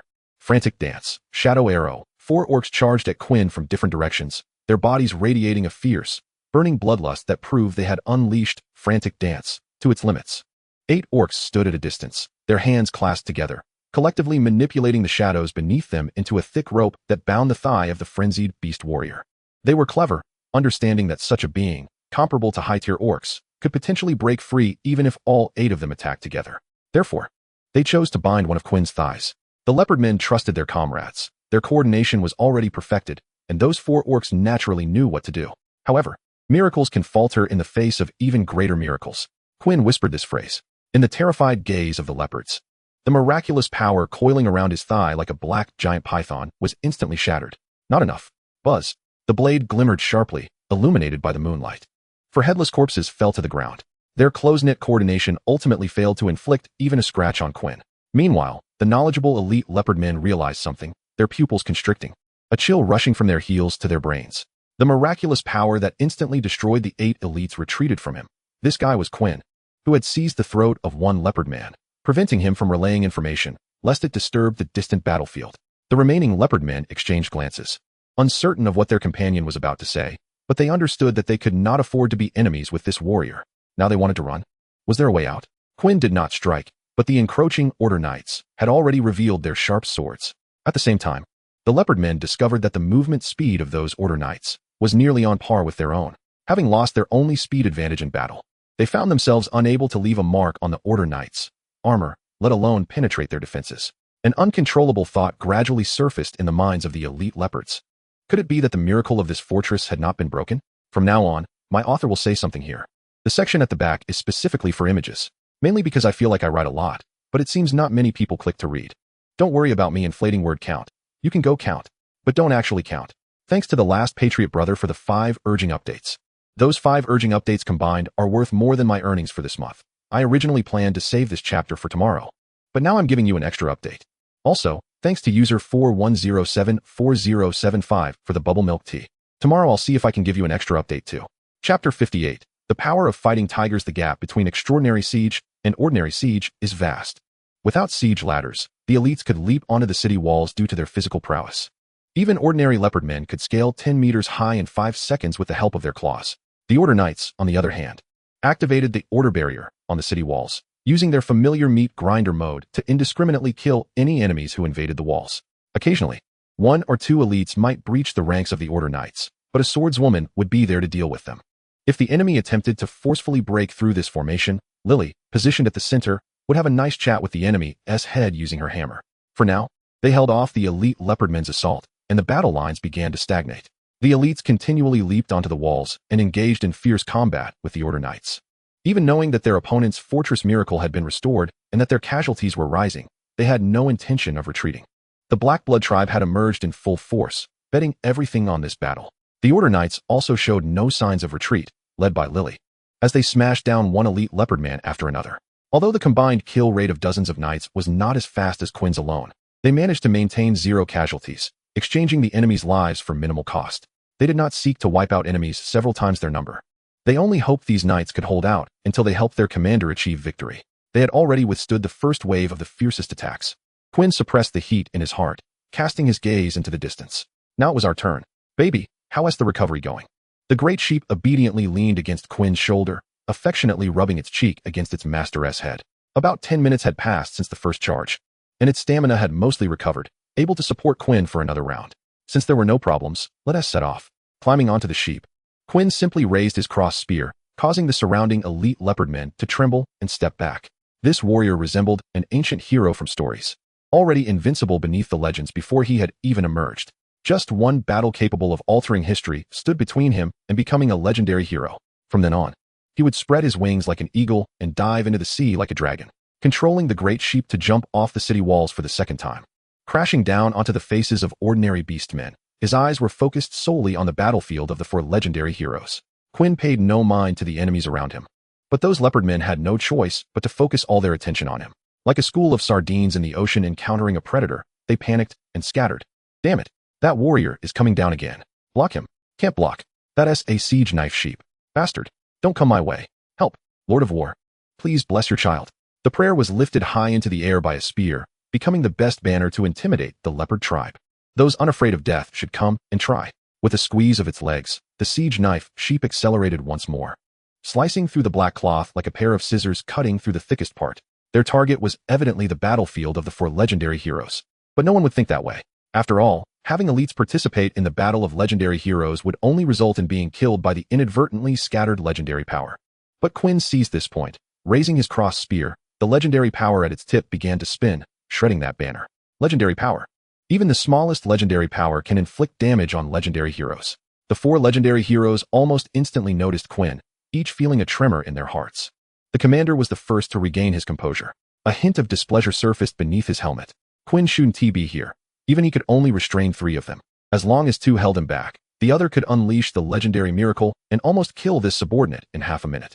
But soon, the commander dispelled his displeasure. This subordinate, if truly calculated, was the one he trusted the most.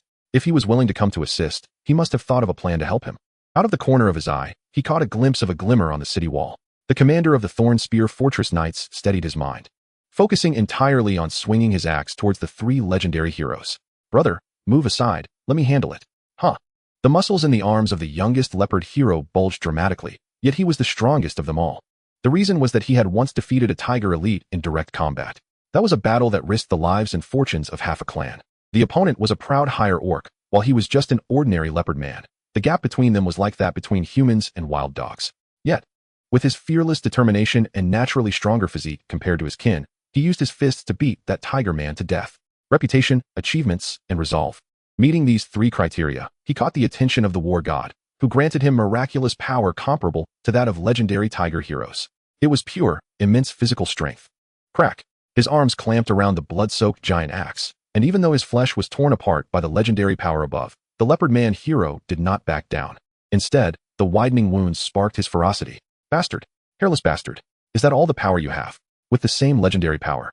The leopard man hero's strength somehow matched that of the captain in a short time. Seeing this, the captain took a deep breath. The enemy's combat power has risen, gaining legendary enhancement. Judgment. Use divine blessing.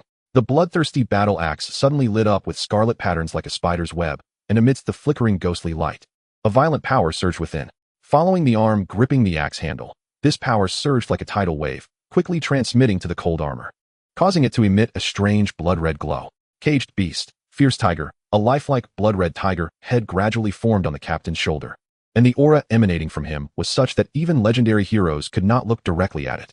But the leopard man hero holding the axe laughed out loud. Haha. We understand the powers of the hunting and beast god just as well. We know exactly what you gained after ascending to legendary status. The powers from the hunting and beast god. That's why I was sent to deal with you. Get down. Permanent legendary, power of the tiger fight, requires no chant. Constantly protecting oneself. Its effect is to gain double the strength of the Tiger Man legendary hero, and when facing a legendary hero with tiger trait, it can further double the current strength. In such a state, each of his punches was comparable to slightly weaker attack type legendary miracles. Can you get any stronger? Legendary human. Don't expect your companions to come to save you. You'll die before they arrive. Boom. The blood energy surging from the leopard man shattered the ground beneath him, sending sand and stones within a 10-meter radius trembling and scattering due to the struggle between the two. But the captain's eyes showed no emotional fluctuation. A mechanical voice came from his mouth. Calculation begins. Judging that within 1 minute, you will all perish one by one. Chapter 59. Murder that person? Not a legend? As Quinn drew closer, the two leopard man heroes who had freed their hands exchanged glances. The elder one spoke in a deep voice. A mere elite daring to intervene in our battle must have some backing. Brother, don't hold back. Use your legend to deal with him in one go. You need not worry about the third brother. He was sent here specifically for this captain. Understood. The Black Panther orc, hiding in the shadows, leaped up, his agile form spreading in the air, transforming into a pure black curtain, within which seemed to shimmer a starry river, as if it contained a vast universe. This was his legend, Shadow Manipulation Night Walk. The advancement of Shadow Apprentice is Night Crown Priest, making the night into a ceremonial crown worn on the head day and night as an offering, presenting the ultimate faith to the goddess. And its legend is the unified Shadow Manipulation Night Walk. This type of legend, gathering attack, defense, and support, has a high overall performance. But conversely, it means there are no specific strengths in this legendary miracle. When facing elites, it can achieve crushing victories. Even higher orcs cannot withstand a few blows. But when facing legends, it falls short. The captain, liberating his legendary power, tore apart the constraints of this miracle in just a few breaths. The Black Panther orc relied on this skill's unpredictability to continuously delay the captain's speed, preventing this ruthless human from delivering an axe blow that could inflict irreparable damage on the three brothers. Warrior, I acknowledge your courage, but not becoming a legend ultimately means you are just consumable. So please die here. That curtain covered at least 100 square meters, enveloping all possible escape spaces. Unless Quinn could burrow underground right now, he would surely be trapped within, then crushed alive. At this moment, the warrior's heartbeat gradually slowed, looking up at the curtain with obvious confidence. 1,000-mile eye. This skill possesses basic capabilities to break illusions, easily uncovering the leopard man hero hiding behind the curtain. The weapon he had been accumulating power with was raised, and the legendary power at the tip of the cross spear emitted a buzzing explosion. Dragon Strike Spear, the leopard man hero scoffed disdainfully. Indeed, it is legendary power, and it can indeed injure me. But what use is that? Such weak legendary power. Even the weakest legends cannot compare, right? Let alone wanting to tear apart my legendary miracle. Your arrogance will be the reason for your failure. Quinn only felt darkness surrounding him, his cross spear stabbing into a massive swamp, the legendary power attached to the spearhead vanishing without a trace. The black curtain suddenly tightened, choking Quinn's neck, revealing the original appearance of the Black Panther orc. Do you want to learn from those guys to slay legendary heroes and ascend? The voice of the orc legend echoed in his ears, but Quinn could not see clearly. The siege weapon beneath him trembling in the presence of the legendary hero's aura, not understanding what it had done. Clearly just following the master's orders. How could it provoke such a powerful existence? Ignoring the big sheep, the Black Panther orc's legendary miracle gradually pierced Quinn's neck, drawing blood as it stabbed in. Like a reverse-installed spike collar. The warrior's expression remained unchanged as he activated skills, Caged Beast, Robust, Brutal Beast's Arm. Boom. Muscles bulged, blood surged. In just an instant, the Black Panther orc felt as if the legendary miracle was wrapping around not an elite, but a beast of equal rank. The next second, the black curtain that had flown from his hand suddenly exploded, and the uncontrolled muscle mass reached out from the shattered black curtain with two powerful hands, slapping toward the Black Panther orc before him. Caged Beast, as long as the body can withstand it, facing a powerful enemy. One can even stand shoulder to shoulder with Myth. Quinn's current physique was not quite at the level of Myth, but facing this legendary beast before him was sufficient. The elite's miraculous power could not harm the legendary beast, but physical strength does not fall under the miracle system.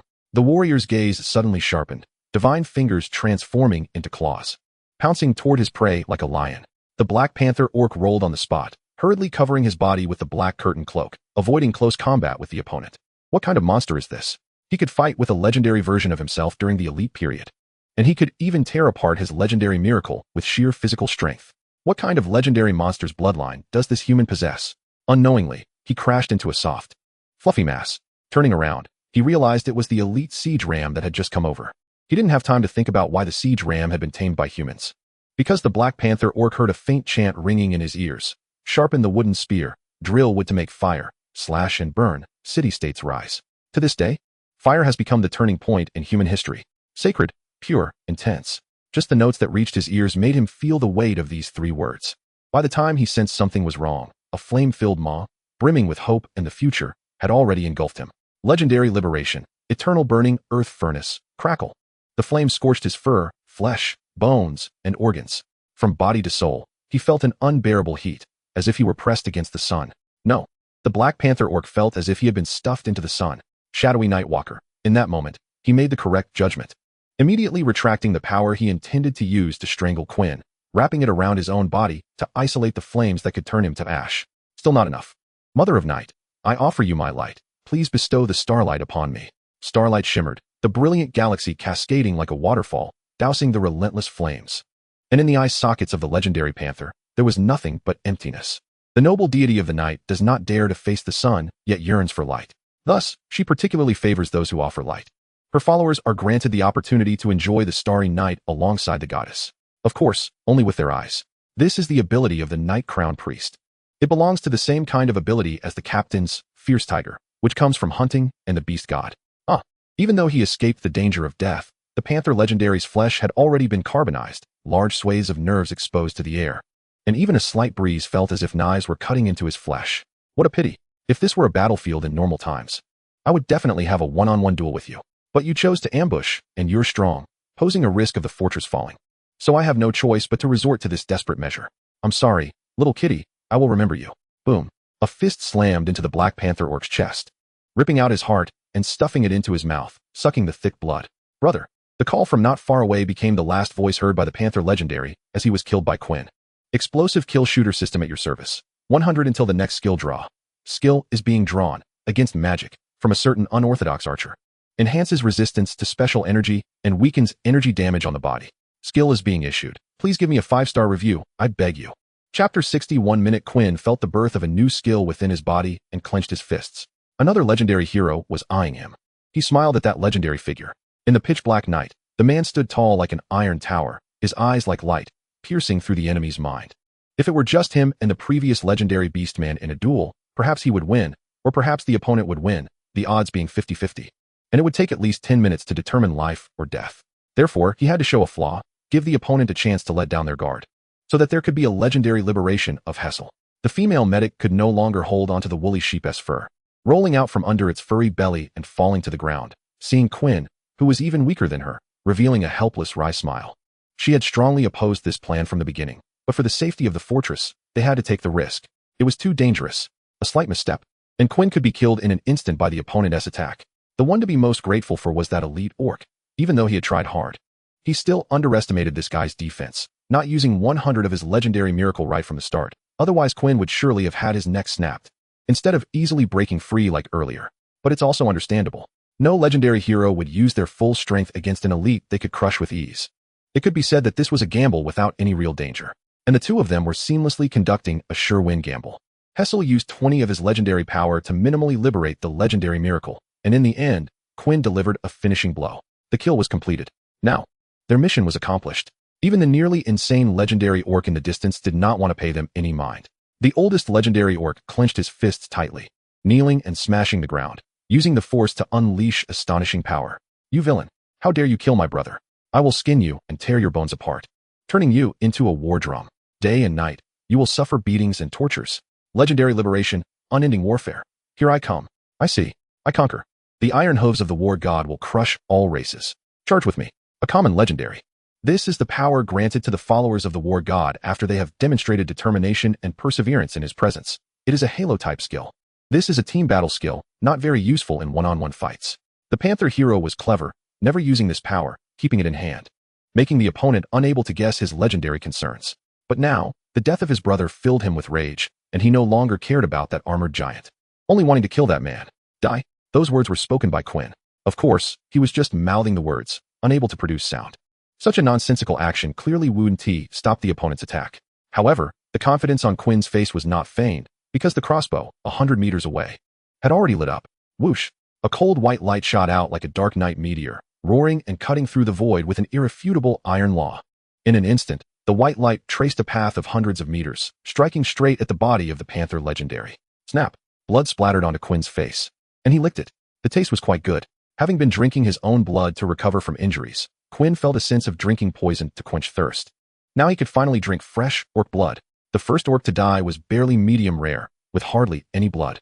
And too much legendary power within his body would definitely burn his mouth if he tried to gnaw on it. This one still had 2 legs left. That's right. The Panther hero hit by the crossbow was now just a fragment of a hero with 2 legs remaining. Seeing this, the captain withdrew his focus, fully concentrating on the Panther legendary before him. A mechanical voice devoid of emotion entered the ears of the Panther hero. Judgment confirmed. 1 minute remaining. With the final 20 seconds left. Strengthening, trapped beast, fierce tiger, power transfer. The Panther hero saw the ferocious beast that had been clinging to the captain's shoulder leap down from the armored giant, roaring as it returned to the axe. The weight of both arms felt even heavier. Damn, how strong is this guy's physique? Why is he still able to enhance the power of cornered beast? I can barely hold on. Cancel, weapon axe, and switch to the technique, dragon strike gun. With a light grip, the leopard man hero felt as if he had unloaded a mountain, but without realizing it, the muscles and blood vessels in his legs burst from the pressure, and blood flowed endlessly from his mouth and nose. I will not lose. Once, in the arena of the Tiger Men, I defeated the strong with my weakness, and now, I can create miracles again. It's just a mere legendary power, a human hero of my level. Lord God of War, I pray to you. I beg you. I kneel before you. I will kill this one in front of me. Ah, you ambushed me. Quinn let go. The cross spear pierced into his spine. Today's final dragon strike gun was rewarded to this guy who was almost knocked silly by the captain before he could make a move. The genuine dragon strike gun also struck the dumb leopard man. The genuine version used by the captain was more than twice as powerful compared to Quinn's. The orc's head twisted, shattering the skull, turning the brain matter, smashing the body, and tearing the fur until it became a puddle of flesh. The one who could match the ironclad giant was killed in one blow. Quinn scratched his head and asked, "Captain, are you performing for me? Did you fight this simple guy for so long?" The current captain clearly did not understand his humor and seriously explained in a mechanical voice, unable to understand the meaning of performance. My attack is the same as his. So he uses his attack to face my attack. I cannot break through his attack, but his defense is very weak for me. Thank you. Your assistance is very effective. Facing such a serious captain, Quinn boredly patted his clothes and then looked at the sky, seemingly waiting for something. But the sky was dim, and there was still no change. Hey, Heezer, I just killed an orc. Why is there still no legendary power? There's not a peep. This doesn't make sense. Right? Last time I killed an elite, I got it. This time 3 orc legends died, and he could be said to be in this battle. So why is there no response? Chapter 61 Battle Situation Analysis. Bodyguard Quinn once rejected the God of War's grace, causing the body to be filled with legendary power. Currently at the legendary realm, simultaneously locked by the divine powers of 2 gods, killing 1 legend, merit insufficient. Analysis. Bodyguard Heezer, follower of the goddess of abundance, judgment. Unable to obtain legends through ordinary achievements. Analysis. Knight Commander, descendant of the God of Order, cannot be promoted without killing 3 legendary powers of heroes. Cannot be promoted without determination and perseverance to regain power. This is the secret of royal blood. Please, Bodyguard Quinn, do not disclose it. Judgment. Bodyguard Quinn's decision-making is greater than Bodyguard Polipo. Please analyze the battlefield according to the current situation. Leave it to me to execute. Quinn suddenly felt a surge of tears. The current captain is really reliable. Don't worry about so much, Captain. Use your legendary power to scatter the enemy's army. With a heavy punch, Quinn deeply understood one thing. In this high martial world, a person with a higher realm basically announces victory in this battle. The light in the captain's eyes kept flickering. Judgment, rough decision, but feasible. Release, cornered beast. Order, execute. Rumbling, like a small fighter jet flying just above the ground, the captain smashed into the leopard man army. No one can match. No one can block. Every wave of his hand carried the power of a storm, stirring up a howling wind. Those stout, fierce, and brutal beasts fell like fragile straw before this power, collapsing in droves, completely unable to resist. Their bodies were struck by the invisible miracle power, instantly shattering bones, rupturing organs, and blood splattered like a fountain, pooling into a shocking blood puddle on the ground. And when the captain heavily stepped on this scarred land, the entire earth trembled, as if unable to bear that terrifying power. The surrounding orcs were thrown up by this powerful impact, their bodies tracing arcs in the air, letting out terrified screams, then crashing heavily to the ground, some even smashing into pieces, bones and flesh mixed together, a sight too gruesome to behold. The power of the legendary hero on this battlefield was like entering a no-man's land, indulging in a reckless slaughter. Soon, the orc army deeply felt the terror brought by this fully unleashed legendary hero. Those originally brave and fearless leopard men, who only knew how to charge into battle, were now completely enveloped by fear, their eyes filled with despair and helplessness, with no trace left of their previous fierceness. They cried out, prayed, their voices trembling with fear, as if begging for redemption from the deities they worshipped. Their bodies trembled involuntarily, their steps frantic as they fled in all directions. Like an ant colony whose nest had been destroyed, completely losing direction and order, scattering across the battlefield, colliding and trampling each other, creating utter chaos. In just 10 minutes, the originally overwhelming orc army was completely shattered before the powerful strength of this legendary hero. The battlefield was left with thousands of cold orc corpses, lying scattered in various positions, some missing arms and legs, others with heads severed, blood soaking the surrounding land into a muddy mess, emitting a nauseating stench. Among this defeated orc army, more than half of the orcs did not die directly at the hands of the captain, but were accidentally trampled to death by their frantically fleeing kin during the chaotic escape. Their bodies were trampled repeatedly by countless orc feet, bones crushed, organs squeezed out, ultimately turning into a vague, bloody mush. Legendary power released. When there were no living orcs left around the fortress, the captain released his legendary form, reverting from a 10-meter giant to a 2-meter-5 small giant. The wild and brutal aura resurfaced. What are you looking at? Go back, hold a meeting. Less than half an hour after the battle ended, the Orc Knight raid incident was communicated by the Knight Commander of the Nightlight Fortress through his own legend. Quinn's predictions were correct. The orcs launched an attack on 4 fortresses simultaneously to disrupt the miracle of the Earth Vein. That item is called Bloodstained Sinner. It is a miraculous creation of an epic hero, temporarily disrupting the fortress miracle in a unique way. Among the 4 fortresses that were directly attacked, the Spike Fortress suffered the least damage. With the support of the fortress miracle, it almost sustained 0 casualties, preserving its living forces. But the other 3 fortresses were not so fortunate. The Knight Commander of the Steelfire Fortress was surrounded and killed by 4 dog-headed heroes, leading to the fortress's downfall, resulting in 3 legendary dog-headed heroes being born, with 30,000 civilians and 5,000 soldiers wiped out. The Knight Commander of the Earth Dragon Fortress was attacked by 2 Lizardmen heroes, losing 1 arm in exchange for heavily injuring the opponent, barely holding on, with 1/4 of the 5,000 soldiers perishing. The Knight Commander of the Order Fortress is still engaged in battle against 5 Lizardmen heroes, but the outcome is already nearing. He single-handedly killed 5 legendary heroes and obtained the 5th legendary miracle. Half of the Order Knights of the fortress have died. They voluntarily sacrificed their lives for the long-term liberation of their commander. The current commander of the Order Fortress Knights is currently clearing out an army of 50,000 fearless Lizardmen. The situation is not great, but it's not the worst either. Those 7 goblins want to come over. Sandwiched between them is an Order Fortress. The 5 Lizardmen legends have already proven that the gap between legends can be absurdly large. After a simple meeting, the commander appointed Quinn as the new elite knight commander and also as an inspector. The reason is that Polypo was seen by the elite leopard men when he was firing, and then he was focused fired upon, breaking many of his bones. So he can only rest for a while. By the way, Polypo's shot did not promote to legend because the power of that shot came from the fortress, and the deity counted that power as part of the fortress miracle. It means Polypo just took the beating.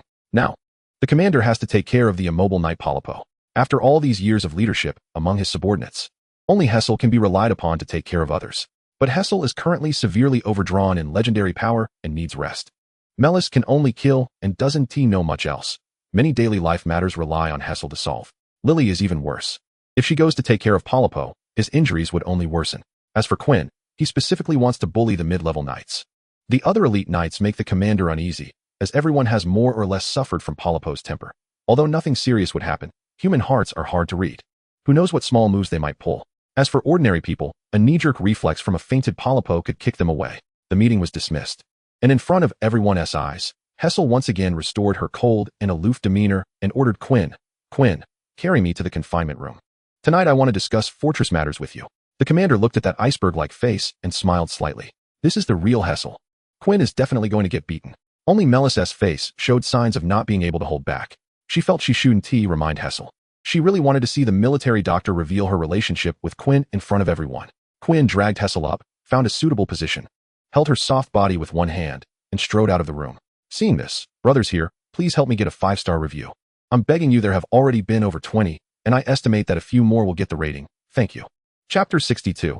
Midnight talk. In that confinement room, the daylight hid behind the heavy night curtain, refusing to show itself. The surroundings were shrouded in endless darkness, as if the night was a tyrannical ruler, tightly controlling its territory and unwilling to easily relinquish power. The female military Dr. Hessel sat quietly on a simple bed. She wore a pure white robe, which was like a layer of sacred curtain, completely concealing her graceful figure. Her face was calm as water, and her eyes revealed a sense of indifference and tranquility, as if the disturbances of the outside world could not break her inner peace. Although Palapo had been a supervising officer for 3 years, he was still too young, and his handling of many matters was not excellent. I hope you can do better. You understand what I mean, right? Hessel slightly raised her head, her gaze focused on Quinn across from her, her voice gentle, yet carrying an undeniable tone. I understand. This guy is too young and charges in recklessly, forcing people to comply with brute force. The man nodded thoughtfully, a glimmer of insight flashing in his deep eyes. Over the years, Palapo may have grasped some basic military command skills and the art of managing subordinates.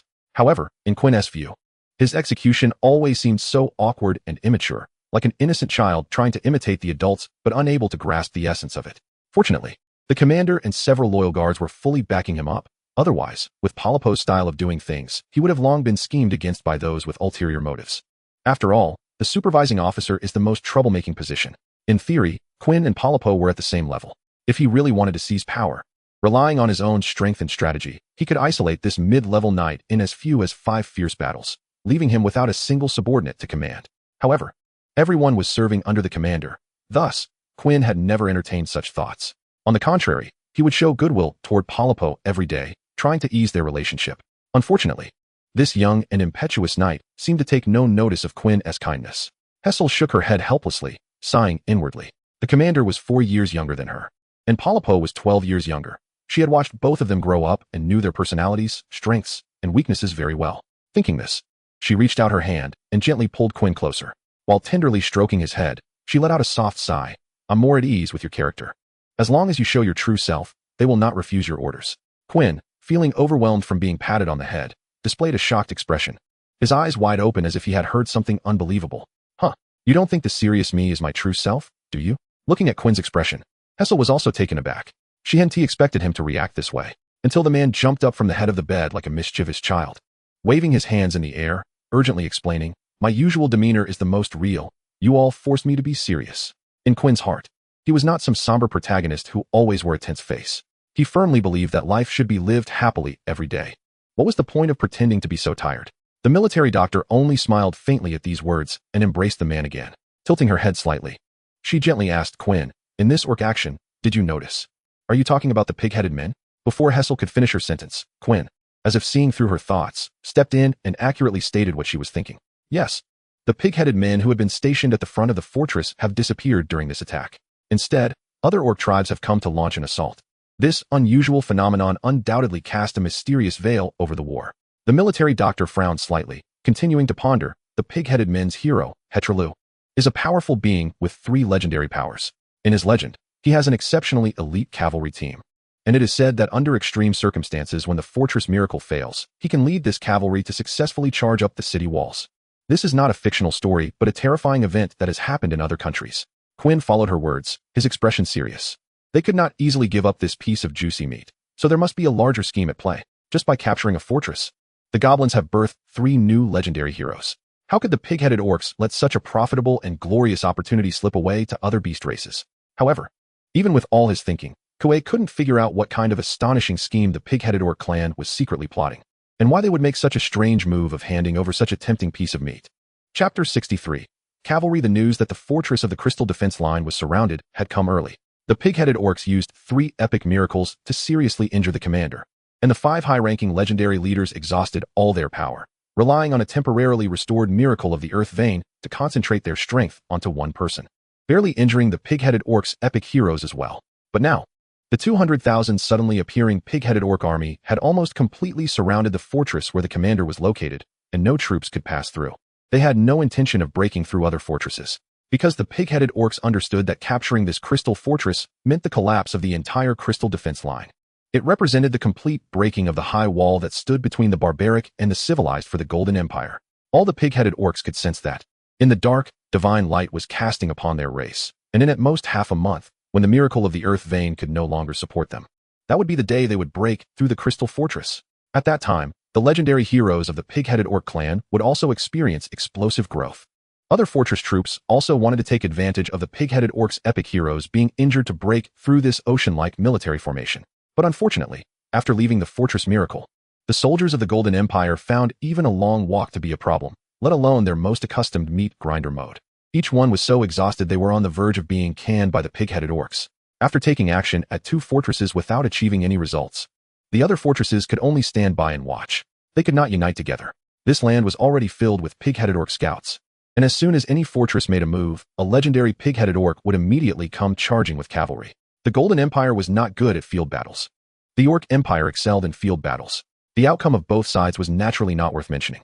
Now, all the commanders tacitly followed the unspoken rule and waited for the Golden Empire's rescue. Whether it was the Golden Emperor or the Grand Marshal, they would not sit idly by and watch this only defense line be destroyed. Even if they could not come in person, they would surely find a way to have the epic heroes rescue this place. When the sky falls, there are tall people to hold it up. That was the meaning.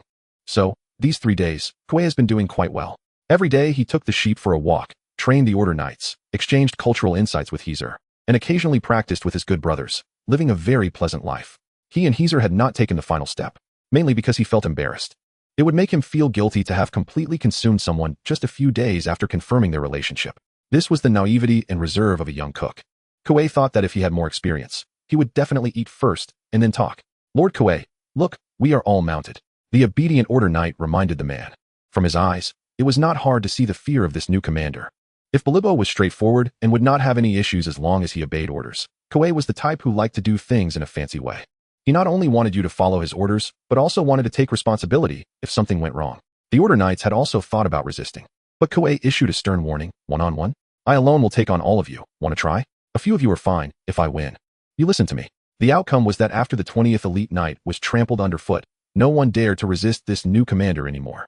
Their only request now was, if you hit my teammate, you can't hit me. Getting up from the ground, holding onto the big horns of the siege ram, Kuei leaped onto it and raised his arm, shouting, are the warhorses ready? Let's go out of the fortress for a stroll. Yes. The Order Knights dared not utter a single word of dissent. No matter what decision Kuei made, if it reached the commander, it would only be a mild reprimand.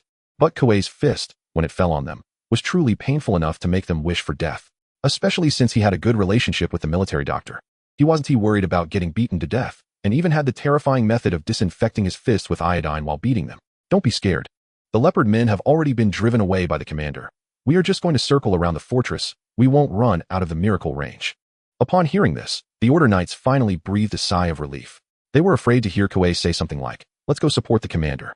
If it was just circling around the fortress a few times, that was acceptable. They could treat it as a spring outing.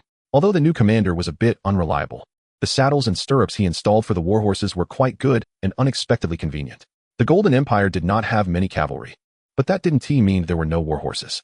As long as there is demand, in front of the extraordinary production power, it is not a problem. However, having warhorses but lacking riding skills became a significant issue.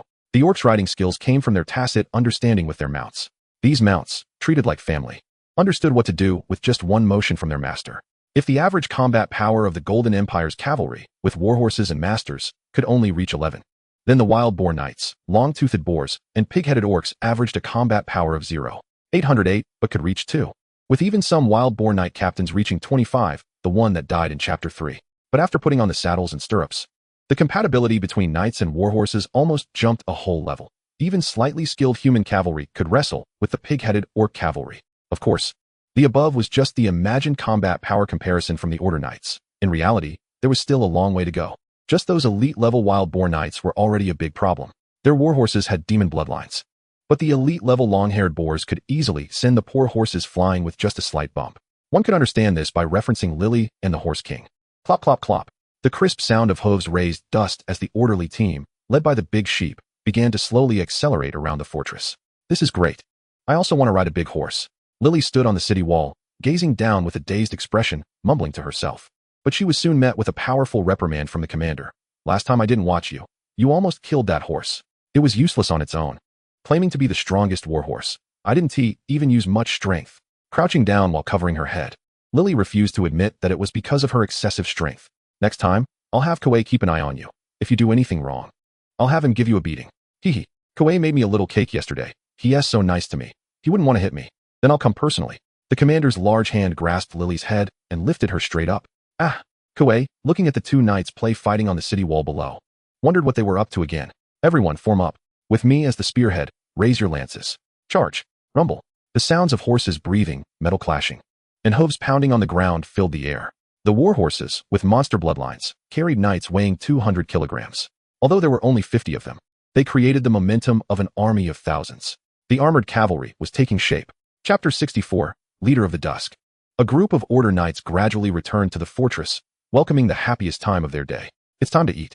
Quinn, dressed only in shorts and an apron, stood at the door, counting the number of order knights one by one. These guys, who enjoyed the same status as nobles, lined up orderly to enter the cafeteria. 5 people at a table, with 4 dishes and a soup. Quinn's culinary skills were needless to say, especially with the help of Hessel, who could archive recipes. Once he prepared a dish and had Hessel record the recipe, he wouldn't need to cook again. With the ingredients ready, he could serve 50 portions in a minute. The desire for food is often the first thought that comes to humans after survival. Potatoes stewed with beef, stir-fried asparagus, egg custard, corn cakes, and Crucian carp soup. The impromptu cooking twisted the taste buds of the order knights into Quinn's shape. Compared to the monotonous meat, fries, lettuce, and fruits, these colorful and flavorful dishes were probably the most delicious food they had ever eaten in their lives. Even in the palace, the food wouldn't be better than this, right? Especially now, Quinn had transformed from the stern commander during the day into a cheerful young man, without a hint of authority. Whether it was questions during training or personal matters, he could answer them all. Many order knights even invited him to explore the city within the fortress and experience the nightlife of the nobles. However, since Hessel was listening nearby, he declined. This group of order knights felt that their hope of being promoted to legendary status was slim and planned to just drift through life, earn some money, and retire. Of course, this was their attitude towards life. They would still give their all when it came to work. In just 3 days, the new commander had fully adapted to the role, able to connect with the order knights on both literal and figurative levels. After enjoying dinner, it was time for after-dinner entertainment. Everyone quiet down. Standing high above, Quinn interrupted the noisy crowd below, untying his apron to reveal the only remaining family crest.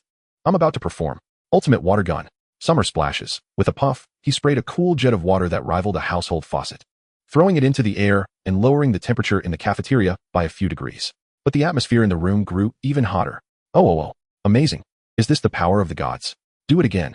Everyone in the room stood up to cheer for Quinn's performance, except for a few women who stepped aside, not wanting to get splashed by his saliva. Most of the order knights, being nobles for the most part, had forgotten their etiquette due to years of military life, and the entertainment from their superior triggered their inner competitive spirits. Let me show you the perseverance of an order knight. Someone managed to drink a bottle of Bordeaux while standing on their head. What incredible willpower. It's my turn now. Having been peeking from the doorway for a while, Hessel asked Weiss beside her, did he always have this condition? I don't know. It seems to have started a few years ago after he got hit on the head by a rock. Weiss recalled the past. Due to his noble status, he was the king of children, and Quinn was just his closest follower. In many competitions during their childhood, Quinn couldn't compare to him, but in recent years, he had changed. Don't worry, I'll check his condition. Why do I feel like Quinn must be sick when it comes from Miss Hessel? Because I'm a doctor. Hessel adjusted her white coat. Although her legendary power leaned towards dark red, she still preferred the clean white coat as a doctor. Gradually, the excitement in the room began to wind down. Although Quinn's behavior seemed quite unbecoming, going wild with the order knights, overall, he hadn't done anything wrong. In just 3 days, he had united these elite warriors. Hessel couldn't think of anyone else who could achieve such a level. Quinn seemed to possess a special charm that attracted them, making them willingly obey his commands. Such elite combat power definitely surpassed the simple coercion of Polybo through sheer force. Those elite knights were no longer mere tools, but true knights with their own will. Polybo's command could ensure the minimum combat capability of the knights, but Quinn's leadership could raise their maximum potential. The knights, with arms around each other's shoulders, gradually exited the cafeteria. Upon seeing Hessel standing at the door, they quickly straightened up and greeted the military doctor and logistics officer. Quinn was the last to come out, holding a lunchbox, and happily greeted, "Hey Hessel, give me a cleaning spell." With a slap of his palm on his chest, a surge of legendary power swept down, and all the stains and food residues disappeared. Weiss felt a bit dizzy. Did Miss Hessel just take the opportunity to touch Quinn's chest? Those 5 fingers were about to twist into flowers. It must be that he saw it wrong. Perhaps the cleaning spell required a special gesture. I have something to do, so I'm leaving first. Weiss holding the warm package in his hand, Quinn walked through the fortress, following his memory. Many soldiers greeted him when they encountered him. Gradually, he had become an elite with the same status as the 4 personal guards within the fortress. Especially with his 2-meter height, he was highly recognizable. Apart from the captain, he was the tallest guy in the fortress. Soon, Quinn arrived at his destination, the dormitory of Polybo, the medium knight, next to the captain's quarters. At this moment, the captain should be having dinner with Lily. The food for both the big and small foodies was uniformly distributed by Hessel, ensuring large portions that filled them up. Therefore, Polybo was temporarily unattended. As a result, Quinn specially brought the food he prepared to visit his good colleague. After hundreds of years of genetic optimization, the noble appearance of the Golden Empire was such that the men were silver-haired handsome guys, and the women were silver-haired beauties, as proven by the Order Knights just now. So he could finally see Polybo's appearance. With a loud bang, he pushed the door open and walked in with a smile. "Good brother Polybo, I brought dinner to see you. How's your injury? Do you want me to call Hessel to help you treat it?" Not wanting to reveal his injured appearance to his usual rival, Polybo curled up and hid under the covers, until Quinn elbowed him as usual. The creature under the blanket jumped up like a startled beast, tumbling out of bed. Chapter 65, It Can't Be a Woman. The dim yellow light cast a thin veil over the entire room. A small beast curled up into a ball was gently trembling in the corner of the room. Poor, helpless, and easy to bully. Seeing this, Quinn grinned mischievously and directly picked up the entire person along with the blanket. The sensation was off. He gently placed the blanket back on the bed, then suddenly yanked it, revealing a woman's head. Her silver hair cascaded carelessly over the pillow, her red lips pursed, tears glistening in her eyes, and her brows and eyes exuded a pitiful sorrow. It was as if she had suffered the most unjust treatment in the world, yet had to endure it, silently accusing Quinn with her seemingly speaking gaze. However, the man's expression suddenly turned cold, and he pinched her face. "Who are you? Where have you hidden my good brother Polybo? Speak." "Whoa. I can't say anything with you pinching my mouth." As his brain turned, the clever Quinn suddenly had a look of realization. "Oh, I get it. You must be Polybo's girlfriend. That's why you're in his bed." Although his hand loosened, the woman's words seemed to choke her with an invisible force. "Your actions make me silent. Your words leave me speechless." But after thinking about it carefully, this seemed to be exactly what Quinn would say. In the woman's impression, Quinn was very strong in combat, but not very bright, often acting without thinking. So it wasn't surprising that he would have such thoughts. Convincing herself to believe Quinn's nonsense suddenly became simple. A somewhat forced smile appeared on her face as she awkwardly laughed a couple of times, agreeing with the man. That's right. I am Polybo's girlfriend. Lord Polybo said I should come warm his bed." The last two words were said through gritted teeth, and the woman could not hide the malice in her eyes, staring at Quinn with a look that seemed like she wanted to bite him to death. Ignoring the hateful gaze, Quinn pointed at the food box on the table and ordered the woman, "This is the food I brought for Polybo. If you dare to steal a bite, I will break your legs." Slap, slap, slap. His rough palm mercilessly slapped the woman's face, forcing her to adjust her position to avoid such humiliation. "Yes, I will definitely give it to Lord Polybo." She almost couldn't catch her breath, the veins on her forehead bulging, trembling all over. This guy is really going to die?" Then, Quinn looked down at the woman from above, examining her from head to toe with a hint of disdain, spitting out, "Also, if you're going to warm his bed, just warm it well and don't run around, got it? Otherwise, I'll make Polybo break up with you. He is my best brother." "Yes, I can't hold it in anymore. Fortunately, Quinn didn't linger too much, seemingly feeling that it wasn't good for a man and a woman to be alone in a room, and quickly turned to leave, leaving the woman in the room. Faintly hearing sounds from outside. Is Polybo really that tasteless? He actually found such an ugly girl as a girlfriend. I'll kill him. I must kill him. I have to kill him. But the woman couldn't do anything now, only pulling out a pink diary from under the pillow, biting her teeth hard as she began to record what happened today. She would remember this moment forever. When Quinn walked out of the room, he pinched his own cheeks, controlling his facial expressions to prevent himself from laughing out loud. Until he felt that Polybo couldn't hear him, he finally couldn't help but burst into laughter. "She is so interesting. I just made that up, and she actually believed it." No, Quinn wanted to find someone to share this joy immediately. Hessel was ruled out first. They had a good relationship, but Hessel would only find this news boring. Melis was also out. The two of them were similar, lacking much of a sense of humor. Good brother Vis, the captain, Lily. Forget it. Let's also remove Lily and Vis. The two kids shouldn't hear adult topics. I just need to find the captain to share this fun thing. A passing order knight saw Quinn shivering by the roadside and thought something was wrong. Rushing over to ask, "Lord Quinn, do you need me to contact Lord Hessel?" No, I just thought of something very interesting." "Wait, are you saying I have a problem?" How could that be? Lord Quinn is so healthy." "Humph." With a look that warned the order knight not to let him catch him next time, Quinn tidied up his expression and clothes and walked towards the captain's meeting room. Bang. Just like how he opened Hessel's room door, Quinn slapped open the captain's meeting room door. "Captain, guess what I discovered?" Sitting in front of the sand table, the captain, with a serious expression, relaxed his brows upon seeing Quinn. He waved his hand to cover the marks on the sand table and curiously asked, "What is it that makes you so happy?" "Polybo is a woman. I couldn't even tell her original voice when she wore the helmet. You just found out? That's why I told you not to bully her. In the past, because she thought her voice lacked authority, she had Hessel make a helmet that can change her voice. And she's been wearing it all along. I thought it was something serious, the captain said, pouting in disappointment. But what Quinn had to say was not that simple. I am Belibo's girlfriend. Then you must warm the bed well. The man vividly recounted what had just happened, and after hearing it, the captain couldn't stop laughing. His palm, like a fan, struck the table, shaking it, and he quietly leaned closer to Quinn, asking, "Did Belibo really say that?" Quinn nodded, his gaze sincere to the utmost. "Absolutely true. Ha ha ha. When you go take care of her later, you mustn't say I know she's a woman. I want to see what she's like in armor a few days later." The captain stifled his laugh and nodded seriously. He also wanted to see what Belibo would be like then. Ha ha. Just thinking about it makes me laugh. Quinn, I'm going to die from laughing. You're really something. Ha ha. Ha ha ha. Quinn and the captain laughed heartily together.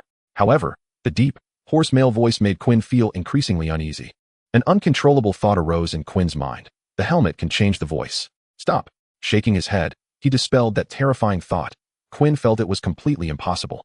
If the captain were a woman, wouldn't she be a 2.5-meter tall female gorilla? Impossible, absolutely impossible. Chapter 66. Meeting incident. The captain is a good leader. This is not just self-praise, it is a well-known fact. In battles, he leads from the front, never cuts military expenses, has no bad habits, is approachable. And his biggest hobby is bullying Belibo, Lily, and Quinn. Even now, the captain did not pass on the pressure from above.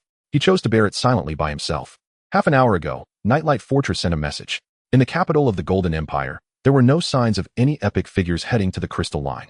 With less than 5 years until the next change of the Golden Emperor, no one was willing to leave this whirlpool at a critical moment, each holding on to each other's weaknesses, revealing either obvious or hidden pieces in their chess game. If the epic powerhouses in the army are moved around carelessly, it could trigger riots in other regions. Once the aura of the Legion commander disappears, the opposing epic-level powerhouses will arrive. Even just a few hours is enough for them to destroy their target. In less than half a month, the Crystal Fortress, the central point of the entire defense line, will completely lose the protection of miracles and will not be able to withstand the siege of numerous legendary pig-headed men, with 5 leaders severely injured and unable to fight. The pig-headed hero Hereditary becomes the strongest legendary hero within the current Crystal defense line, even though he only possesses 4 legends. Indeed, the first pig-headed hero to rush in from the border, Hereditary, has obtained his 4th legend. No one knows what that legend is, but everyone understands that no commander can defeat him in a one-on-one battle. Not even the commander of the Order Fortress Knight, who has already acquired the power of the 5th legend. At the legendary level, the gap between races is greatly narrowed. Except for those rare magical creatures that inherently possess legendary levels, even high-ranking beastmen, like the Tigermen, cannot guarantee a 100 victory against pig-headed men of the same level. A simple comparison of the difficulty of attaining legends can confirm the strength of both sides. The commander of the Order Fortress Knights can last at most 30 rounds against Hereditary. Hereditary is not fighting alone within his legend. There is a group or a skill that strengthens his subordinates.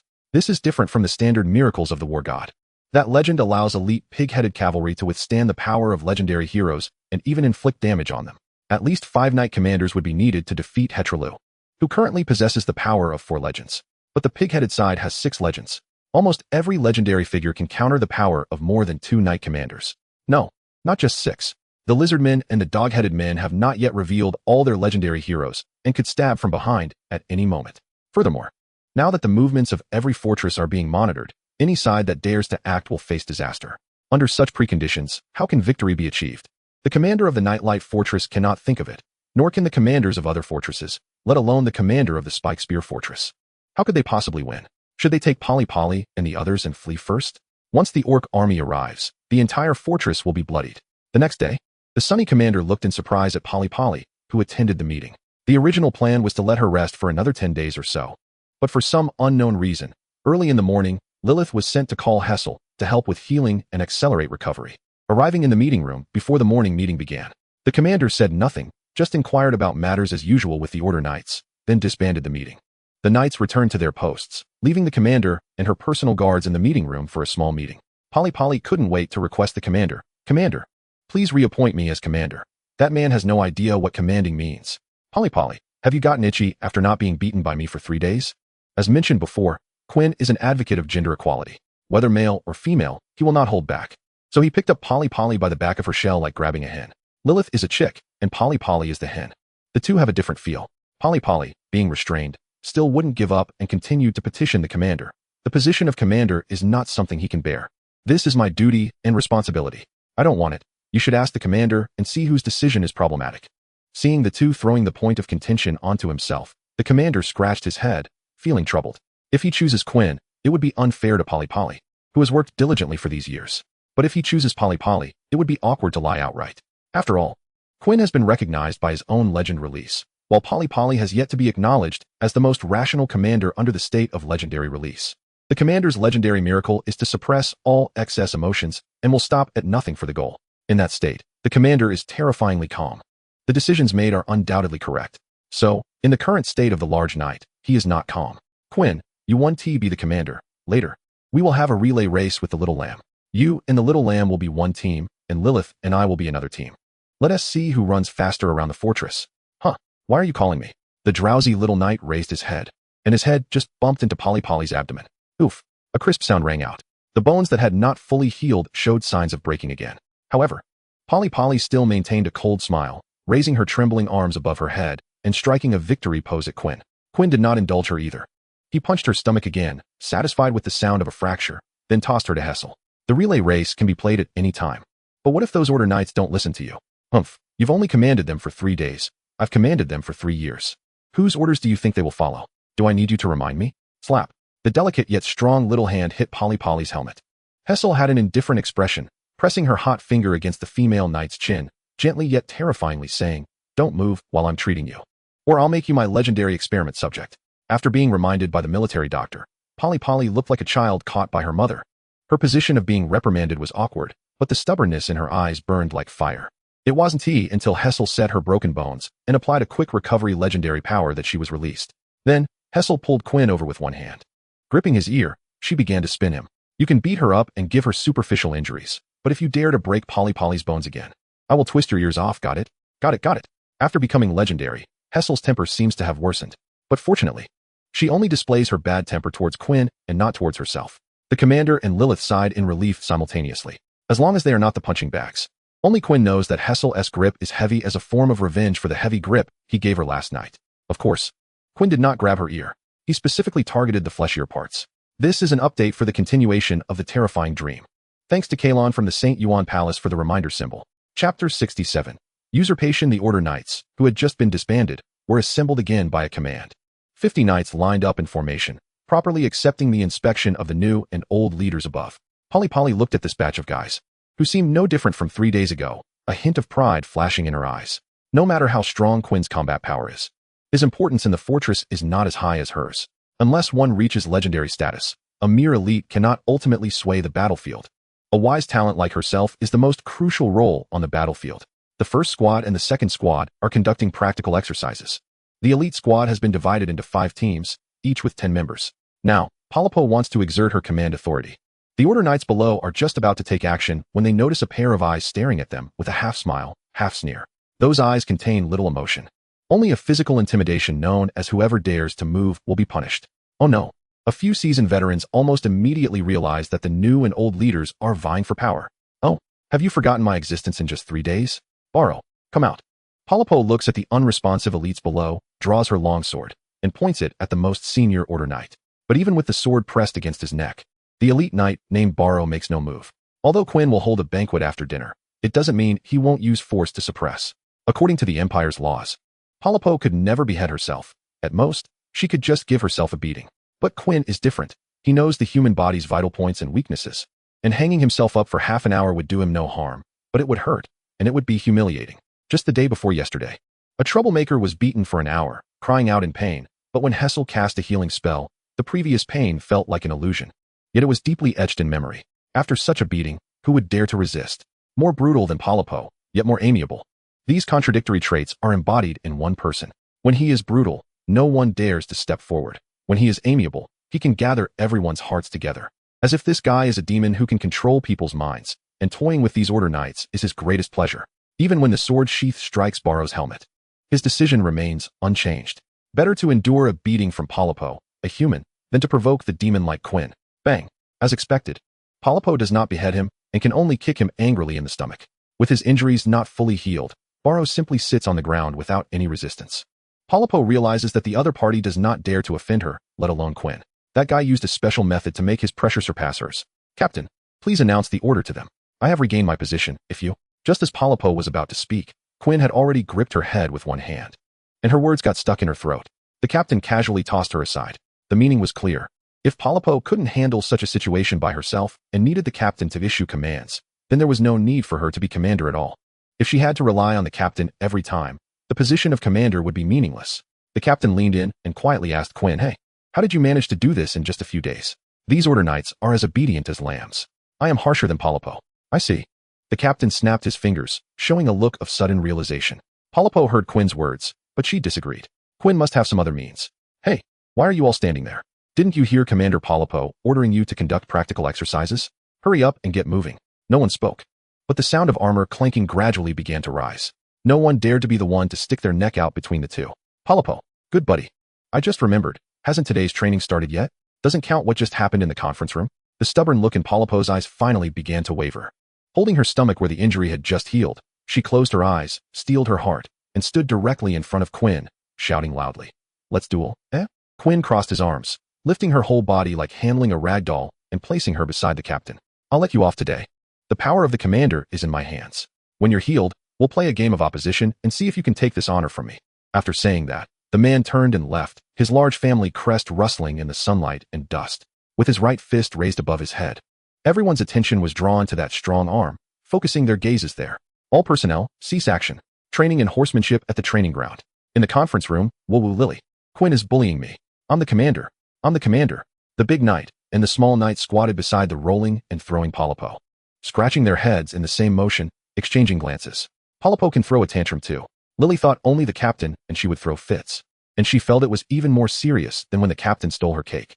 This was the first time for the captain to see it. It seemed that Polipo really was being bullied badly by Quinn. However, for her, this was also a form of training. When she first came to the border fortress, Polipo was just a 16-year-old girl. She didn't have Hessel's special position, Lily's strong talent, or Melis's superb sword skills. All she had was a passion and the confidence to become stronger. It was only after trying that she realized the gap between elites was so large. At that time, the captain, who was also an elite, could easily overpower her after donning armor, just like Quinn now. Soon, the captain broke through to legend during battle and became the commander of the knight regiment at the fortress with power rivaling 3 legends. Meanwhile, Polipo had to choose another path, learning the skills of battle command. Even if her combat ability couldn't match the other 3 elite guards, she hoped to make breakthroughs in other areas. But now, just some ugly man came along and replaced her position. How could Polipo not be upset? "Polipo, don't cry. I'll give you the cotton candy Quinn made for me yesterday. Look, it's in a small box. It won't get squished. Is it good?" "It's good." After eating a whole box of cotton candy while feeling wronged, Polipo looked at the small knight's pained expression and suddenly remembered what she had just said. "Who made this?"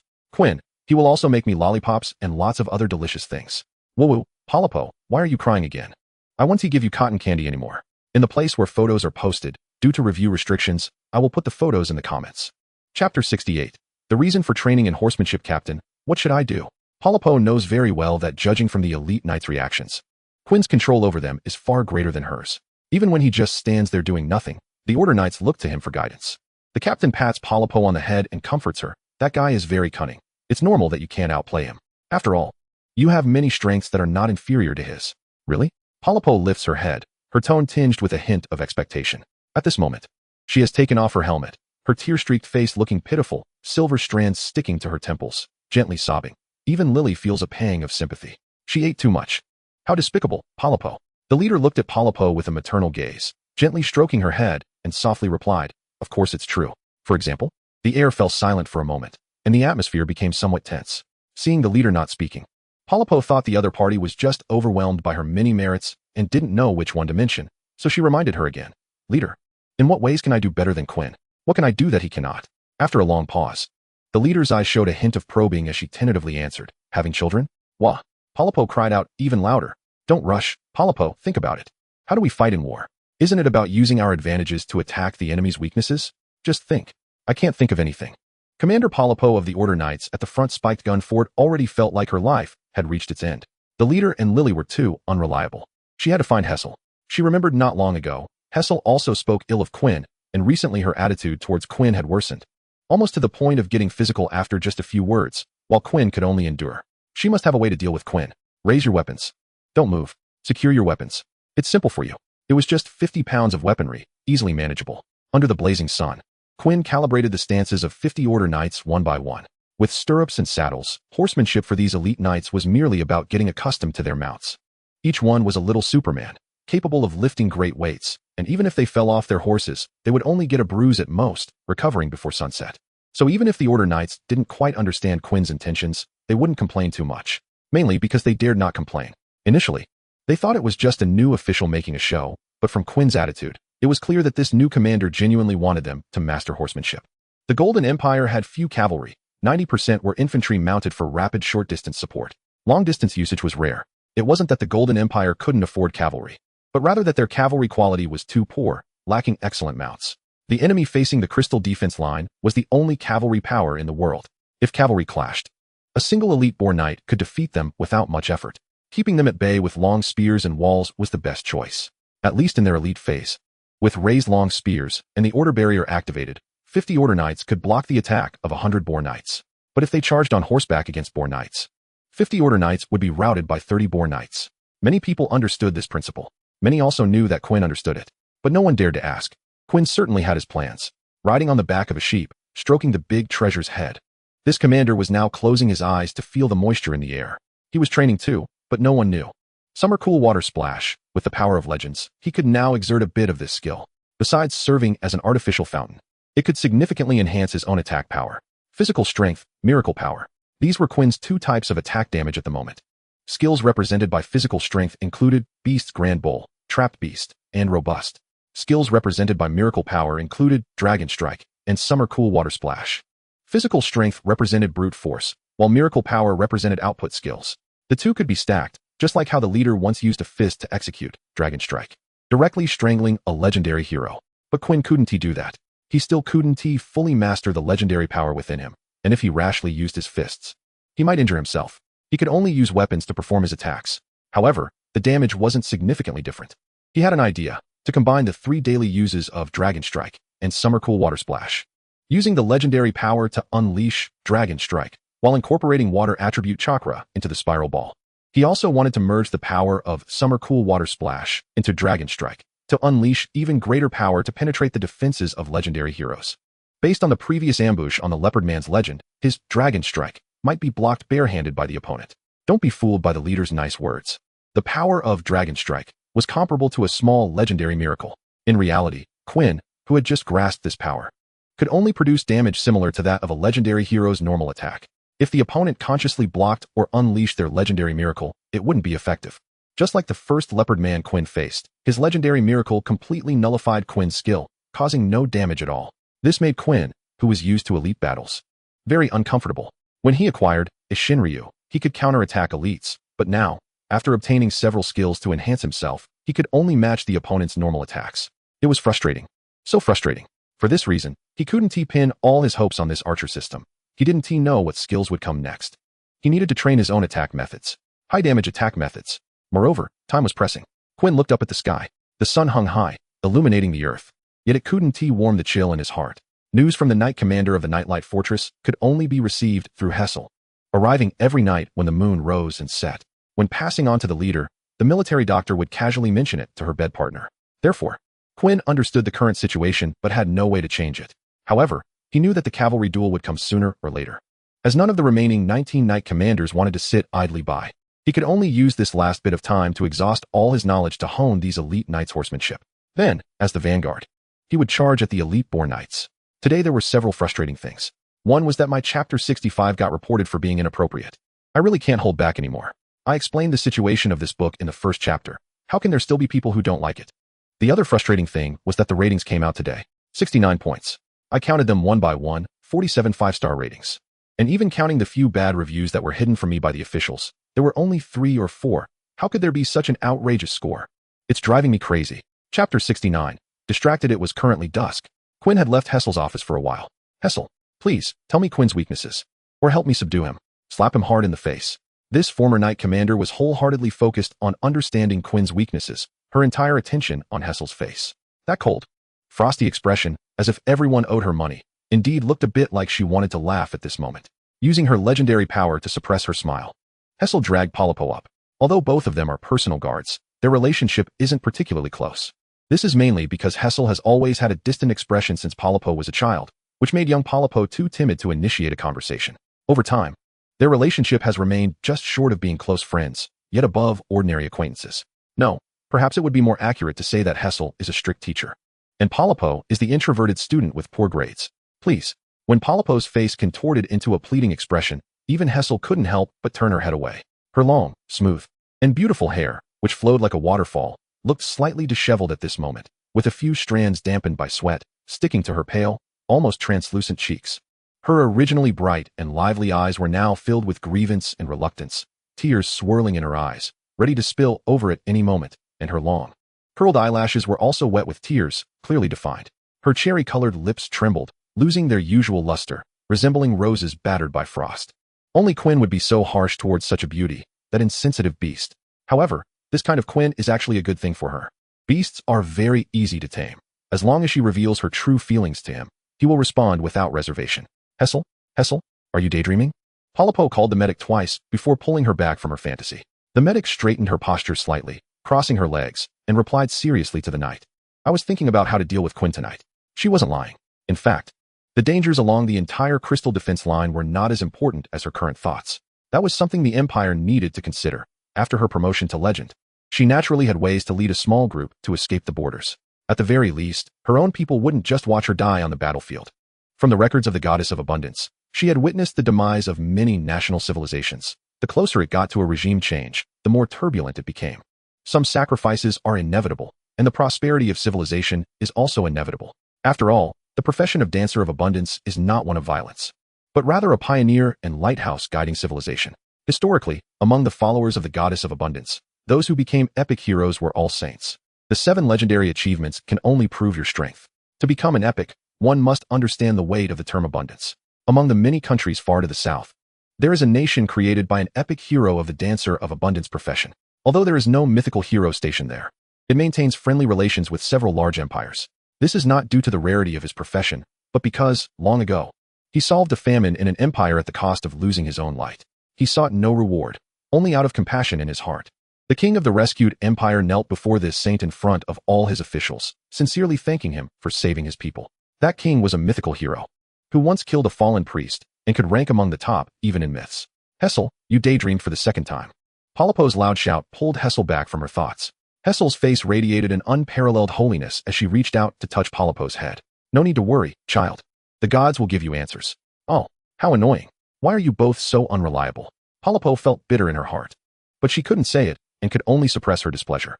Because if she vented her frustrations, the beating she avoided today might have to be made up for by Hessel. Just after leaving Hessel's office, Polypo ran into Quinn. At this moment, he was holding a takeout box, and it was clear that the style of the box was the same as yesterday's. Is he here to deliver food? How does he know I'm with Hessel? Is he following me? 3 questions popped into Polypo's mind, and she cautiously distanced herself from Quinn. No good deed goes unpunished. But Quinn merely glanced at her and walked around her, pushing open the door to Hessel's office. Shortly after, Polypo heard voices coming from inside. Hessel, I brought you dinner. Humph, you came just in time. No banquet tonight. Today has been more tiring, so I let them go back to rest. We'll have the banquet tomorrow night. I specially prepared a heartfelt dinner for you and Weiss. So disgusting, but since you went out of your way to bring it, I guess I'll try it. Hessel, don't be too much. I specially brought you dinner. Polypo hid outside the room, chuckling to herself. That annoying guy finally got what he deserved. Hessel, well done. But why did Quinn's groan sound a bit different from what she imagined? Could it be that Hessel was too heavy-handed? Haha, that annoying brat gets his comeuppance today. In the previous chapter, many readers supported me. It was so touching and heartwarming. This chapter is an update for the beloved Shahjahan's Bai. Chapter 70, Starlight Conference in the Dead of Night. A meteor streaked across the sky. Hessel, who was sound asleep, suddenly opened her eyes at the head of her bed and waved her hand. The power of legend burst forth, transforming into a faint white light that rushed toward the sky, capturing a message which she then printed onto paper, becoming intelligence from the Nightlight Fortress. This time, the message contained only one line. The miracle has been restored. The meeting will begin. This is a record that only exists in secret intelligence. Each fortress's commander meeting room is imprinted with the legend of the Nightlight Fortress's Knight Commander, able to unite 20 fortresses through starlight and moonlight, forming a space independent of this world, simultaneously projecting the images and sounds of the 20 fortress meeting rooms. Conveying information is merely one effect of this legendary miracle. This is one of the 4 legendary miracles possessed by the 134-year-old Knight Commander of the Nightlight Fortress, who is also the longest-serving fortress commander. Even the current Legion commander is his junior. With such legendary miracles, the Nightlight Fortress is naturally in the safest rear. As long as the commander enters the meeting room, they will step into the liberated legend, connecting the 20 fortress meeting rooms that are closest 10 miles apart and the farthest nearly 100 miles apart. With a whoosh, wrapped in a dark red robe, Hessel swiftly flew through the sky, dragging the soundly sleeping Quinn and calling out the names of several guys on a street. Commander, Lily, Polypo, Melis. Following that, all 5, including Quinn, were tossed into the commander meeting room. Except for Polypo, who was flailing in midair, fearing the dozens of meters high. The other 4 landed steadily. No one spoke. Even the usually talkative Quinn had his mouth shut, because the moment they entered the room, their vision had already shifted. In the deep darkness, only starlight flickered. The boundary seemed woven from eerie blue nebulae, and mysterious patterns flowed slowly on the ground, swirling as if alive. The commander took a seat in the position closest to him, with the 5 personal guards standing behind, waiting for the other fortress commanders to arrive. This was the chair of the Spiny Spear Fortress meeting room, but when projected, it appeared to be constructed from countless silver sands of starlight, gathering from the distant sky in a flurry. One after another, the commanders of other fortresses arrived with their personal guards, and several heavily armored knights took their seats. They varied in height, but their armor was of the same style, quickly filling the chairs in the room, leaving only one empty seat. That was the position of the commander of the Steelfire Fortress, who had already gone to meet the God of Order. Many gazes fell upon the commander's side, especially on Quinn and Hessel. They could sense that the woman was also a legendary hero, and that the man possessed legendary power as well. 3 legends.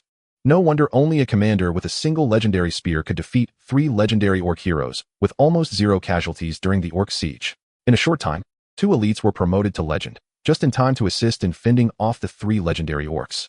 The luck of the spear commander was truly remarkable. In contrast, the other 2 fortress commanders under attack had one lose an arm and the other half of his subordinates. It couldn't be said that they weren't strong.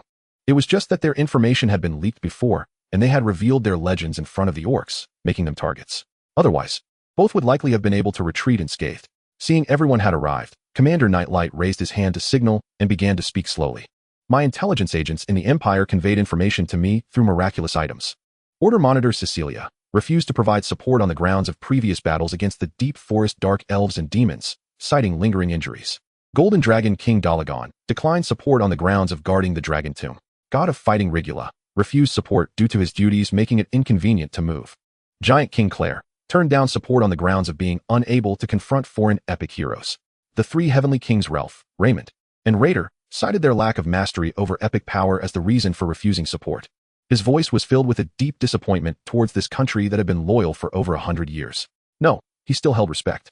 Having admired the glory of the Golden Emperor and the Grand Marshal, he had an almost obsessive faith in those 2 top-tier powers, which was why he dedicated his life to the Empire. But he felt no fondness for those 5 epic heroes. As princes and princesses, they were still engaged in internal strife when foreign enemies invaded, almost completely betraying the faith in their own bloodline. The descendants of the God of Order should not be like this. The Crystal Defense had stood for hundreds of years, and when the central Crystal Fortress was destroyed, it would be the day of our demise. What do you all think? As his words fell, the 18 commanders and their personal guards whispered among themselves.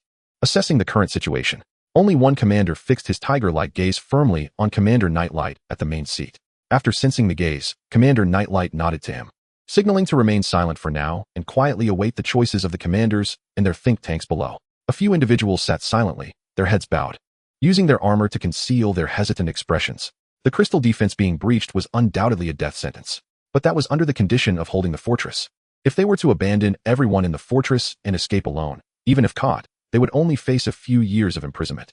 With their legendary hero status, they would soon be of use to others. Gradually, most of the commanders raised their heads, looking with resolute eyes at Commander Nightlight in the main seat. Only 3 commanders still kept their heads down: the Spear Fortress, the Order Fortress, and the Iron Soldier Fortress. The 3 did not express their opinions, but their stance was clear. The Order Fortress commander possessed 5 legendary powers, making him one of the strongest among this group of commanders. At this moment, his head was bowed, not daring to meet the gaze of any colleague. He had reasons more important than faith, preventing him from participating in this battle with a high probability of death. At 40 years old, he was once a noble who had lost in political struggles, struggling on the border for over 20 years, supported by the will of his father and brother at home. If he were to die, then his family, far in the Western Empire, would be instantly devoured by wolves. The situation of the Iron Soldier commander was similar to his, but even more tragic. This commander was born of a sinner, having killed his own royal blood wife who was having an affair with a stable hand, and could only come to the border to atone. He had 2 children and a sister at home, and if he died here, those 3 relatives would likely be killed by his wife's father on the day they received news of his death. Both felt immense shame for being unable to contribute power. But the situation on the Commander's side was somewhat different. He even severed the miraculous connection with Commander Nightlight. Today during the day, I went to take an exam and crammed last night, and got an 80 to pass, so it will be a little late. I will work hard to produce 2 more updates soon. There's also good news. Thanks to the efforts of my brothers last night, the book's rating has reached 70. Congratulations. Love you all, from a 200-gene dead fat house with a heart. Chapter 71, Choice Impossible. I will never let you participate in their plans. No plans at all. Hessel crossed her arms, her silver hair behind her swirling in the air due to the legendary power. You don't know the situation on the orc side. Rushing in like this will get you killed. And you, don't think I don't know what you're thinking. The pig-headed orcs have prepared for this war for countless years, and each of their legendary heroes wields aggressive legendary miracles. A single touch will mean death. Absolutely death. No exceptions. Don't think you can kill them with your legendary power that doesn't even compare to the lowest level legendary hero. Quinn, threatened by Hessel's scorching flames, could only show a submissive expression.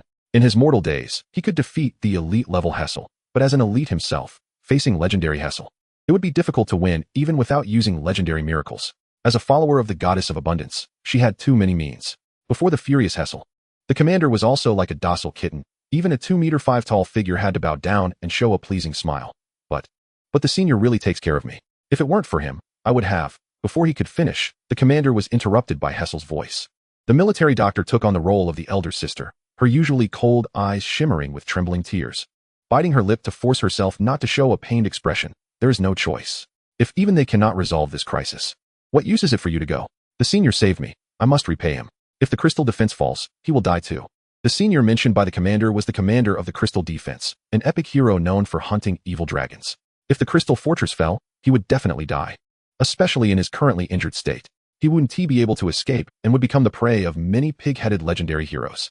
If he could be hunted down, it would surely add another layer to their legendary power. But there are no buts. Unless you can obtain a second legendary power. As these words were spoken, Quinn felt the hair on his body stand up, as if he were in the same room as a wild beast, a wild and bloodthirsty aura sweeping through the room. The leader's eyes lit up with 2 red glows, and crimson blood energy surged on the surface of the armor, the legendary power erupting like an explosion.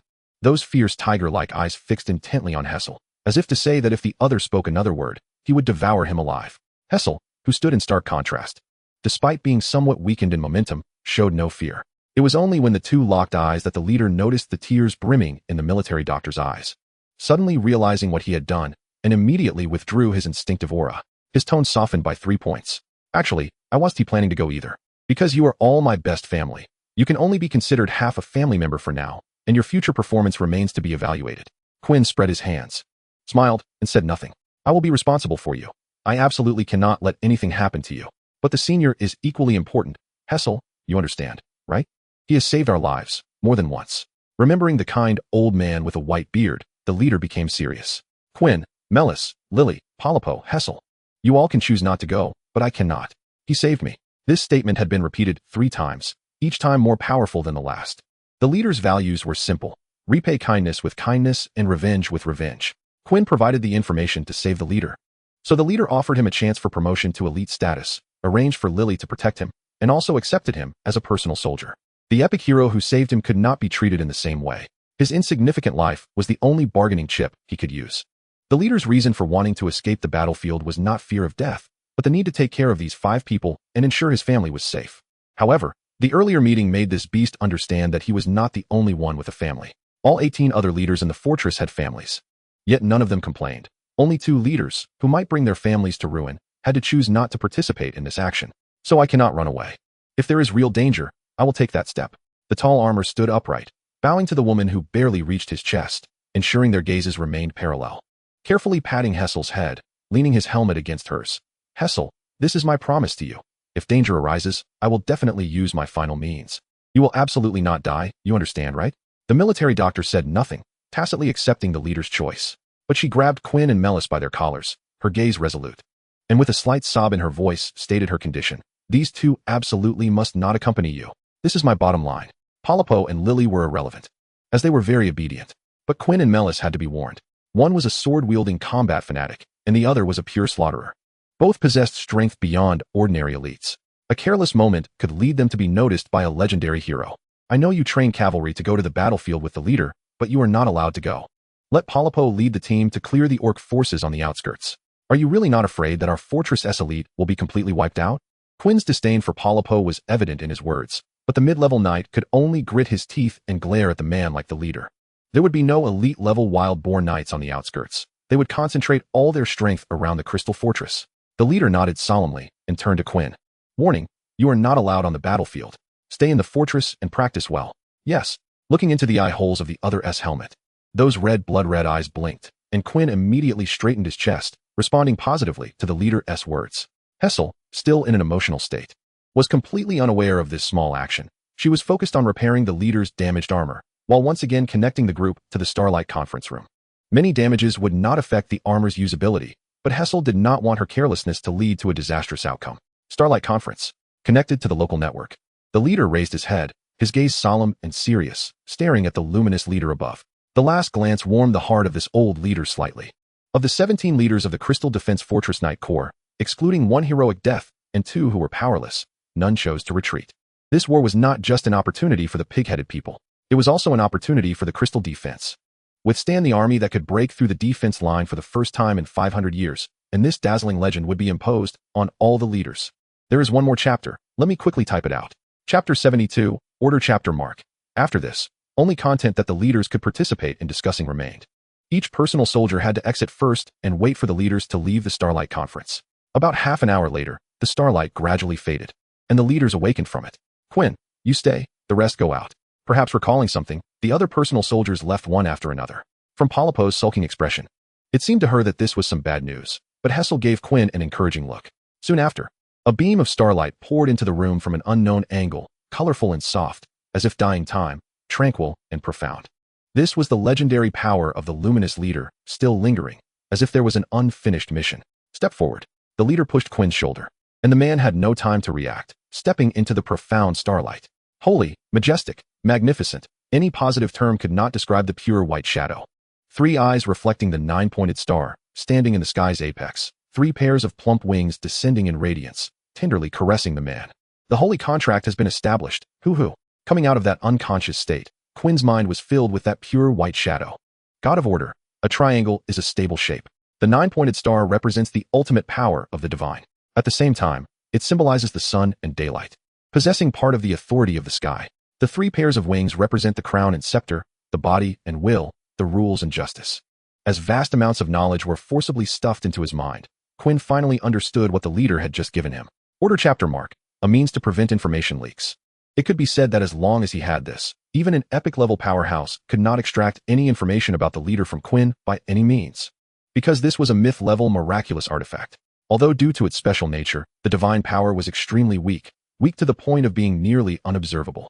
It was still divine power, a force belonging to the top of the world. And the power of this world must abide by a rule. Miracles will become ineffective in the face of higher-level miracles. Seeing Quinn still standing there in a daze, the leader patted his head. I was originally going to observe you for a while longer, but there's no choice. This action is very important, and you have to be the bait. So the luminous leader saw that you didn't seem to have this mark yet. So I had the holy law leader create one on the spot and send it to me with his legend. With this thing, you count as 3/4 of a family member and are qualified to know my real name. But I want to tell you, let us have a feast together after this operation is over. Haha, I've wanted to play for a long time, but we've been too few. With you, we'll have 6 people for the feast. Well, let us plan the feast after we come back. For now, let us talk about the operation. You have to participate, and I'll find a way to keep it from Hessel. Quinn nodded, digesting the information in his head. The order sigil only has the ability to restrict information. It has no other functions. Each person needs to be replanted approximately every 3 years to ensure it doesn't fail. This operation is scheduled for the night 3 days from now. You need to lead 200 order knights, which means all the order knights from the 4 fortresses, to charge at the orc army. I want you to disrupt the orc army and scatter all their elite forces. You should understand the reason. We will hold back the legendary hero of the pig-headed, so they won't disturb you. Can you do it? The man nodded. The frenzied dance from the war god, when stacked on a large number of people, can almost be considered as adding a legendary power out of thin air when applied to a legendary hero. Riding his precious steed, Quinn could scatter 40 to 50 elite orcs activating frenzied dance. However, upon seeing 50 such born knights, he could only avoid their strength, One boar knight counts as 2 elites because they ride a pig. Especially the impact of cavalry. On the plains, it's like a sickle, leaving nothing alive in its wake. Among the elites, only you have such strength. You don't need to worry about the legendary heroes. We will step in. If there is truly an unavoidable danger, I will also choose to acquire a second legendary power to protect you. The captain did not get angry this time, nor did he lose control of his emotions. All the complex feelings were swallowed down silently. In fact, once the choice was made, foreseeing the consequences that were about to come was not that hard to accept. Remember, unless it's absolutely necessary. I absolutely do not want to use my trump card, understand? Quinn nodded. He felt like a nodding machine tonight.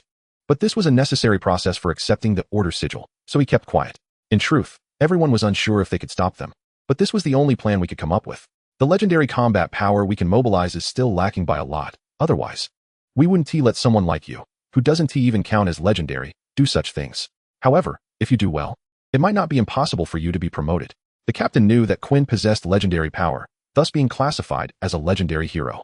The difficulty of gaining a legendary miracle was equivalent to the difficulty of a legendary hero being promoted to a second legendary hero. Therefore, the captain brought him along to undertake this mission to save the crystal defense line, also considering this aspect. As for our ultimate goal, it hasn't been mentioned in the meeting, as it cannot leak even a bit. Only the captain executing the task knows. According to Captain Nightlight, if this mission is accomplished, it will surely turn the tide and reverse the situation. The captain was as excited as a child, heavily throwing a punch in the air. Quinn merely watched silently, and also threw a heavy punch in the air. The captain noticed that his fist was higher than Quinn's. And just as he wanted to bend down like before, he saw Quinn standing on the conference table, making their fists collide. Gazing at the smiling Quinn, the captain chuckled. And with both hands, he scooped him up as if holding a child. Hee hee, you little rascal, you're just to my liking. Wait, why do you smell so much like Hessel? What are you two up to? Did she hit you that hard? Quinn nodded heavily again. Hessel loves to slap her own palm with her, but this is the last chapter for today. This chapter is an extra for the middle school class youth. Chapter 73 Preparation. 3 days later. Thornspear Fortress. Lily, I told you to watch the sheep and the people. Where's the sheep? The wronged little knight stood in the yard, poking her 2 small hands together. Faced with the military doctor's stern questioning, she could only reply in a weak voice. I lost it. And the person? Her voice was even smaller. Went to look for the sheep. There are only 3 living creatures in this yard. How could you lose the sheep? And the person is missing too? The little knight's brows were furrowed. Explaining in a voice only she could hear. The captain told me to play hide and seek with the big sheep, and then I couldn't find it anywhere. Hessel slapped her forehead. She should have thought of the reason the captain just sent her away. Everything about making saddles and stirrups was a lie. It was just to let Quinn lead the team out. What great weather. Quinn, 10 kilometers away from the fortress, looked up at the sky.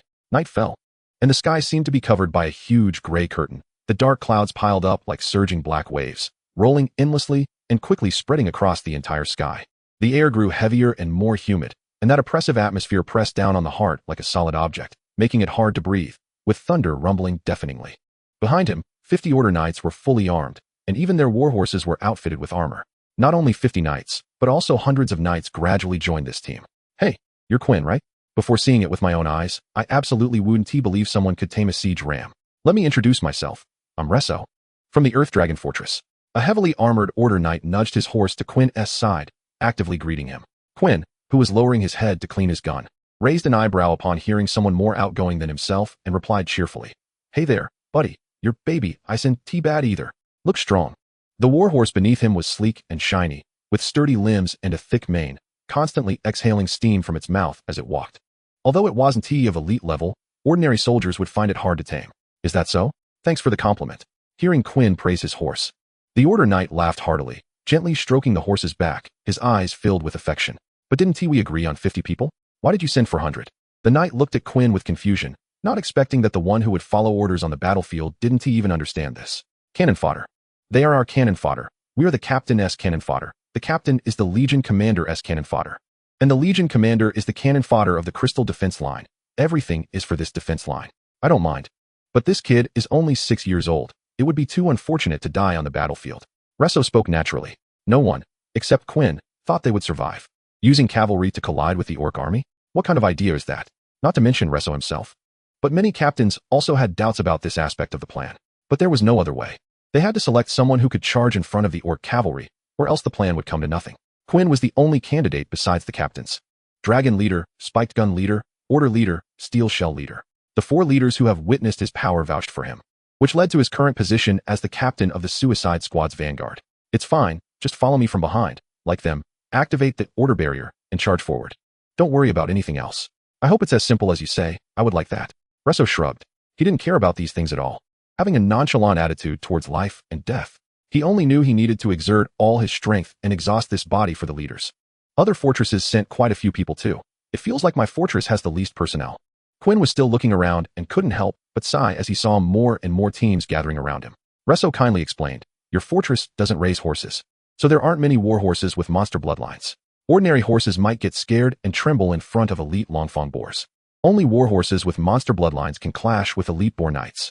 This is the total reserve from our fortress this time. It's a clash, not a confrontation. Even with the saddles and stirrups sent by Spiked Gun Fortress, the natural disadvantage in horsemanship can't be compensated for. The knight leading the Order Fortress team was a taciturn man, wielding 2 great swords, seemingly going for a strength build, but likely couldn't match even one of Resso's hands in strength. The knight leading the Steel Shell Fortress team was a young lad, a year younger than Quinn. With a shy smile, after everyone gathered, Quinn counted the numbers. Including himself, there were exactly 800 people, 200 elites and 600 well-trained ordinary soldiers.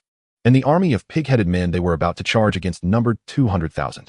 Over 190,000 ordinary pig-headed men and Longfang boars, plus over 600 elites.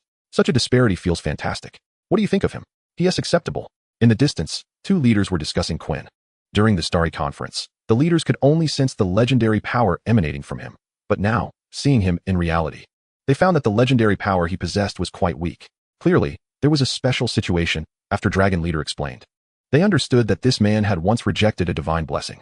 Although he could still be considered elite, his personal momentum was already comparable to a legend. Treating him as a legend is not an overestimation. Spike Gun Leader, what about your other legend? She is the bountiful dancer, with no combat power. The leader recalled how Hesser used less than half of her legendary power to unleash a legend that nearly killed an orc hero, and his tone became somewhat uncertain. Logically, although the bountiful dancer could use numerous methods, her combat awareness and experience were far from sufficient. No amount of skills would be anything more than toys, suitable for bullying elites at best. But Hesser was different in that her legendary miracle was too powerful. That iron furnace was pure high temperature and confinement. Even the leader had no confidence in breaking free before being turned to ash. Yet even so, the leader was unwilling to let Hesser step onto the battlefield. No. Aside from her legendary miracle, she has no combat power at all and would only be a liability. Several leaders accepted this reason. Logistical support roles really weren't suitable for the battlefield. They then shifted their gaze to the distance. The high-hanging bright moon was at this moment covered by an eye mask. Chapter 74. Response. How nice. A chilly breeze swept across the wilderness as the pig-headed hero Hetralu grabbed a handful of dirt from the ground, letting it slip through his fingertips. The soft, fertile soil could grow bright red, sweet fruits, nurturing the hungry clansmen and propagating for thousands of generations. This was Hetralu's wish, and the wish of all pig-headed legendary heroes. He had long anticipated that the Crystal Defense Fort must take action and understood that in a situation where both sides' epic heroes were severely injured and unable to act, the outcome between his legendary heroes would be the key to determining the battle. But he didn't understand how the other side had means of communication.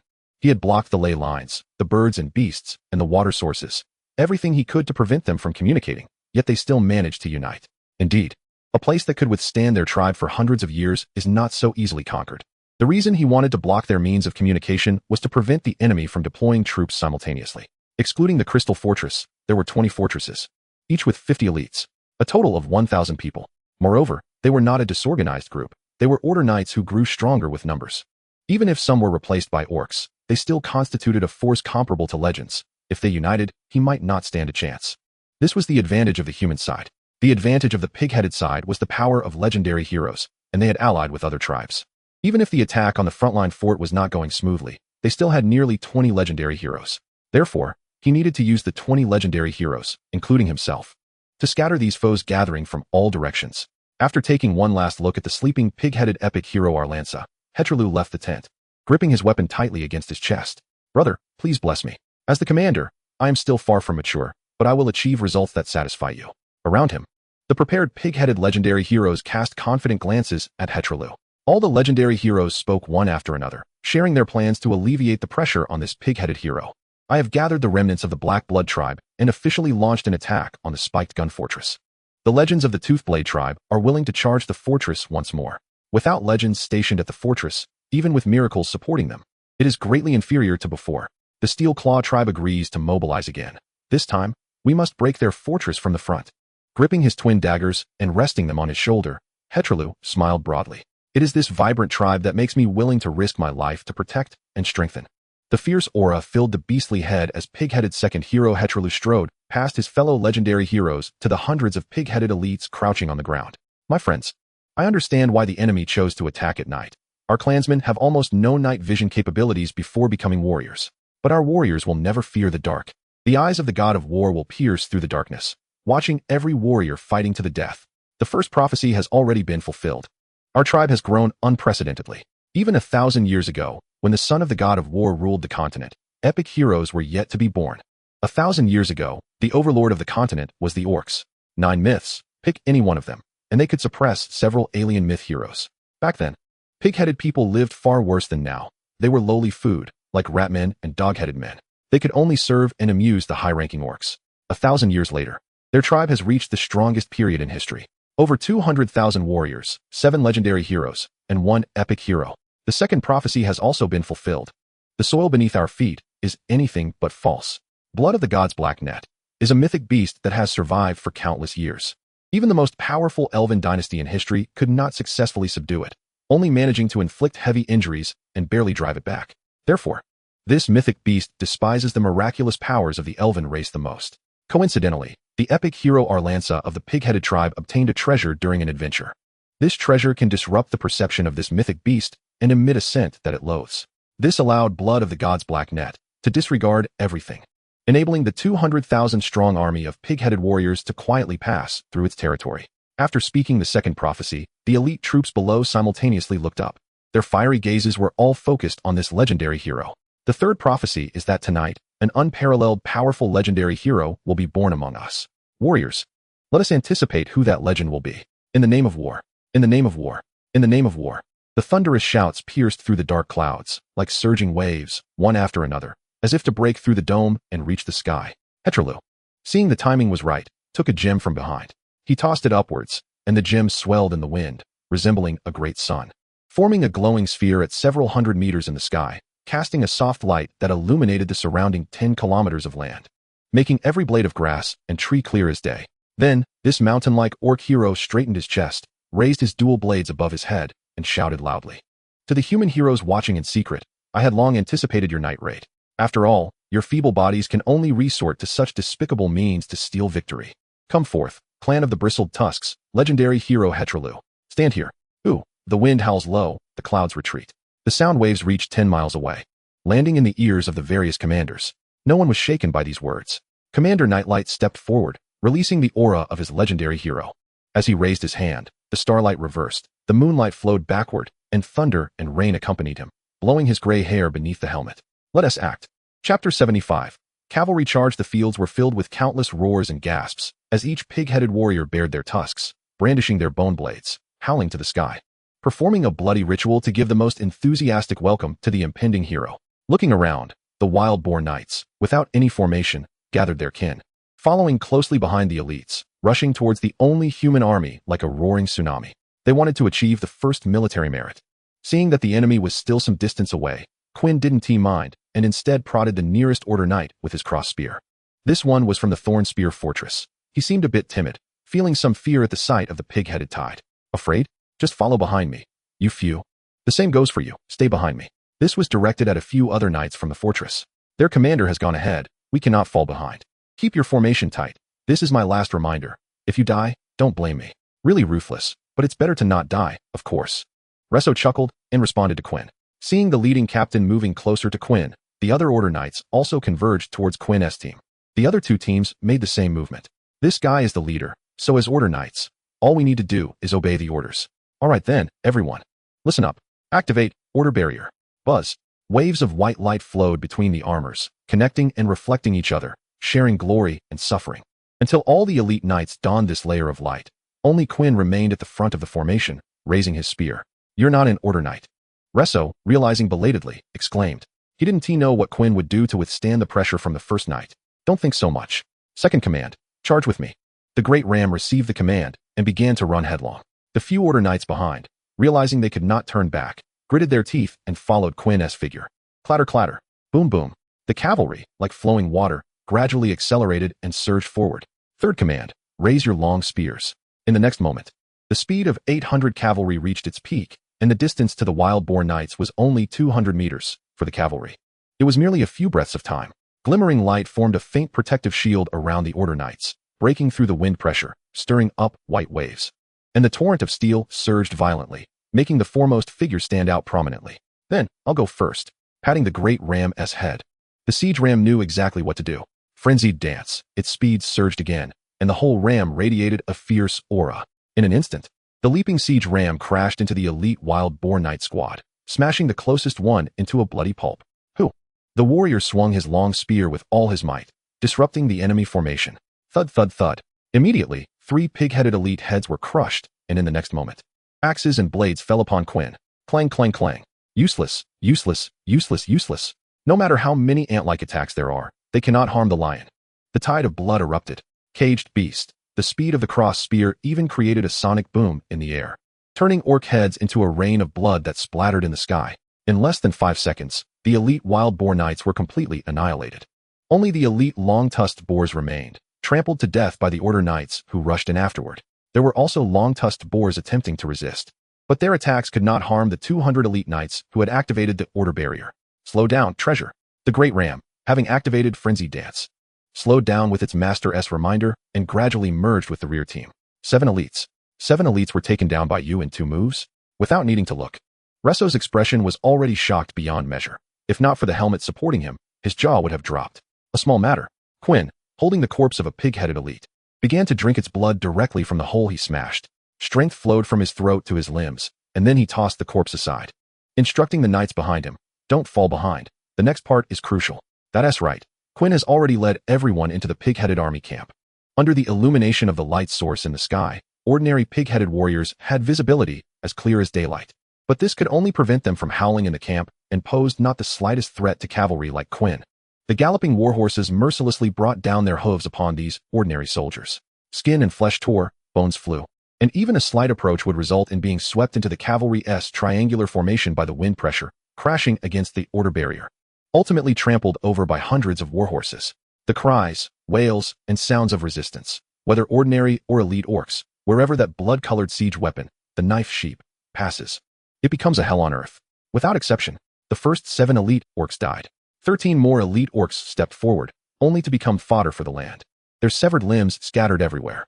That devil, with its strongest single slash, severed the heads of 6 elite orcs, while none of our side could even inflict the slightest obstruction. If it weren't visible, perhaps it wouldn't be so terrifying. Strangely, some of the pig-headed orcs harbored such thoughts. Only 7 legendary pig-headed heroes stood with their arms crossed, facing 15 knight captains. Do you want to save them? Captain Nightlight's tone was very flat, devoid of joy or urgency, as if stating an obvious fact. The faces of the legendary pig-headed heroes did not change. This is an essential sacrifice before the dawn arrives. Surely, he is the final enemy of the legendary hero in our prophecy. I wonder who will kill him. I guess it's Umair. His dual daggers have great power. No, it should be Talongda. He will wait until that human is nearly exhausted before stepping in. A foolish approach. The children of the war god should confront openly, not resort to these schemes. Do you think they are human? That's true, but it seems this human possesses some legendary power within, perhaps some miraculous items? Indeed, letting legends slaughter mortals, humans are really thick-skinned. The 7 heroes exchanged words, showing no concern for the deaths of their kin. This is the light before dawn. No matter how much sorrow they feel inside, they cannot show it at this moment. What these legendary heroes must do is to deal with the human legend before them. Chapter 76, Legendary Clash Boom. In the dark clouds, thunder rumbles, brewing the majesty of the gods. Lightning, since ancient times, has been seen as the embodiment of the divine by all living beings.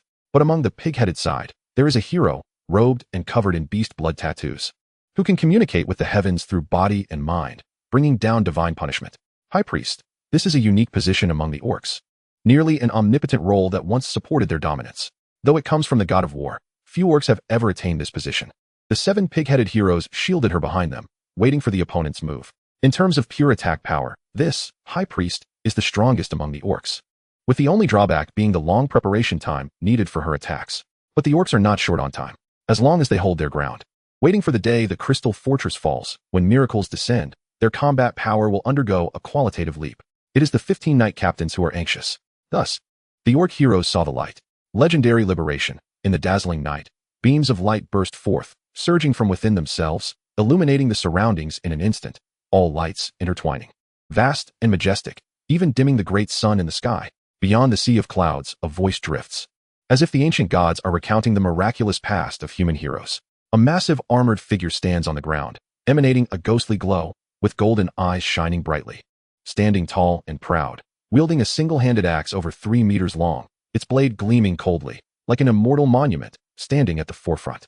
Behind him, 2 iron giant snakes seem to slither out from the magma, exhaling dragon-like breath, their exhalations capable of melting steel into liquid instantly. Their bodies are covered in scales, each piece seemingly forged from fine gold, reflecting a silvery hue.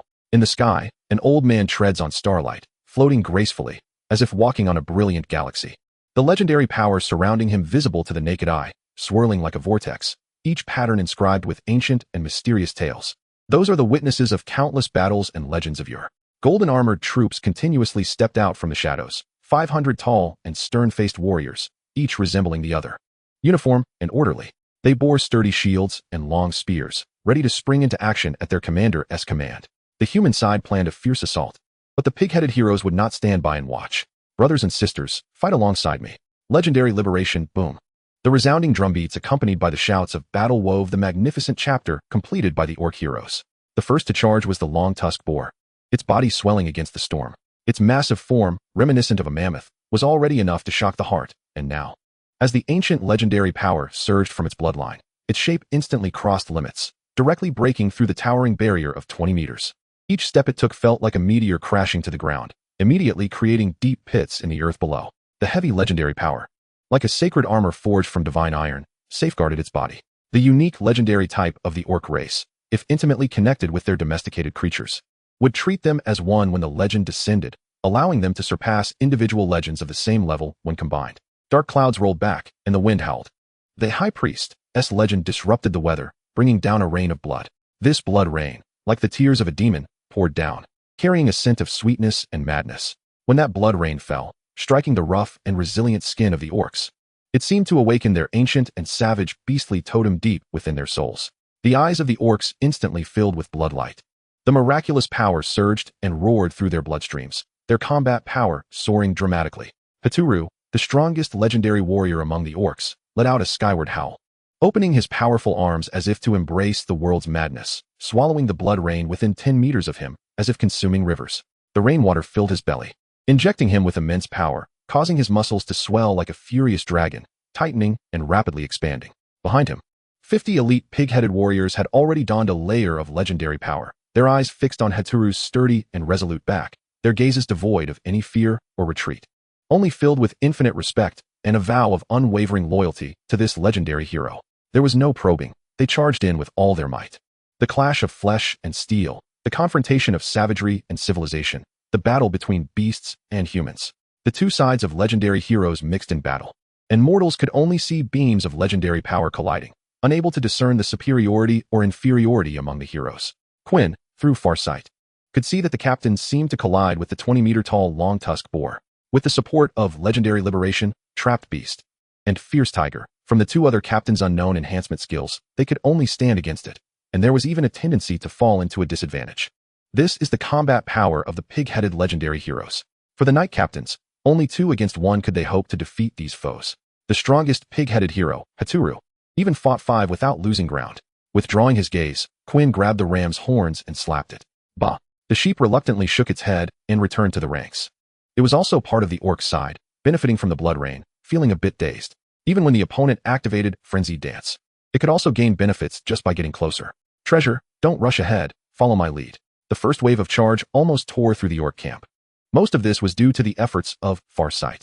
Seeing every piece of information on the battlefield allowed him to precisely carve a path through the orc stronghold, ensuring all orc soldiers along this path were still in disarray. Wherever he passed, only severed limbs and broken arms were left behind.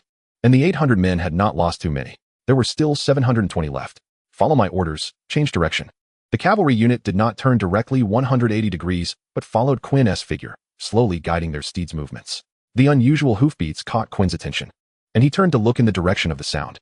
50 elite boar knights, cloaked in legendary power, tore through the legendary miracle Golden Army might, from the steel shell commander at the cost of all being injured. They did not stop, but accelerated again. The 50 legendary-powered elites raised their weapons, locking their sights firmly on this cavalry unit. Charge, gallop! They aimed to scatter the unit in the first wave of charge. What you fear will come true. Quinn knocked on his head, his hands trembling. He was completely excited. Chapter 77, Cornered Beast. Let me see your limits. The acrid scent of beast blood lingered, but only Quinn would enjoy this bloody smell. As the distant cavalry rapidly approached, he continued to give orders. You charge. Don't mind me. Meanwhile, he turned the ram's head and charged towards the formation of boar knights, slapping its horns. Hetral's legend was well known. He had used it in other countries more than once. The first 3 legends were already familiar to people.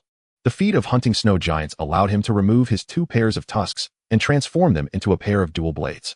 The prototype of the boar knight's bone blade was his legendary miracle. The feat of raiding cities allowed him to enhance his cavalry, granting them legendary power in attack and defense, crushing ordinary elites. The feat of slaying abyss demons allowed him to use his dual blades to unleash a blow that could break city walls, a purely offensive legendary miracle. It was said that when he broke into the crystal defense, he obtained the 4th legend, which no one currently knew of. This group of elite boar knights was his 2nd legend. This meant that every attack they made carried legendary power, and the order barrier of the order knights would have no effect. Miracles would fail before higher-level miracles. This was the cold, hard reality. With over 700 cavalrymen, if they clashed with them, they would likely be instantly scattered, just like what they had done in the orc army. Not all elite knights had the same fighting power as Quinn. Even their strongest member was not as strong as Polybo. Looking at it this way, Polybo was actually pretty good. Haha, since she was so strong, I should beat her a few more times when I get back. Baby, charge for me. Under the enhancement of blood rain, the siege ram had almost turned into a red afterimage. The sheep's hooves pounded on the wet ground, splattering mud mixed with blood rain. And 2 enormous horns were adorned with severed limbs, like a demon lord crawling out of the abyss. The 50 boar knights, clad in bone armor and wielding bone blades, looked at Quinn, who was charging alone towards them, with smiles in their eyes. Did they think they were just ordinary elites?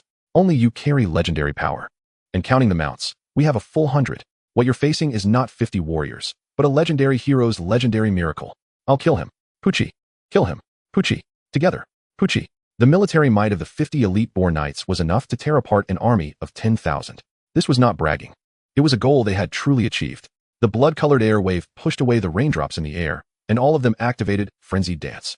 Their formation, lined up in a W shape, tore through the summer night atmosphere, charging recklessly in the rain, trampling ordinary tribesmen without mercy.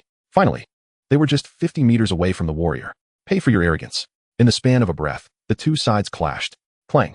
Iron met bone, sparking dazzling flames. It was not the high-temperature iron stars, but the legendary power that gathered at the ends of their weapons. But soon, the face of the pig-headed man began to twist. His eyes filled with extreme fear. Quinn only used one hand to clash against him while drawing out his long knife with the other. Let us try my second phase. Yasamir's style, this skill, which had accompanied him for nearly 80 chapters, had always been his most trusted source of combat power. The blade was like a pen tip, the energy like spilled ink. The ink-colored edge of the slash did not carry any legendary power. It was a symbol of his spirit and energy reaching their peak, a testament to his mastery of martial arts. Like a hot butter knife, that black line easily shattered the disgusting head of the boar knight elite. And then he jumped high while stepping on the ram's back. Swish! At least 3 bone blades slashed through where he had been, nearly shearing off the wool on the ram's back. Feeling the legendary power on his back, the siege ram immediately shrank its head, its limbs giving way as it fell to the ground in a tremor. Fortunately, the pig-headed man's target was not it, but Quinn, who was descending from the air. Smack! Not even a second after his feet hit the ground, a tusk thrust towards the warrior's armor, the giant tusked pig's eyes blood red, eager to bite Quinn to death. It was this guy who killed its master. The warrior scoffed. Just as he was about to counterattack, 3 bone blades came slashing towards him. Quinn's world became incredibly quiet. Not because of the passing of time, but because he had heightened his senses to the extreme. The skill had already activated, multiple powers shielding his body. Blood boiling like magma, surging to his brain, cutting off useless thoughts, leaving only calm judgment of the battlefield. Even though he wore armor, he could not block the opponent's attack. The legendary power on that bone blade could easily slice through this armor.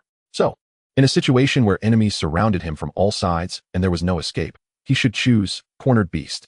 O divine being, I have never unleashed this skill to its fullest. Let me witness the limits of your grace this time. Whoosh! The gale-like wind sliced through the pig-headed man's cheek, leaving a long, thin wound, while Quinn's figure had vanished from their sight. The leading pig-headed man's hair stood on end, as if a great beast was behind him. Instinctively swinging his bone blade backward, he struck nothing but air. His arm fell into the void. It was twisted, crushed, torn apart, and thrown into the air. Crack. That massive head was smashed open like a watermelon by a single claw. The power of legend was useless? Useless. Realizing this, the other pig-headed men felt an irreparable crack in their heart's faith. But soon, they understood that it wasn't that the power of legend was ineffective, but that their opponent was too strong. It wasn't miraculous power, it was pure physical strength. The opponent's miraculous power was used to enhance physical strength, relying on such strength to punch through the defenses of the legendary power. After all, no matter how strong Hechelu's legendary power was, it was divided among 50 elite wild-boar knights, and he himself also needed to fight, so the legendary power allocated to each individual wouldn't be too much, resulting in their defenses being far from enough. Quinn tore off his helmet. He had long felt this thing was useless, and every time he absorbed blood, it was troublesome. A lion-like face appeared before everyone, laughing maniacally, stepping on the corpses of his companions, raising his prey high, using a head instead of a wine cup, blood instead of fine wine. Still not enough. His body had not yet reached its limit. He needed stronger and stronger power to crush the enemy. Chapter 78. The death of the first legend that night could indeed. Naturally, a punch was thrown, bracing against the pressure brought by the legendary long-toothed boar.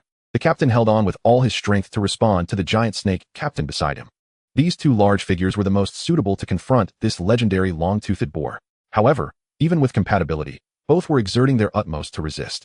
Their arms held up the two long teeth, their feet already sunk into the ground, yet they were still slowly retreating. To put it bluntly, this giant long-toothed boar could break through a fortress wall reinforced by miraculous power. Meanwhile, the pig-headed man on its head was sitting there calmly, shaking his head and watching the full-force assault of the two captains, while also having the strength to throw out a wave of legendary power to protect his other teammates. In such a chaotic battle, they had already fought 6 times during the internal strife of the orcs. 7 against 1, 7 against 13, 7 against 20, 7 against 4, 7 against 9, 7 against 2. All defeated. Each time they lost, they had to give up a portion of their resources as tribute to the higher orc tribes to avoid punishment for being swallowed by them. The orc kingdom does not allow infighting unless you pay a protection fee or defeat the legendary hero team sent by the higher orcs. The pig-headed tribe had failed 6 times, giving up an unknown amount of resources. They didn't want to lose. They gave it their all each time, but in the end, they could only become playthings of the higher orcs, and not suffering casualties was a small mercy. This orc legendary hero was still experiencing a low-end battle for the first time, not daring to use his trump cards, fearing the opponent might have countermeasures. If you all only have this level, then I won't play with you anymore. Upon saying this, the pig-headed hero pulled out a piece of iron from his pocket and slapped it on the head of the long-toothed boar beneath him. The long-toothed boar understood, howling as it pushed aside the thorn spear captain, while using its sharp teeth to force back the chaotic snake captain. From that iron piece, an ancient and mysterious aura emanated, almost detectable by smell alone, revealing it to be a foul object from the abyss. Legendary armament, activate. Legendary armament is a miraculous creation that only legendary heroes can use. It contains reusable legendary miracles, born from the obsessions of legendary heroes after their death, and can only be obtained from the bodies of deceased legends. To use it requires not only a large amount of legendary power, but also imposes a heavy burden on the body. There is not a single piece of such weaponry in the entire Crystal Defense, mainly because over the years, they had not lost a single legendary hero, which indirectly indicates the preciousness of such items. But orcs are different. They encourage legendary heroes to fight and challenge strong opponents, all for these freely usable legendary miracles. The difficulty of obtaining such items and the consumption required to use them are trivial in the face of their power. Just like how mounts are for cavalry and swords for swordsmen, the combination of compatible pairs can exponentially increase combat power. In the blink of an eye, the long-toothed boar was clad in armor that shimmered with a cold metallic luster, each plate resembling meticulously carved obsidian, closely connected, forming a castle that seemed eerie and indestructible. It dug its hooves into the ground, and the soil splashed up like black smoke set alight by magic, dissipating in the air.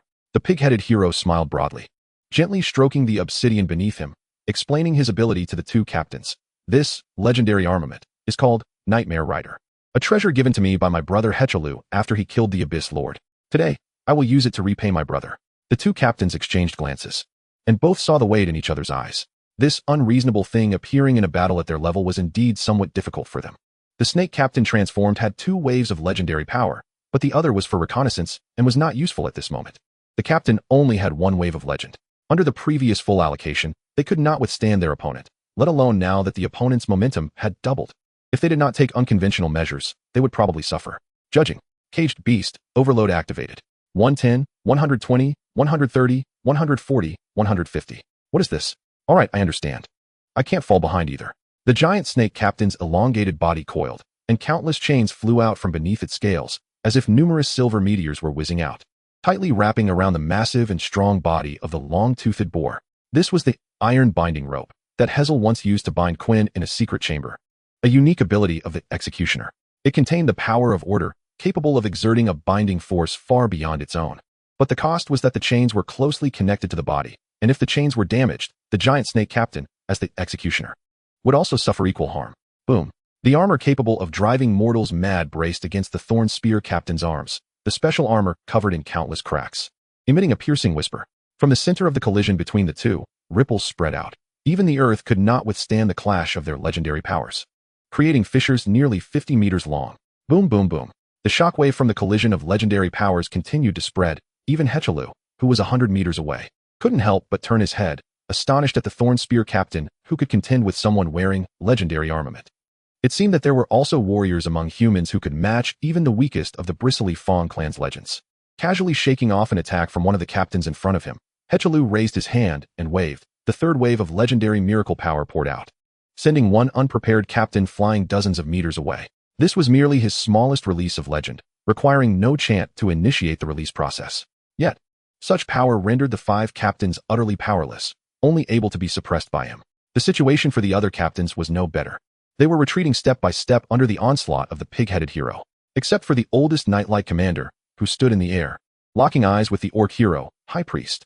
Although he had anticipated such a scenario long ago, it now seemed that he had to kill you first before he could go support them. Kill me? The bald High Priest laughed as if he had heard the greatest joke, unable to close his mouth. Not to mention this old man. Even if Hechelu wanted to kill him now, it would be impossible. After all, to last this long in front of the prepared High Priest was no easy feat for a human. Although he didn't know what your legend was, he believed that after killing you, your corpse would surely tell him the answer.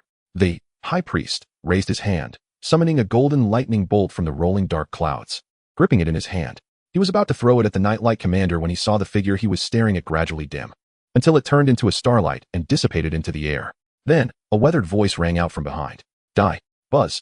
The sword of starlight severed the body of the pig-headed man, and the lightning in his hand dissipated into the sky. For user 417777386 update. Chapter 79. Fleeting moments. It was not an illusion. It was not a mirage. The orc hero's crimson blood splattered across the sky, his body severed, breath gone. Damn it. The humans must have used some miraculous item. Everyone, don't hold back. Kill them all and seize the legend. Hechelu, worthy of the title of leader, forcibly suppressed the rage in his heart. Wielding his dual blades, he gazed at the old human legend above, vowing to slay him. Unlike the Nightlight commander, who faced Hechelu alone, the 5 commanders blocking Hechelu had already exerted all their efforts to reach this point, seeing that one of their own had gained an advantage. Their spirits soared. Nightlight commander, well done. Block him, don't let him through. Not good. This beast is going to go berserk. But emotions alone could not bring strength. Hechelu merely exerted a bit of force, and the 5 commanders felt an overwhelming legendary power pressing down from above like a collapsing mountain. An unbeatable ferocious wave sweeping the 5 of them away. The 5 commanders couldn't even withstand a moment. This was the strongest legendary hero of the pig-headed men, the only epic pig-headed man's brother in history. I will kill you. The dual blades raised above his head. The tusked pig leapt up, its bristling hair standing on end. Muscles taut. As its hooves left the ground, it seemed to step on an invisible heavenly ladder, each step shattering the void with thunderous explosions. Charging straight at the Nightlight commander.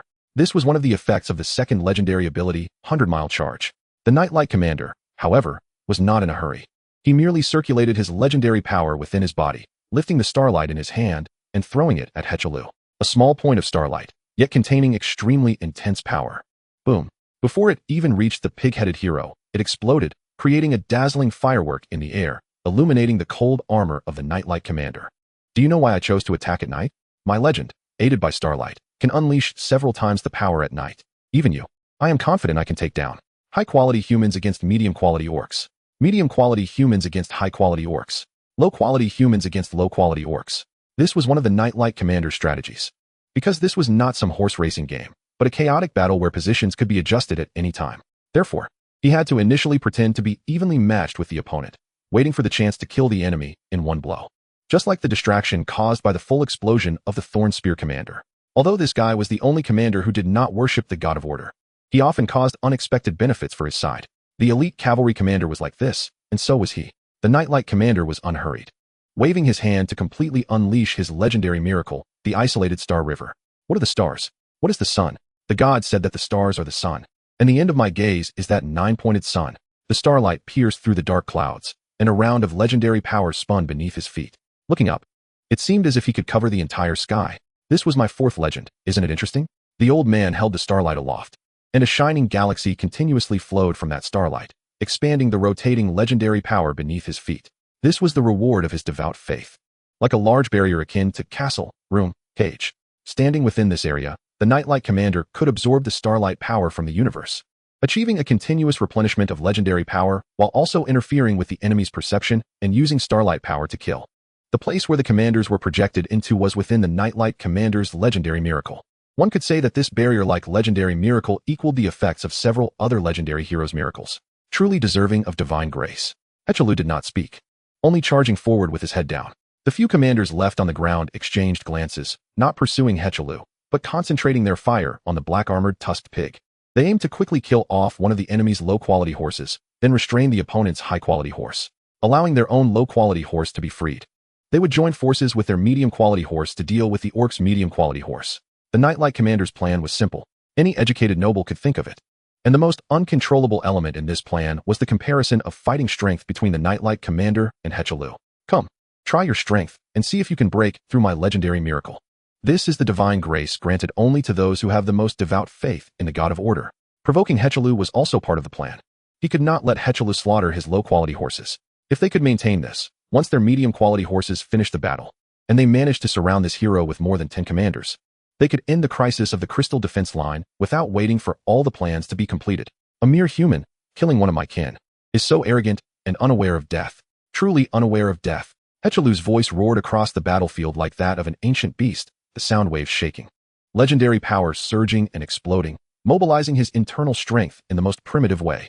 Within 100 meters, the drizzling rain was torn apart by this roar, forming a dry zone. The pig-headed hero Hechalu, surrounded by blood-colored mist, spread out, unleashing his fourth legendary miracle.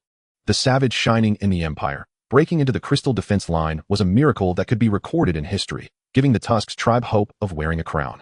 God of War, please grant me. As the tusked pig charged, it had already transformed into a shooting star, its body illuminated by dazzling starlight, appearing snow-white. Wind and thunder gathered, dark clouds rolled in. The blood wave shattered the barrier upon first contact with the starlight. The shattered legendary miracle transformed into the most beautiful fireworks in the world, paving a path for the tusked pig straight toward the Nightlight Commander. The Nightlight Commander was shocked, unable to believe that his divine-granted legend had been easily crushed by the opponent's legend.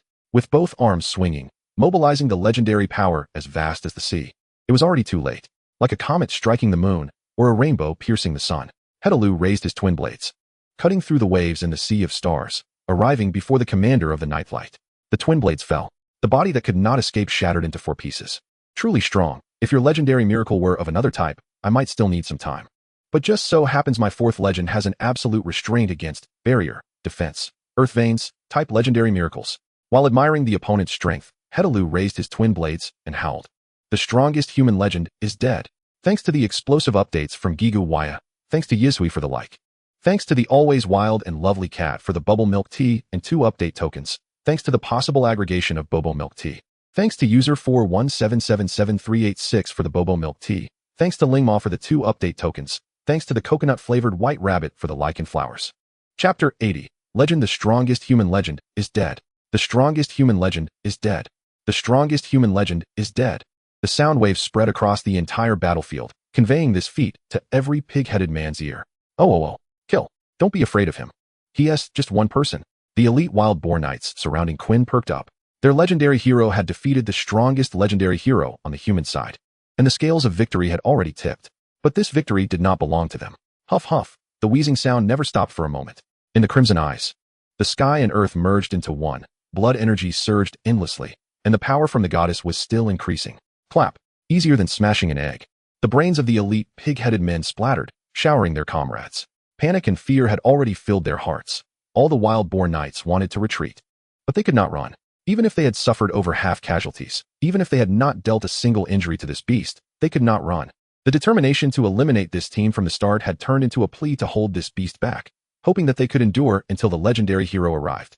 No, there was no need to wait for the legendary hero to arrive. They just needed to wait for their companions to come. Without Quinn's cavalry, it was like a headless fly, blindly charging forward.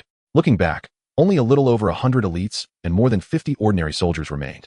The injured exceeded 80%. There were no seriously injured personnel, because seriously injured personnel would be directly pulled down by the surging pig-headed men. Due to not maintaining the impact level of the first wave, many of the elite pig-headed men had gathered together, counting the tusked pigs. There were at least over 200 elites, forming a vanguard. These 200 were not rushing towards the cavalry, but were charging towards Quinn, who was surrounded among the wild-boar knights. The frenzied dance of over 200 elite pig-headed men was enough to rival a legendary hero. In the distance, the orc legendary hero Shirky, using the frenzied dance of 200 elites, had struck down a flying dragon on the prairie with a slingshot. Such legendary creatures were born strong, yet in this hunt, they were killed by their prey. Who could withstand such power? Of course, someone could. Everyone listen up. That knight is not here. I am your highest commander. Now, advance 200 meters to the right. Lyso raised his spear high and shouted. Behind him, even though their bodies were exhausted and many of their steeds were frothing at the mouth, the knights still resolutely executed their orders, controlling their steeds to the designated location. This order knight issued a second command, dismount. Clang, clang, clang. The sound of metal clashing filled the air. Whether order knights or ordinary soldiers, they all sensed something and tightened their grips on their spears. Because their current position was right in the middle of 50 elite wild-boar knights and 200 elite pig-headed men, they retreated behind their steeds. Pushing their beloved horses in front of them, Lyso tenderly stroked its mane. He spoke what might be the last command of the day. Use the steeds as shields to fend off the orc cavalry. Clang, clang, clang. Meet shields, steel spears. Long spears extended out from between the steeds, pointing straight at the elite orc cavalry 500 meters away. Order barrier, no need to say more. The sparse white light flowed around everyone. The battle had lasted too long, and their miraculous powers had been depleted by over half. Lyso pushed up his visor with his gauntlet, greedily breathing in the cool summer air before the enemy arrived. The fine rain entered his lungs, making him tear up uncontrollably. The Legion commander was the cannon fodder of the Crystal Defense. The commander was the cannon fodder of the Legion commander, and he was the cannon fodder of the commander. Now, although Quinn's combat power might not be as strong as any commander, in Lyso's heart, his status was no different from that of the commander. Therefore, he became Quinn's cannon fodder. Before he and the others fell, they absolutely could not let this group of over 200 elites cross this point. The roar of 200 elites shook the ground, and the faces of the pig-headed men twisted into grimaces. Hooves trampled through the wet mud, charging in a chaotic and disorderly manner. Stab! The long spear pierced the pig-headed man's body, creating a large hole. But it was useless. That pig-headed man, already under the dual influence of blood rain and frenzied dance, had forgotten pain and death. The large bone club in his hand swung down towards this elite knight. Order barrier. The frenzied dance of 200 orc elites clashed with the order barrier of 100 order knights. Clang. With the support of armor and miraculous power, they barely blocked the orc's attack, but that pig-headed man's fiery eyes and powerful arms raised again. Clang. The white barrier was already on the verge of collapse. Not just Lyso, other order knights were experiencing the same situation. Their miraculous powers had finally run dry. As for the ordinary soldiers, faced with the elite pig-headed men in groups, they had no chance to fight back. They would be knocked down by the orc elites with weapons, then have their armor stripped off, feasting on their flesh. Killing and feasting. These are the two fiercest desires of orcs. Only by sacrificing their own lives could they slightly delay the enemy. As time gradually passed, comrades around him fell one after another, leaving fewer than 100 elites still struggling to hold on. Gritting his teeth, Lyso dragged his already severed left hand, using all his strength to thrust his spear and pierce the throat of the second pig-headed elite. He was not a powerful warrior capable of 1-for-2 exchanges. For him, even if he didn't lose, it was enough. Huff! A strong gust of bloody wind swept over him, landing among the ranks of the orc elites. It stirred up a wail of ghosts and howls of wolves. Upon a rough glance, it was a blood-red armored beast, unmatched in speed and attack, wielding a long spear and a long knife. It gave off a strange feeling, like a wild dog fighting its enemies with a sword in its mouth. But after wiping the blood from the mask, he saw clearly. The beast dancing in the rain was none other than Quinn. Realizing something, Resso turned to look. The 50 elite-born knights lay dead in pools of blood, merging with the blood rain into the earth. Saved. His aching palms could no longer grip the spear. Tears and snot flowed uncontrollably, and he plopped down onto the corpse of his beloved horse. Those hundreds of elites were like ants that could be crushed underfoot in front of the beast, effortlessly killing them until they woke from their madness. No matter how crazy the state, it couldn't withstand the sight of comrades being cut down like wheat. When the severed limbs of his kin flew through the sky, the eyes of the pig-headed elite finally cleared up, but out of 200 orc elites, less than 50 were still alive. The Order Knights had killed more than 30. The rest were torn apart by that beast. Buzz. Golden light pierced through the dark clouds, bringing forth miracles. Legend descends. The position of the human overlord has never wavered. Whether in the sky or on the ground, in castles or in the wilderness, barbarism will ultimately fail against civilization. Legend materializes. I stand here. Never to crumble. Chapter 81. Monty Pearl. This can't be right. Why is it me? Resso was also confused at this moment. The miraculous power that could elevate elites to legends had infused into himself, and not that frenzied beast? No, the beast's eyes were clear. It was evident that it understood what it was doing. From the expression on the opponent's face, it was clear that this was indeed the case. Wasn't this battle enough for the gods? But then again, even I feel a bit off. Without exiting the trapped beast state, Quinn casually grabbed a corpse from the ground. Fairy bloodsucker. Just now, surrounded by the elite-born knights, he had acquired a new skill. Monty Pearl, from the archers who played with wheels. A treasure embedded in the forehead, capable of resisting negative mental states and diseases, intimidating beasts, and fearless of hunger and fatigue. A simple introduction. Yet it perfectly matched Quinn's current state. Trapped beast and flowing ash were two opposing skills. To use flowing ash, one must think. To use trapped beast, one must not think. Because the side effect of trapped beast would cause the body to enter a frenzied state, similar to frenzied dance, but with a greater amplification. Thus, Quinn sometimes initiated a mild, trapped beast to enhance his skill power. But flowing ash was different. It was purely a technique. Even if the skill was etched into his bones, it required calm analysis of the battlefield to find the most suitable angle to strike. But the new skill directly eliminated the negative effects of trapped beast, allowing Quinn to use both skills simultaneously. Seeing that the new legend had almost accepted his identity, Quinn patted his shoulder and cheerfully asked, "How do you feel?" "Still okay. Still a bit dazed." This newly promoted legendary hero gradually understood what had happened and immediately planned to head to the battlefield of the captains. Under the infusion of legendary power, his injuries and stamina had returned to peak condition, ready to intervene in the battle of the legendary heroes. On the human side, due to the loss of Captain Nightlight, coupled with the fierce attack of the pig-headed strongest legendary hero Hechelu, they were already retreating in disarray.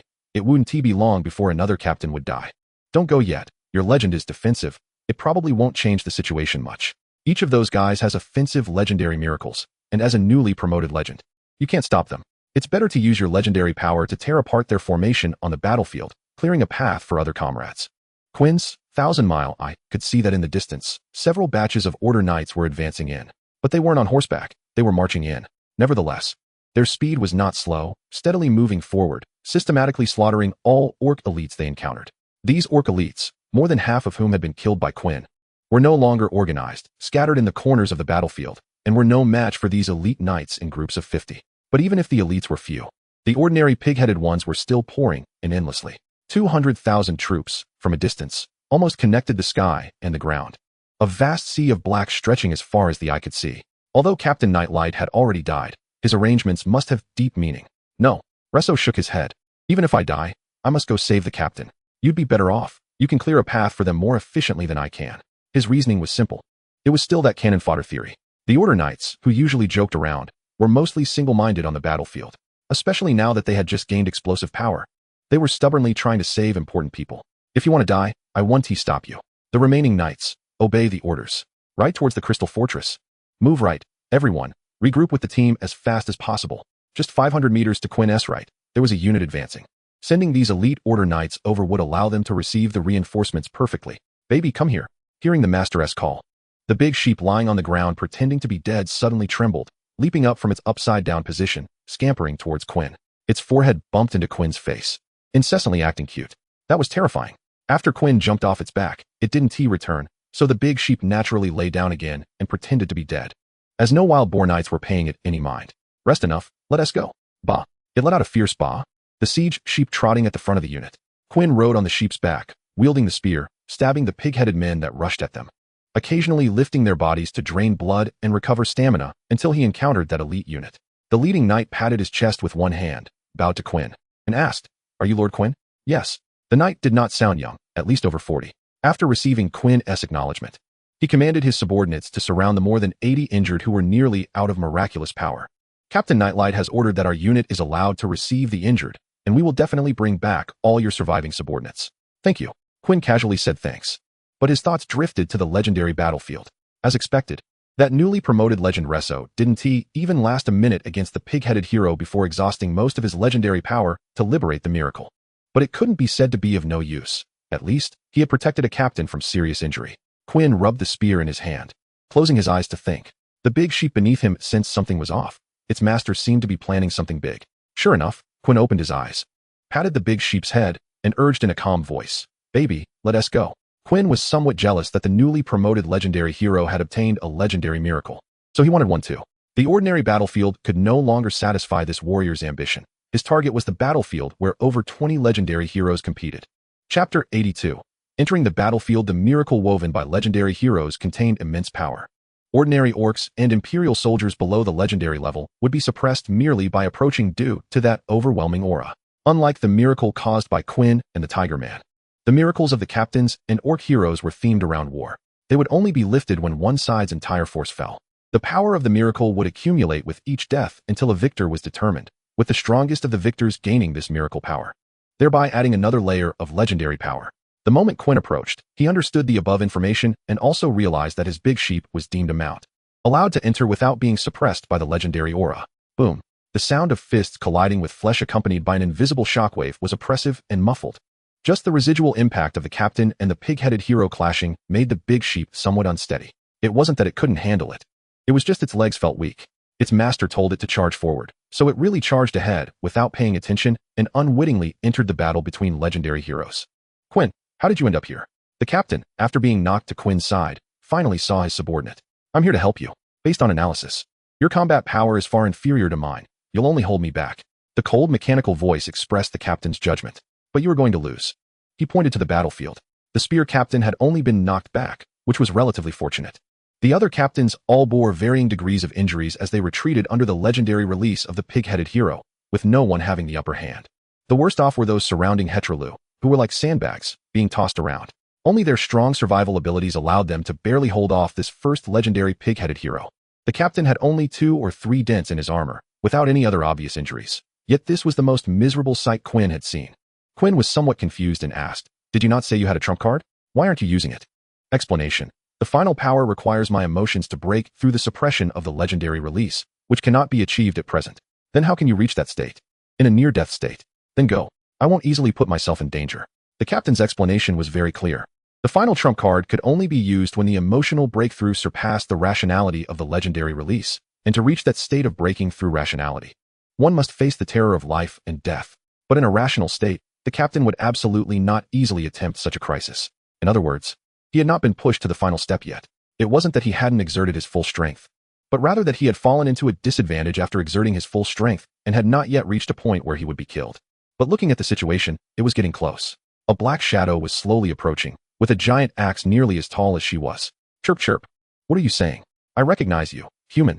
You are the warrior who killed my child under the spear fortress." The orc hero facing the spear captain was none other than Shulky. Yes, a one-on-one duel. This female pig-headed legendary hero ranked in the middle among the 7 legends, mainly because her second legendary ability was a lock-on skill that couldn't be dodged and had extreme destructive power. The defenses of many captains were hard-pressed to withstand it. But the spear captain was an exception. Discipline of the body could eliminate the influence of negative forces just in time to deflect the opponent's skill lock-on. It was only due to the captain discovering this unexpected fact that he could fight back and forth with this hero. Whenever the opponent attempted to use this skill to target others, the captain would rush in to interrupt her casting. However, with the release of Shulky's second legendary ability, the captain completely fell into a disadvantage. Mud Unload Armor. This legendary ability allowed Shulky to continuously generate muddy armor, washing away any physical attacks and legendary power that fell upon it with the surging mud. Before Shulky's legendary power was exhausted, she could almost ignore all physical level attacks. You have legendary power, right? Is it an item? Or a weapon? It doesn't matter. Your head will be collected by me. With a swing, the axe tore through the air with a howling wind. Quinn saw this and was about to dodge, but saw a massive figure blocking in front of him. Bang! The captain took the blow for Quinn with his body. "Get out of here. This is not a place for you. Now you want to run?" It's too late. Shulky was already in front of the 2, legendary power flowing from her arm into the axe.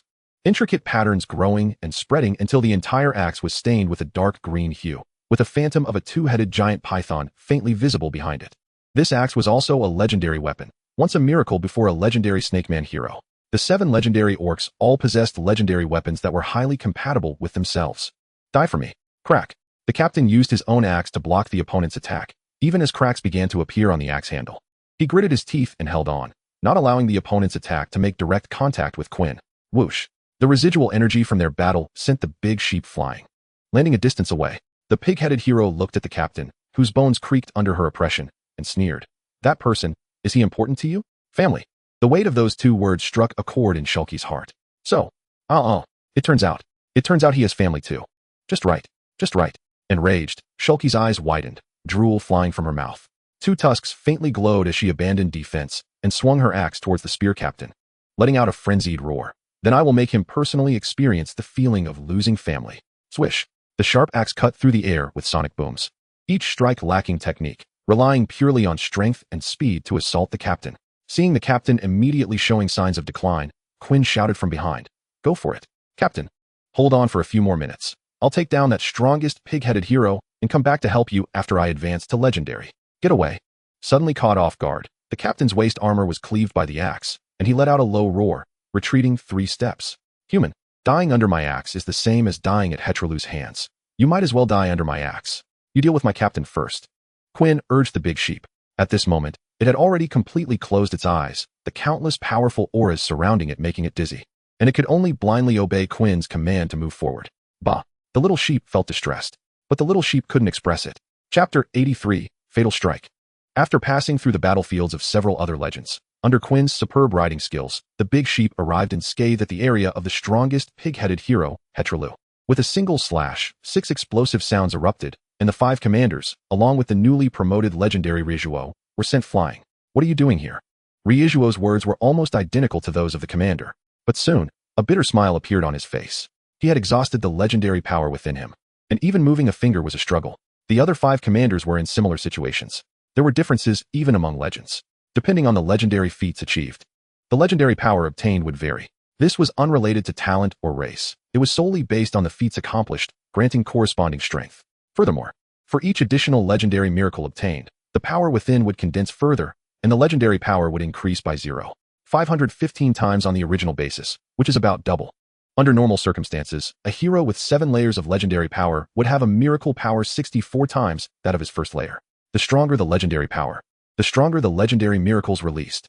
Among the commanders present, the highest had only 3 layers of legendary power, creating an insurmountable gap between them and Hetralu, who had 4 layers. Aside from the already severed Nightlight commander, there was likely no one who could confront Hetralu head-on. Squatting down and rubbing Ryuo's iron head, Quinn explained. It seems like you all can't go on anymore. If I hadn't come, you would have been killed by him. At this moment, the other commanders also noticed Quinn's figure and exclaimed, You're the personal guard of the Thornspear commander. Why are you here? Soldier, have you completed your mission? The arrival of elites only adds to the casualties. Preserve your life and prepare for the plan. Quinn dug at his ears, flicking away the earwax caused by their loud voices. You all are so annoying. I'm definitely here because I have confidence, though not much. I have about a 30 chance. Impossible. None of us legends have even the slightest chance. You, with your elite power, will definitely not. Just as the 5 commanders were about to continue, Quinn's finger pointed toward Hetralu, who stood in the rain. The hero, who intended to take revenge for his companions, halted his movements. The fine drizzle fell on his head, running down his mane. Those bloodthirsty, fierce eyes were fixed on Quinn, his expression shifting, his heart extremely complicated. The commanders shut their mouths and looked at Quinn. The warrior raised his sword in one hand and a gun in the other, shouting in the rain. Do you know why he isn't moving? Because we both feel. Before the warrior could finish, Hetralu spoke for him. You have the ability to kill me. The great sheep is paralyzed with fear. But that's just as well. It probably won't be needed soon. Trapped beast. Trapped beast. Trapped beast. The blessings of the divine continued to grow. The blood flowing within him had almost all transformed into miracles, constantly impacting his flesh, granting him stronger power and protection. Hetralu remained silent, gripping his dual blades, watching Quinn gradually grow stronger. The whispers of the divine quietly drifted past his ears. Kill him, and you will obtain the 5th layer of legend. At the same time, it will lead the entire pig-headed race to prosperity. This was a void prophecy from his blood, yet it was also the most likely among countless possibilities. Fate was like a great tree, and he was like a caterpillar climbing on it, unable to look back. He couldn't see the whole picture, but each choice he made would lead him to a different branch. There were only 2 outcomes, to climb to the top of the tree or to fall and die. At this moment, the impulse to kill this elite had reached its peak, but Hetralu could not distinguish whether his next action was climbing up or falling down. If you don't come, I will go over. Seeing that the opponent had not moved for a long time, Quinn stepped forward, crossing a distance of 20 meters. The blade flashing like lightning. Clang. A bit slow. Hetralu was accustomed to fighting legendary heroes. This elite's attack speed was considered average among those he had encountered. It wasn't yet serious enough for him to pay full attention. Is it the legendary items on him? Thinking about the items or weapons that might kill him, Hetrolu flicked his short blade, easily deflecting the opponent's attack. Whoosh! The dazzling tip of the spear shot like lightning and, in the blink of an eye, pierced his other short blade. Clang! The attack was blocked, and Quinn retreated with his gun, shocked. So fast. This pig-headed man was the most powerful enemy Quinn had ever faced. In terms of speed and defense, not even the commander could compare. He needed to give it his all. Every attack and every dodge could not afford the slightest mistake. With a thought, he swung his spear again, unleashing a cold gleam aimed viciously at the pig-headed man's eyes. But before his arm could fully extend, a chilling sense of fatality surged from his beastly instincts. Withdraw. Too late. The hand holding the blade was cut open. Hiss. Blood spurted out, drawing a line on the ground. Hetrolu watched his casual strike. In the end, he still had no intention of taking a gamble. You are weak. I don't know what method you have to kill me, but for you, the chance of killing me is only 30. Is it worth the gamble? You are a berserker warrior, the son of the deity I once believed in. I swear to the god of war, if you are willing to leave now, the Bristle-Tooth tribe will never turn against you. And I will not stop you from taking away those legendary heroes who have lost their fighting ability. The first legendary hero of the pig-headed people pointed one blade to the sky and the other to the ground, making a solemn promise to Quinn. This is the last step. This is already the last step. After this battle, the Bristle-Tooth tribe will use this as a starting point to thrive in this human region. Advancing is a smooth plain, with no natural barriers except for castle fortresses. And retreating could shift positions, handing over this territory to higher orc races in exchange for more survival supplies. One must not destroy the future of the pig-headed people because of personal desires. The light rain continued to fall, and the sky was dark with rolling clouds. The warrior looked up, gazing at this orc legend, and replied cheerfully, I refuse. Hetrolu hurriedly asked why. Is it for glory or money? Faith or emotion? Why must you stand in front of the pig-headed people and refuse to yield? Thunder rumbled. The lightning illuminated the warrior's face, making his lion-like visage appear terrifying. With a light laugh, in a tone that suggested he didn't understand even this, he naturally said, Power, of course, power. Isn't it obvious? Just like legendary power and legendary miracles. Anyway, the rules of becoming stronger in this world are like this. Kill you, and I can become stronger. While being killed by you only means my level isn't enough. The dark clouds churned anxiously, expressing their thoughts like waves crashing together, revealing the flickering lightning within, as if they were already itching to unleash it. Boom. The second thunderclap sounded, and Quinn changed his tone, loudly declaring, Warrior, because of your hesitation, the balance of victory and defeat has already tipped. The spear was raised high, as if it were the only anchor touching the earth from the heavens. In the midst of the darkness, it seems as though the wind and thunder awaken, connecting the warriors with the heavens and the earth alongside the starlight. Listen, the triumphant drumbeats are resonating above my head. Quinn, let me tell you what the gods cherish. Please bear witness. This is the strongest strike I can perform in my lifetime. The third bolt of lightning illuminates the world, and that warrior has already leaped into the air, his keen eyes discerning the death energy on the enemy and the quietly emerging starlight. Hetrolu seems to understand, twisting his body, but finds himself bound by the chains of light, unable to move. He raises his head to look towards the dark clouds, where the white-haired elder, whom he should have slain, stands once more on the cloud, holding starlight. The other end of the starlight is, surprisingly, the chain that binds him. Just as the warrior said, it is already too late. The long spear draws upon the power of thunder and legend, and in an instant, it has gathered to its maximum. With a face like a celestial being, wild hair dancing, he commands the roar of the heavens with the thin legendary power in his hand, his eyes carrying divine authority, his voice booming like a great bell, each word ringing loud and clear. Kneel before the thunder. The shinobi can command thunder without touching the ground. The high priest has the strongest attack power among all legendary orcs. Chapter 84. The manifestation of legends, shining in the barbarity of the empire, hunting evil, exterminating malice. The roar of the king trapped at the abyss. 3 legends suddenly flicker. The starlight that quietly entwined him completely shatters.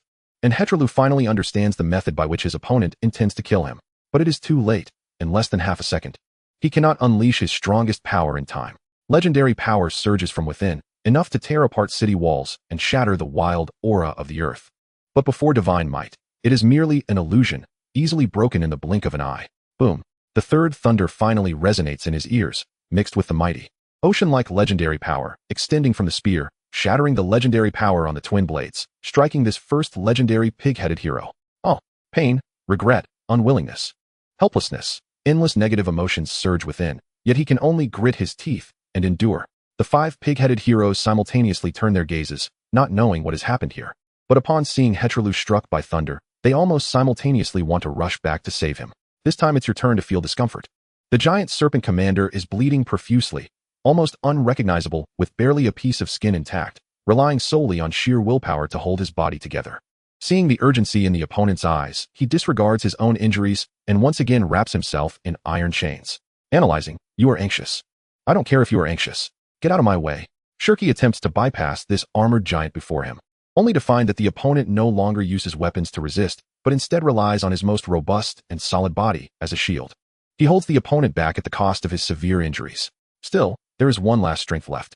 The most tragic steel commander, with both legs broken and blood pouring from his mouth and nose, uses his last bit of legendary power to command his golden army to surround the long-toothed pig group.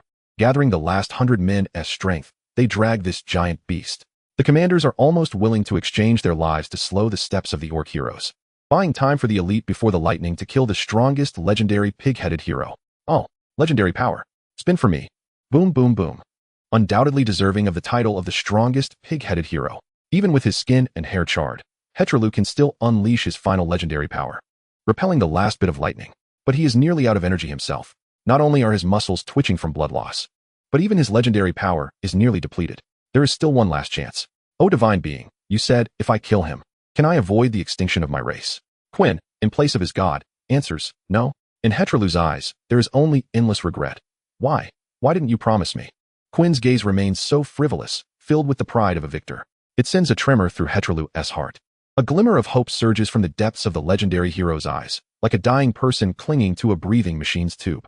Even though he has already understood his inevitable fate, he still fantasizes that if he can hold onto the tube, he can live. I don't believe it.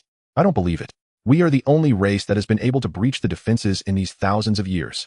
The god of war cannot abandon me. Humans are all liars. The heart of the pig-headed legendary hero struggles to beat, contributing its effort to the arms gripping the twin blades. Swish, lightning, and fire. The speed of the twin blades surpasses any enemy Quinn has encountered, his eyes unable to capture it, as if two eagles are swooping down from left and right. Clang. The cross spear is cut in two. Along with it, a wound appears on Quinn's chest. Blood seeps from the wound, but the warrior pays no heed. Seeing the cross spear in his hand severed, he swiftly draws the long sword from his waist, its blade reflecting cold light in the bright surroundings. Hetralu's twin blades are still tightly gripped in his hands. Despite heavy breathing, his lungs feeling as if they are being burned by flames. Yet those crimson eyes burn with the last shred of fighting spirit. His muscles quiver from blood loss, but every swing of the blade remains precise and deadly. He has only one breath left that he cannot bear to swallow. Afraid that swallowing this breath would mean the future of his race, Quinn lets out a low shout, slashing diagonally with his long sword. Although the spear shaft is broken, he still holds it in his left hand, using it as a short staff to block. Clang, clang, clang. The clash of blades and swords creates dazzling sparks.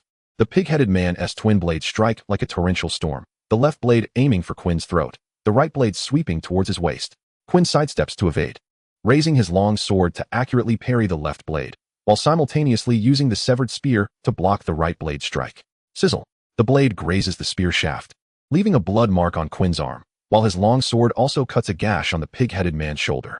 Both sides step back simultaneously, yet in the next moment, they charge at each other again. The pig-headed man's swordplay is furious and direct, each strike carrying a fatal resolve. Quinn's swordsmanship is steady and sharp, balancing both offense and defense. The warrior's figure, compared to the pig-headed hero's mountain-like body, appears almost like an ungrown cub, but Hetralu's eyes have already blurred. His strength is now weaker than the warrior before him, and his speed is now slower than the warrior before him. The only thing propelling him is the last breath. I cannot die yet. I have not seen the future of my race. I have not seen the prosperity of the pig-headed clan. How can I die here? His cardiac and pulmonary functions rapidly decline, and the legendary hero understands that his body can no longer hold out. He suddenly widens his eyes, as if he intends to devour the human before him alive. Even with a heart full of unwillingness, he can only let out a long sigh towards the sky, raising his twin blades above his head, directing his anger at the invisible, ethereal god seated in the heavens. This meteor of the Tooth clan ultimately falls before tomorrow. Hetralu, was not killed by humans, but struck down by fate.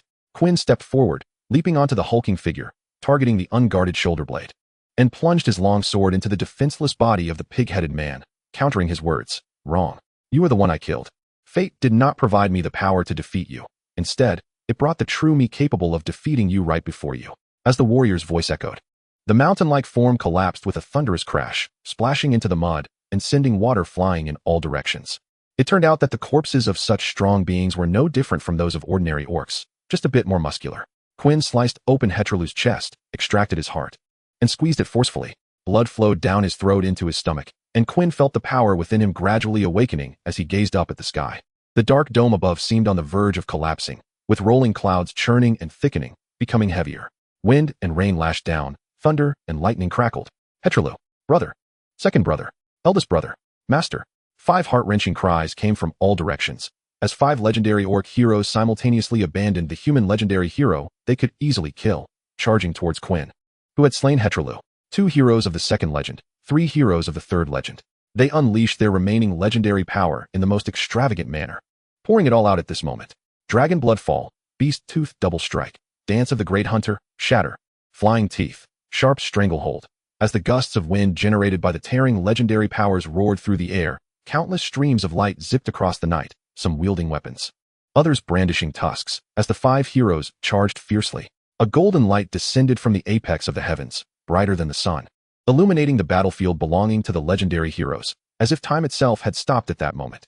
It parted the dark clouds and pierced the night. The radiance was so bright and warm that it revealed the fine drizzle and dust in the air. All legendary miracles were negated by this force, unable to advance any further. Between the 5 legends, as the golden light swirled, the oracle arrived. Legend descends. Countless throughout history have defeated legends with elite bodies. Only one in human history has defeated 4 legendary heroes with an elite body. The storm sings for you. Thunder drums for you. Celebrate, for your legend has begun. Legend materializes. The god of thunder descends. Kneeling is the only option. Chapter 85. The second legend. The sound of thunder reverberated through the sky. The warrior stood on the desolate ground, surrounded by silver lightning, a terrifying pressure radiating from him. With a flick of his wrist, a lightning spear appeared out of thin air, gripped tightly in his hand. The spear's tip was aimed at the closest shirky, like a hunter regarding its prey. Quinn asked slowly in a tone of arrogance that controlled life and death. You just said you wanted me to experience the feeling of losing family, didn't you? Danger. A single shot would mean death. Instinct told her that she couldn't withstand a single shot from Quinn. Trembling, the female pig-headed hero summoned the little remaining legendary power within her and turned to flee. Too late. Speed, strength, and senses had increased by more than tenfold. In his normal state, Quinn could now rival his previous self when he had activated the beast trap state. It turned out that using such vast legendary power felt this exhilarating. It was truly delightful. Ha ha ha. Aiming at Shirky, he threw the lightning spear with all his might. Whoosh. The sound of thunder piercing the air came from the scythe of death, and the terrifying energy it contained was enough to rival the peak of the pig-headed hero. Just having entered the legendary realm, Quinn's legendary power far exceeded that of Shirky, who was at the second legend. In the blink of an eye, the lightning spear struck true. Like the most primitive hunt, the spear pierced through the prey's body, pinning her to the ground. And she could thrash about with her limbs, but could not escape. The lightning could stimulate body cells, inducing a paralysis effect, which was why she couldn't flee. Then, with a tremor of Quinn's fingers, the power within the lightning spear erupted, transforming into a ball of lightning that enveloped Shirky. Zzzzz. Aya. Compared to Hetralu's screams, the cries of this female pig-headed hero were even more melodious. The reason was simple. This fat pig was more afraid of pain and screamed more miserably. How amusing you all are, huh? The legendary heroes did not choose to swarm Quinn for an attack. Instead, they took a pair of twin daggers and a bead from Hetralu's corpse. Quinn understood. They were after the legendary armament. One was Hetralu's twin daggers from his lifetime, and the other was likely the standard, legendary armament of the 7 pig-headed legendary heroes. Many captains were too battered to fight, almost all severely injured, and several with permanent aftereffects. The pig-headed side was not faring well either. From 7 who came, only 4 remained. Quinn was confident he could take down these 4 powerless beings, but he had other plans. He shouted to the sky, "Captain Nightlight, help me out. Hold her down with me. I want to open her up for my little guy." The air rippled, as if a stone had been thrown into the water, creating patterns.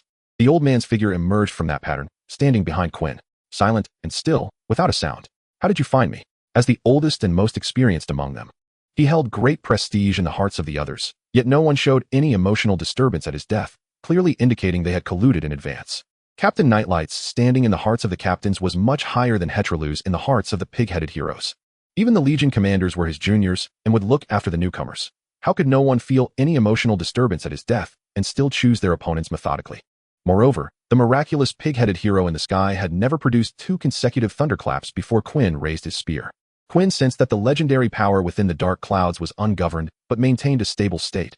Only external forces could cause it to become agitated. Of course, The most important thing was the starlight floating beside Hetrolu. Just like Captain Nightlight before, silently and imperceptibly. Perhaps it was a technique that obscured light, only visible from his position, while Hetrolu, whose full attention was on Quinn, could not detect it at all. The moment Quinn's words fell, the starlight transformed into ropes that bound Hetrolu tightly, preventing him from acting before he accumulated enough lightning. He could only first use the fourth legendary power to break Nightlight's restraints before he could free the other legends. I almost suspect you wanted to strike me down along with that fat pig back then? Heh. Captain Nightlight chuckled softly, neither affirming nor denying. Upon hearing this, Quinn spat. This guy had already taken this defense line as his obsession, willing to do anything to protect this place. Several captains nearly died, and he wouldn't show himself, instead hiding in the corner plotting deeper schemes. If he hadn't fought his way out himself, he might have continued to lurk until the last card was revealed. Quinn's ability to kill Hetrolu was a combination of timing, location, and human factors. A single misstep could have led to a counterattack from the opponent. First of all, his physical foundation was insufficient, and he needed to enhance his attributes through the beast constraint skill. The robust skill complemented beast constraint, one enhancing physical resilience, and the other allowing divine grace through physical endurance. The combination of these two skills multiplied his physical qualities by more than 6 times, allowing him to face Hetrolu, whose body could explode at any moment. Otherwise, he wouldn't even be able to strike with lightning. He would be cut in half mid-leap. Secondly, the abilities of the pig-headed high priest were indeed useful. The captain had once told him that self-created skills required diligent practice, when practiced to the depths. Their power would not be weaker than ordinary miracles. The lightning unleashed by the high priest, wielding the power of 4 legends, could easily penetrate Hetrolu's legendary liberation. Especially with Captain Nightlight assisting in the shadows, obstructing Hetrolu's legendary liberation process. Most orcs do not have resistance to energy attacks, which is particularly evident among the pig-headed clan. Their defensive capabilities mainly come from their flesh and skin, and the legendary miracles they possess are primarily for resisting physical attacks. Therefore, lightning attacks that can paralyze muscles are particularly effective against them. Hetrolu's final move could be considered a last-ditch effort. This is the advantage of location and human factors. The most crucial timing was that this guy, who clearly believed in the god of war, only thought about the prosperity and stability of his clan. Isn't that heretical? How could a god possibly favor a heretic? Just like how Quinn disliked someone like Captain Nightlight. He felt that the two were not on the same path, and if they stayed together for too long, one day they would inevitably stab each other in the back. Fortunately, this matter would likely come to an end. Those pig-headed ones had little legendary power left, and Quinn was confident he could clean them up.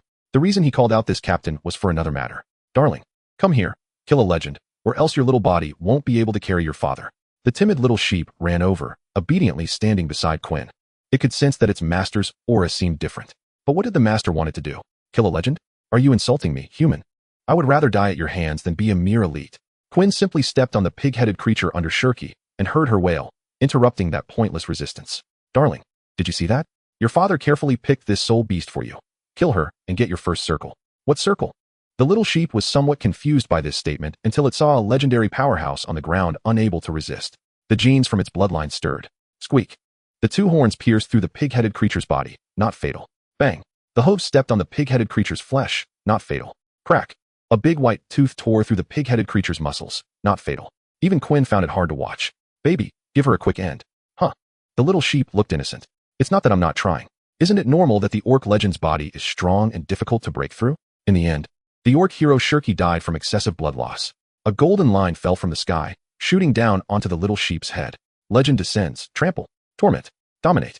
This is my glory, and also the path I came from. Legend manifestation, wingless horn dragon slap. Quinn slapped the sheep's head, and the little sheep, having just ascended to legend, looked at its master with an innocent face. Your legend is too half-hearted. Just those 2 lines. Hurry up and reject it. Your father will find you a stronger legend to kill. But I don't know how to reject. Slap. Another slap. It must be said that after entering legend, the little sheep suddenly felt that Quinn's strength when hitting it had diminished significantly. It couldn't be that the master was holding back. So it must be that it could take a hit. Isn't it said in storybooks that after entering legend, pets can talk? Call me father. Bah. The little sheep was anxious. It didn't even know why it still couldn't speak. Chapter 86. The origin of the little sheep's legend Captain Nightlight.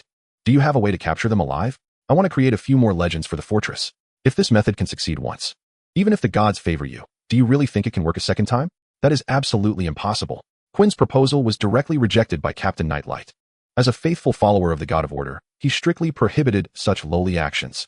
This behavior would only bring shame to the deity. He had no idea what the deity the other party believed in was for, to grant that sheep legendary power. How do you know if you don't try? Right, darling? Quinn was riding on the sheep's back. The current siege knife sheep was even larger. Just its standing height was over 4 meters.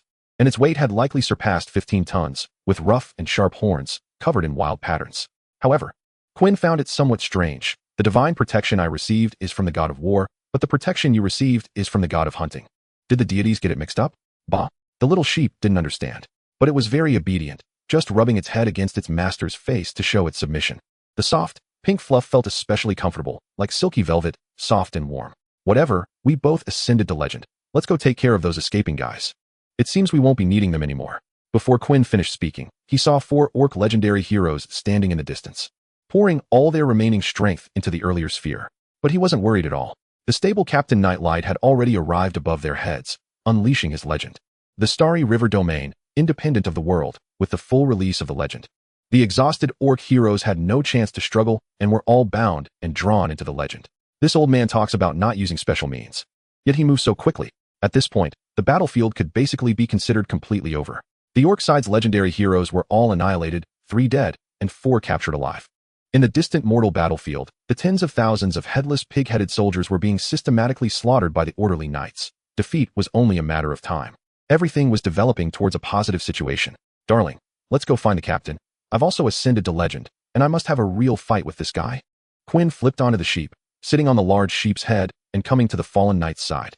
At this moment, the captain had not yet released the legendary miracle and still appeared as that 10-meter-tall giant, firmly gripping his axe, resting on the ground.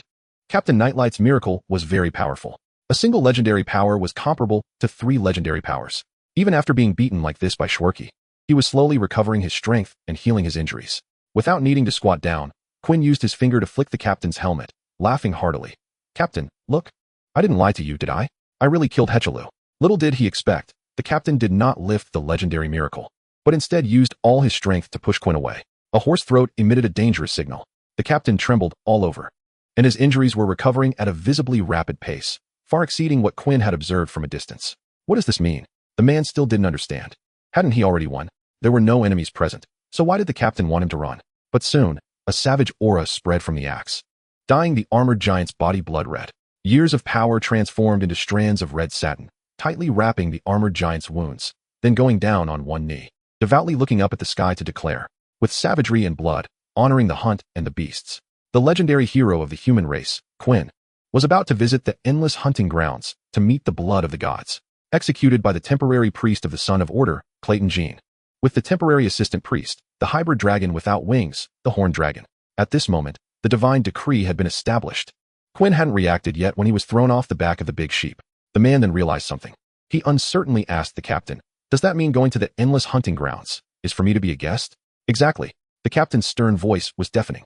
That hoarse voice filled with the aura of beasts continued. Only souls can enter the divine realm and enjoy the never-ending hunting feast with the goddess. Quinn took a step back. The captain's state was obviously off. Even the electronic voice had turned into a smoky tone. What was that goddess up to? But not only that, behind Quinn, the sound of legendary liberation also echoed. Horned dragon follows the will of the gods, pursuing the glory of the ancients. Body, bones, wild growth. No, who helped you shout the lines when you liberated the legend? Quinn had no time to think about these questions, only able to lunge forward to avoid being surrounded by 2 beasts. The siege sheep stood upright, its eyes blood red, clearly influenced by the god of hunting and beasts. Its massive body was covered in dense, coarse wool, which should have been as white as snow, but was now soaked in blood. And its horns resembled artifacts forged by ancient titans, with the tips coated in a cold, eerie light. That giant stood beside the horned dragon, lifting the great axe high. The divine decree added, "Within 3 minutes, if you escape without using legendary liberation, it will be considered a successful test. Job, Berserk, Beast Warrior, advanced to Dragon Hunter." Chapter 87, Strength to Move Mountains and Overwhelm the World. I really didn't plan to use this thing against you too. Quinn leaped back just in time to avoid the captain's downward slash. Before he landed, the siege sheep charged at him, aiming to stab directly into his chest. With a quick movement, he pressed one hand on the big sheep's head, and with a sudden stomp of his foot, the power of the legend erupted from his arm, using the opponent's body to throw them over his shoulder. Boom. With the force of gravity, the impact on the siege sheep exceeded 3 times its weight, crashing heavily to the ground, shaking the surrounding earth. But immediately, it got up like nothing had happened, shaking its head and charging again. The attack pattern of the siege sheep was simple. Charge, and charge again. This attack pattern was enough. If Quinn didn't use the force, He wouldn't be able to withstand the attack from his own big treasure head-on. He would most likely be pierced in the chest or have more than 10 ribs broken at the moment of collision. The reason was that he couldn't use Caged Beast. That's right, this damned goddess not only prohibited him from using legendary liberation, but also severed the power of Caged Beast. Fortunately, I have my cheats. With both hands on the ground, he rolled sideways to dodge the captain's diagonal slash, hooking both legs around the opponent's arm and leaping up. His spear had broken. The long knife was still on Hechelu's corpse, although it couldn't be used anyway. This meant he could only fight these two guys barehanded now, compared to the armored giant. Quinn's figure could only be considered petite, like a 1-year-old child, not even reaching his knee. But Quinn's strength was extremely powerful. Continuously using the captain's body for leverage until he reached the top of his head, he spun his body and kicked out, shooting in midair. Clang. Quinn only felt his right foot kick against something hard. No, even if it were a rock, it would be shattered by his kick. But the captain's helmeted head was harder than granite, and this kick didn't even cause it to sway. Quinn couldn't activate Caged Beast, but the captain could. Not only Caged Beast, but also Fierce Tiger. Moreover, it was the power blessed by the goddess. The armored giant, like grabbing a kitten, swiftly reached forward with its right hand, grabbing Quinn's body and slamming it down hard. Bang! The air in his lungs was completely knocked out, and his brain felt a bit dizzy, but the man didn't stop his movements, instinctively springing up from the ground, his feet heavily stomping the ground. Boom! The place where he landed exploded into a 2-meter-wide pit, while Quinn himself had already leaped above. After testing, he understood that the captain had no long-range strike means. I really didn't want to use this thing on you right now. Only the sober captain deserves to receive his freshest moves. When defeating Hechelu, the system had sent a message. Explosive killing shooter system at your service. 100 until the next skill draw. Skill is being drawn. Strength to move mountains and overwhelm the world from a modified archer. The story sung after the death of the strongest at the peak of human history from another world is the ultimate power display of his physical and martial arts combination, transformed and sublimated into an explosive strike that gathers energy and body. Legendary power is surging, so exhilarating. It felt like there was an additional generator in his body, with blood and breath flowing in the same direction, driving power. In an instant, Quinn realized the use of Dragon Strike Gun. The way to use this power was too simple. It can't be said to be bad. After all, this way of using power is meant for beginners. Convenient and easy to practice is fundamental. But now, what Quinn wanted to use was the ultimate martial art mastered by the Ruthless King. No fancy moves, no excess. Mobilizing every muscle and even every bone in his body, combining it with the legendary power within him, vibrating against each other, yet able to burst forth even stronger energy. Layer upon layer, reaching the peak. With strength to pull mountains and a spirit that covers the world, Quinn leaped to a height of 100 meters, carrying a force as mighty as a mountain, plummeting down under the acceleration of gravity. Boom! The earth groaned, and dust scattered. Cracks in the spiderweb stretched from the center, nearly 50 meters wide, as the violent legendary power surged in waves, blowing away the smoke.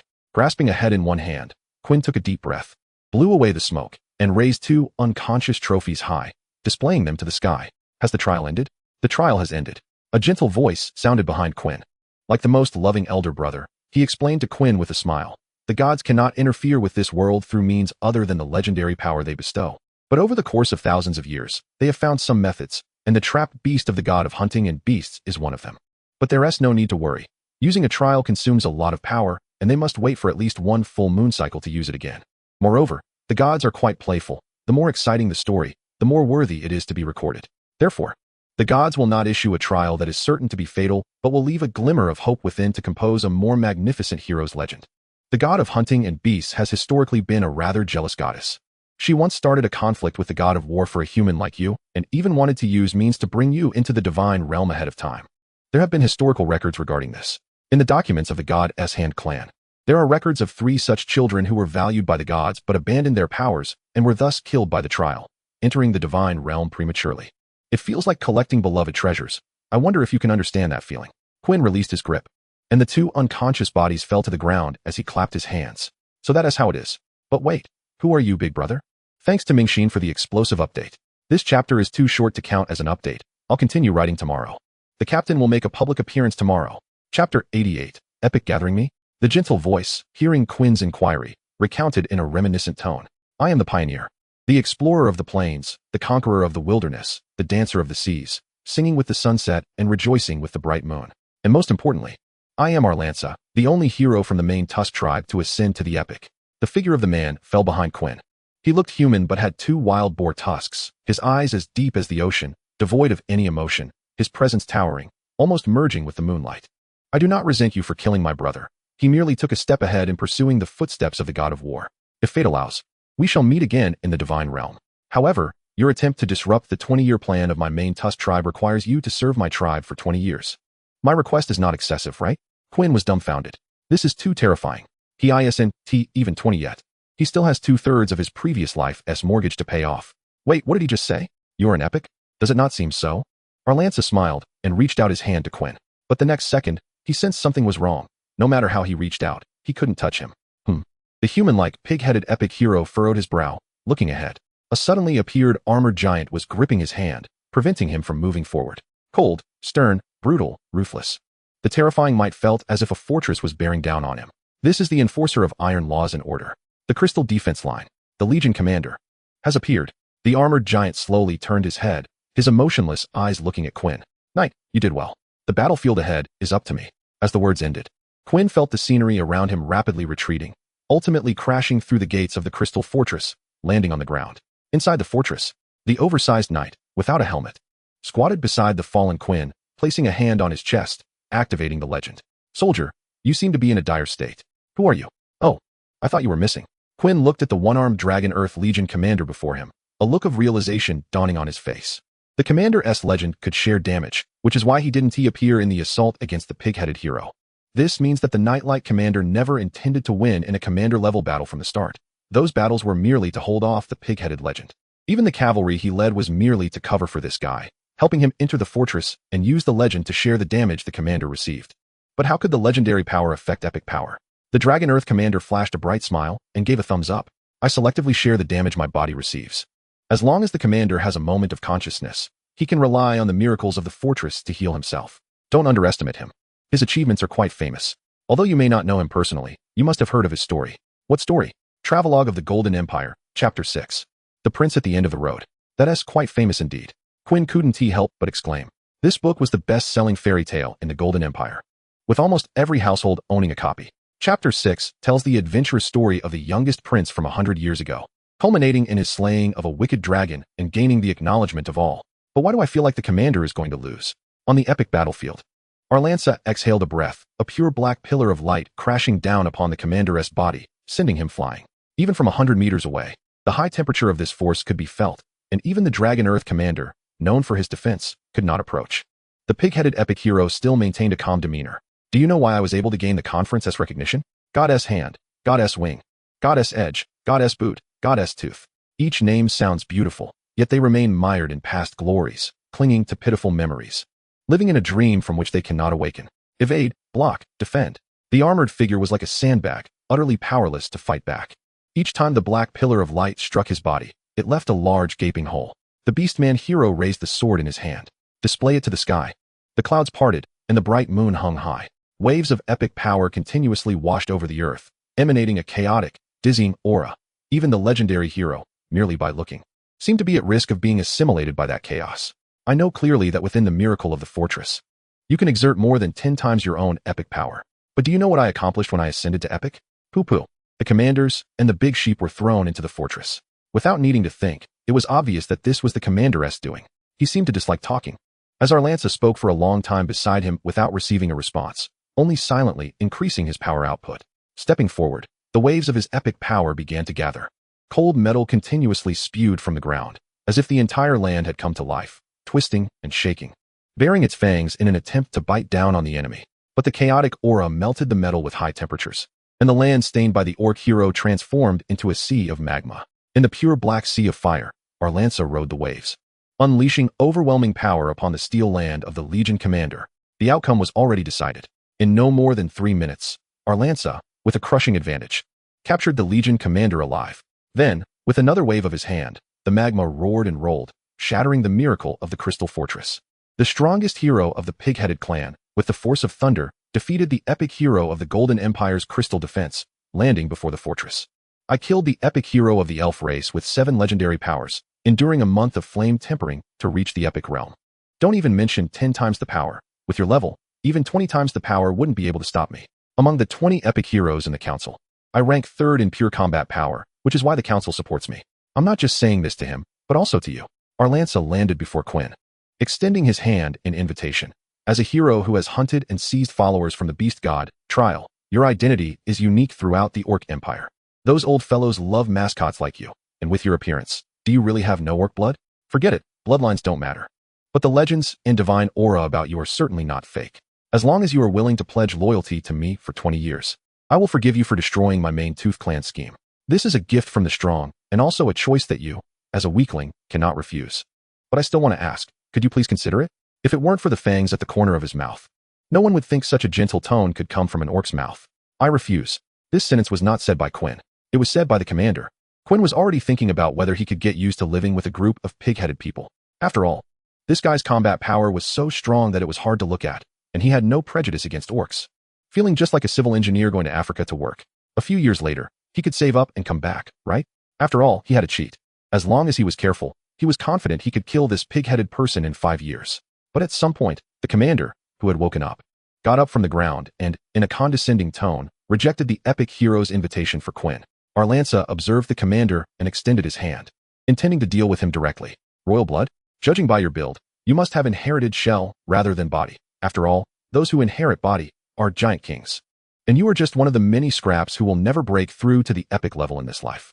Self-discipline, upon seeing the opponent unleash a legend. Even with Arlanza's great composure, he couldn't help but laugh out loud. Don't you understand the difference between epic and legendary? Don't worry, I won't hurt him. And he will be worshipped by a group of old men, becoming the spokesperson for the great deity in the human realm, which is an identity that countless people dream of. An invisible wave of energy blew towards the commander's body, knocking him down, but not his will. Legend descends. Royal blood, second stage blood liberation. Legend materializes. Self-discipline too. Buddy, what good is it for you to become a second stage legendary power at this time? P.S. an epic hero. I could just play for a few years and take him down. Don't force it. Quinn was sweating profusely as he watched. Unable to stop the opponent's legend materialization, the commander gritted his teeth, standing tall in the storm, his eyes fixed on the epic hero. I will not let my family suffer. Arlanza remained unmoved. But in just 3 seconds, his expression changed. Behind the commander, a tear opened. It was not an illusion, but a real space being torn apart, revealing a pair of gauntlets reaching out from within. Crack, crack. The gauntlets continuously tore through space, widening the gap enough for an adult to pass, before releasing the spatial rift, and then a figure stepped out. The newcomer had eyes like ice, shoulder-length curly silver hair, and an expression that pushed people away, strikingly similar to Hessel. No, even the appearance and figure were of the same caliber. Quinn could see that the dimensions of the newcomer were identical to Hessel's, but at a glance, one could tell she was not Hessel. This woman has 8 legendary powers. Not 7, but 8. Standing before the spatial rift, she noticed Quinn's impolite gaze and showed a puzzled expression, but didn't pay much attention, merely bending slightly to welcome the next arrival from the spatial rift. A woman stepped out, but due to the angle, Quinn couldn't see her front clearly, only knowing that she wore high heels and approached the commander, who had just advanced to 2 legendary powers, smiling.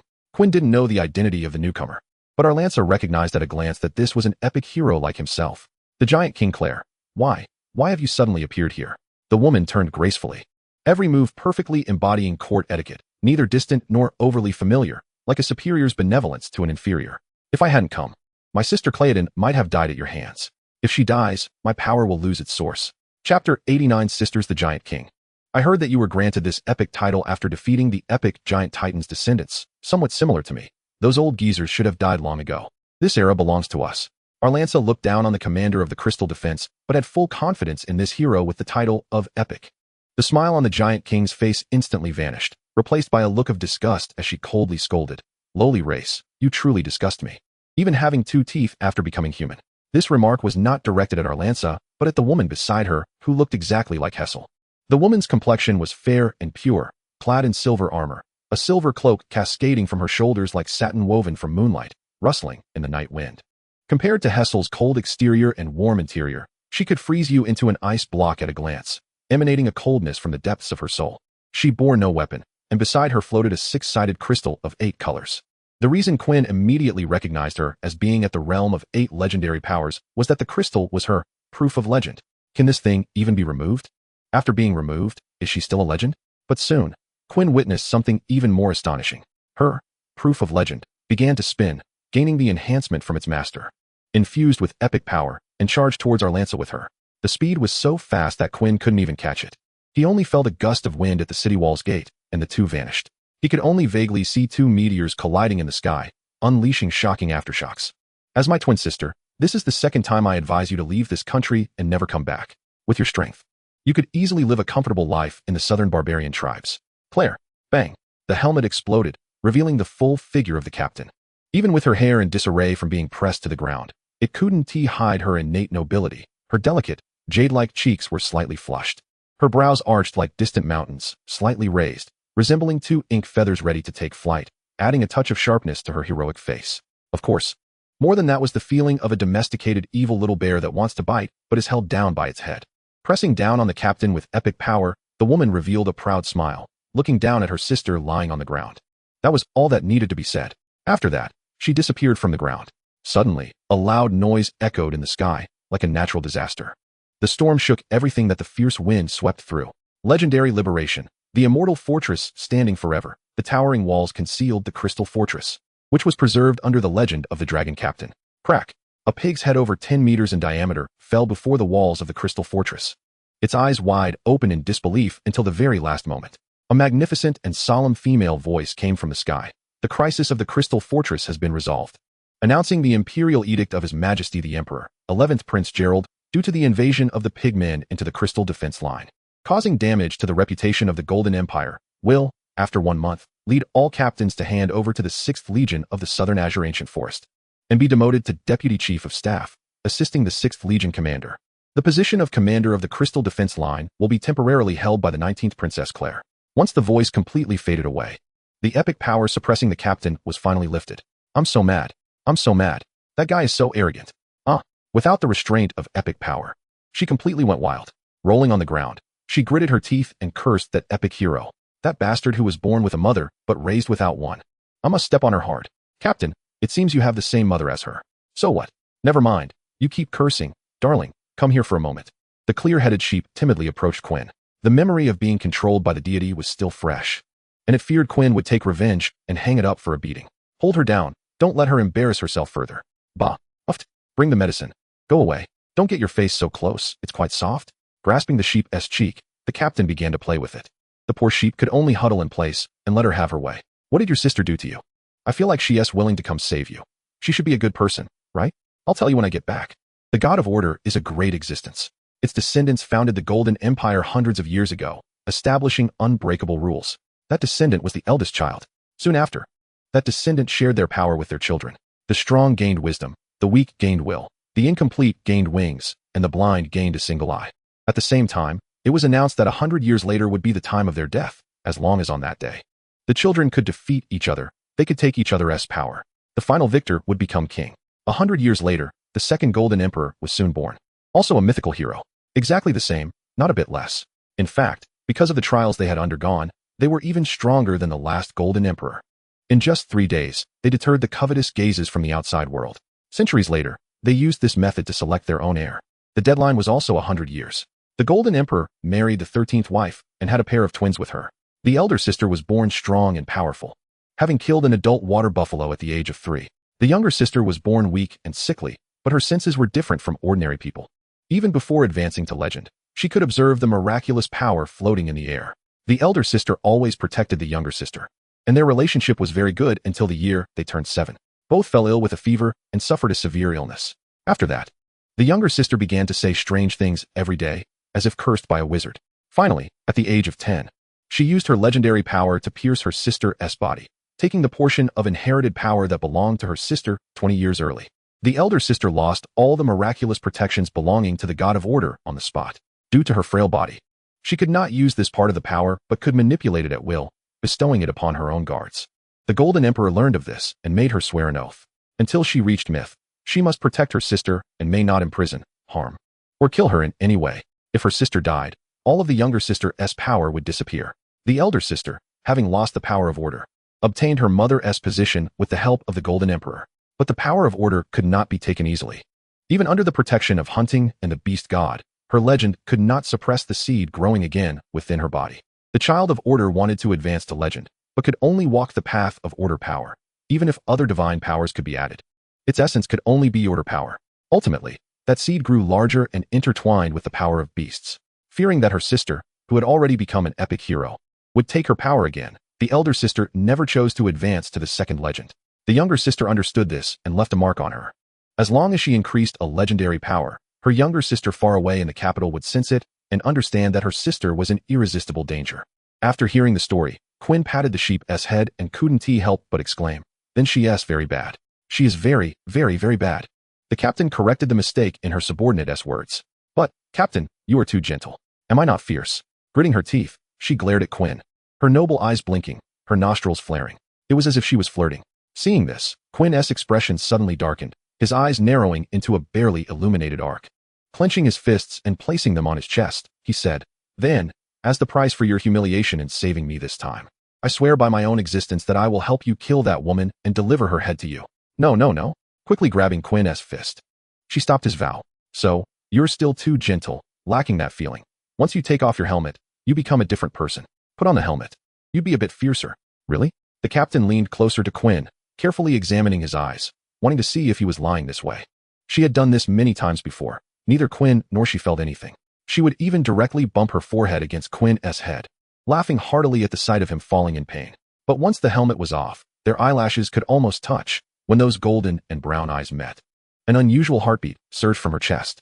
The commander was so frightened that he quickly stepped back, almost falling off the back of the big sheep. Chapter 90. Another pair of sisters. The dawn's light once again shone upon the entire defense line, casting long shadows that gradually shrank until the sunset reached the highest conference room of the Crystal Defense.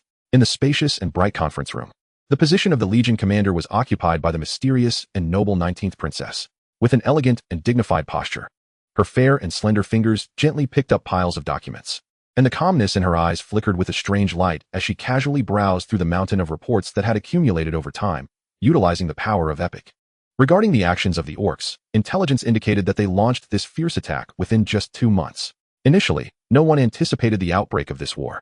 Everyone had naturally assumed it was just a minor skirmish by the orc tribes to reduce their surplus population. After all, over the long years, such small-scale conflicts had occurred frequently and did not attract much attention. However, no one expected that these cunning creatures would unexpectedly bypass the territory of Black Blood Divine Network and, like ghosts, quietly launch this sudden and fierce attack on the Crystal Fortress. Before this, all the contents recorded in the documents had been consistent with the previous decades. They were merely daily patrol records, material storage conditions, and the training status of soldiers, all appearing so calm and stable, with no signs indicating the impending storm. After browsing through all the intelligence, she set the documents aside. Upon seeing this, her bodyguard immediately activated the power of legends, waved his hand, and replaced the cold conference table with a prepared single dining table. While enjoying breakfast, the princess lightly kicked her bodyguard with her foot. "Sister is still the same, silly. Do you want to meet your sister?" "I do." The bodyguard seemed always to maintain a cold demeanor, even in private situations, facing the closest friends without changing his expression. The princess pierced a piece of fatty meat with her fork, watching the fat ooze out under the high temperature, splattering onto the plate, finding it particularly interesting. However, what intrigued her more was another individual. "That one called Quinn is actually a human. I thought he was an orc contracted by my sister using the power of legends. You see, the god of hunting and beasts has a position that can contract with animals, right?" The bodyguard's expression remained unchanged, silently using the power of legends to catch the splattering droplets of oil. "He is definitely by your sister's side, and he might have already shaken hands with your sister." A look of confusion appeared in the bodyguard's eyes. "Isn't shaking hands very normal? I see other nobles raising pets. They would also train them to shake hands. The way he looks at you is a bit off. It definitely has something to do with Heezer." The princess had also taken care of pets before. When Heezer took care of the 18th princess's pet, that pet had also mistaken itself for Heezer. Forget it. I'll let you go meet your sister. It's not easy for her to be by my sister's side, and now she's been promoted to legend.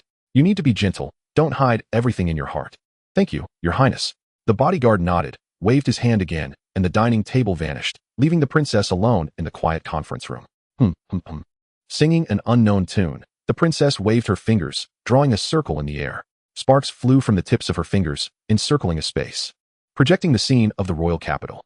As the only royal blood of the Golden Empire capable of confronting the god of battle, she would not give up the opportunity to observe a few opponents just because she had been away from the royal capital for a few days. She especially wanted to see which of those guys could put on the most ridiculous and humorous performance. "I'm back. But what is that big pit over there?" Standing on the walls of the Thorn Spear Fortress, Quinn looked at a giant pit nearly 1,000 meters wide not far from the fortress. This pit resembled a gaping wound torn in the earth, bottomless, exuding a nauseating stench of blood. The pit was piled high with rotting flesh. The blood and meat mixed together, presenting a dark red eerie hue that shimmered with a horrifying sheen under the sunlight. Pools of thick, Dark red blood flowed within, reminiscent of demonic saliva, emitting a pungent, rotten stench that lingered in the air without dissipating for a long time. It was vaguely discernible that the corpses were of lizard men. Rest assured, my attack won't harm the earth's veins. A bone-chilling coldness sounded from behind Quinn. Turning around, he saw Heezer standing next to a woman who looked exactly like her, awkwardly waving at him. This is my sister, Martina. So it's the elder sister. Quinn immediately stepped forward to extend his hand. The other party was taken aback by Quinn's action, seemingly contemplating something, before quickly removing her gauntlet to reveal her small hand. Shaking it with Quinn. Your name is Quinn? That's right, elder sister, my name is Quinn. All right, I'll remember you. After Martina retracted her hand, she quickly put her gauntlet back on and looked at Heezer with her empty eyes. Even if you have become a legend, you must not be negligent, especially regarding your position. Yes, this was the second time Quinn had seen the timid expression on the military doctor. The first time was that night when she doubted her own faith. I can understand you have hobbies, but if your hobby is merely raising slaves, I still hope you can raise slaves like Melis. This slave has a decent combat capability.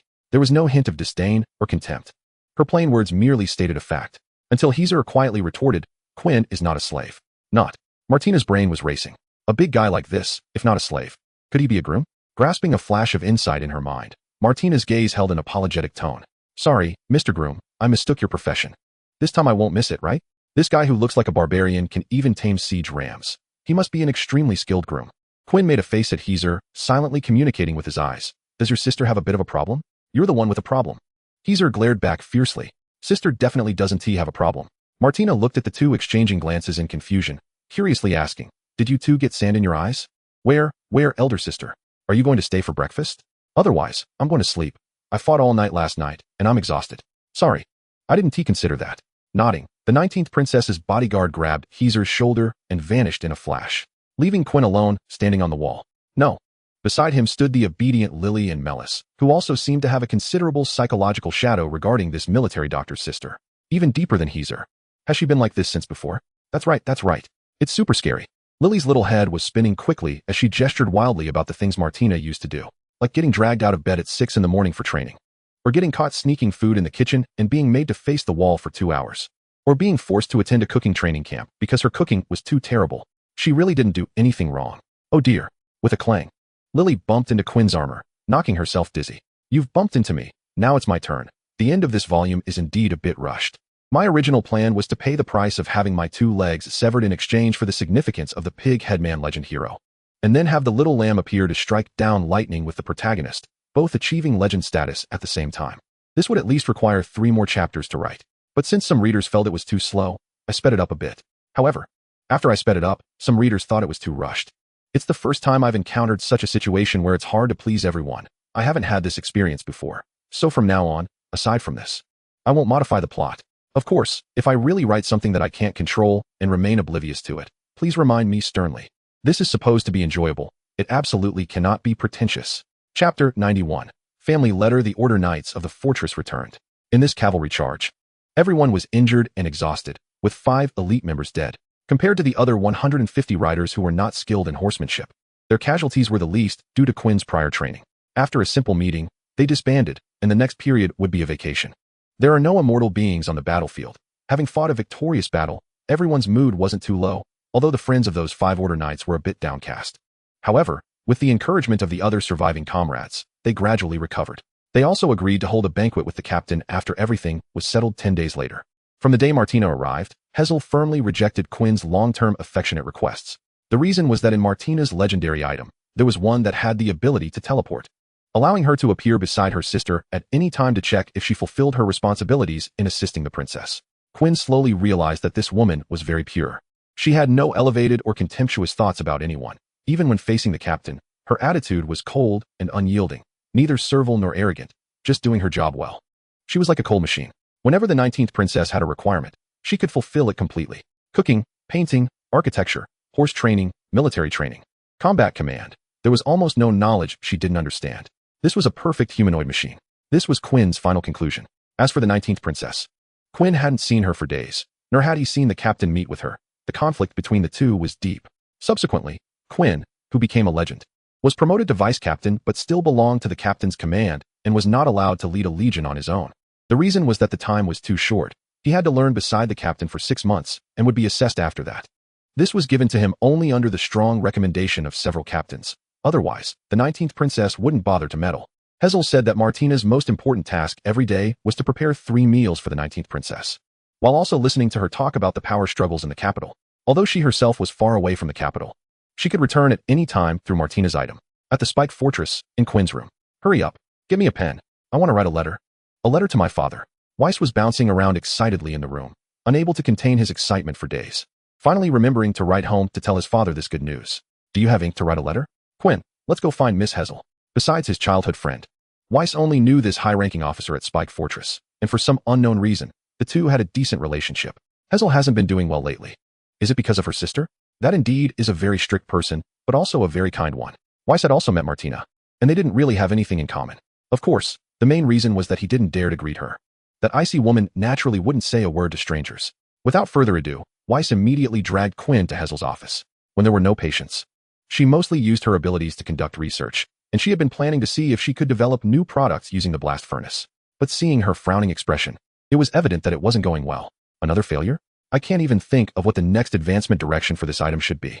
Is there a higher and faster smelting method? Your initial direction was wrong. The configuration of the blast furnace has become nearly perfect. Further enhancements won't provide any qualitative improvement. What you should study is what this item can create. Besides iron, are there any other byproducts? If you don't understand, I can give you a hint. I don't need your hints, but if it doesn't work in half a month, I might need it. Miss Hazel was well aware of her own level. She then asked, so what brings you here? How rude. I wouldn't come here for no reason. The military doctor shot Quinn a glare. If I came here for no reason, your hand would already be inside your clothes. Although she didn't dislike it, Quinn felt a bit guilty under her gaze and raised both hands to indicate his purpose. It's just that Weiss wants to write a letter home, but he doesn't have ink or paper, nor a courier. That's easy. Once it's written, give it to me, and I'll have someone deliver it to Crystal Fortress. At the end of the month, all letters will be sent together. Officers above the elite rank have this benefit. Weiss stood awkwardly at the door, smiling. Hazel was pointing that out to him. Paper, pen, and ink are over here. Go right. Standing up, she offered her seat to Weiss, completely blocking her delicate body behind Quinn. Without thinking much, Weiss excitedly sat down, but as soon as he picked up the pen, he didn't know how to write. Just as he was about to ask Quinn behind him, he felt a hand resting on his arm. Right, dear Father Elby. It has been a long time since we last met. How have you been? Weiss dipped the quill in the ink, waiting for Quinn's words. Every time I think of you, I always remember the bread baked by Miss Michelle. That was my favorite breakfast. Weiss's handwriting was exactly the same as Quinn's. It was just that his speed was much slower. He always felt like something was off. The distance between us is like the white, snow-capped peaks and the water grass in the deep valley, visible but unattainable. The 2 months without seeing you have made my spirit a bit depressed, but as the only heir of the Chestnut clan, I will easily achieve glory. Just like a hunter parting the grass. Accompanying Quinn, who is also Uncle Dalky's child, has now become a legendary hero and is still willing to serve the family. Becoming my right-hand man. Love, Weiss. After finishing the letter, Weiss carefully blew on the ink to dry it. Full of joy, he turned around to show his good brother the letter he wrote to see if there were any mistakes. Very good, very good. Let Hazel help send the letter here. Chapter 92, The Groom. Lord Quinn, Captain, so strong. Oh. Being able to compete with the captain in pure physical strength. Quinn achieved a tie for first place in the arm wrestling competition at the grand bonfire party witnessed by the Order Knights. Several stone stumps that carried their match were shattered, finally admitting it was a tie. Then, Quinn immediately announced the next event. The upcoming match is a tug-of-war with my baby. I allow you all to join in. The siege ram, with its head held high, swaggered around the field, proclaiming its immense strength.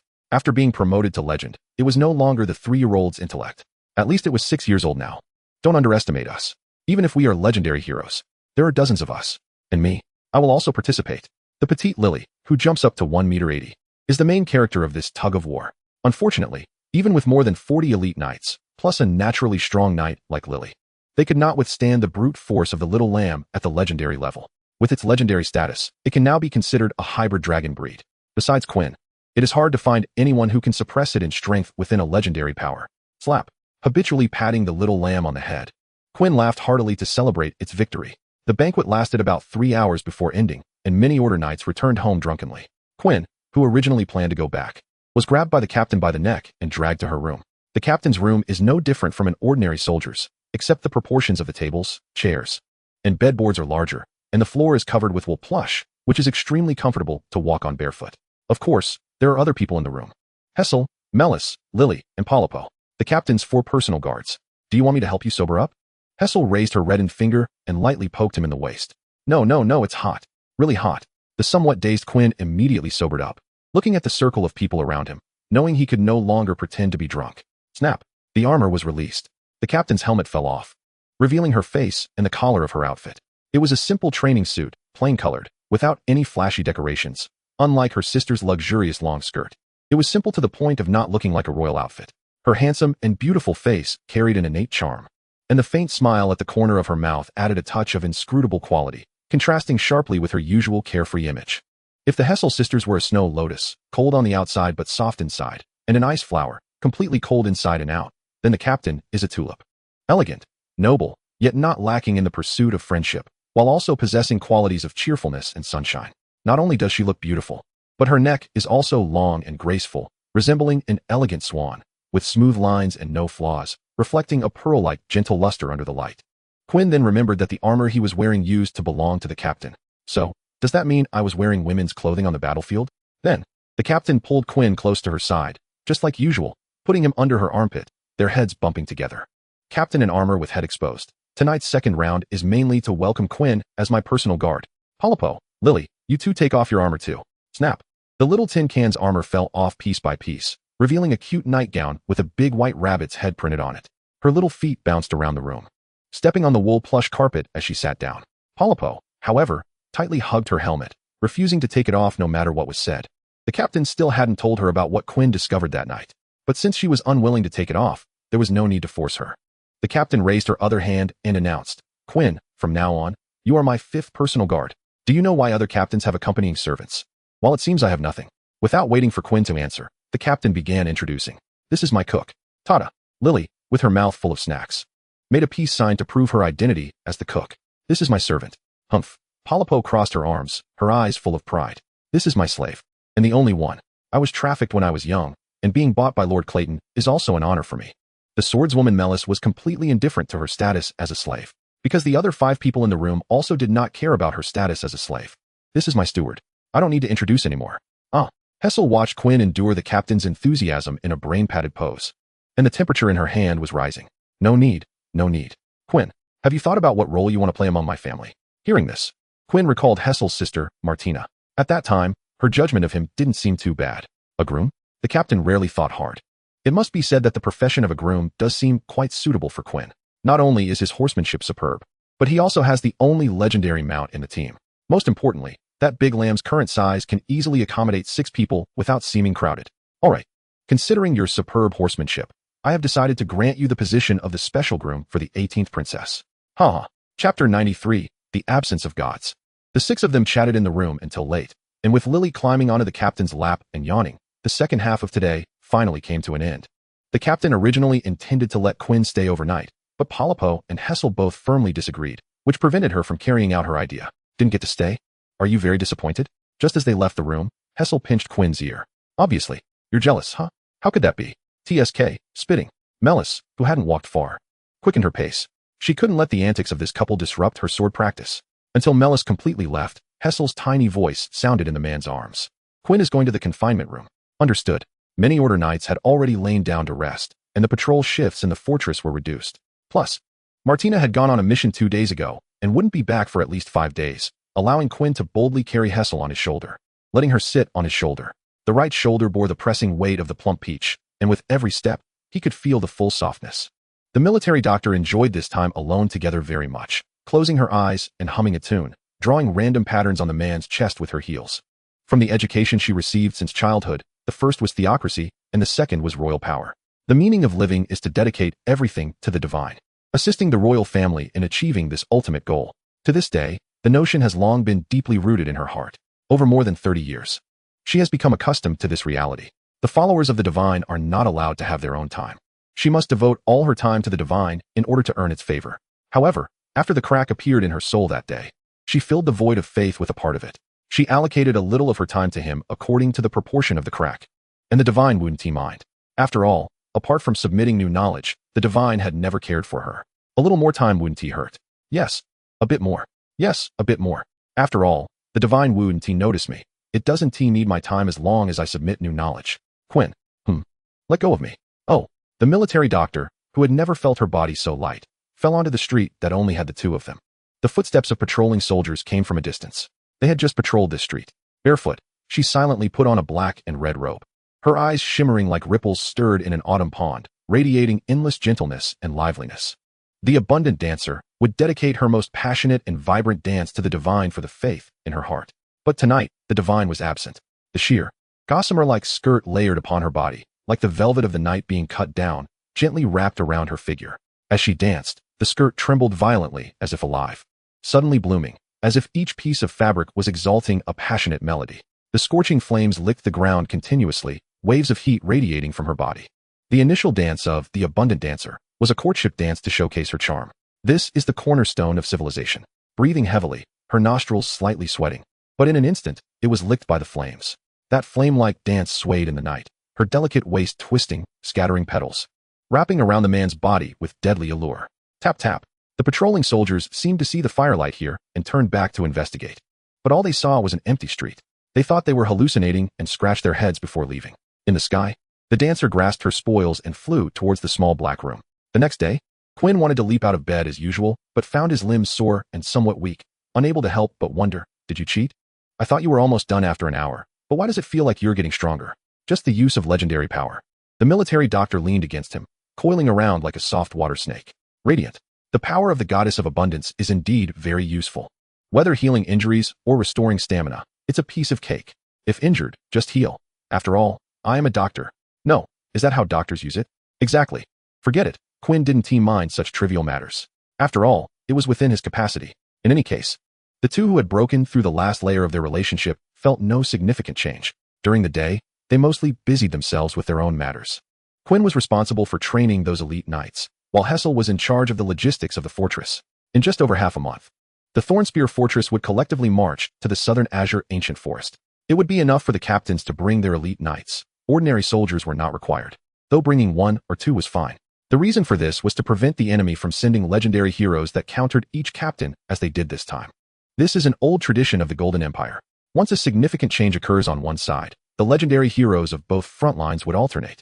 The rare calm made Quinn somewhat unaccustomed.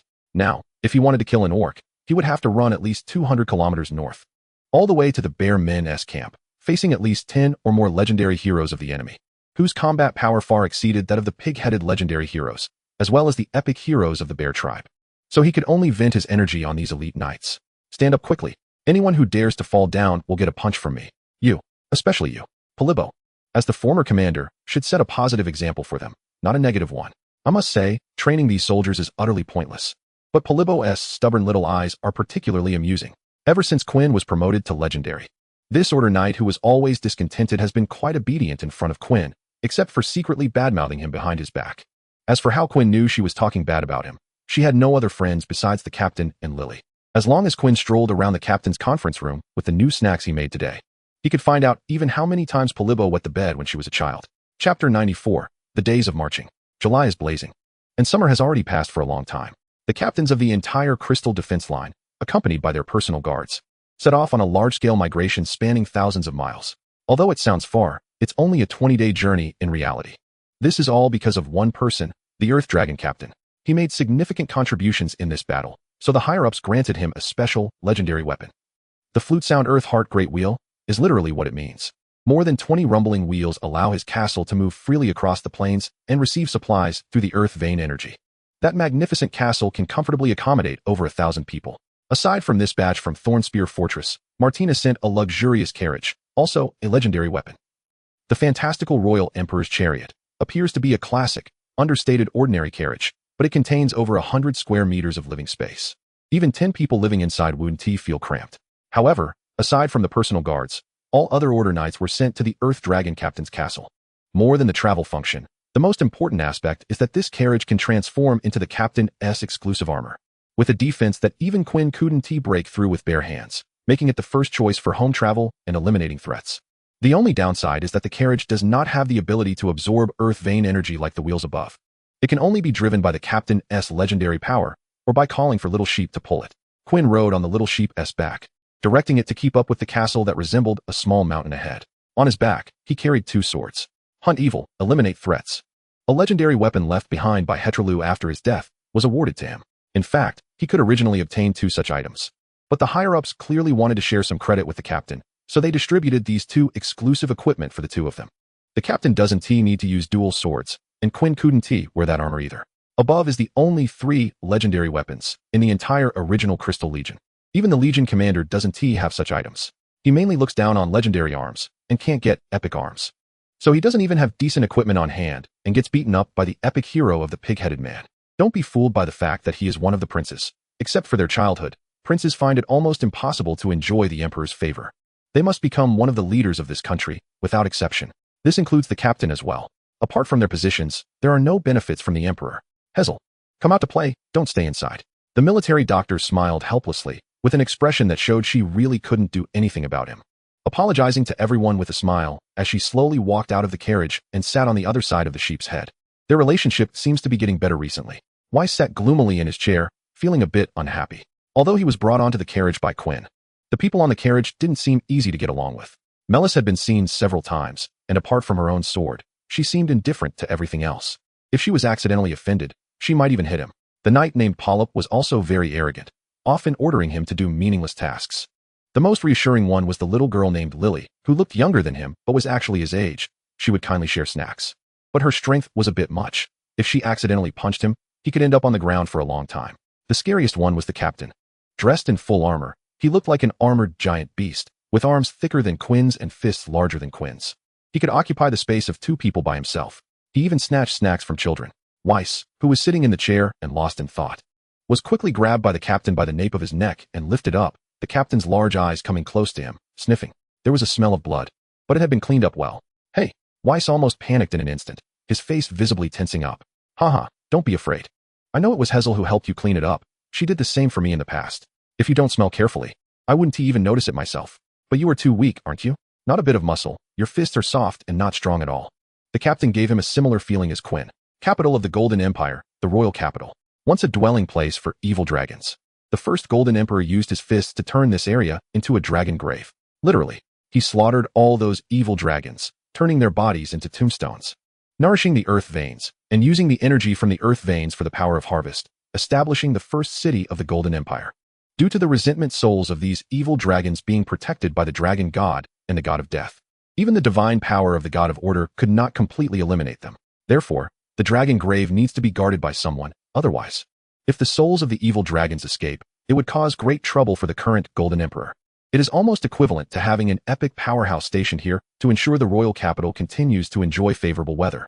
No epic would be willing to accept this hard job, except for that Golden Dragon King. A human who once tore ancient dragons apart and bathed in dragon blood. It is precisely because of this legend that the Golden Dragon King is able to continuously absorb the souls of these evil dragons using the dragon characteristics he carries, and then wash the filth off his body with the holy water of the Holy Sea. This way, he aims to continuously grow stronger while eradicating the dragon grave. At this moment, the Golden Dragon King is sitting cross-legged in the center of the dragon grave, focusing his energy, feeling the unwillingness of the souls from hundreds of years ago. Buzz, a small shadow descended from the sky. Order Watcher, Cecilia, accompanied by her guards, walked out. Glancing at the terrifying souls of the evil dragons around her, she merely snorted coldly, and the epic power spread out, threatening to destroy the earth veins here. My sister, the royal selection battle begins in 5 years. I do not wish for you to lose your qualification today. The Golden Dragon King merely spoke one sentence, scattering the epic power, and then slowly asked, "What do you want from me? Claire has left the royal capital for a month. Do you not have anything you want to do?" Cecilia's petite figure hid a gleam of conspiracy in her eyes, but the Golden Dragon King looked down on her. Apart from God of Combat, no one interests me. That woman only got lucky enough to tie with God of Combat. If she faced me, she would be far from it. If you want to play these foolish games, go find someone else. My time is very precious. I only need the last 3 dragon souls, and I will create an insurmountable gap between us. Chapter 95, Days of Marching, Part 2. Hazel, your legendary power has been stuck at the first level for a month, hasn't it? It's only been a month. It was evening again, a time Quinn liked. Blowing the wind of the plains, smelling the fragrance of grass, hugging the person he liked, and even getting to slap the most docile sheep. Hazel rolled her eyes at him. She didn't know why he suddenly brought this up, but it certainly wasn't anything good. I'm just seeing that you haven't made much progress lately and want you to level up quickly. You don't need to worry about it. I've already made preliminary results in my use of the furnace. Hazel looked at his restless hand with an expression of as expected. A soft moan escaped her lips, causing the few people in the carriage to perk up their ears. The elite level of physical fitness is like a little Superman. Hearing Hazel's unguarded sound drew their attention from the card game on the table to the pair sitting on the sheep's head. But soon, Quinn's righteous voice continued. I just want to help you kindly. As long as it's a product that contributes to civilization, whether it's art, daily necessities, or industrial technology. Goddess of Abundance can grant you legendary power, right? In theory, yes. Hazel switched to a cold tone, clearly aware of the gazes behind her. Coincidentally, I have a particularly charming piece of art here that I believe will bring legendary power to Lord Hazel. The military doctor knew that whenever she heard Lord Hazel, it meant Quinn was up to no good. It is said that in a faraway ancient country in the East, there is a type of exquisite and beautiful artwork called porcelain. Since they do not have the tradition of believing in the goddess of abundance, this beautiful container has not become popular. There are many types of porcelain, among which the most famous 5 include one called roux kiln, which is a very refined item. For roux kiln porcelain to look good, the raw materials are crucial. The clay and minerals used must go through processes such as crushing, washing, and sedimentation to form the clay body before use, similar to making pottery. After shaping the body, it is placed in the kiln for biscuit firing, which your furnace can achieve, generally at a temperature of about 800 degrees, aimed at removing moisture and impurities from the body to improve its strength and hardness. This is quite an impressive craft. The people in the carriage exchanged glances as they listened to Quinn's voice outside. Isn't this knowledge just like those ancient texts? Everyone found it uninteresting and resumed playing the card game. Haha, I won. Lily, come here, I want to draw a turtle on your face. Just one, okay. Hearing that aggrieved voice, it's clear it's Lily. Only she would accept the punishment so obediently after losing. Polly only played 1 round and then quit. Maris wasn't interested. Thus, only 3 people remained at the card table: Captain, Weiss, and Lily. Weiss lost and got drawn on the face. Lily lost and got drawn on the face. The captain lost. She threw a tantrum and wanted to redo it. Polly had anticipated this, glancing at the 2 unfortunate souls caught by the captain while focused on writing her memoirs. That pink diary was clearly where her attention was. It was evident from the grim expression under her helmet what she was writing about. After a while, Hazel quickly returned from outside, her robe looking as fresh as it did when she left. However, the captain felt it was a bit strange. Hazel, is it hot outside? Not hot. The military doctor instinctively answered, not expecting the captain to suddenly lean in and sniff her. If it's not hot, why is your body temperature so high? And you must have used a cleaning spell, right? I can't smell anything on you. Don't waste your rare cleverness on this. Although Hazel wanted to retort, feeling a bit guilty, she patted the captain's head and sent her back to the card table. With a flick of her hand, Lily tossed her card and stood on the chair, declaring, I won this round. Weiss, who had lost count of how many times he lost, lay back, accepting his fate. After all, he could just let Hazel cast a cleaning spell on him later and didn't mind being doodled on. I actually lost too. This doesn't count. This round doesn't count. It must be because of you guys. The captain wanted to throw a fit again, but upon seeing Hazel's gaze from behind, she chose to admit defeat obediently. I lost. Lily was so happy she danced around, hugging Weiss and shoving a pen into his hand. We won together. Let's draw little turtles on the captain's face. Is that okay? Weiss's excited tone was definitely not out of fear, but rather relief. Of course, you said it yourself. Losers must accept their fate. The winners can transfer the right to draw little turtles. Right, Captain? Under Lily's sparkling eyes, the captain finally nodded regretfully. Then, just as she was about to take off her helmet, she suddenly remembered that her face couldn't be seen by someone who hadn't yet received the mark. So she helplessly pressed on the arm of her armor. The upper half of her armor fell off, revealing her arm. I'm really sorry, but my face can't be seen by anyone other than my loyal guards, but I'll allow you to draw here. The captain's face bore an undisguised smile. Hee hee. That's the captain's privilege. They can only draw on their own arms, while she can draw on their faces. So, this game of who loses gets a turtle drawn on them is definitely in her favor. Hazel's finger jabbed into the captain's fat, and with legendary power, she packaged her and set her aside. Then, she grabbed Lily by the nape of her neck, a legendary chain bound her, and tossed her next to the captain. Finally, she used brute strength to pinch Weiss's cheek and threw him out of the carriage. Run. If you don't meet today's training goal, don't even think about washing off what's on your face. The tearful good buddy could only exert all his strength to follow behind the big sheep. When he caught sight of Quinn, his ink-smeared face turned even redder. Inside the carriage, seeing the military doctor handle a few people so easily, the female swordsman couldn't help but laugh.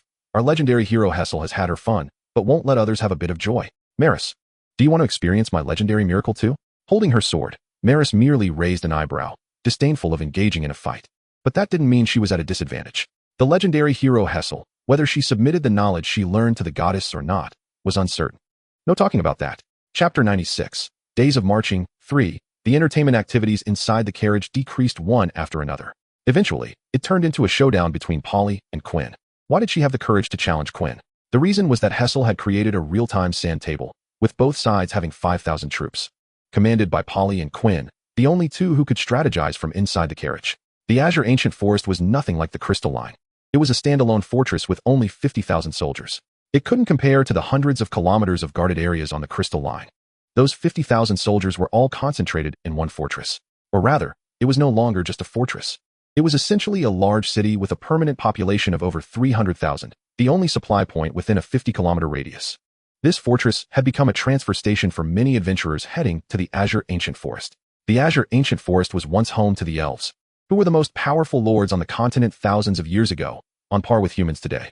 However, for unknown reasons, in one night, 99% of the elf race was corrupted into dark elves, colluding with the demons that crawled out from the abyss. This Azure Ancient Forest became a playground for those elves and demons. No one knew the ultimate strength that lurked within. All they knew was that every 7 days there would be a monster siege, from goblins to trolls, and then to the mindless dark elves and demons, with an extremely complex variety of monsters. Among those monsters, many could rival legendary heroes in strength. They possessed pure physical talent, without any trace of legendary power. Their speed, strength, and defense all reached legendary levels, making them extremely difficult enemies to deal with. Even so, the Azure Ancient Forest remained a place where many adventurers flocked. The elf heritage within, even obtaining one item could secure a lifetime of comfort, and if certain achievements were completed, it wasn't unheard of for a legend to descend on the spot. Therefore, among the legendary heroes of Azure Fortress, besides those belonging to the Golden Empire, there were also 8 legendary heroes from local forces. Usually, they kept to themselves and had little interaction, but during monster sieges, they would lend their strength to help Azure Fortress fend off monsters. Naturally, it was impossible to let legendary heroes take the field right from the start. There was no reason to waste their legendary power. When ordinary beasts appeared, ordinary soldiers would form formations to resist the beast tide. Of course, the miracles of Azure Fortress weren't weak either. Although they couldn't compare to the hundreds of miles of miraculous terrain on the Crystal Line, they were several times stronger than a single fortress's miracle. 3 ordinary fully armored soldiers could unleash close to elite-level lethality. With such combat power, the generals the soldiers needed became extraordinarily important. Polly still wanted to compete for command with Quinn, but she had lost 10 rounds in the sand table simulation. No, it's impossible. I could read at 5, study at 7, learn painting at 9, and become an order knight at 14, before Polly could finish her defeat speech. Quinn flicked her iron helmet. Enough, enough. Why don't you mention that you wet the bed at 7? How do you know? Polly subconsciously turned to look at the few people who knew about this. Lily, unable to meet her gaze, immediately exposed herself as the informant. I'm going to fight you to the death. Activating order barrier. Lily curled up and hugged her head, turning herself into a turtle, letting the storm of punches rain down on her without moving. Polly was the weakest one. Even if she swung a sword at her, she couldn't get hurt. Captain, I request a one-on-one duel with Lily. Oh, really? That's great. Let's fight. Just as the captain, who loved to watch a good show, was about to agree to Polly's duel request, she was shot down by a glare from Hessel. The cool breeze was refreshing. After dinner, the captain, who sneaked out to play with Quinn, felt something was off after reflecting on the past few days. But she couldn't pinpoint what it was. Why do I feel like Hessel's attitude towards you has changed a bit recently? What's wrong? She's always had this attitude, okay? Think about whether I've been playing too much lately or not working hard enough. It's only right for her to say a few words to me. Quinn countered with reasons, leaving the captain dizzy. It does seem like Quinn has a point. Charge, baby. Let's see what's in the woods ahead. Charge. The captain raised her hands like a child, enjoying the sound of the wind blowing through her armor. She had never felt such freedom, even if it was just for a brief moment. Now that the little sheep was of a size, Quinn riding on it felt a bit small. Similar to an adult riding an elephant, but it was just right for the captain. The little sheep looked more like her steed. Once the legend was unleashed, the two complemented each other so well that it almost knocked down the non-legendary self. Slap. Meh. Not knowing why her master slapped herself again, the little sheep still called out obediently. It's okay, baby, it's just that my hand itched. Meh, then it's fine. So it was just an itch. The little lamb bounced happily again, gathering strength and diving into the woods, startling a flurry of birds and causing many small animals to flee in panic. Captain, what's over there? It's a bit dark, I can't see clearly. Is that so? Then, to help the captain see better, legend release. Recall the lingering fear in your heart. Will it be awakened by the high song of this sky? Stop, stop, stop. Before Quinn could unleash the legend, the captain's hands locked around his neck. If Hessel knew you casually unleashed the legend for something like this, she would definitely scold you. I'm not afraid. I'm scared. All right, that's a sufficient reason. Chapter 97. New home. The defense of the left city is entrusted to you, Deputy Captain Quinn. Do you really not need a set of armor that can conceal your information? Quinn waved his hand, completely indifferent to such trivial matters. The opponents in the south are not even a wise race, nor are they true legendary heroes. They are merely monsters with legendary level combat power. Whether he wears a helmet makes no difference to the enemy.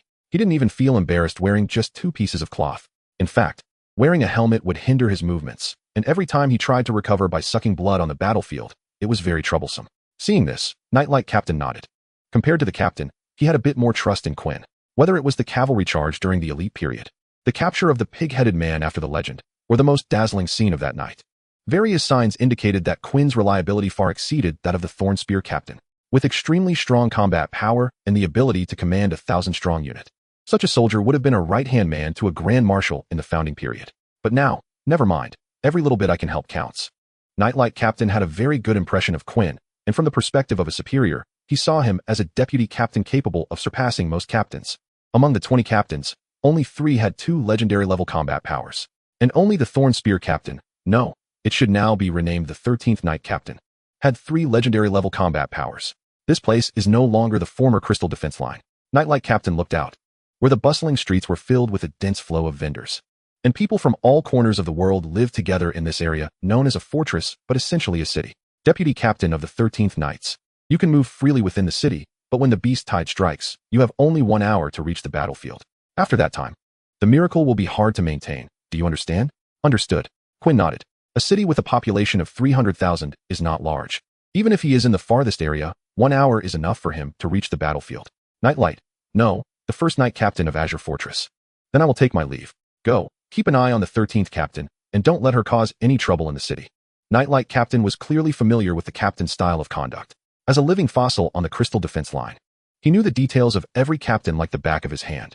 The military camp of Azure Fortress was vast, occupying more than half of the entire city. The camp was divided into 3 sections. One section faced the Azure Ancient Forest on the left, one faced the Azure Ancient Forest on the right, and the remaining section blocked the rear. Overall, it presented a triangular shape embedded in this plane. What Quinn was responsible for was the left section, while the right section was also an old acquaintance. Earth Dragon Captain, now should be called the 9th Captain. Will you command? Do you think that legendary rescue I performed was just for show? The oversized Knight Captain shrugged. That was a legend he earned with his life. After bidding farewell to the Earth Dragon Captain, Quinn found his new home. A small, exquisitely designed 2-story villa. Is this my room? It feels a bit strange. Each captain's room was newly built according to their own requirements, and it was easy for their accompanying personal guards to construct a small villa. For Hessel, it was even more effortless. Having studied architecture, she could make the earth roll up with a wave of her hand, and in less than half an hour, a 3-story small villa was completed. It looked particularly exquisite and compact in this military camp. The style of the other captains was similar. These golden-haired nobles usually had 1 or 2 all-around butlers among their personal guards. In Quinn's room, upon opening the door, one could immediately see a soft large bed, a sunlit cotton quilt, a cashmere carpet, and an antique wardrobe. This was a luxurious room he had never lived in before. The entire building had 3 floors. Quinn lived on the 2nd floor, the captain lived above him, and Lily and Polly were in the 2 rooms on either side of the captain, while on his sides were Melis and Hessel. The 1st floor has a living room and kitchen, and next to the small villa is an oversized sheep pen for the little sheep. Ever since this guy was promoted to legendary status, his attitude towards everyone except Captain Heather and the other 2 has not been good, especially towards soldiers who are not familiar with him. Anyone who gets too close will feel the pressure from his legendary power. A small villa paired with a large sheep pen. Such a configuration has never been seen at the Crystal Defense Line. Everyone else lives in small stone houses on 1 floor, and the big sheep even stays in an open horse pen.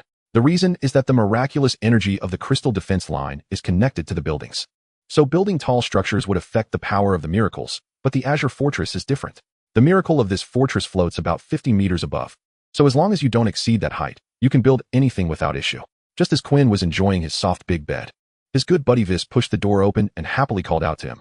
Quinn, let's go out shopping. His good buddy lives in the basement of this small villa. Heather said that only after being promoted to elite would they add a room on the 3rd floor. So, this person felt a bit embarrassed to have Heather directly conjure everyday items for him. As for the captain and the others, they were already accustomed to having everything handed to them. Why spend money to buy things? Heather, use your invincible miraculous power to conjure it for me. Every time this happened, the military doctor would helplessly sigh and then use her miraculous power to meet their needs. However, the captain and the others wouldn't make any strange requests. They were quite reasonable. Like an 18-meter-long big machete, that was the limit of what the captain could imagine. Shopping? Do you have money? That's why I need to find you, Vis said confidently, leaving Quinn unable to refute him. After all, his little treasury already had over 100 gold coins. But because he was in the military camp, he couldn't spend it. And he was still thinking of saving it up to redeem his family's winery. After being promoted to deputy captain, he was no longer the unpaid personal guard he used to be. He now had a salary of 3 gold coins each month. Converting that to the prices of his past life, it equated to 30,000. That's 36 gold coins a year, 360 over 10 years, and 540 over 15 years. By then, he would be able to redeem his family's winery. Thank you, Captain Nightlight. Thank you, Legion Commander. Quinn silently prayed for them a couple of times, then took out all his possessions. Vis, I'll take you shopping. Actually, I just need to buy a few small things, not so much. It's fine, I have plenty of money, huh? With his 2 swords on his back, Quinn took all his belongings and went out of the military camp with his good buddy. Chapter 98. The market and gifts. The air in the city was filled with the smell of blood. Perhaps ordinary people would find it hard to notice, but for Quinn, who had been promoted to dragon hunter, the scent of blood was particularly clear. Corpses of dissected magical creatures were laid out in the passage, providing energy sources for the miraculous power. These magical creature corpses contained no proof of legendary or epic levels. They were just pure miraculous power. Wisps of it floated into the air, replenishing the energy of the city's miracles. How disgusting. It's okay. Quinn had seen even more disgusting scenes. Once he had created himself. But his good buddy clearly had never experienced such a horrifying sight, and hurriedly pulled Quinn through the street. The sounds of vendors calling out filled the air. Fresh fruits, big and sweet. Freshly baked white bread, still warm. This is the last batch of bone-in meat for today. Only 2 silver coins. They had only arrived at an ordinary market, but it was more bustling than the markets in their old town. Quinn stood behind Vis, watching his good buddy's excited eyes darting around, and tossed one of his 2 gold coin bags over. Go buy something you like. I also want to buy some ingredients. I promise I won't waste it. Vis assured Quinn earnestly. He understood this guy's temperament. Having never lacked money since childhood, he was utterly unrestrained when spending. These are small matters. The big matter is I have plenty of salary. Onions, taro, spare ribs, beef, potatoes, carrots, purple cabbage. He had them all. Quinn only paid 2 silver coins and secured all the ingredients for 7 people that night, filling a large bag to the brim. When he went to find his good buddy, he discovered Vis was sitting by the roadside, listening to a bard's story along with dozens of other tourists. The story told of 200 years ago when a pair of elven brothers came to the azure ancient forest to seek the glory of the past. After a series of adventures, the younger brother obtained a legendary miracle, while the older brother could only watch from the sidelines. Out of jealousy, the older brother poisoned the younger brother's cup. The younger brother died from the poison, and the older brother couldn't escape due to the magical creatures in the azure ancient forest. It was a very ordinary fable, but under the bard's vivid performance, it was particularly captivating. After the story ended, the bard placed his hat in front of the crowd, seeking tips. Vis hesitated. This was Quinn's hard-earned money, and the first expense was being spent here. He felt a bit guilty about his childhood friend's hard work, but if he didn't give, it would seem rude to enjoy the story for free. Just then, a large hand reached over from the side and flicked a silver coin into the hat. The shiny silver coin stood out prominently among the dull copper coins. The bard's eyes lit up, and he elegantly bowed to Quinn. This is the biggest tip today. Here, I bought you some candy. So sweet. Vis's silly smile was like a warm little sun, making Quinn unable to resist ruffling his hair. So nice to have. If possible, I'd also like to buy some other things for Heather to do a little experiment.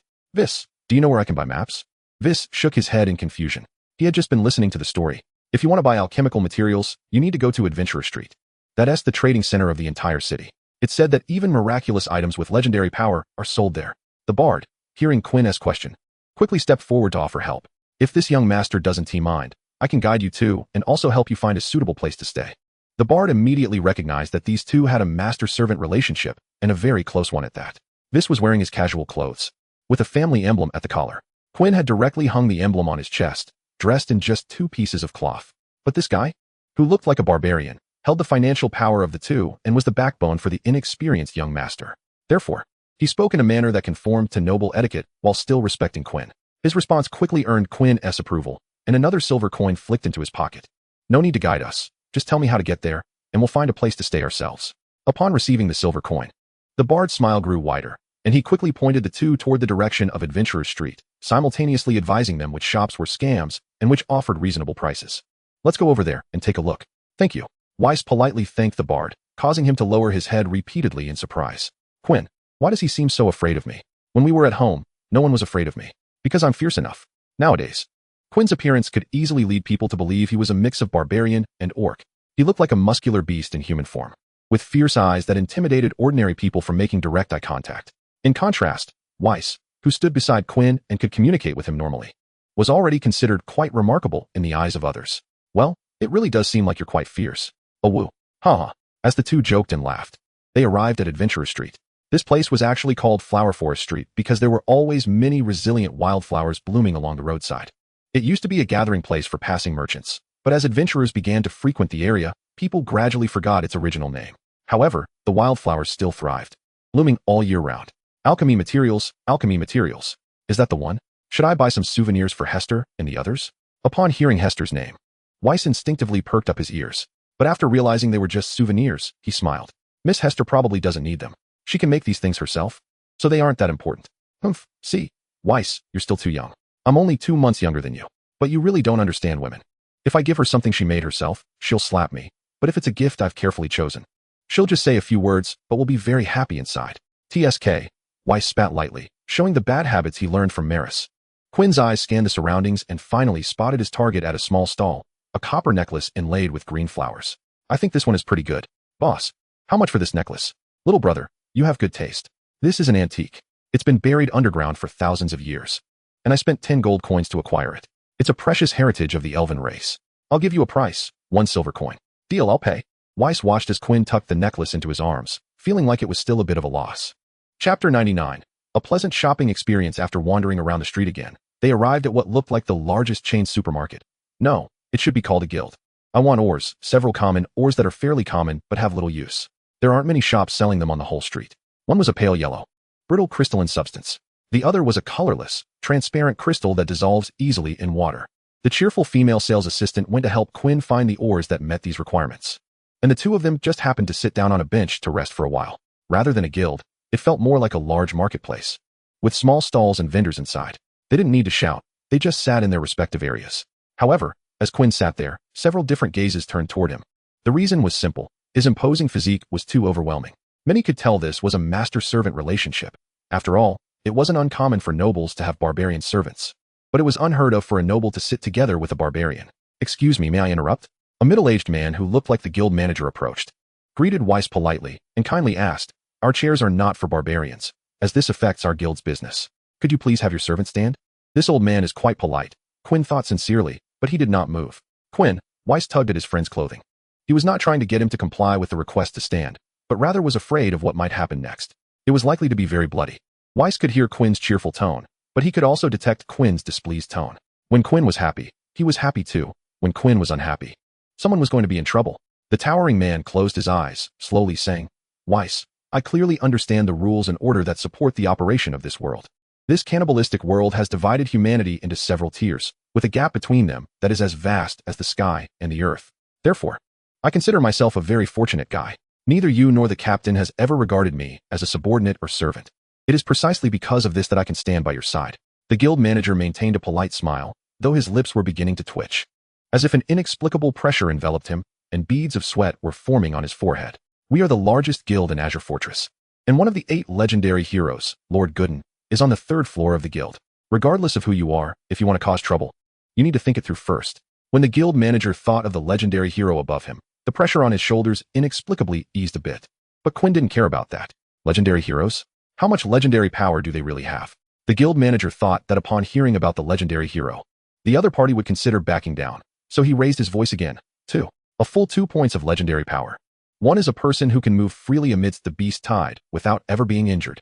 The other is a hunter who has stolen the young of high-level magical beasts from the Azure Ancient Forest. Boom. The legendary power, born from a mountain of corpses and a sea of blood, suddenly erupted, sweeping through the surrounding air, lifting the stall and scattering goods everywhere. The guy sitting at the center of the mountain of corpses had transformed from a barbarian into a ferocious beast. Clothed in a skin suit, he was ready to hunt. I didn't expect him to have even more legendary power than me. I wonder how strong he really is. Let him come down, or I'll slaughter you. This wasn't a human voice, but rather a beast's threat ringing in the ears. With a barbed tongue, it flicked the sweat on its neck, and with sharp fangs, it grazed the fragile carotid artery. "Are you the new captain of the Azure Legion?" Without waiting for the guild manager to go upstairs, the legendary hero merely sensed an unfamiliar legendary power erupting in his territory and immediately understood something was amiss. Quinn turned to look. This legendary hero was somewhat different from what he had imagined. With squinty eyes, a small mustache, and sunken cheekbones, he looked just like an ordinary merchant. Although he indeed possessed legendary power, it was ridiculously weak, only slightly stronger than that rat man he had encountered before. Is this really 2 points of legendary power? It's not what I expected at all. I'm just a mere vice captain. Your subordinate won't let me sit on the chair. What is your opinion on this? The merchant-faced legendary hero frowned immediately, looking at the guild manager who was pressed to the ground by the legendary power. He kicked him out of the way. The man crashed through the wooden window and landed on the street, his breathing already becoming weak. Is this satisfactory to you? He was polite, neither servile nor overbearing.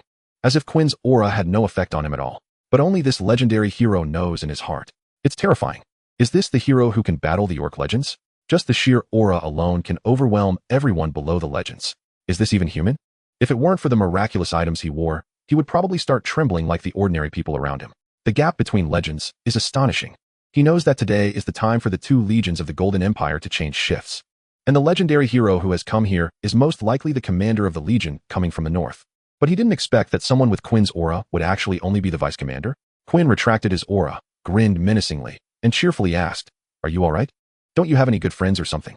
Why not try teaming up to see if you can defeat me? I'm just a merchant with little combat power. And I don't like fighting," he replied. If he could win, he wouldn't be saying this. The mustached legendary merchant still maintained his composure. The garrison at Azure Fortress can report their material needs weekly. As long as the resources are available within the fortress, we will spare no effort to support you. Of course, if it's something the vice commander wants, just send someone to convey the message, and I will prepare it for you at the earliest opportunity. Very polite. Quinn didn't even know how to provoke the other party. He hadn't killed anything recently, and was feeling restless. Even battles with the commander were just for practice. If they really fought, neither side would come out unscathed. It seemed that he could only pin his hopes on the beast tied the night after tomorrow. Let's go back. Huh, what about your things? Aren't you going to help Miss Hessel with her experiment? Have them all sent over. I'll pick and choose. Chapter 100. The eve is that the monster tide? Standing on the city wall. Quinn looked at the endless waves of monsters and felt they were not much different from the orcs. Both were mindless beasts in vast numbers. However, unlike the soldiers at the Crystal Defense Line, the garrison at Azure Fortress resolutely remained atop the walls, relying on the strong defensive power of the walls to resist. As the commander, his responsibility was to clear out those monsters that could rival legendary levels. The miracle of the walls was enough to withstand the attacks of epic-level monsters. But if legendary-level monsters kept attacking, it would still have a significant impact. With his clairvoyance, Quinn could see that among those monsters, the larger their size, the stronger their aura. There were as many as 7 legendary-level monsters in the group, their gazes fixed here, surrounded by elite-level kin. Then, under the command of the 7 legendary monsters, an endless wave of lower-level monsters began to charge. Like a torrent of flesh and blood, they rolled closer with the rumble of the earth. This time, there were a total of 8 commanders guarding the front wall along with Quinn, 6 of whom were defensive legends. Commander Nightlight floated in the sky, observing the strength of these legendary monsters. The back wall was guarded by 5 leaders. Although these 5 were high-level legends, they had hardly played any role in the previous wars defending the Crystal Defense Line. With the help of the miracle of the Crystal Fortress, they were all killed back home by Arlanza in seconds and were almost deceived by false intelligence sent from the other side that nearly got the commander killed. They appeared rather dull. Now, they could only watch the back door and leave the opportunity at the front to other commanders. From the last orc ambush, the commanders deeply realized the gap in combat power between their own commanders and the orc forces and wanted their subordinates to gain some experience. If the front door truly couldn't hold, then they would step in and combine to regain epic-level power to block the enemy. In front of the fortress, the 8 commanders stood firmly on the ground before the fortress, unmovable, like an impenetrable second wall, exuding an aura akin to that of mountains. Stunning the 8 legendary heroes of the fortress who saw them for the first time. Although they usually just slacked off, they could see the difference between legends. Is this new batch of commanders really that terrifying in combat power compared to the previous ones? The 8 legendary heroes of the fortress also had to go to battle. This was one of the conditions for their survival in the fortress. However, they had always relied on the power of miracles to slack off, facing those legendary-level monsters. They didn't dare to get close. Their only utility was to attract the enemies to within the range of the crossbows, using the fortress's miracles to annihilate them. Some even gained legendary status because of it, even if it was related to fleeing. Very well, things are starting to get interesting. Quinn rubbed his hands in anticipation. His clairvoyance couldn't see the exact strength of the opponents, only vaguely sensing that ethereal aura. But the closer they got, the more excited Quinn became.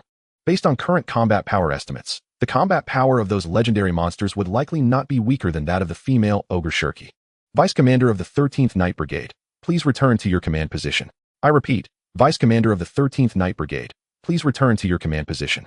Commander Nightlight spotted the restless Quinn from the sky and immediately warned him loudly with legendary power. What command do the walls need? If I kill them so they can't approach the walls, isn't that our victory? The old man's already wrinkled face added 2 more lines of wrinkles. He had thought this guy would be more reliable than the Thornspear commander. Ultimately, He could only compromise helplessly. Do not leave the command post more than 500 meters. If it were an ordinary officer, disobeying orders on the battlefield would likely result in demotion, or even worse. But for legendary heroes, there were always some privileges, especially for someone like Quinn, who could exert tremendous combat power in battle. As long as there were no major issues, it was fine to let them act according to their whims. Most who could become legendary heroes also had some strange problems themselves. After all, there were only 2 such people in the entire legion. Wait, are these 2 gathering together?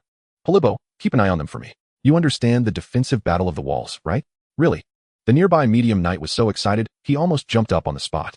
He thought he would never have command authority again, but unexpectedly, Quinn handed it over to him in the first battle. Don't celebrate too early. Hessel has been around me lately, and I haven't found a reason to beat you yet. If you don't command well this time, I'll let you taste what a legendary hero's fist feels like. Upon hearing this, Polybo's face immediately fell under her helmet. But she still clenched her fists. It's fine, it's fine.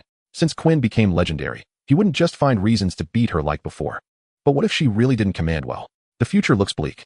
After saying that, Quinn let out a long howl, and a massive white shadow swept out from behind, crashing heavily against the wall, kicking up a cloud of dust. The little sheep was already prepared. Its big horns were already impatient. Concentrating in his hand, thunder gathered, and legendary power forged into a large spear.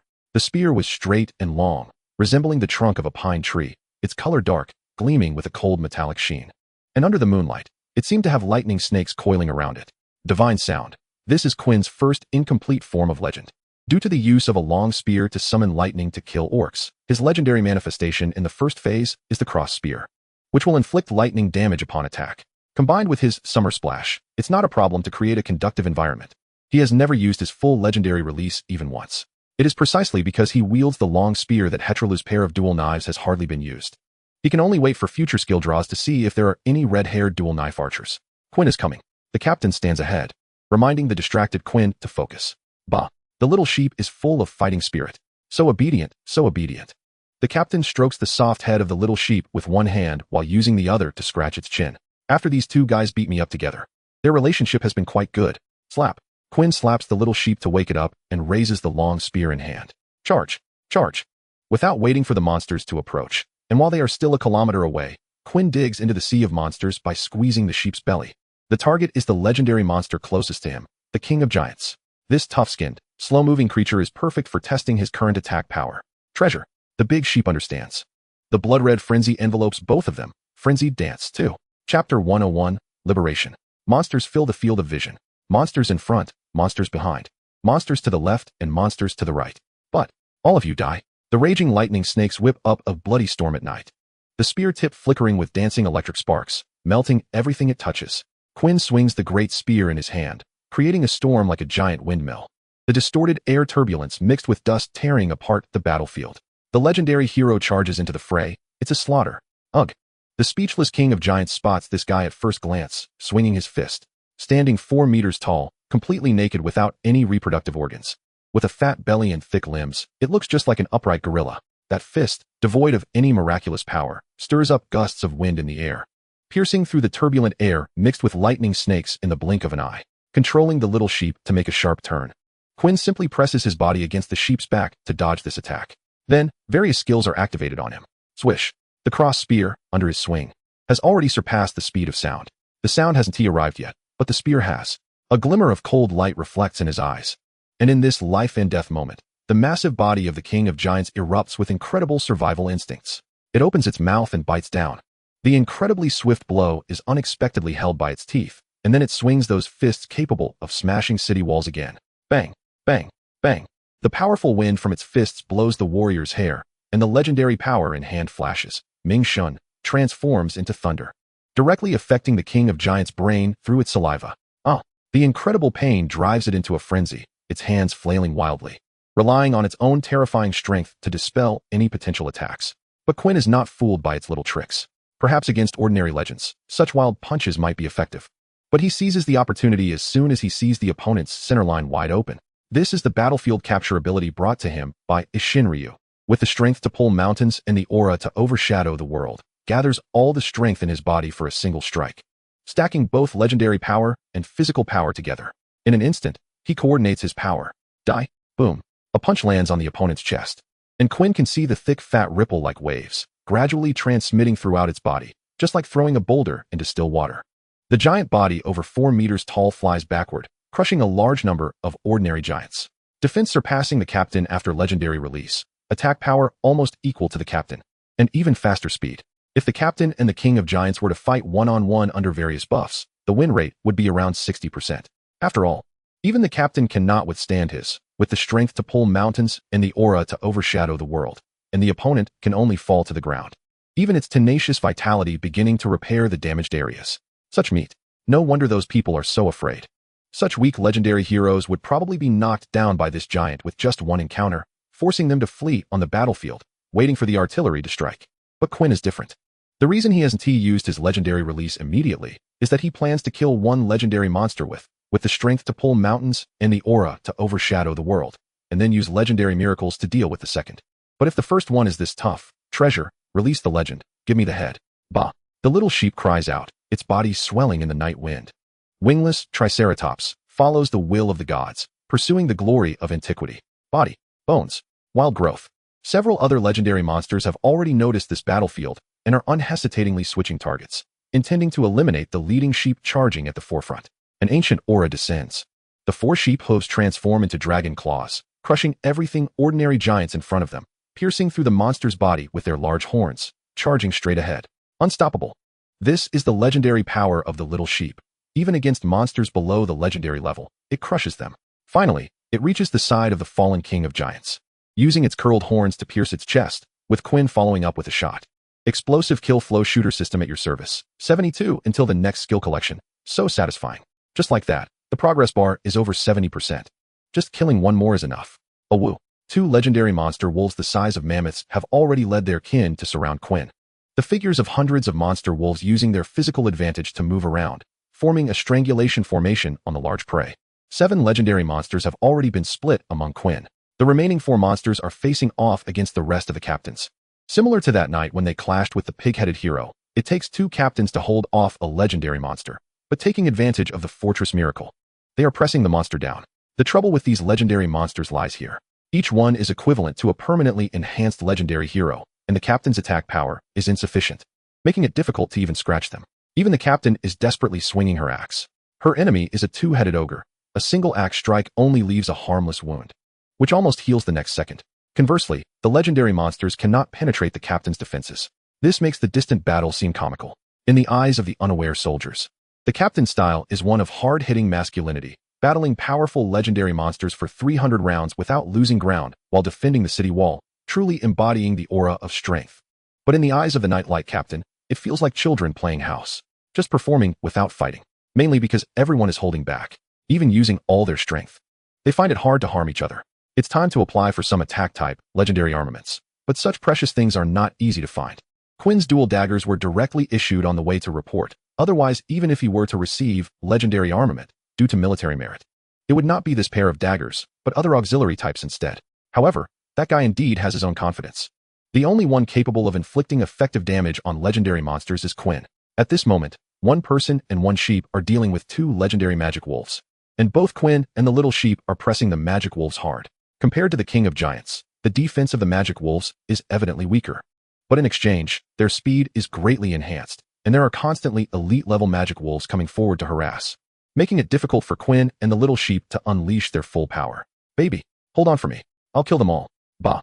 The little sheep sensed its master's determination and naturally had no objections, shaking its large horns and using its body to block the bites of the 2 legendary magic wolves, not stepping back an inch. Quinn once again summoned a spear in his hand, aiming at the little sheep and the 2 legendary magic wolves. Legendary liberation, the divine lord descends. Only kneeling is the path. Recall now, the fear that lingers in your heart. Will it be awakened by the high song of this firmament? In the face of the divine's majesty, prostrate yourself in awe on the ground. Boom. The nighttime thunder roared, as expected. Chapter 102. Insights of the dual dagger archer. What is that? The bewildered soldiers, unable to see the battle situation in the distance, only saw a burst of white light shooting up to the sky, followed by a deep-rooted awe that surged from the depths of their souls, etched in their bones. That is divine might, a means symbolizing the majesty of the gods. Yet it erupted from a legendary hero, grasping the invisible thunder and casting the wrath of the heavens upon the earth. Boom. The eyes saw the flash of lightning first, and the ears caught the sound of thunder only afterward, followed by the shockwave of legendary power. Thunder snakes intertwined, coiling and biting, weaving into an extremely unstable thunderball that enveloped them, forcing the legendary magic wolves to wail within until their blood was evaporated by the high temperature. Captain Nightlight, utilizing his legendary status, saw the corpses in the shallow pit. Almost unrecognizable, the entire legendary magic wolf had turned into pitch-black charcoal. Such power truly matched the overwhelming legendary might. The old man could sense that the opposing legendary power this time could probably match his own total when he was at the second-tier legendary level. Boom. Another thunderous sound was directed at the second legendary magic wolf. The lightning arrived in an instant. This was pure legendary power, untainted by any physical strength. Just touching it meant one could not escape, and even consciousness could be permanently extinguished in that flash of lightning. In the end, only a shallow pit and the second charred corpse remained. Bah! The little sheep's tongue trembled a bit. It was right next to it. Quinn did not directly attack it.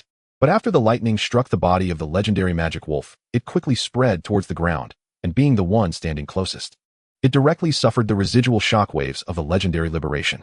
Just being able to endure it was already no easy feat if it had been the elite period little sheep. It would have already fainted by now. Baby, can you still move? Bah! Its tongue hung beside its mouth, and the siege dagger sheep had just lifted the legendary state. It only had enough strength left to run. Quinn leisurely sat on the little sheep, checking the system messages. Mass kill flow shooter system at your service. Distance to next skill draw, 100. Skill is being drawn. Battlefield insights from a certain red-haired dual dagger archer. Unbeaten across countless battlefields. Capable of rivaling demigods, while also recording all insights on a certain magic. Has my luck improved recently? Whatever I want just comes. Nameless flow has become less effective against legends, because this skill is not considered super spec among legendary heroes. It is a relatively common skill module among those who have established legends. In other words, this skill is supermod at the elite tier, but at the legendary tier, it is just slightly stronger than ordinary legends, failing to meet Quinn's desire to become a numerical monster. But the newly released Battlefield Insights is different, with a very high ceiling. The description of the skill even suggests it can defeat a certain demigod. So happy, baby.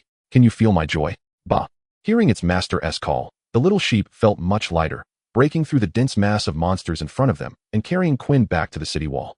Along the way, those legendary monsters attempted to block Quinn upon seeing him return, but were firmly held off by several captains, unable to advance an inch. It must be said that the captains have a remarkable talent for buying time. However, they just couldn't produce any good results. The legendary monsters clashed with the legendary heroes. Elite monsters roared as they charged the city wall, blocked by numerous long spears. Behind the sturdy shield barriers, the Order Knights executed orders in an orderly fashion. Whenever someone was injured, the knight behind them would rush in to take their place immediately. The number of injuries increased, but they quickly returned to the battlefield under the treatment of logistical medics. The 8 legendary heroes also relied on their legendary powers to search for formidable elite beasts on the battlefield, assisting the captains in managing their rear. Overall, the original Crystal Defense Army performed quite well in the first battle at Azure Fortress, at least in the beginning. Without using crossbows, the offensive composed of hundreds of elite monsters was effectively repelled, and even the legendary monsters did not approach the city wall. Quinn managed to catch the little sheep, which had been stunned by the electricity, and jumped up onto the city wall from below. But the latter half of the night would be the most troublesome moment of this battle. Seemingly aware of their own losses, more than 10 eyes lit up in the Azure Ancient Forest, filled with blood and thirst for blood. Goblin King, ogres, one-armed giants, magic wolves, one by one. Legendary level monsters surged from the rear, their eyes clearly filled with bloodlust and cruelty, their bodies covered in pus, each step accompanied by a mutated sludge. It is said that there is a one-way passage in the Azure Ancient Forest connecting the abyss and the human realm, allowing one to come through, but not return. The magical energy spilling out is the culprit that has polluted these monsters to such a state. Ordinary monsters absorb magical energy and evolve into elites, while elite monsters absorb magical energy and ascend to legendary status. Magical energy can transform the body, but cannot grant legendary power. If one can resist the erosion of magical energy, they can harness the vast power of their bodies and maintain their sanity. These monsters, infected by magical energy, all have bodies that far exceed their brains, leading to their organs failing to supply energy to their brains, resulting in low intelligence. Relying solely on instinct to gather and regularly attack the Azure Fortress. The Golden Empire also sent epic heroes to investigate, but they found nothing. That epic hero was even repelled by the epic dark elves and demons inside. As for the Golden Emperor and the Grand Marshal, one must remain in the capital to ensure the prosperity of the entire dynasty, while the other must guard the Yellow Earth Avenue to prevent external invasions. All units retreat. Gather formations. Ensure your safety within the miracle range of the fortress. The command of the Nightlight Commander was passed down. and several commanders who had fought legendary monsters showed no signs of reluctance to battle, immediately retreating. Although these monsters could not break through defenses, if their numbers increased, risks would inevitably arise.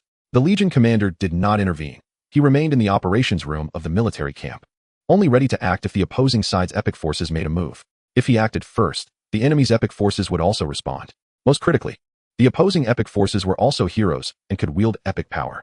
However, those beings worshipped demon gods. The demons in the Azure ancient forest worshipped the apocalypse demon god, plague, hunger, war, and death. Each authority was an extremely troublesome force. If encountered, one would suffer greatly. As usual, while fierce battles erupted outside the fortress, he focused intently on carving wood. This was a small hobby of his as an epic hero. Suddenly, the Legion commander furrowed his brow. How could the current enemy wield legendary power? Chapter 103. The legendary power of legendary monsters. What was that light surrounding the giant? Quinn had barely taken a seat when he noticed, 2 kilometers away, a one-armed giant emerging from the forest, surrounded by a strange silver glow. The one-armed giant did not have just one arm. Rather, its left arm was disproportionately small compared to its right, with a nearly 10-meter-tall body. The left arm was less than 1 meter, while the right arm exceeded 7 meters, extraordinarily robust. At that moment, the mighty arm grasped a boulder and, from over 2 kilometers away, aimed at the commanders in front of the fortress. They were still engaged in battle with the first wave of legendary monsters and had no attention to spare for that direction.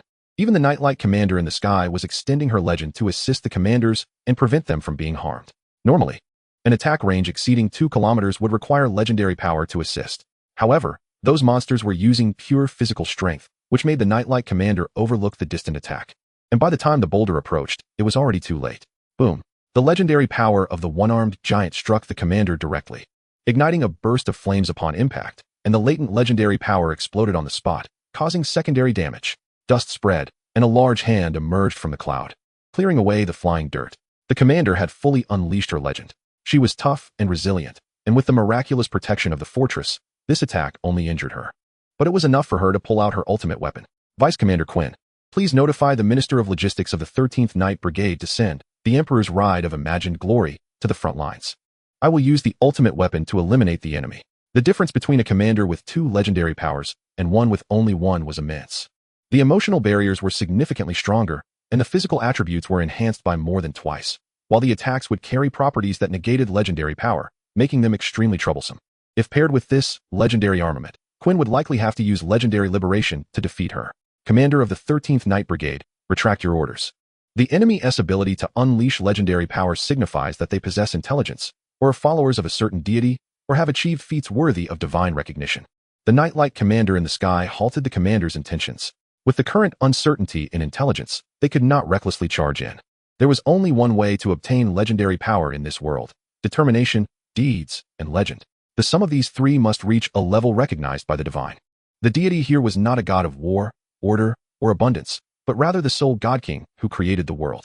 After creating the world, that God King transformed his body into the earth, his blood into the oceans, his hair into the night, and his skin into daylight, completely dispersing all powers across the realm. The gods who controlled certain authorities could only slightly manipulate the blessings given by this God King, mixing in their own powers. Just like during the siege of the city, the little sheep's achievements were not sufficient to trigger a legendary miracle. However, the god of hunting and beasts, in order to kill Quinn, allowed the creator god's divine power to be perceived as having actually killed a legendary being, and coupled with its belief in the deity, it bestowed upon itself the faintest trace of legendary power. Because determination is difficult to measure, it was easy to catch such opportunities. However, while the legendary power was weak, the strength of the little sheep was very real. After all, the divine power of beasts contained within that legendary power was not weak. This implied that among those monsters, perhaps only a few had inadvertently completed certain legends, achieving the conditions to unleash legendary miracles. But in the next moment, the Nightlight commander's thoughts were shattered. In the distance, 9 newly emerged legendary monsters shone with light simultaneously. The Nightlight commander saw clearly from the sky that the light emanating from those legendary monsters was indeed legendary power. Was the intelligence of the garrison at Azure Fortress incorrect? No, it might not be incorrect. Perhaps the enemy believed that the previous garrison did not need to deploy these monsters with legendary power. For over 200 years, aside from the descent of epic heroes, the number of legendary monsters that had perished was minimal. The legendary powerhouses of the Golden Empire were not renowned for their attack power, so it was sufficient to rely on the walls to defend this place. If Quinn had not killed those 3 monsters whose physical strength matched that of epic heroes today, she might not have seen these monsters with legendary power. Though the two terms sound a bit convoluted, monsters with legendary power are those that, on the premise of physical strength comparable to epic heroes, also possess legendary miracles. If not for the fortress's miracle reducing the power of that stone by over 90%, the 13th commander would have likely been gravely injured.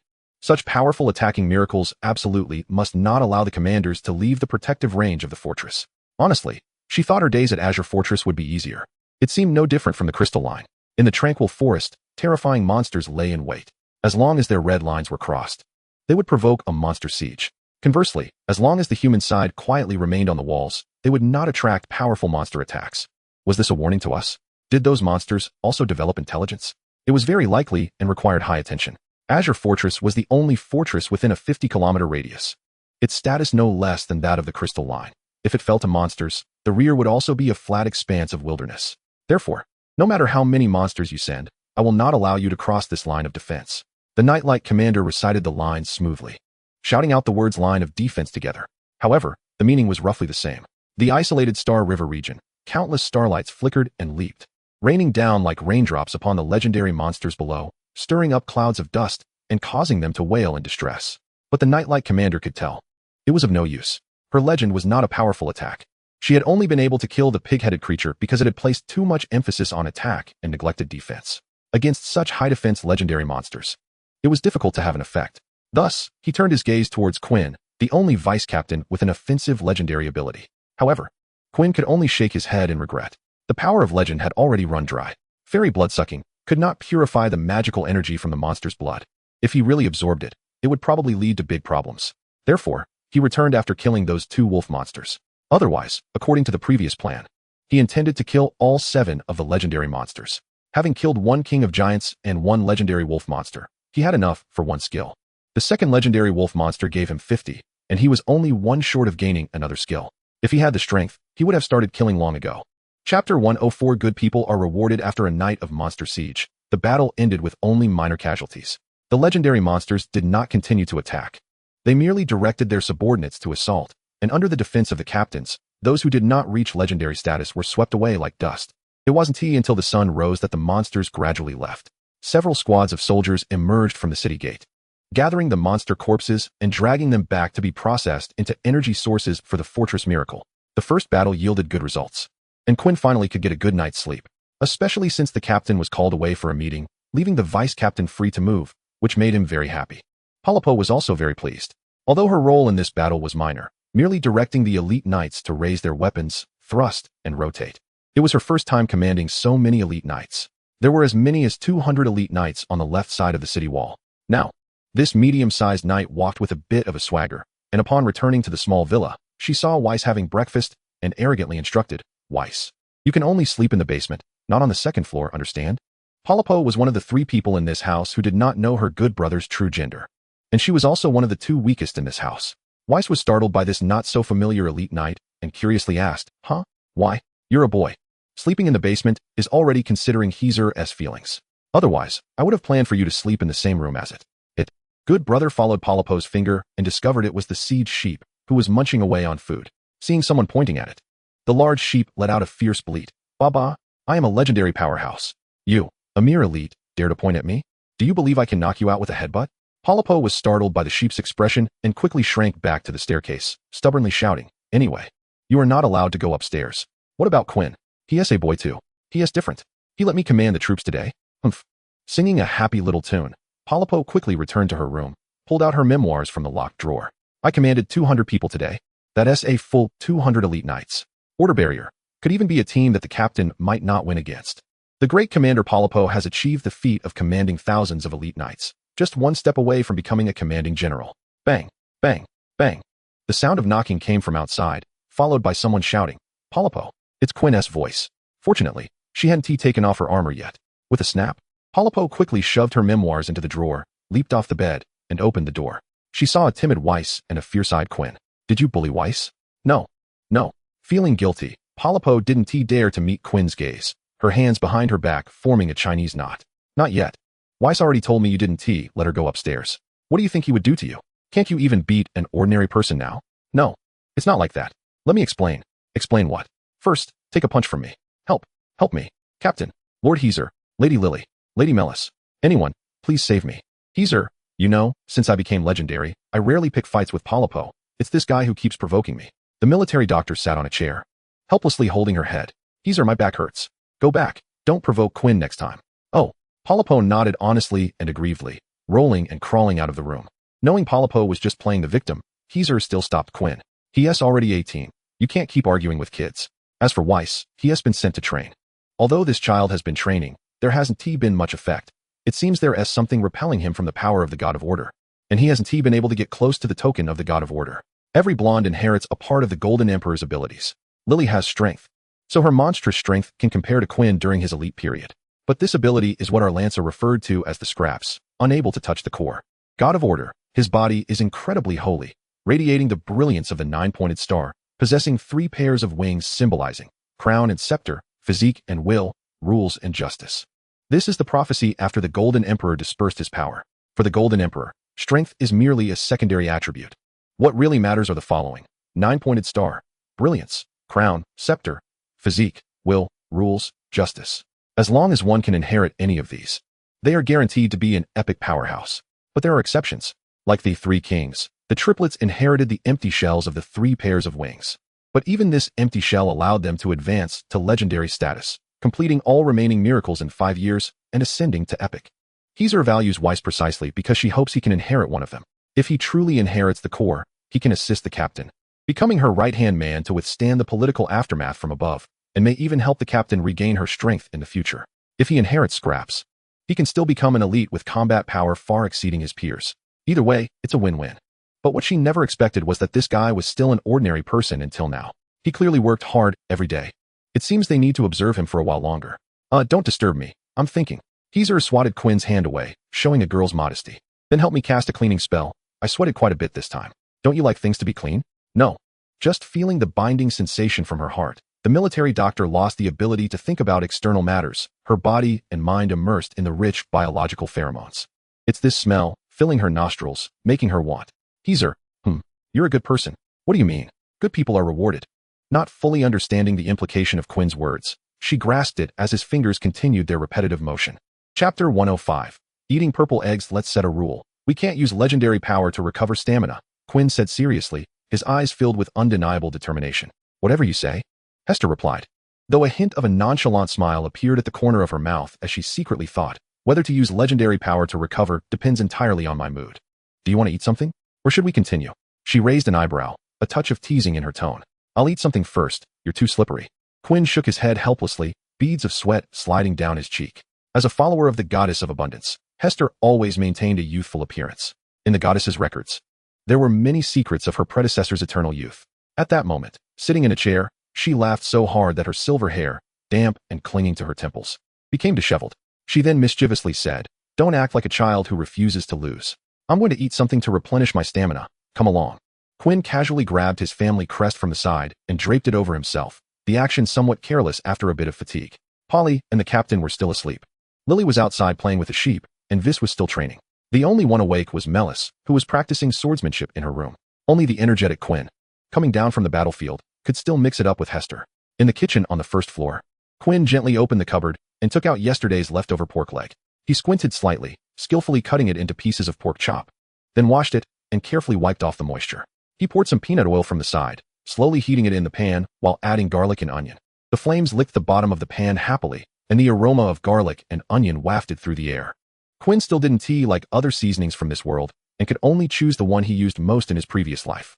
Watching the red onion oil change color slightly, he focused his gaze as he gently slid the already processed pork chop into the skillet. The oil splattered, and the fat from the pork blended drop by drop with the fragrant red onion oil, creating an indescribable complex aroma. When it turned a light golden brown, he quickly flipped it over. The sizzling sound of oil and flame danced joyfully, and the fragrant smell spread out. Just by the scent, Hester swallowed, as if her taste buds were already savoring the deliciousness. Lily rode on the big sheep's head and peered through the kitchen window, loudly exclaiming, "Quinn, are you secretly cooking something?" Although it was a question, it was said with certainty, her big eyes wide open, fixated on the meat in the pan. "Lunch. Do you want some?" Quinn cheerfully recommended his lunch to Lily, a gentle smile on his face as he waved the thick pork chop in his hand. He favored this highly fatty cut, thick with grease, tender and juicy. Upon hearing his question, the small knight immediately waved her arms joyfully. "I want to eat." "Then you have to wait a bit. I'll go call you.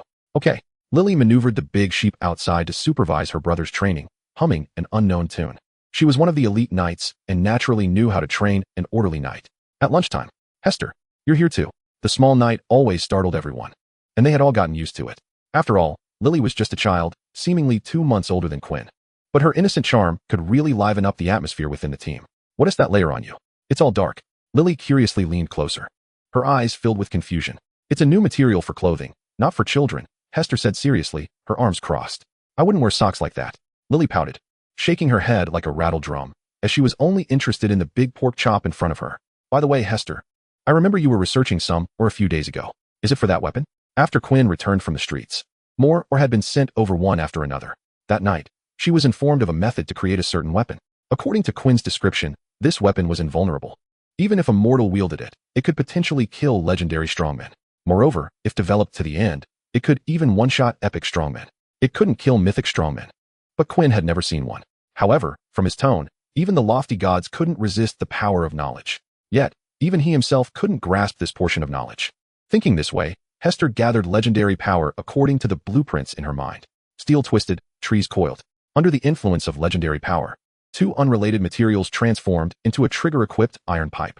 Once I understood the principle, the production steps weren't difficult. I was planning to bring it to you later, Hester said calmly, a trace of self-satisfaction in her eyes. But this weapon for war. Hester submitted her knowledge of the flintlock gun, and the goddess remained indifferent, not even giving a symbolic amount of legendary power. The only hope of the goddess of abundance was the prosperity of civilization. Such things were of no use besides destroying that expectation. Everyone is like this. Once they've filled their own bellies, they start thinking about others' meals, just like her now. Desire is a human instinct. When hungry, one wants to eat. When full, one wants to wear. When well-fed and warm, one wants a better life. Power and wealth are merely means to fulfill desires. This is an instinct that humans need not hide. After all, everyone has developed this way. Hester knew who Quinn was talking about. Poor Lily had already finished her portion of the pork chop, her big, shiny eyes blinking with a pleading look as she gazed at Quinn, hoping he would share some with her. Lily, put on your helmet. Quinn's voice suddenly turned deep and serious. What's wrong? The small knight, puzzled, fastened her faceplate, completely turning into a tin can. Quinn raised the flintlock gun and aimed at her. If you haven't eaten enough, I'll make you eat some purple eggs. Quinn's lips curled slightly, a hint of mischief in his smile. Remember, no snatching food from me. The gunpowder ignited. Boom. Chapter 106. Busy people. The power of the flintlock gun wasn't as high as Quinn had imagined. It was even unnecessary to tell Lily to put on her faceplate. The bullet merely left a dent on the pure steel armor, falling to the ground with no further force. The steel industry in this world, due to productivity reasons, didn't differ much in hardness compared to his previous life. Some steel was even superior. Perhaps during his time as an ordinary person, it would have been very useful. But upon reaching the elite stage, its power was comparable to that of arrows, only effective for surprise attacks on vital points. However, at the legendary stage, even hitting vital points might not be sufficient. Of course, this was aimed at Quinn and the orcs, as well as legendary monsters, who had decent defenses. For example, the human legendary he encountered earlier could likely be killed with a shot to soft tissue like the eyes or mouth. Lily scratched her armor, unsure of what Quinn was doing. Was it some kind of joke? However, bullets and arrows, in nature, weren't too different. Reloading the bullets and gunpowder once again, Quinn aimed at the big sheep outside the window. Its body, over 4 meters tall, couldn't possibly fit into the small villa, so it could only look in eagerly from outside. However, when Quinn pointed that dark tube at it, an inexplicable sense of heart palpitations washed over him. The battlefield insights included methods for using dual blades, archery, and gravity magic, along with techniques for attaching magic to flying objects. Not good. The little sheep sensed the flow of legendary power. Run. The master is about to cause trouble again. Bang. The spinning bullet gave the sheep no chance to react and struck directly on its head. Subsequently, the gravity magic erupted, a tremendous force flipping the several-ton heavy sheep into the air, and it suffered little damage, landing lightly like cotton. It even bounced twice. This is a new power. Pretty good, right? It's hard to comprehend. This seemingly soft power seems to be less strong than the release of its own legend. There will always be people who tinker with self-created skills after entering legend, hoping to attain the next legend, but very few succeed. Perhaps the initial few did succeed, but the path left for future generations has become increasingly narrow. The Dragon Strike gun, mastered by the captain, is also a power verified by countless people. Extremely terrifying in strength. Yet, for thousands of years, the skills passed down by the dragon hunters are just a few, which speaks volumes about how difficult it is to create one's own skills. It's not a bad idea to treat it as a fun aspect of life. Although she doesn't understand, Hessel respects Quinn's hobbies. After driving away the little knight, she leaned into his embrace, her fingertips continuously tracing patterns in the air. Tiny sparks danced ahead, and small grains of sand gathered, thrown into the flames, quickly melting under the high temperature, becoming a red-hot fluid, radiating intense heat. The high furnace creations you mentioned earlier, I already have some ideas. As long as I use high-temperature heated steel slag to remove impurities, I can obtain a new product. Then, Hessel exhaled a bit of mist from her mouth, skipping the natural cooling time, forming a square piece of glass. Pure and flawless, with not a single impurity. Beautiful like the finest crystal. Perhaps no one ever thought that inconspicuous grains of sand could also become such exquisite creations. I haven't submitted it to the goddess yet. I wanted to let you see it first. Although your direction was off again, this thing is still quite good. For Hessel, this is the result of several days of hard research. Now that the Legion of Azure Fortress has unified, each camp has dedicated physicians.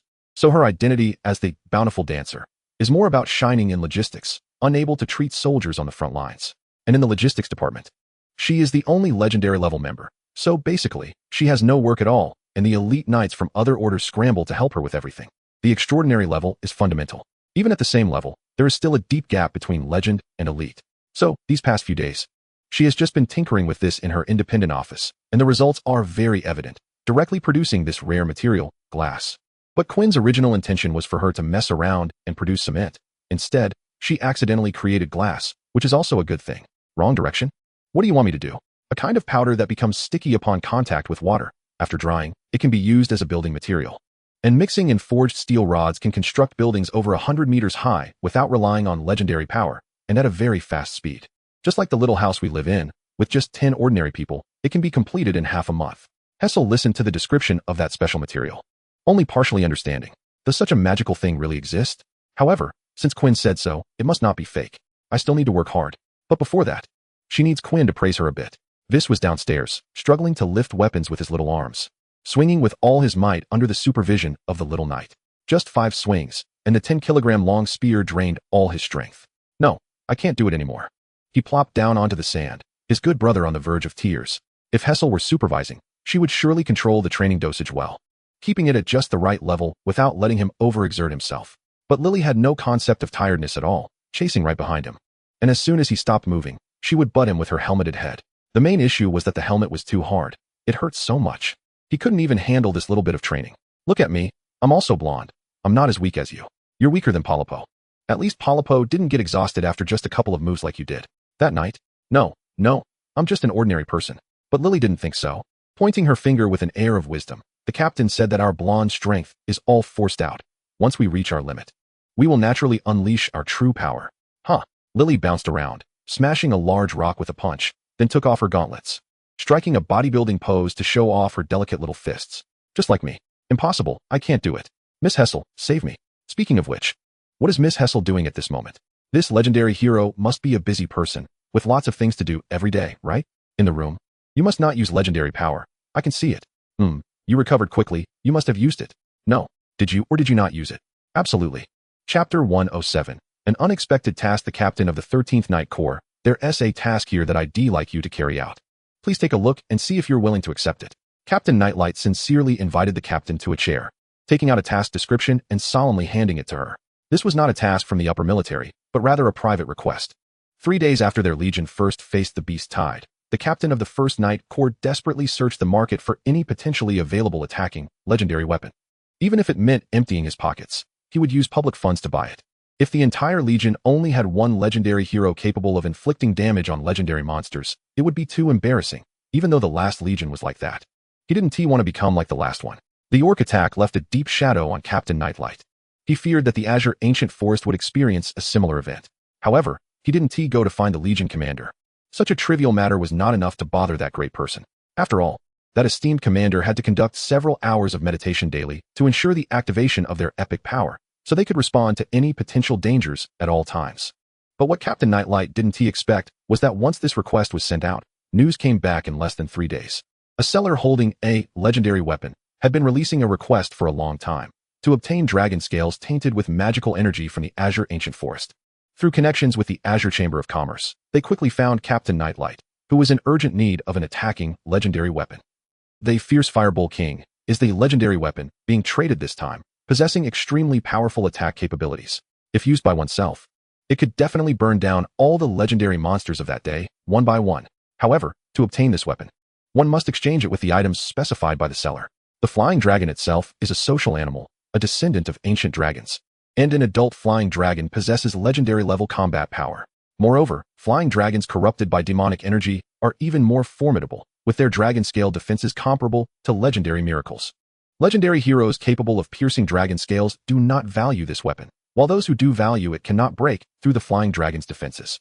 But coincidentally, the Legion has 2 dragon hunters, and they are among the strongest fighters. Taking advantage of the fact that the beast tide hasn't arrived in the past 2 days, they plan to catch a flying dragon in the Azure Ancient Forest. Returning from that will coincide with the next wave of beast tide. Perfect timing. Captain Nightlight is happy about her agile thinking at over 100 years old, but convincing the captain will require her savings accumulated over the years. After reading the information, the captain understands the situation and realizes that the other party is begging her, and her tone unconsciously becomes proud. The Azure Ancient Forest is very dangerous. Not true. After the beast tide, there is only one legendary monster on average every 10 kilometers in the Azure Ancient Forest. As long as they do not provoke them, they will generally be fine. It is said that after a certain period, the abyss cracks in the Azure Ancient Forest will spew out demonic energy, commanding the monster army to advance into the outside world. Once the demonic energy dissipates, they will obediently return to their territory. Otherwise, there wouldn't be so many adventurers living off risks in Azure Fortress. If it were truly filled with legendary monsters, what would they have to live for? Therefore, theoretically, as long as the flying dragon's habitat route is correct, the captain only needs to deal with that group of social flying dragons. You can rest assured about this. Captain Nightlight took out her pension from her pocket, 5,000 gold coins, as the medical expenses for this time. However, the captain has no concept of gold coins. She has never lacked for such things since she was young, and she curiously asked, "Is 5,000 gold coins a lot?" A new wrinkle appeared on Captain Nightlight's face. This is the money she has barely gathered after more than 100 years of frugality, along with public compensation. You should know that even her salary is only 6 gold coins a month, and over the years she has to send some money back to her children at home. So saving this amount is really not easy. These 5,000 gold coins could easily buy a weaker, legendary weapon in the market. An ordinary farmer, without unexpected fortune, would never earn 10 gold coins in a lifetime. This 5,000 gold coins could raise an army. It does seem like a lot, but I don't think I need the money. Once again, the captain states that she has no concept of money. If she wanted to make money, Hessel, with her identity as the bountiful dancer, could easily wave her hand and have endless money delivered to her door. What use would she have for this? The captain's current hobby is also very simple. She just plays around with the big sheep, bullies Lily, and occasionally wrestles with Quinn, and that is how her day goes. She doesn't spend money at all, not a dime. The small villa, living room, the circular sofa meeting officially begins. So, why did you take on the task? Miss Hessel crossed her arms, very dissatisfied with the captain's unilateral decision. She had been researching the cement Quinn mentioned for the past 2 days and had just made some progress when she was summoned by an order, discovering that this outing might disrupt her research. But the captain is happily gesturing with both hands in the air while speaking. It will definitely be interesting. The Azure Ancient Forest. I've never been there before. A forest? I don't think I've been there either. Me neither. I want to go play too. The other 3 female guards expressed their agreement with the captain's opinion. They really hadn't had much fun, especially not in a forest outing. Growing up in the palace since childhood, they had little contact with outsiders, let alone traveling and enjoying nature as a group activity. The only thing they did with their power was to make themselves stronger. Only Quinn sat aside without expressing his opinion. When he noticed everyone's gaze focused on him, he just shrugged and said, "I definitely want to go, but if Hessel says no." The crowd's attention once again turned to the medical officer. Feeling the numerous pleading gazes, Hessel could only agree with the captain's idea. However, there are many legendary monsters in the Azure Ancient Forest. We must bring a carriage. Seeing Hessel nod, the captain clapped her hands joyfully, raising her hands above her head. "Definitely, and I plan for everyone to go out and have fun together this time. Vis, you come along too." The good brother hiding in the corner of the sofa pointed to his cheek in surprise and exclaimed, "Me? Yes. Letting you face some monsters might just awaken your golden-haired royal blood." The captain's quirky ideas never cease. That makes sense. Quinn also remembered. In many fairy tales, heroes only unleash the power hidden in their bloodline when they are on the brink of death. Who knows, good brother Vis might be that kind of genius. Chapter 108. Deep into the ancient forest on the streets of Azure Fortress, a classic carriage is slowly moving. The carriage body is made from sandalwood that emits a faint glow, intricately carved with patterns, with each texture reflecting the miraculous craftsmanship of legendary power.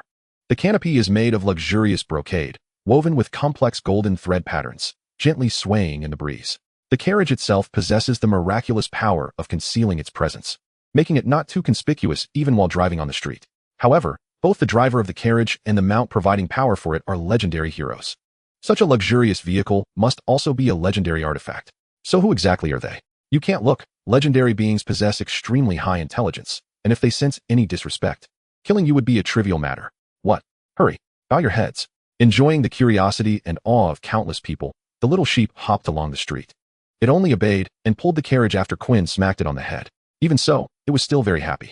Bullying these people, Quinn wouldn't hit it. When near the small villa, anyone inside could ride on its head, and it couldn't resist. At the fortress gate, 10 order knights are lined up neatly.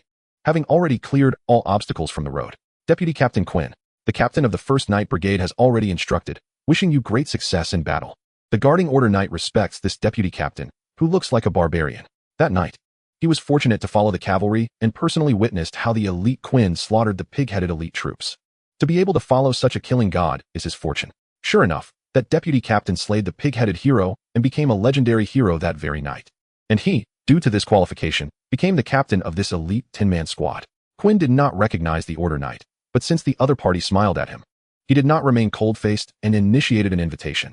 Wait for me to come back and throw a banquet, okay? Sorry, I have official duties, so I may not have free time.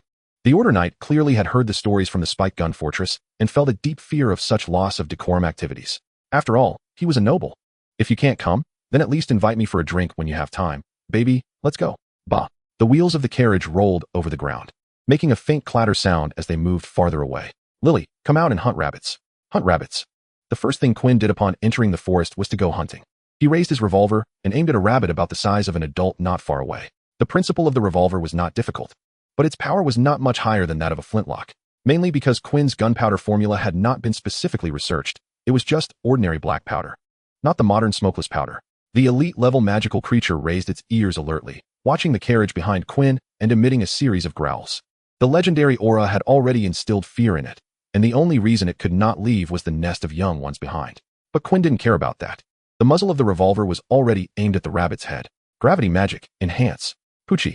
Before Quinn could fire the bullet, Lily, sitting behind him, poked her soft flesh at her waist with her finger and whispered, Quinn, can I catch it and take it back to raise? Maybe not. Oh. Guys like this aren't very smart. They might bite. But it looks very obedient. A series of low growls came from the rabbit monster's mouth, its face twisted. If Quinn hadn't been in front of it, it would have probably pounced already. Next time I'll bring you a little rabbit from the market. This one doesn't look too smart. Bang. The bullet shot out, and the gravity magic distorted the air at the moment of impact. The powerful purple energy surged and exploded, instantly blowing the rabbit's head apart. Well, Lily's interest came and went quickly. Of course, more importantly, she discovered the weapon in Quinn's hand, a toy that could shoot continuously. But what puzzled her was why Quinn could blow the elite monster's head apart with one shot, while even hitting the elite monster's palm wouldn't penetrate its defense for her. Apart from that home-guarding rabbit, almost all the magical creatures quickly fled upon smelling the little lamb, leaving only 2 or 3 silly ones for Lily to use as targets.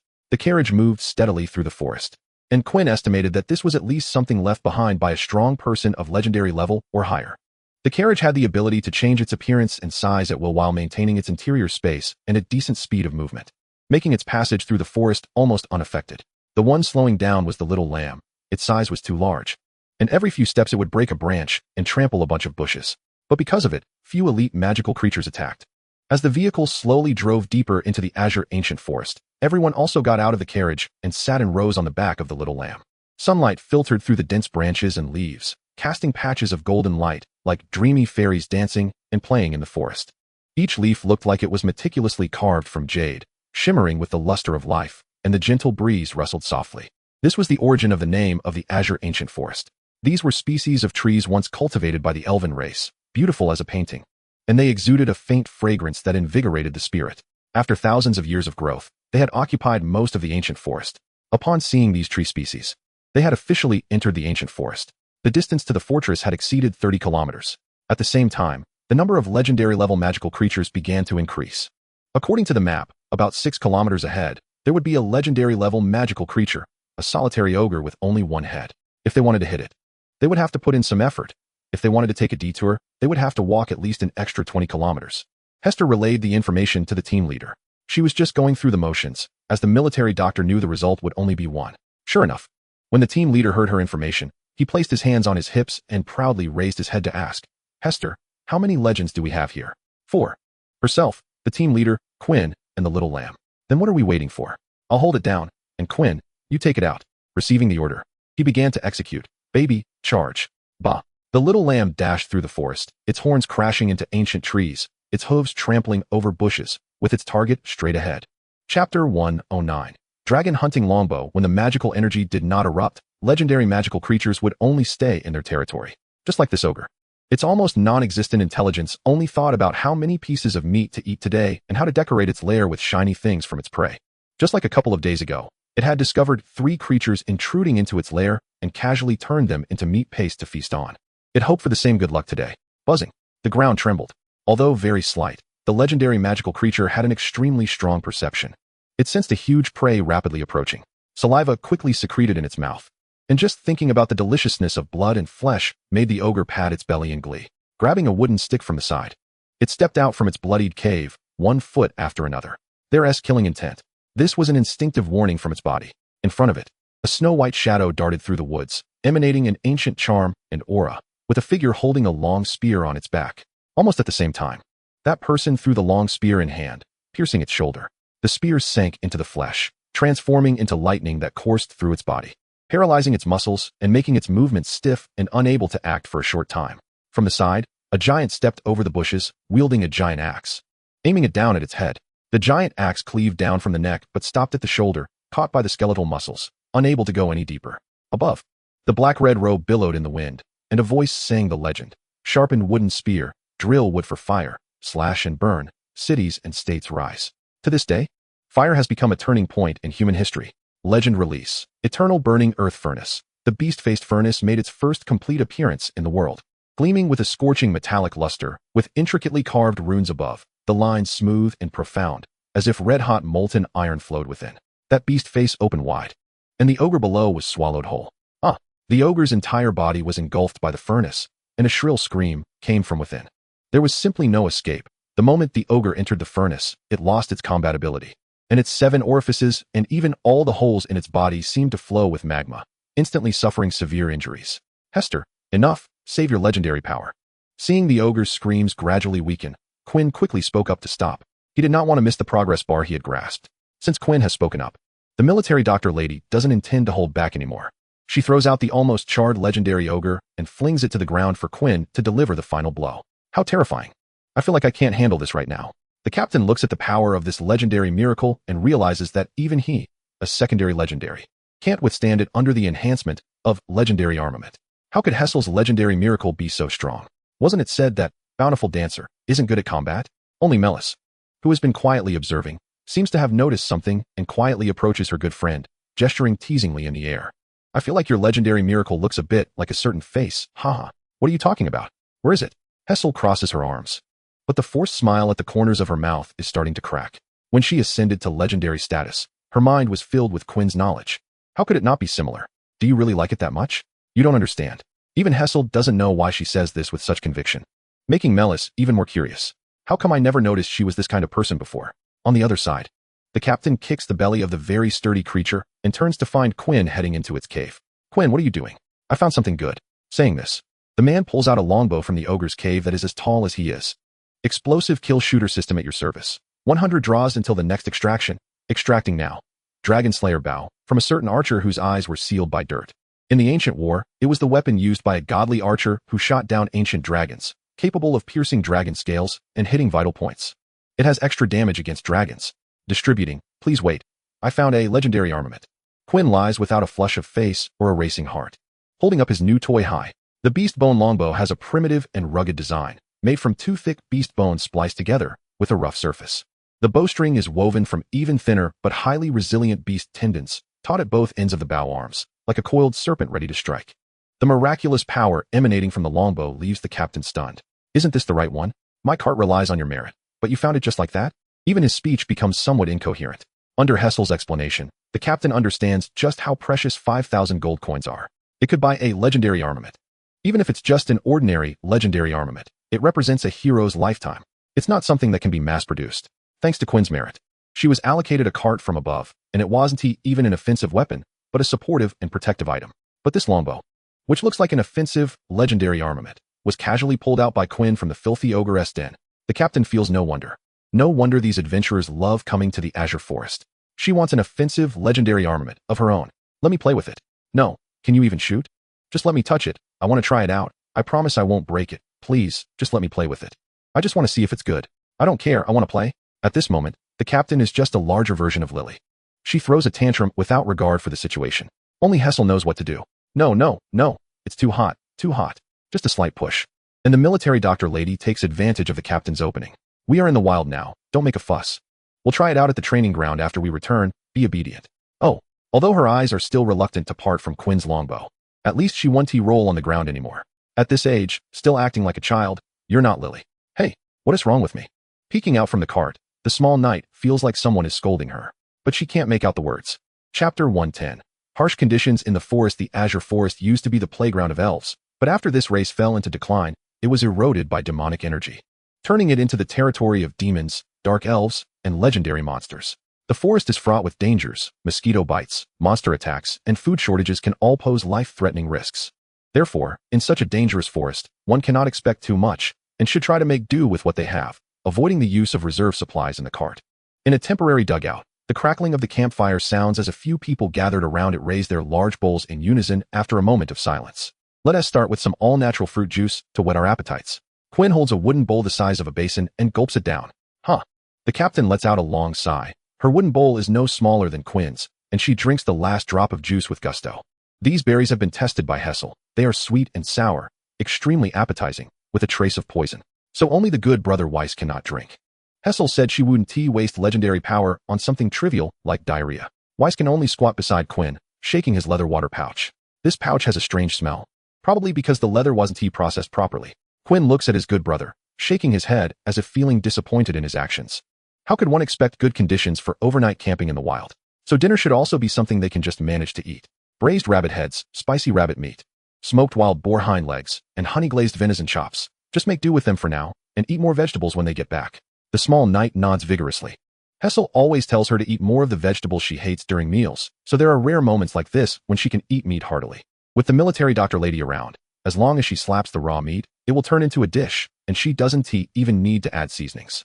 She can replace them directly with legendary power, even purifying the magical energy within. However, the trace poison is difficult to remove. Symptoms similar to food poisoning can only be treated when they occur and cannot be altered before consumption. Therefore, good brother Weiss can only gnaw on dry rations for now. Weiss munches, enviously saying, "You can eat healthy food. I can only eat this junk food. Go die." A delicate little fist hits Quinn's chin. The result is that the good brother almost sprains his wrist. Under Hessel's gaze that says, "I won't help you treat the injury you caused yourself," Weiss sulks in a corner, gnawing on white bread. "Weiss, don't be sad. I still have some candy. I can share one with you. Thank you." In this indifferent team, perhaps only the small knight Lily can bring solace to her heart. Indeed, people are compared against each other. Soon, good brother Weiss sees Lily pulling out a piece of candy from her pocket with sauce-covered hands. "If you want to kill me, just say it." Although he really wanted to say something, after seeing Lily's sincere eyes, Weiss turned all his words into a simple, "I don't really like eating candy. You can keep it for yourself." "Really? Weiss, you're so nice," Lily replied with a grin. Sitting on the other side, Hester, who was eating roasted meat in small bites, saw Lily's armor covered in sauce and sighed, saying helplessly, "Lily, you've gotten your pockets dirty again. What's the big deal? It's almost bath time anyway." The guards and the commander had a simple bathing method. As long as Hester cast a cleaning spell on them, it was enough. For many years, this had been the case. They only had memories of bathing when they were young. Since growing up, they had been taken care of by the military doctor. After casting the cleaning spell on each of them, Hester, like a mother hen herding her chicks back to the coop, pushed them into the carriage. Originally, this meal was supposed to be eaten inside the carriage. It was mainly because the commander wanted to experience the feeling of camping that they started a fire outside to create some atmosphere. "Get down here. I have some research questions to ask you." Hester only allowed Quinn to stay and dragged him outside the carriage. Seeing this, the commander was also a bit curious. What questions can't be asked inside the carriage? The space inside is so big, they could find a corner to communicate, so why insist on talking outside? Mela scoffed and saw through her best friend's thoughts. It might be related to childbirth. That's impossible. The fertile dancer must dedicate her life to the deity and is not allowed to have a marriage ceremony. The commander still didn't understand. This position is not allowed to perform marriage ceremonies with mortals. The reason is that the goddess longs for pure and primitive reproduction, and does not allow other attributes to interfere, with marriage being one of them. However, discussing obstetrics is perfectly fine. Sure enough, Hester was the most diligent. Even when coming out to play, She thought about research and would soon catch up with me to obtain the second legendary item. Melis raised an eyebrow and smiled, not continuing the conversation. She didn't expect her best friend to have such a strong urge that she couldn't resist for a whole day. The next morning, the team was still 20 kilometers away from the area where the legendary wyverns were located. The quality of the legendary monsters around them had also increased, with some able to withstand one of Hester's powerful attacks without dying. Although they were heavily injured and unable to fight, it proved their strong defense. The beast-faced furnace had characteristics like high temperature, burning, forging, sealing, and cage. Without the mutual counteraction of legendary power, for these legendary monsters relying solely on their physical bodies, it was a complete mismatch. With no means of resistance, they could only rely on their bodies to endure. In the end, it was Quinn who delivered the final blow.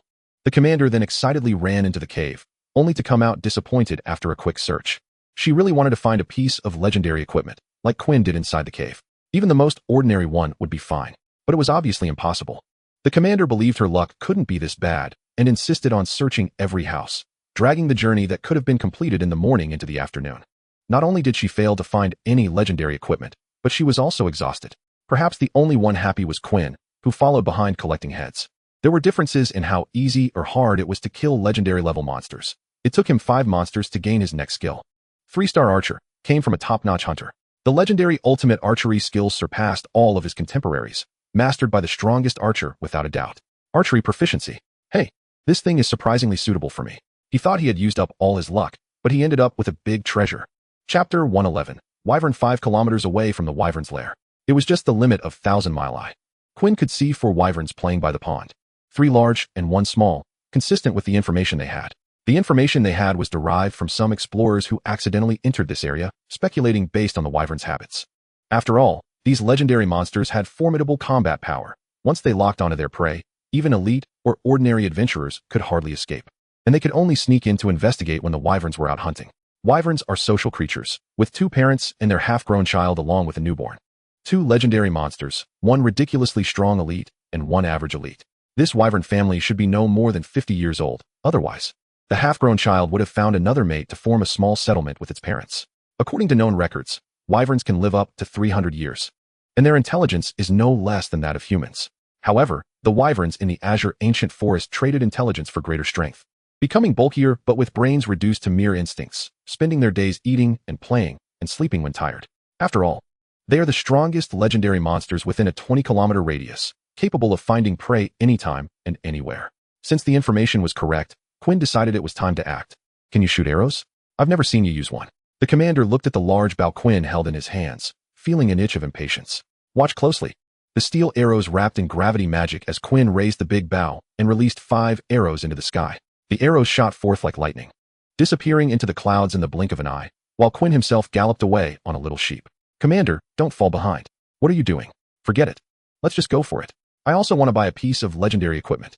Although she didn't know why Quinn was wasting legendary power for no reason. Considering there were only 2 legends on the other side, the commander also rushed out without hesitation. 5 kilometers was merely a matter of minutes for legendary beings. As usual, Quinn launched a frontal assault, while the commander circled around from the side, and Hester flew above, blocking the enemy's escape route. They crashed through ancient trees, crushed stubborn rocks, and ignored countless branches scratching against their bodies. The iron hooves stomped heavily on the ground as they leaped into the air, already closing the final distance with a single bound, crossing 100 meters. Legendary liberation, wingless ceratops, following the will of the gods, pursuing the ancient glory. Physique, bones, wild growth. In midair, the little sheep transformed into a monster with a dragon's head and claws, pouncing towards the wyverns by the pond. But clearly, the wyverns had already heard their movements. The male wyvern roared and charged forward, bracing itself against the 2 dragon claws. Wyverns are descendants of ancient dragons, and so are ceratops. Or rather, another name is earth dragon. Wyverns, earth dragons, sea dragons. All are descendants of ancient dragons from ancient times, whose powers have degraded due to mutations. Wyverns possess the wings and scales of ancient dragons. Ceratops have the horns and claws of ancient dragons. And sea dragons have the bones and blood of ancient dragons. In the age when ancient dragons vanished, these 3 had become the species closest to the concept of dragon. The horned dragon form of the little sheep leans towards the enhancement of the dragon horns on its head. If it were to compete in limb strength, it might be slightly inferior to the flying dragon under the enhancement of demonic energy. So, Quinn took action. The long knife, which was slightly taller than him, automatically flew into his palm under the influence of gravity and was then gripped tightly. With a shout, he swung down the attack imbued with gravity magic, striking the neck of the flying dragon and smashing its scales. That's right, not slicing, but smashing. The gravity magic technique had no fancy cutting. It was only the most primitive and brutal downward smash.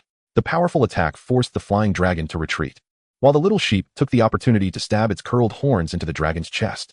Seeing her partner being besieged by two legendary heroes, the female flying dragon let out a scream and flapped her wings to charge in, wanting to help her mate, but the captain and Hessel had already arrived. The armored giant stepped forward, turned its waist, and threw a punch. It struck the flying dragon's head, forcing it to change direction. On the other side, Hessel was ready to summon the furnace, sending out a roll of black cloth, intending to bind the opponent. This is the power mastered by the followers of the goddess of women. Holy body-long scarf. This is a robe of a certain saint. Also a replica of the first piece of woven cloth in human civilization, possessing extremely powerful binding abilities. The flying dragon's body is light and fast, without binding. Hessel did not dare to casually expend her legendary power, but she clearly underestimated the power of the flying dragon enhanced by demonic energy. It merely twisted its body slightly and tore apart her miracle. With a flap of its wingspan exceeded 10 meters, adorned with dizzying demonic patterns. Acidic saliva continuously dripping from its mouth, looking particularly terrifying. Analyze. Have Hessel control her power and find the opportunity for a fatal strike. Another punch slammed into the flying dragon's head, but the fierce dragon head did not dodge. Instead, it opened its mouth wide and bit down on the fist, while its claws also pounced on the captain, pressing down the heavy armor. Analyze. Extraordinary royal majesty is needed. Please have Hessel bring it to me quickly. Yes. Without further ado, Hessel waved her robe again and flew into the distance.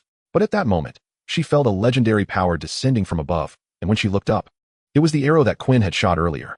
Piercing through the clouds, it streaked across the sky like a meteor shower, directly colliding with the demonized flying dragon cornered by one man and one sheep.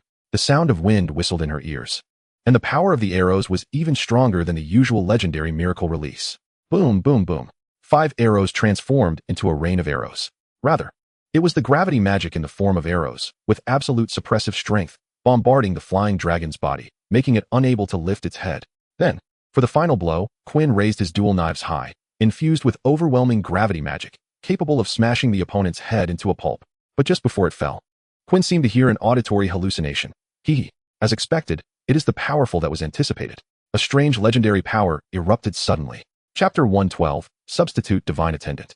What is this? In your terms, it should be called a permanent type of legend, which serves to absorb divine power, protect oneself, and can also choose to release divine power. That flying dragon pinned down by the big sheep actually spoke human words while overturning the legendary released big sheep. Even the strike from Quinn was dodged, showcasing extremely skilled combat techniques. The wounds destroyed by the arrows healed rapidly, visibly renewing its scales, and its entire body was enveloped by an invisible aura, repelling any power that did not belong to it.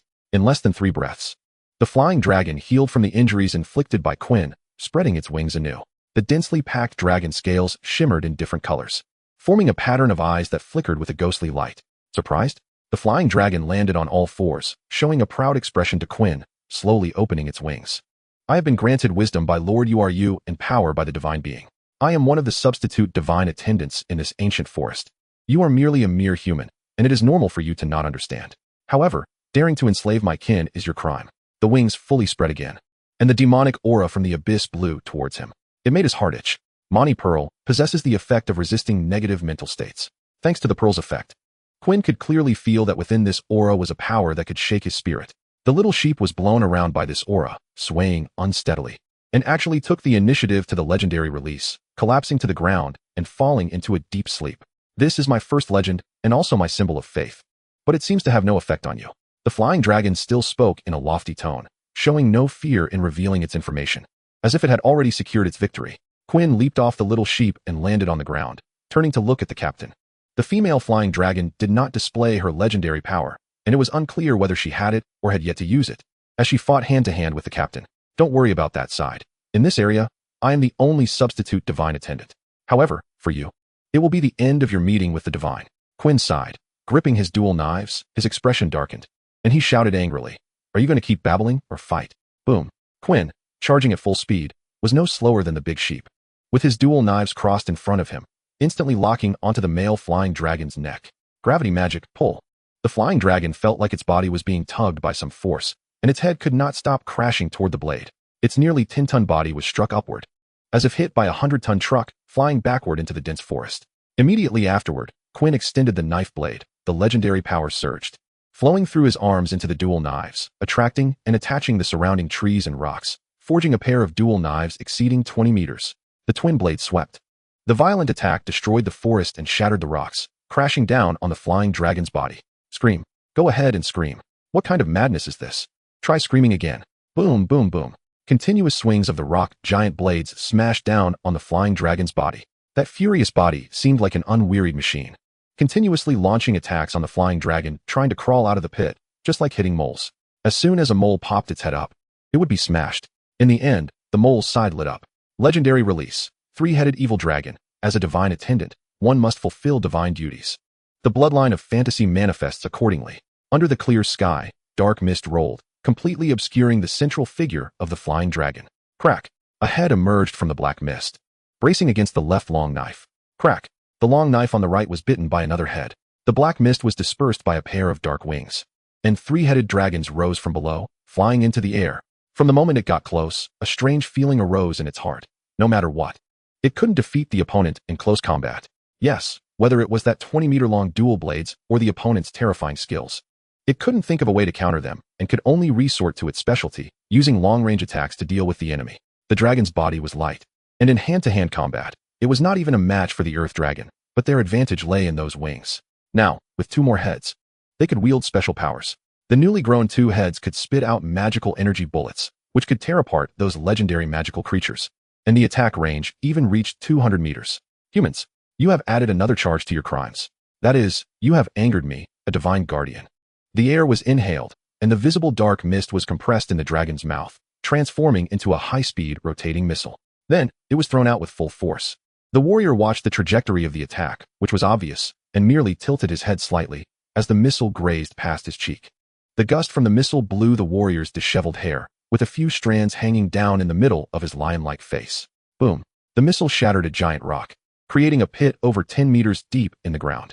The shockwave from the explosion spread, and a stronger wind came from behind Quinn. But he paid no attention to it. He simply gripped his dual blades. There were no arrows in his hands. The arrows shot earlier were made by Hessel. Now that Hessel was not by his side, he had only one path left.